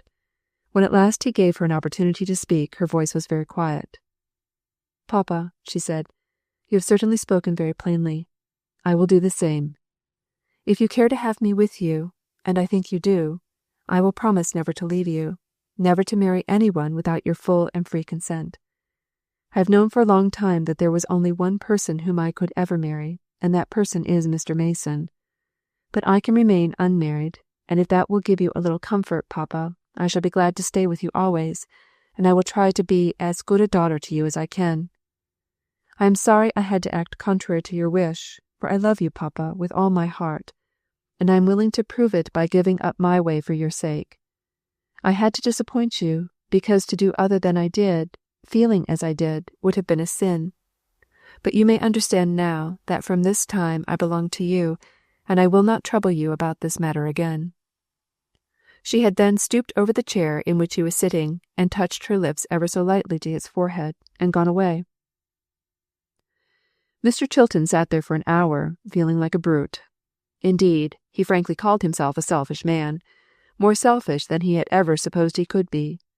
Yet so carefully had he trained himself to have his own way in the world, so persistently had he refused to yield his plans in the smallest degree to others, that he presently accepted the condition of things as one accustomed to ruling, and arose at last to go to his business, feeling that his troubles were well over, and that if Elsie would settle down and be happy, they could have a pleasanter life, on the whole, than would have been possible with Palmer as a husband and son, dictating to them both. And so absorbed was he with his business, that I do not think he realized how completely he had crushed the blossoms along his daughter's path. There were two who realized it, however, and there was one woman who did not hesitate to tell Elsie that she believed she had done wrong in yielding thus to her father's unreasonable prejudices. But Earl Mason never told her so. She must be true to her conscience, he told himself with a long-drawn sigh.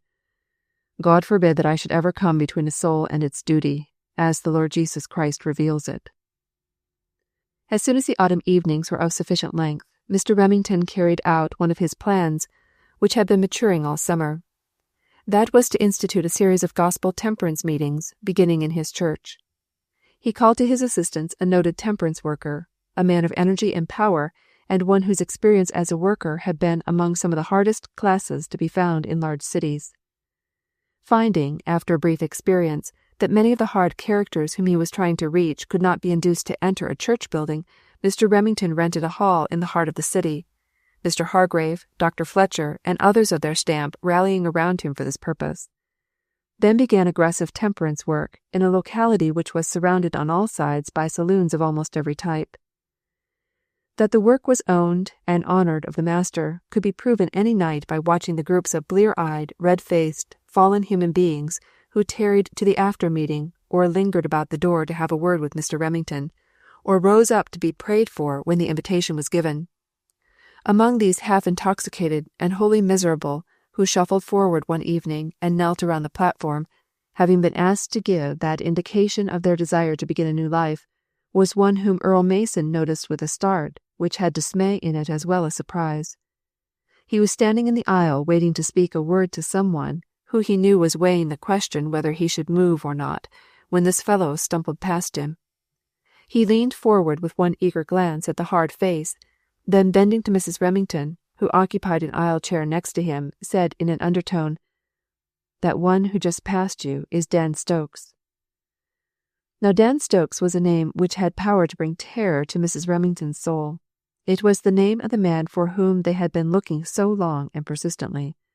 It was the name of the man who, they believed, had planned and carried out the capture of little John.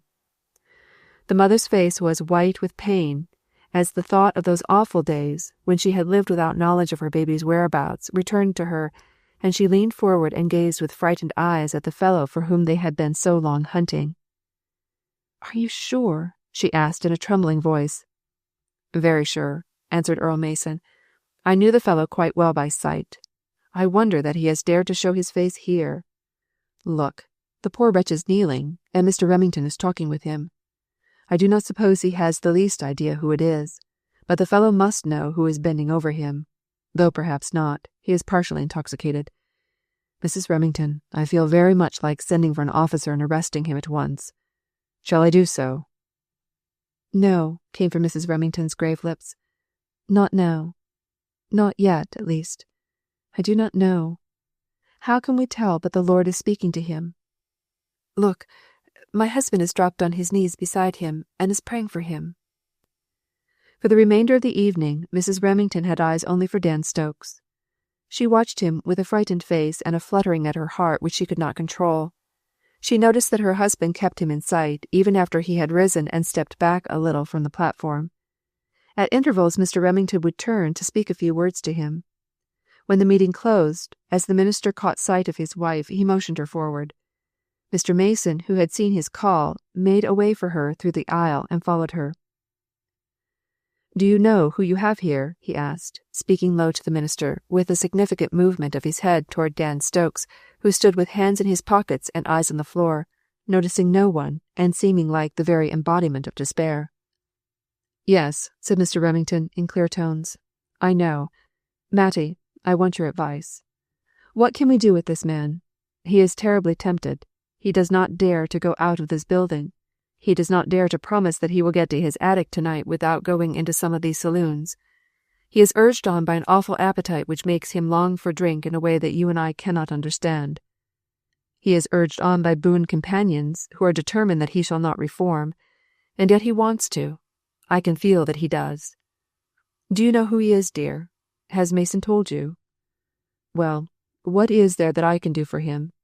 If I had an asylum where I could take him for a few days and stand by him and help him fight this battle out, he might come off conqueror in the name of Jesus Christ. But there is no place in this city for such sorely tried souls as his." "Bring him home," said Mrs. Remington, her voice firm and resolute. "Bring him home, John, and we will help. Aunt Hannah, and little John, and I." "God bless my wife," said Mr. Remington, and his voice now quivered. Then, observing that his friend had heard every word, "What is such a wife as that worth, Mason? Will you go and get a carriage for me, large enough to hold my family and Dan Stokes, and yourself? Come with us, will you?" Chapter 27. The Night Cometh. "We had a hard fight," said Aunt Hannah a few days afterwards, as she sewed bright buttons all over John's kilt suit, and told the story of Dan Stokes and his experiences to Elsie Chilton. A real downright hard fight all around. Dan Stokes has been fought for by all the demons in the pit ever since he has been in the house. My John, bless him, did not leave the fellow day or night for 48 hours, and I believe he has come off conqueror, or rather Jesus Christ has. It has been a strange experience, Elsie. The strangest feeling I ever had in my life was when I knelt down in this room last night at family worship and heard Dan Stokes try to pray. It was real praying, too. There was a good deal of stammering about it, of course, but I sometimes think stammering gets translated up there into language that would astonish us. You ought to have heard him pray for little John." And then Aunt Hannah's voice broke, and she stopped to wipe away the tears. "It beats all how that little fellow takes to him. He has just petted him all day long, showed him his horses and his toot-toot and his soldiers and all his pictures, and I don't know what not. He has patted his hand and brushed the hair out of his eyes and actually kissed his great rough face. That broke Dan Stokes' heart outright. He just put down his head and cried like a baby. And little John said, 'Poor man, poor sorry man, don't cry.' We have all had a victory," continued Aunt Hannah, as Elsie wiped her eyes suspiciously. "Jane and I among the others," and she glanced around at Jane, whose face grew red as she bent over the grate she was brushing, but who answered the glance with an appreciative smile. "We couldn't stand Dan Stokes at first, either of us. Jane said she couldn't abide him. She should go wild with a fear if he stayed in the house all night. And I felt a good deal so myself, though I made up his bed. But I took off the white spread and the white toilet things on the bureau and put them away. I wasn't going to stand having Dan Stokes touch any of them. And she came in, don't you think, and put the white spread on again, and fixed the toilet things, and added some more to them, and put flowers in the vase." "Jane did?" interrupted Elsie in surprise. "Jane, child? No, Martha, of course, the guardian angel of this household. She fixed things up all again as nice as she could have done for her own mother. Then she put her arms round my neck and kissed me. Says she, 'It's for his sake, dear Aunt Hannah. You know he died for Dan Stokes, and I cannot forget it. I'll be bound if I hadn't forgot it outright. It all came over me like a flash how he would have managed, and here I wasn't willing for him to have the white spread on his bed. Well, as I say, we are all conquered. When little John kissed him, that was the end of it for me, and it was about the end of it for him too, I guess. I never saw a man cry so in my life. I made up my mind that if Jesus Christ can save Dan Stokes, and I believe he has, there is no limit to his power. Truly, he was making his power visible during the days which followed. Dan Stokes, clean-shaven, cleanly dressed, standing up in the gospel temperance meetings and declaring in plain, simple words that the Lord Jesus Christ had met him on the way and saved his soul and given him a refuge from his enemy, was testimony that could not be withstood. God bless you, said Philip King, holding his hand in a firm grasp one evening. You've got hold of the right helper, Brother Stokes. He will carry you through, provided you trust him entirely. You know me, don't you? I was a worse drunkard than you, lower down, in a sense, for I had better opportunities in life to sin against. I tried all sorts of reforms, and I couldn't reform any more than a drowning man can keep himself from drowning. Then I tried Jesus Christ halfway. Partly I trusted him, and partly I trusted in the good resolutions of Philip King. That was a failure. Good resolutions, unless they are built on the rock Christ Jesus, are walls of sand. Then I tried him in a way which I know now to be presumption. I walked into temptation when I could have gone the other way, and expected him to save me. Stokes, I don't believe he ever will do it. There is a sense in which the Lord expects us to do our part, and our part is that which we can do. You and I know there are places we cannot do, and those he looks after. Do you get my meaning? Aye, said Dan Stokes, brushing away the tears. I understand, and I mean to keep out of temptation as much as I can in this awful world. It is an awful world for fellows like me, now isn't it? I have to pass 17 saloons on my way home from work, but I know what you mean. They told me you got tempted inside the church walls. I won't have that to fight against.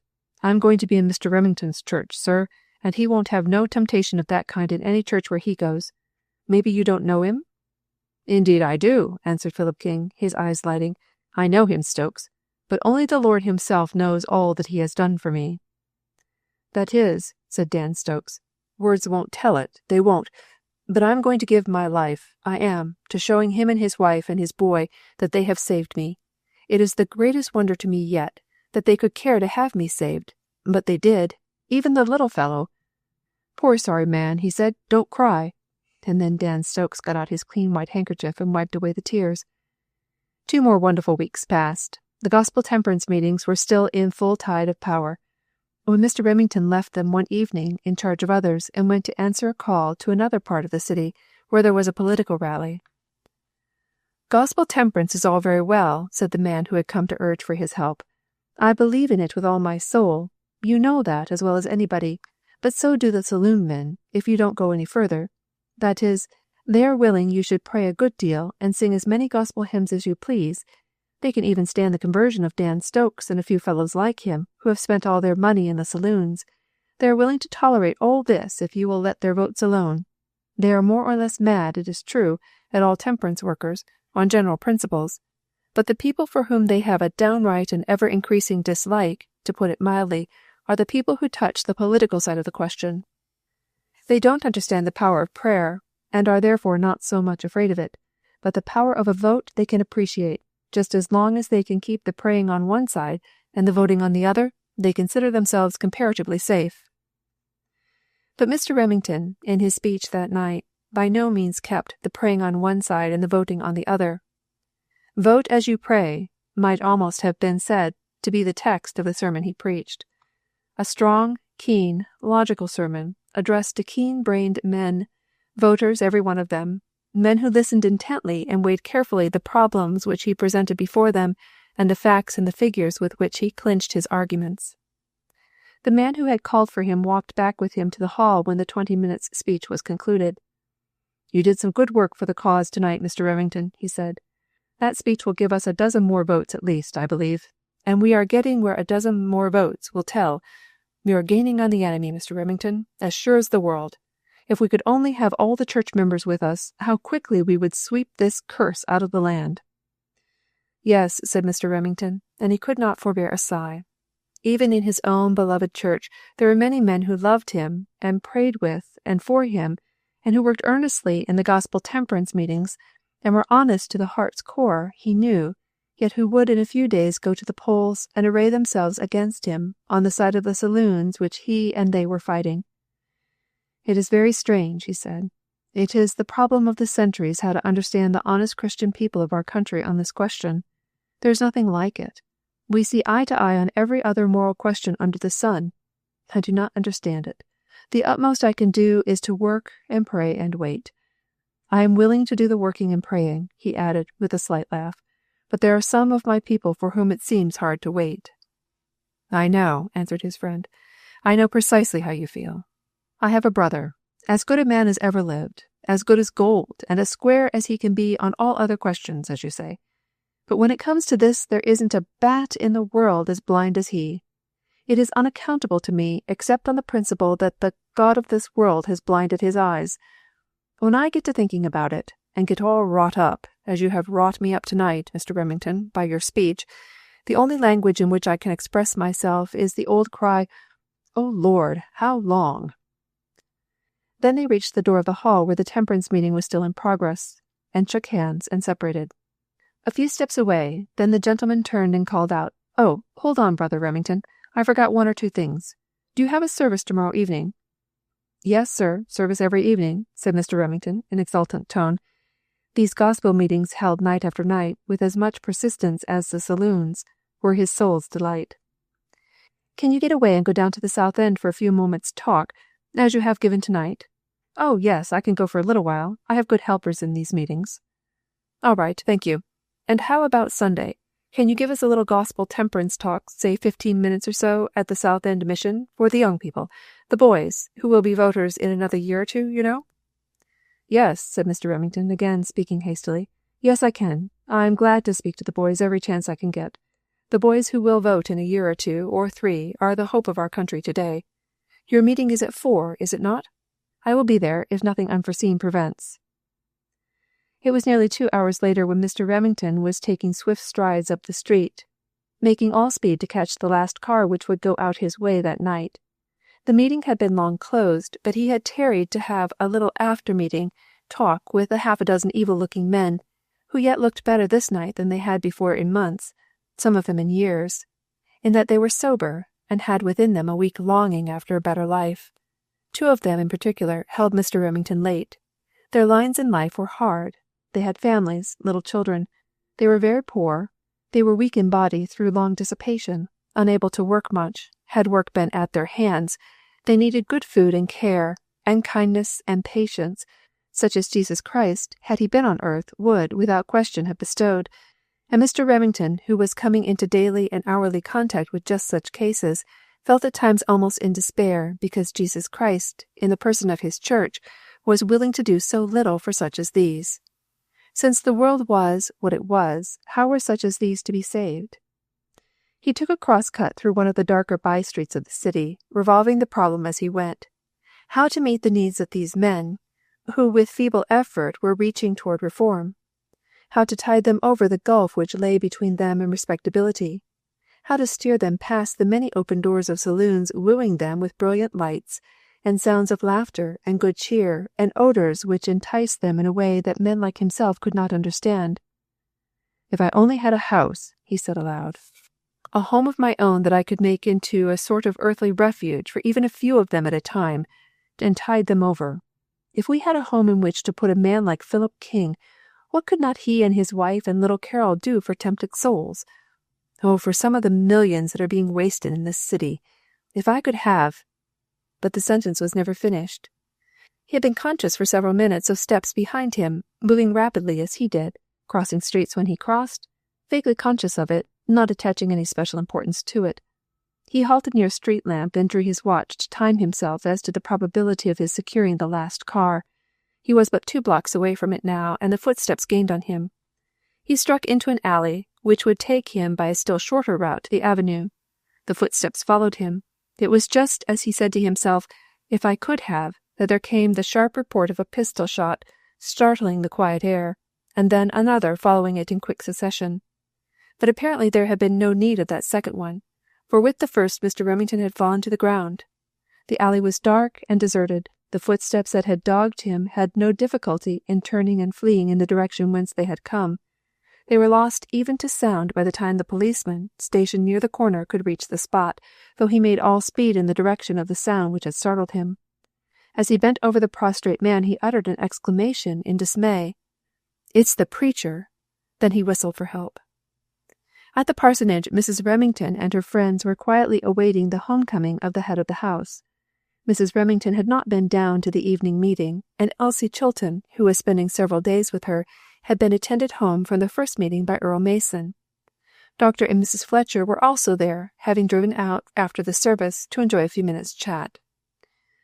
"We ought not to have come out here tonight," said Dr. Fletcher, consulting his watch. "Of course we knew we would stay too late if we came, but I thought Mr. Remington would be at home before this, and I wanted to see him a moment about that committee work he has set me at." "He meant to be home early," said Mrs. Remington. "He said he meant to plan to work a little in the study this evening. He is not ready for the Sabbath, and expects an unusually busy day tomorrow with outside duties. Something extra must have occurred to detain him so late tonight." "Those half-dozen men who went into the second meeting are the unexpected detentions, depend on it," answered Earl Mason. "One of them is a fellow for whom he has been watching and praying for weeks. He enjoys the reputation of being one of the hardest cases in the city. He will need a great deal of help and care tonight, I presume. I suspect I ought to have stayed to see what I could do towards caring for him, but I was too sorely tempted." This last undertone with a smile for Elsie. There were times when this young man thought that the lines of his life were fallen in hard places. The woman he loved, and who loved him, was as hopelessly shut away from him as she had ever been. He did not feel at liberty to visit her in her father's house, at least he did not feel comfortable in doing so, and they were, most of the time, dependent upon chance meetings at Mr. Remington's or at Dr. Fletcher's. Mrs. Remington was greatly tried about the whole matter. "It is perfectly unnatural," she assured her husband, "and the whole thing will have to be righted in some way. I don't know how, I am sure. I do not want Mr. Chilton to die, and yet—" Here she came to a sudden stop. "And yet, my dear, you could consent to even that affliction for the good of the cause. Is that your meaning?" her husband had asked, smiling. "No, but really, John, something ought to be done. 2 lives like theirs ought not to be wasted in that way." "Something will be done," he had answered. "In his own good time, all that is wrong will be righted, Mattie dear. We must trust him for Elsie as well as for ourselves." It was growing very late. Dr. Fletcher looked again at his watch and started up, announcing that they must go at once. "And by the way," he added, "there goes the last uptown car for the night. Was not Mr. Remington coming in it?" "There's no accounting for Mr. Remington," Earl Mason answered lightly. "He doubtless thinks he is, but in 9 cases out of 10 it is my opinion that he loses the last car and has to come on foot, which will be my fate if I tarry longer." "Hark," said Mrs. Remington. "Someone is coming. That must be John. Why, there are several coming on the steps. Do you suppose he has brought the half-dozen home with him? If he has, you must all stay and help them get settled for the night." By this time Dr. Fletcher, who had been standing near the window, uttered an exclamation and started for the hall, followed closely by Earl Mason. Mrs. Remington looked after them in surprise, turned one bewildered glance upon Mrs. Fletcher and Elsie, and asked, "Do they think anything is wrong?" Then she too went toward the hall, in time to see the tall forms of 2 policemen carrying something very tenderly in their strong arms. "He is not dead," said Dr. Fletcher, turning hastily toward her. "He has been injured and has fainted from loss of blood. You must be very brave, Mrs. Remington. You are needed to care for him." And it was Mrs. Remington who led the way up the stairs, and prepared the bed, and brought scissors and wet cloths and restoratives, and obeyed swiftly and silently the brief and hurried directions of the doctor. Chapter 28. The Upper Chamber. "Will he die?" asked Mrs. Fletcher, clutching at her husband's arm as soon as she could get speech with him. "Paul, is it a mortal wound?" "I do not know, dear, yet. I cannot tell." He was hurriedly writing a few lines on a piece of paper as he spoke, and now handed it to Earl Mason. "Take my carriage," he said, "and I need not tell you to make all speed. This note will explain to my assistant boy what is needed. Bring Thurston back with you, and Delafield if you can find him." The grey dawn of the November morning was creeping in at the eastern window before Dr. Fletcher turned from his charge with a faint smile for the wife who had been speechless, tearless and efficient during all those terrible hours, watching, waiting for she knew not what. "We hope he will live, Mrs. Remington," he said. "We have not dared to say so before." "Mamma!" cried a wondering voice at the chamber door, and little John in his white woolen gown, his curls all in a lovely tangle, and his face with the flush of sleep still upon it, looked in with astonished eyes upon the scene. His mother made haste to him, gathered him in her arms, buried her face in his curls, and wet them with the first tears which had come to relieve her burning eyes during all the night vigil.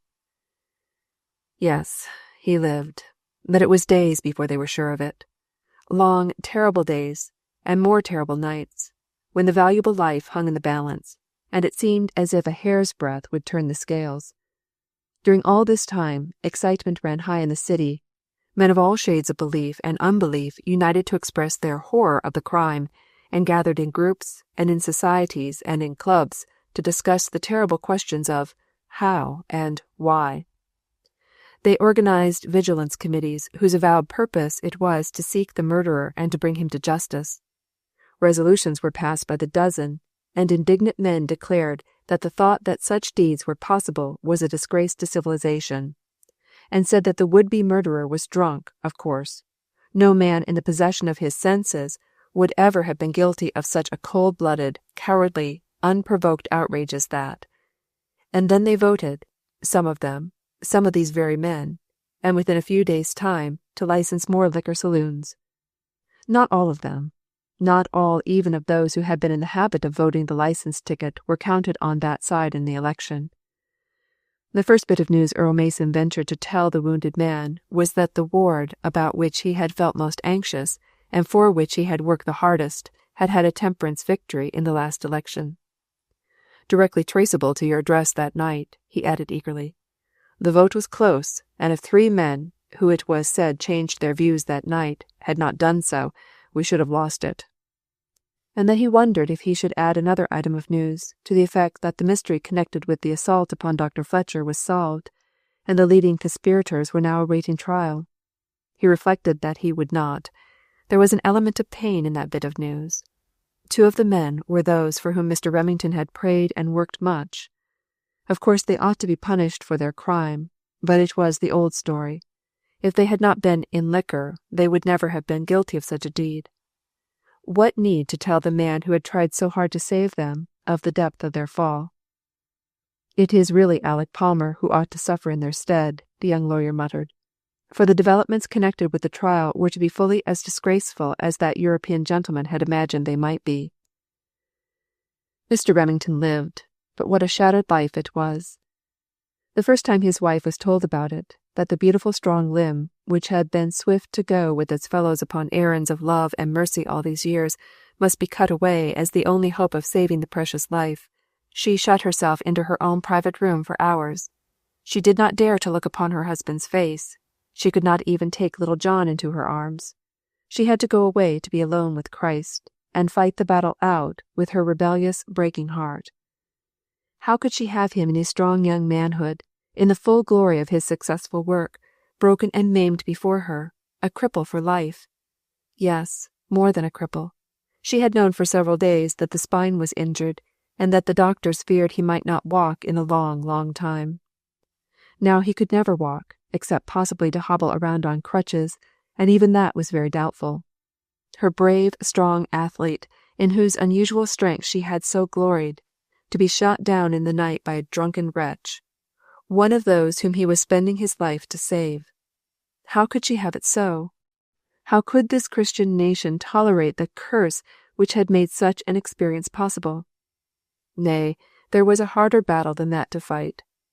The poor, hard-pressed, trembling woman was assaulted even on her knees by the powers of darkness gathering under the banner of that one awful question.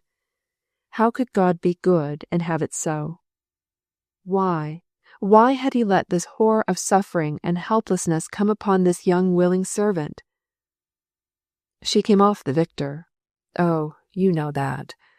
He never leaves his own for the enemy to vanquish. But she had to fight the battle on her knees in bitterness of soul, and to cry out again and again, "Though he slay me, yet I will trust in him." She came out from that closed room a victorious woman, and answered the smile on her husband's face, and his murmured, "Mattie, darling, is it all right?" with a steady, "Yes, it is all right," and added with a sort of solemn triumph in her voice, "And they rejoiced that they were counted worthy to suffer shame for his name."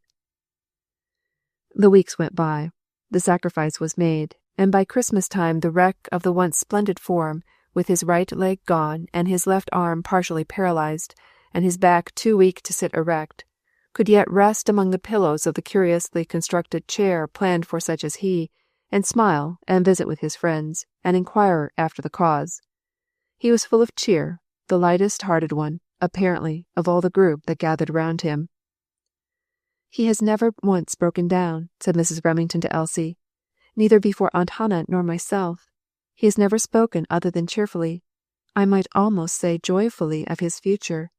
He begins the day with a merry word for little John, and ends it with a prayer of thanksgiving for mercies, in a strain as cheery as though his life did not stretch out before him with all its hopes and plans crushed. My husband is a perpetual wonder to me." Earl Mason heard the words, but made no sign that he could tell a different story. He had seen Mr. Remington once, when he had broken down. They were alone together, and had been quiet for some minutes, when the minister said suddenly, "The night cometh when no man can work. I was writing a sermon on that text when my night came. I am not to preach any more." Then he had closed his eyes, and one by one the tears had followed each other slowly down his face, and Earl Mason had felt that he had not a word to say, that there were no human words which would not sound like mockery. He had walked to the window, both to hide his own tears and to let Mr. Remington feel that he was not being watched. Only a few minutes afterwards he had heard the voice of the sick man again with the quiver gone out of it. "Forgive me, Brother Mason, and come back. I did not mean to hurt you so. What matters it, dear brother? I can pray, thank the Lord I can pray, and there are others who can preach. The Lord does not need me in my pulpit, does not want me there, or he would have spared me. Surely I do not want to preach against his will." "There is someone preaching," Earl Mason had told him a few days after this, "of whom you will be glad to hear. Philip King has spoken every night this week at the Southside Mission, spoken grandly. He has a great power over those poor fellows. They are rallying around him, and he is throwing himself with all his soul into the work. He says he must help fill your place as much as he can, Brother Remington." "Thank the Lord," said Mr. Remington heartily. "My ministry of pain is bearing fruit already, then. Philip King has a rare power in that direction. He will reach men whom I could not. If I have been permitted to start him in his work, the Lord has been very good to me."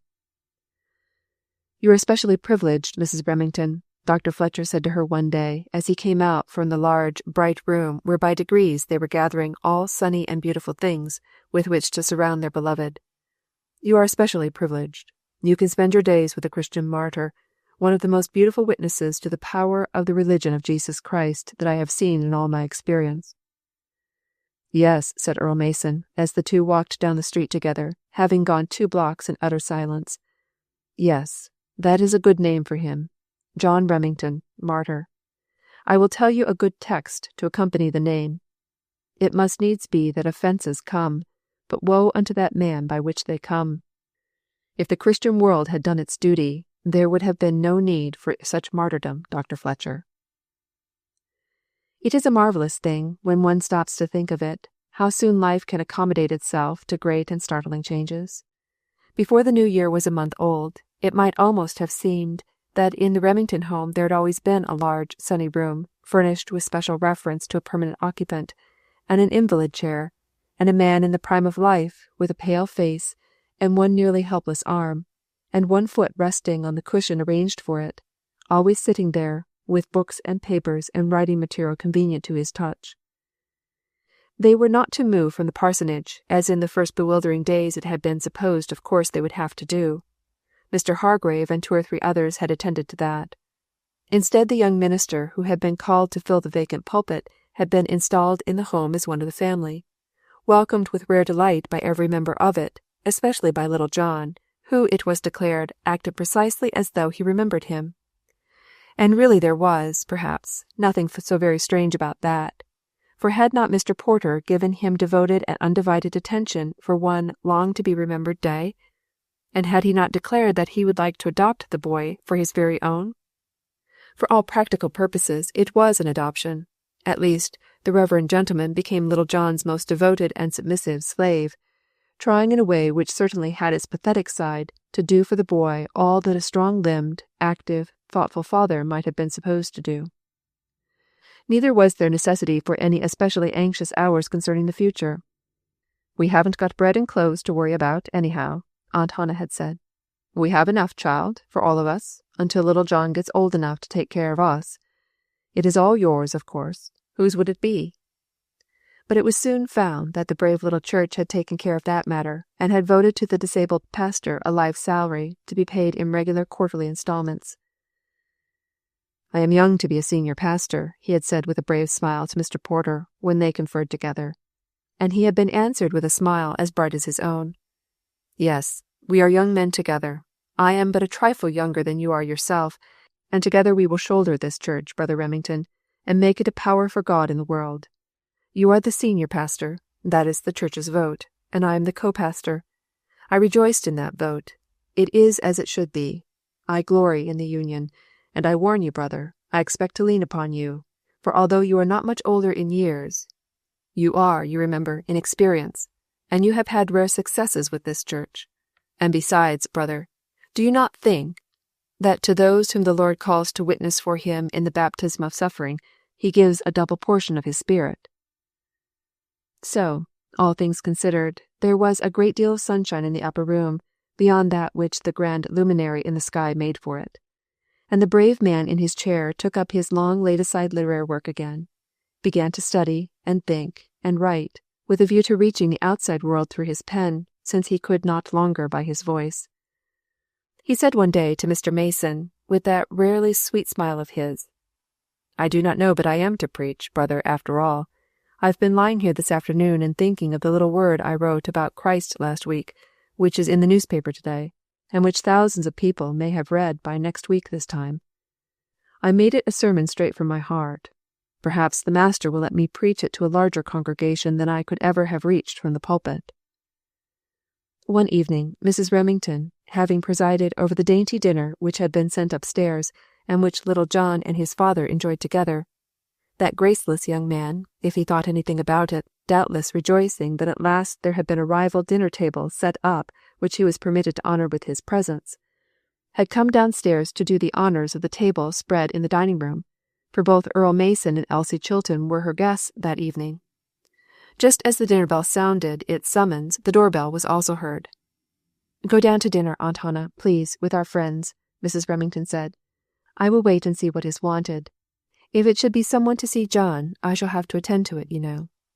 So they had all gone downstairs while she waited in the back parlour for a summons, and presently stepped nearer to the gaslight to see if her eyes did not deceive her in regard to the name on the card at which she was gazing. Robert L. Chilton. That could certainly mean none other than Elsie's father. What possible errand could have brought him thither? He had never honoured them with a call since their return to the city. Mrs. Remington had met him but once in all those months, and was then recognized only by the coldest and most formal of bows. She felt embarrassed and troubled at the thought of meeting him. She feared that his errand portended some fresh annoyance to Elsie. Did he know, she wondered, that his daughter and her dearest friend met very often under her roof, and did he possibly resent her attempts to smooth the hardness of the path he had obliged Elsie to tread? She drew herself up proudly as she thought of it. If he had come to lecture her, he would discover that he had chosen the wrong person. Poor Elsie might be his victim, if she would. For herself, she would speak plain truths if he gave her an opportunity. Certainly she had no fear of Mr. Chilton. Then she went forward to meet him, a very dignified little woman, bristling inwardly with a desire to speak her mind, the more she thought about it, really tempted to hope that she should have an opportunity. His first words disarmed her. "Good evening, Mrs. Remington. Would it be possible for me to see your husband for a few minutes? I have a very great need to have a little talk with him." He hesitated before the word need, and seemed to use it advisedly. Had he asked to have his daughter Elsie brought to him immediately, that he might cloak, bonnet, and carry her home like a disgraced child? Or had he asked to have Earl Mason presented before him that he might horsewhip him, Mrs. Remington felt that she would have been prepared. But to ask in tones which were actually almost tremulous if he might see her husband embarrassed her. She knew not what to do or say. She stammered out some incoherent reply, and finally succeeded in seating her guest. Then she went with all haste to John. "Mr. Chilton," he said, stopping in his frolic with Little John to hear his wife's words. "Why, certainly, my dear. I shall be glad to see him. You may show him up at once, but I think perhaps you had better take Little John away. He may entertain him too vigorously." So Little John, to his grief, was consigned to Jane, and Mr. Chilton was escorted to the bright room, where Mrs. Remington left him with her husband and betook herself in a bewildered frame of mind to the dining-room. She was clear in regard to only one point, namely, that she would keep silence as to who was John's guest, lest all sorts of surmises might be awakened in Elsie's mind and her visit be spoiled. Meantime she could not keep herself from wondering what was going on upstairs, and her wonderment would have deepened had she been there. Chapter 29. Ottissey First. "How do you do, sir?" Mr. Remington had said, in the old cheery tones which his caller remembered so well, and he had reached forth his hand as he spoke. "I cannot rise to meet you, you see, but I am very glad to welcome you. Draw your chair nearer the grate, will you not? The night is very cold, they tell me." Thus much Mrs. Remington had heard before she closed the door. She had heard no reply. Neither, indeed, had Mr. Remington. Mr. Chilton, who looked much older than the younger man had imagined him, and who had apparently grown feeble, dropped himself into the depths of the easy-chair and said not one word. This was embarrassing, but his host talked on, resolved to give him time to recover his breath, if that was what was amiss with him. "The winter has finally set in with great severity. They tell me the sleighing is very good, and judging from the clouds there is a prospect of still more snow. Is that not an unusual state of things in this region?" Still no reply. It was growing very embarrassing. Mr. Remington turned to keep his eyes upon his guest, whose chair was a little in the shadow, he having pushed it so that his back was to the firelight. Was it possible that there were tears in the faded blue eyes? Presently the old man, I use the adjective advisedly, for he seemed that night an old man, drew his handkerchief and deliberately wiped his eyes, only to have them fill again. Mr. Remington now regarded him with great concern. "I beg your pardon, my dear friend," he said with respectful sympathy. "I see that you are in sorrow, and I did not know it. Has any trouble come to you, sir, and can I help you in any way?" It was so natural for this man to offer help. It flushed his face a little, the moment he had spoken the words, to remember how helpless he was himself. Then in another moment he had thought with a little exultant thrill, "I can pray." At last Mr. Chilton had found his voice, broken it was, and husky. "Mr. Remington, I have to beg your pardon. I did not know I was so weak. The sight of you, sir, has unmanned me. I did not realize it was so bad, and I do not know how to tell my story, but my heart is all broken down, and my pride and my remorse is very great. I have had to come to you. I was driven to it. You do not know it, sir, but I was the cause of your terrible injury. I blame myself for it all."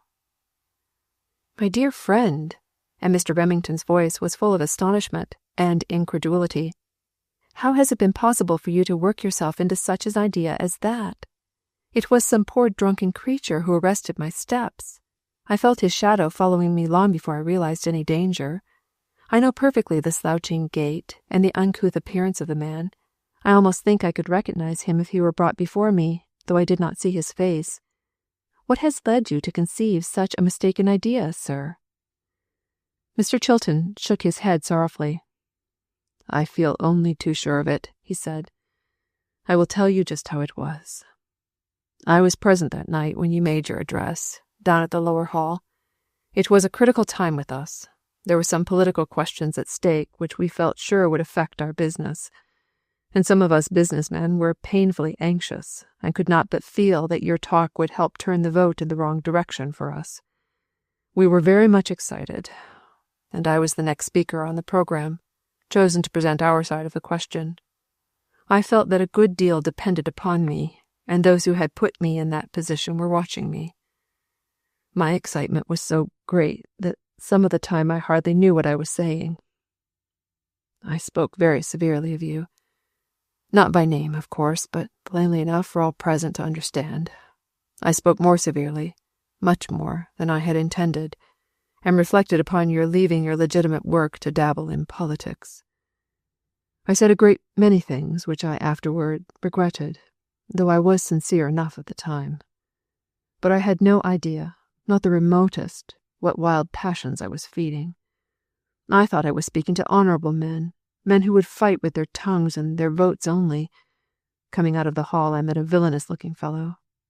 I knew him as a sort of ringleader of a bad set.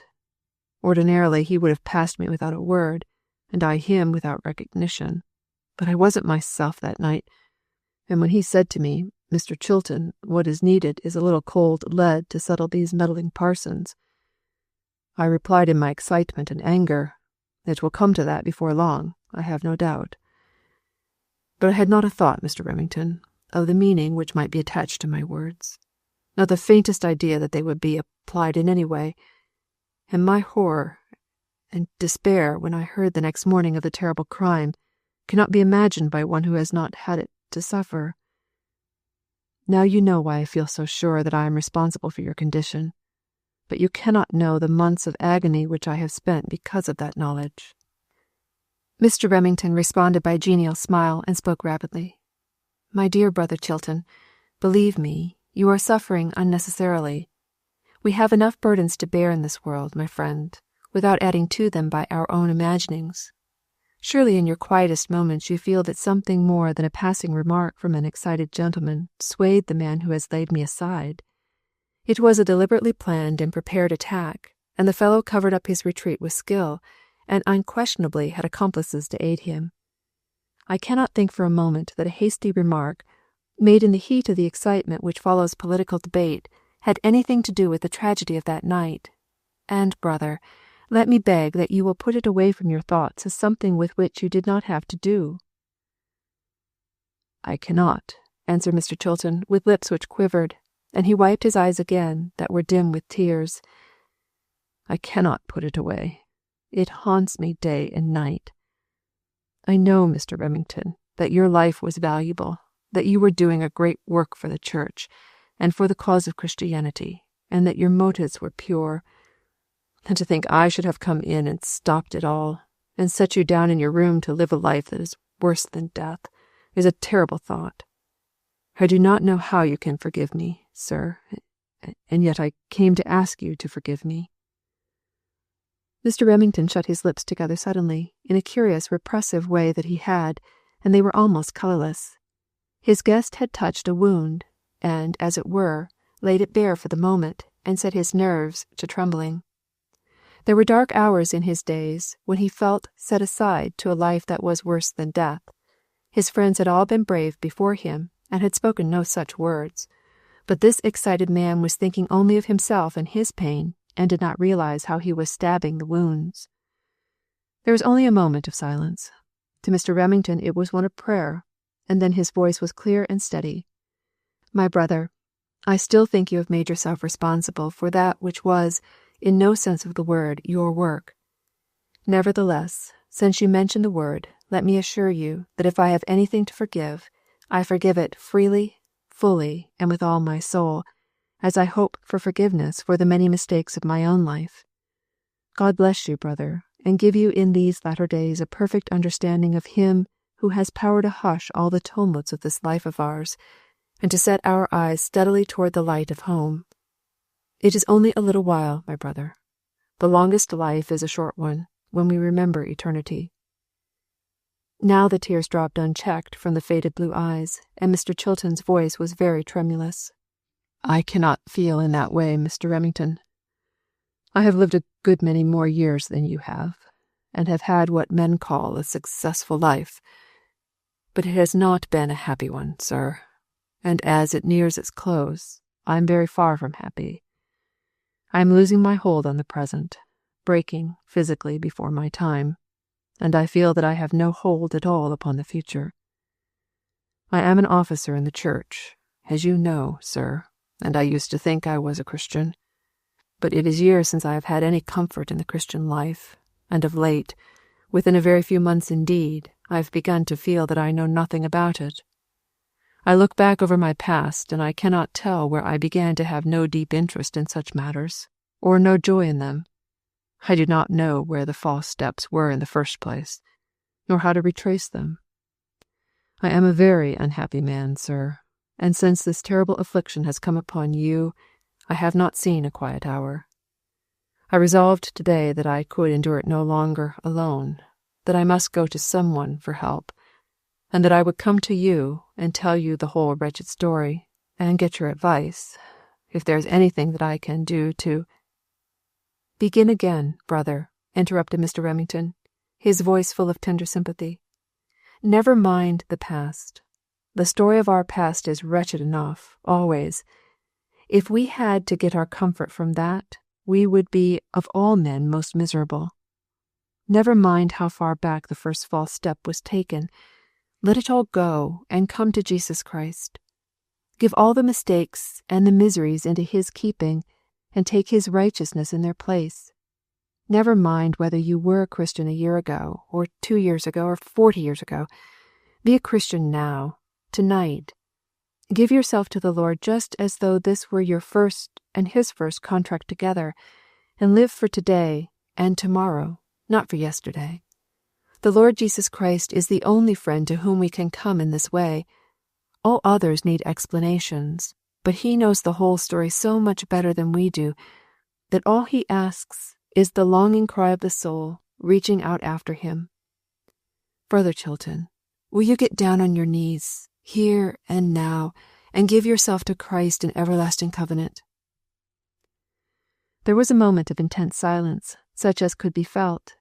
Then the one who could kneel bowed himself before the Lord, and the other, with head bowed on his hand, began to pray. Mrs. Remington and her guests lingered long at the dinner table that evening, she with her ears attent for her husband's bell. On the new program by which the family ordered its life, it was set down that when Mr. Remington had a caller whose business was not personal, and whom it would be pleasant to meet socially, or when he was disengaged and ready for company, he was to touch the bell which connected him with the back parlor. Then anyone who belonged to the family, or any guest so familiar as to be almost included in the family, could go up to the bright room if he chose, and help make a family circle. Moreover, since little John had arrived at the dignity of sitting up until 7 o'clock, it had been the custom to gather in the father's room soon after the dinner hour for family worship. On this evening, after they had at last adjourned to the parlor, Mrs. Remington listened and wondered. Could Mr. Chilton be making so long a stay, or had Jane attended him to the door? If so, why did not her husband's bell ring? What could have been the object of the call? If the guest were still there, he must be wearing John out, and his errand must be private, or somebody would be called to help entertain him. Once she went halfway up the stairs, resolved to see how matters were, but returned to the parlor irresolute. It might be a private matter, and Mr. Chilton was a strange man. Twice she opened her lips to suggest to Mr. Porter that perhaps Mr. Remington would like to see him, and decided that she would not. Meantime she entertained 2 ladies who called to inquire how the invalid was, and went to the hall to be interviewed by Dan Stokes, who was Mr. Remington's devoted friend, I might almost say slave, and who never let a day go by without calling to see if there were anything he could do to serve this family. Very often, indeed, he was shown into the upper room, and had a helpful little talk with his minister, as he always called Mr. Remington. "Good evening, Mr. Stokes," Mrs. Remington said.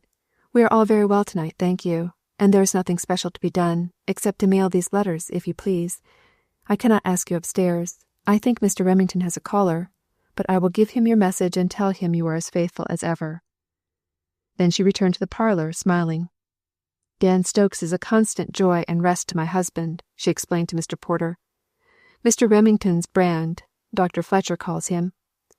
How can people, looking on at the transformation in such lives as his, and Philip King's, and a host of others, for that matter, doubt the power of God to save to the uttermost?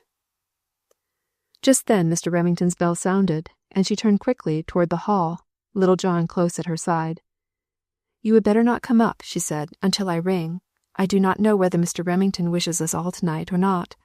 He had a caller while we were at dinner, but if I ring the bell in a few minutes, you may consider yourselves invited up to prayers." Perhaps 10 minutes passed, and once more the bell gave its summons. "There," said Elsie, rising briskly from the piano, where her fingers had been idly toying with the keys while she talked to Earl Mason, who was looking through piles of music for a favourite song. "Now the rest of the children can go upstairs. Come, Aunt Hannah." Mrs. Remington threw open the door to receive them, but on the threshold Elsie paused, her fair face slowly flushing even to her temples.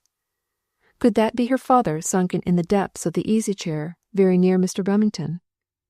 How old and worn he looked, yet there was a peculiar light in his eyes and a strangely subdued expression on his face. Why was he here, and was he going to remain to family worship? How very strange!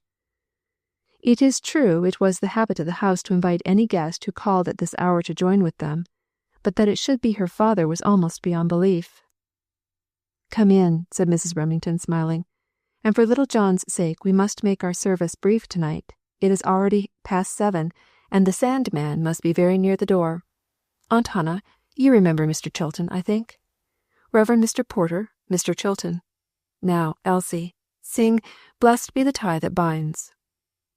It was Mr. Remington's voice which led in the prayer that followed the song, and Elsie's tears dropped fast as she listened to his petitions for the brother pilgrim whose feet had trodden the paths of earth longer than any of theirs, and who this night set his face anew toward the sunlight, with fixed purpose of heart from this time forth to be entirely the Lord's.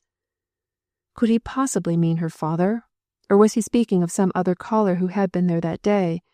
For Elsie Chilton knew that this upper chamber was becoming a very Bethel for tired souls.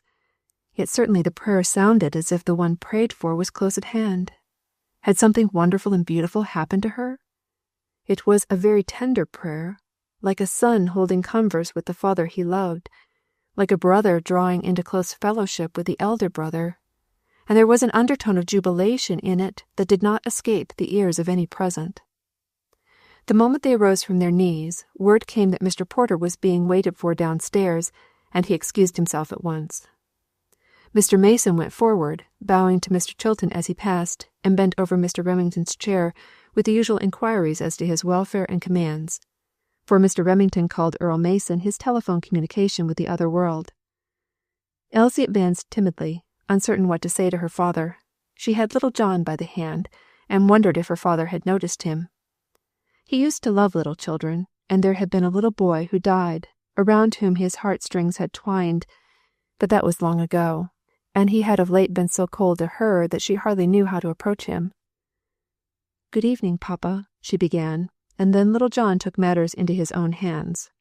With a firm placing of his slippered foot on the lounging chair, he said with grave decision, "Little John will sit with this grandpa," and without further words mounted upon Mr. Chilton's knee.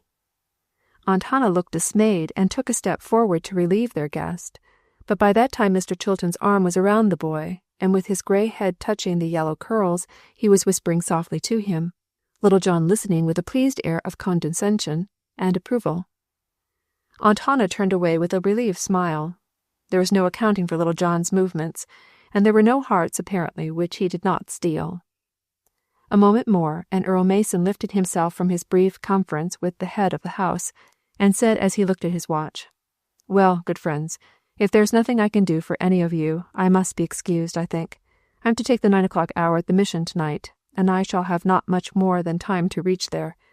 I will report to you in the morning, sir," turning again to Mr. Remington, "how that matter stands, and will make the statement to the committee tonight which you suggested. Now, little John, will you give me a kiss for good night?"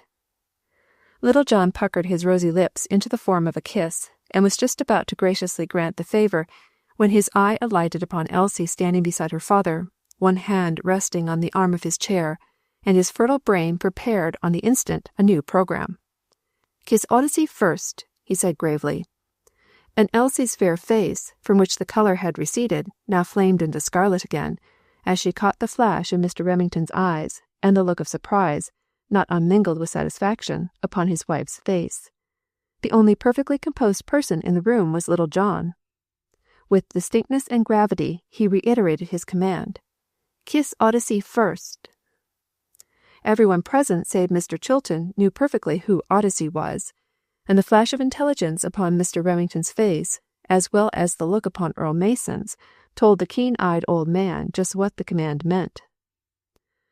"She will not let me, Little John," said Earl Mason in utmost gravity. "I would be very glad to do so, but she will not allow it." "Yes," said Little John in positive tones, "she will. Won't you, Ottissey? It is naughty not to let people kiss you when they want to very bad. Isn't it, this grandpa?" And he patted with condescending touch the trembling hand which supported him. Mr. Chilton had not been a courtly, self-possessed society gentleman for more than 40 years, for nothing. This was an eventful evening to him. Tremendous interests had been at stake, tremendous decisions had been made, some already expressed upon his knees, and some that he had meant to express very soon. He had not expected to be quite so prompt, nor to have so large an audience, yet he was quick-witted. Here was little John's appeal, here was his opportunity. He rose to the occasion. "She is my little girl," he said, "my boy," and his voice had a world of tenderness in it. "And she is a good little girl. She tries always to do as her father says." Little John was equal to the situation. "And will you tell her to let my Mr. Mason kiss her first?" he asked, with the slow dignity of a sovereign waiting for the decision of a subject. "Yes," said Mr. Chilton, "I will." And reaching for Elsie's hand, he placed it within that of Earl Mason. And Earl Mason, entirely willing to obey, bent his head and kissed Ottissey first, while His Royal Highness drew a sigh of satisfaction at the loyalty of all his subjects. End of John Remington, Martyr, by Pansy and Mrs. C. M. Livingston.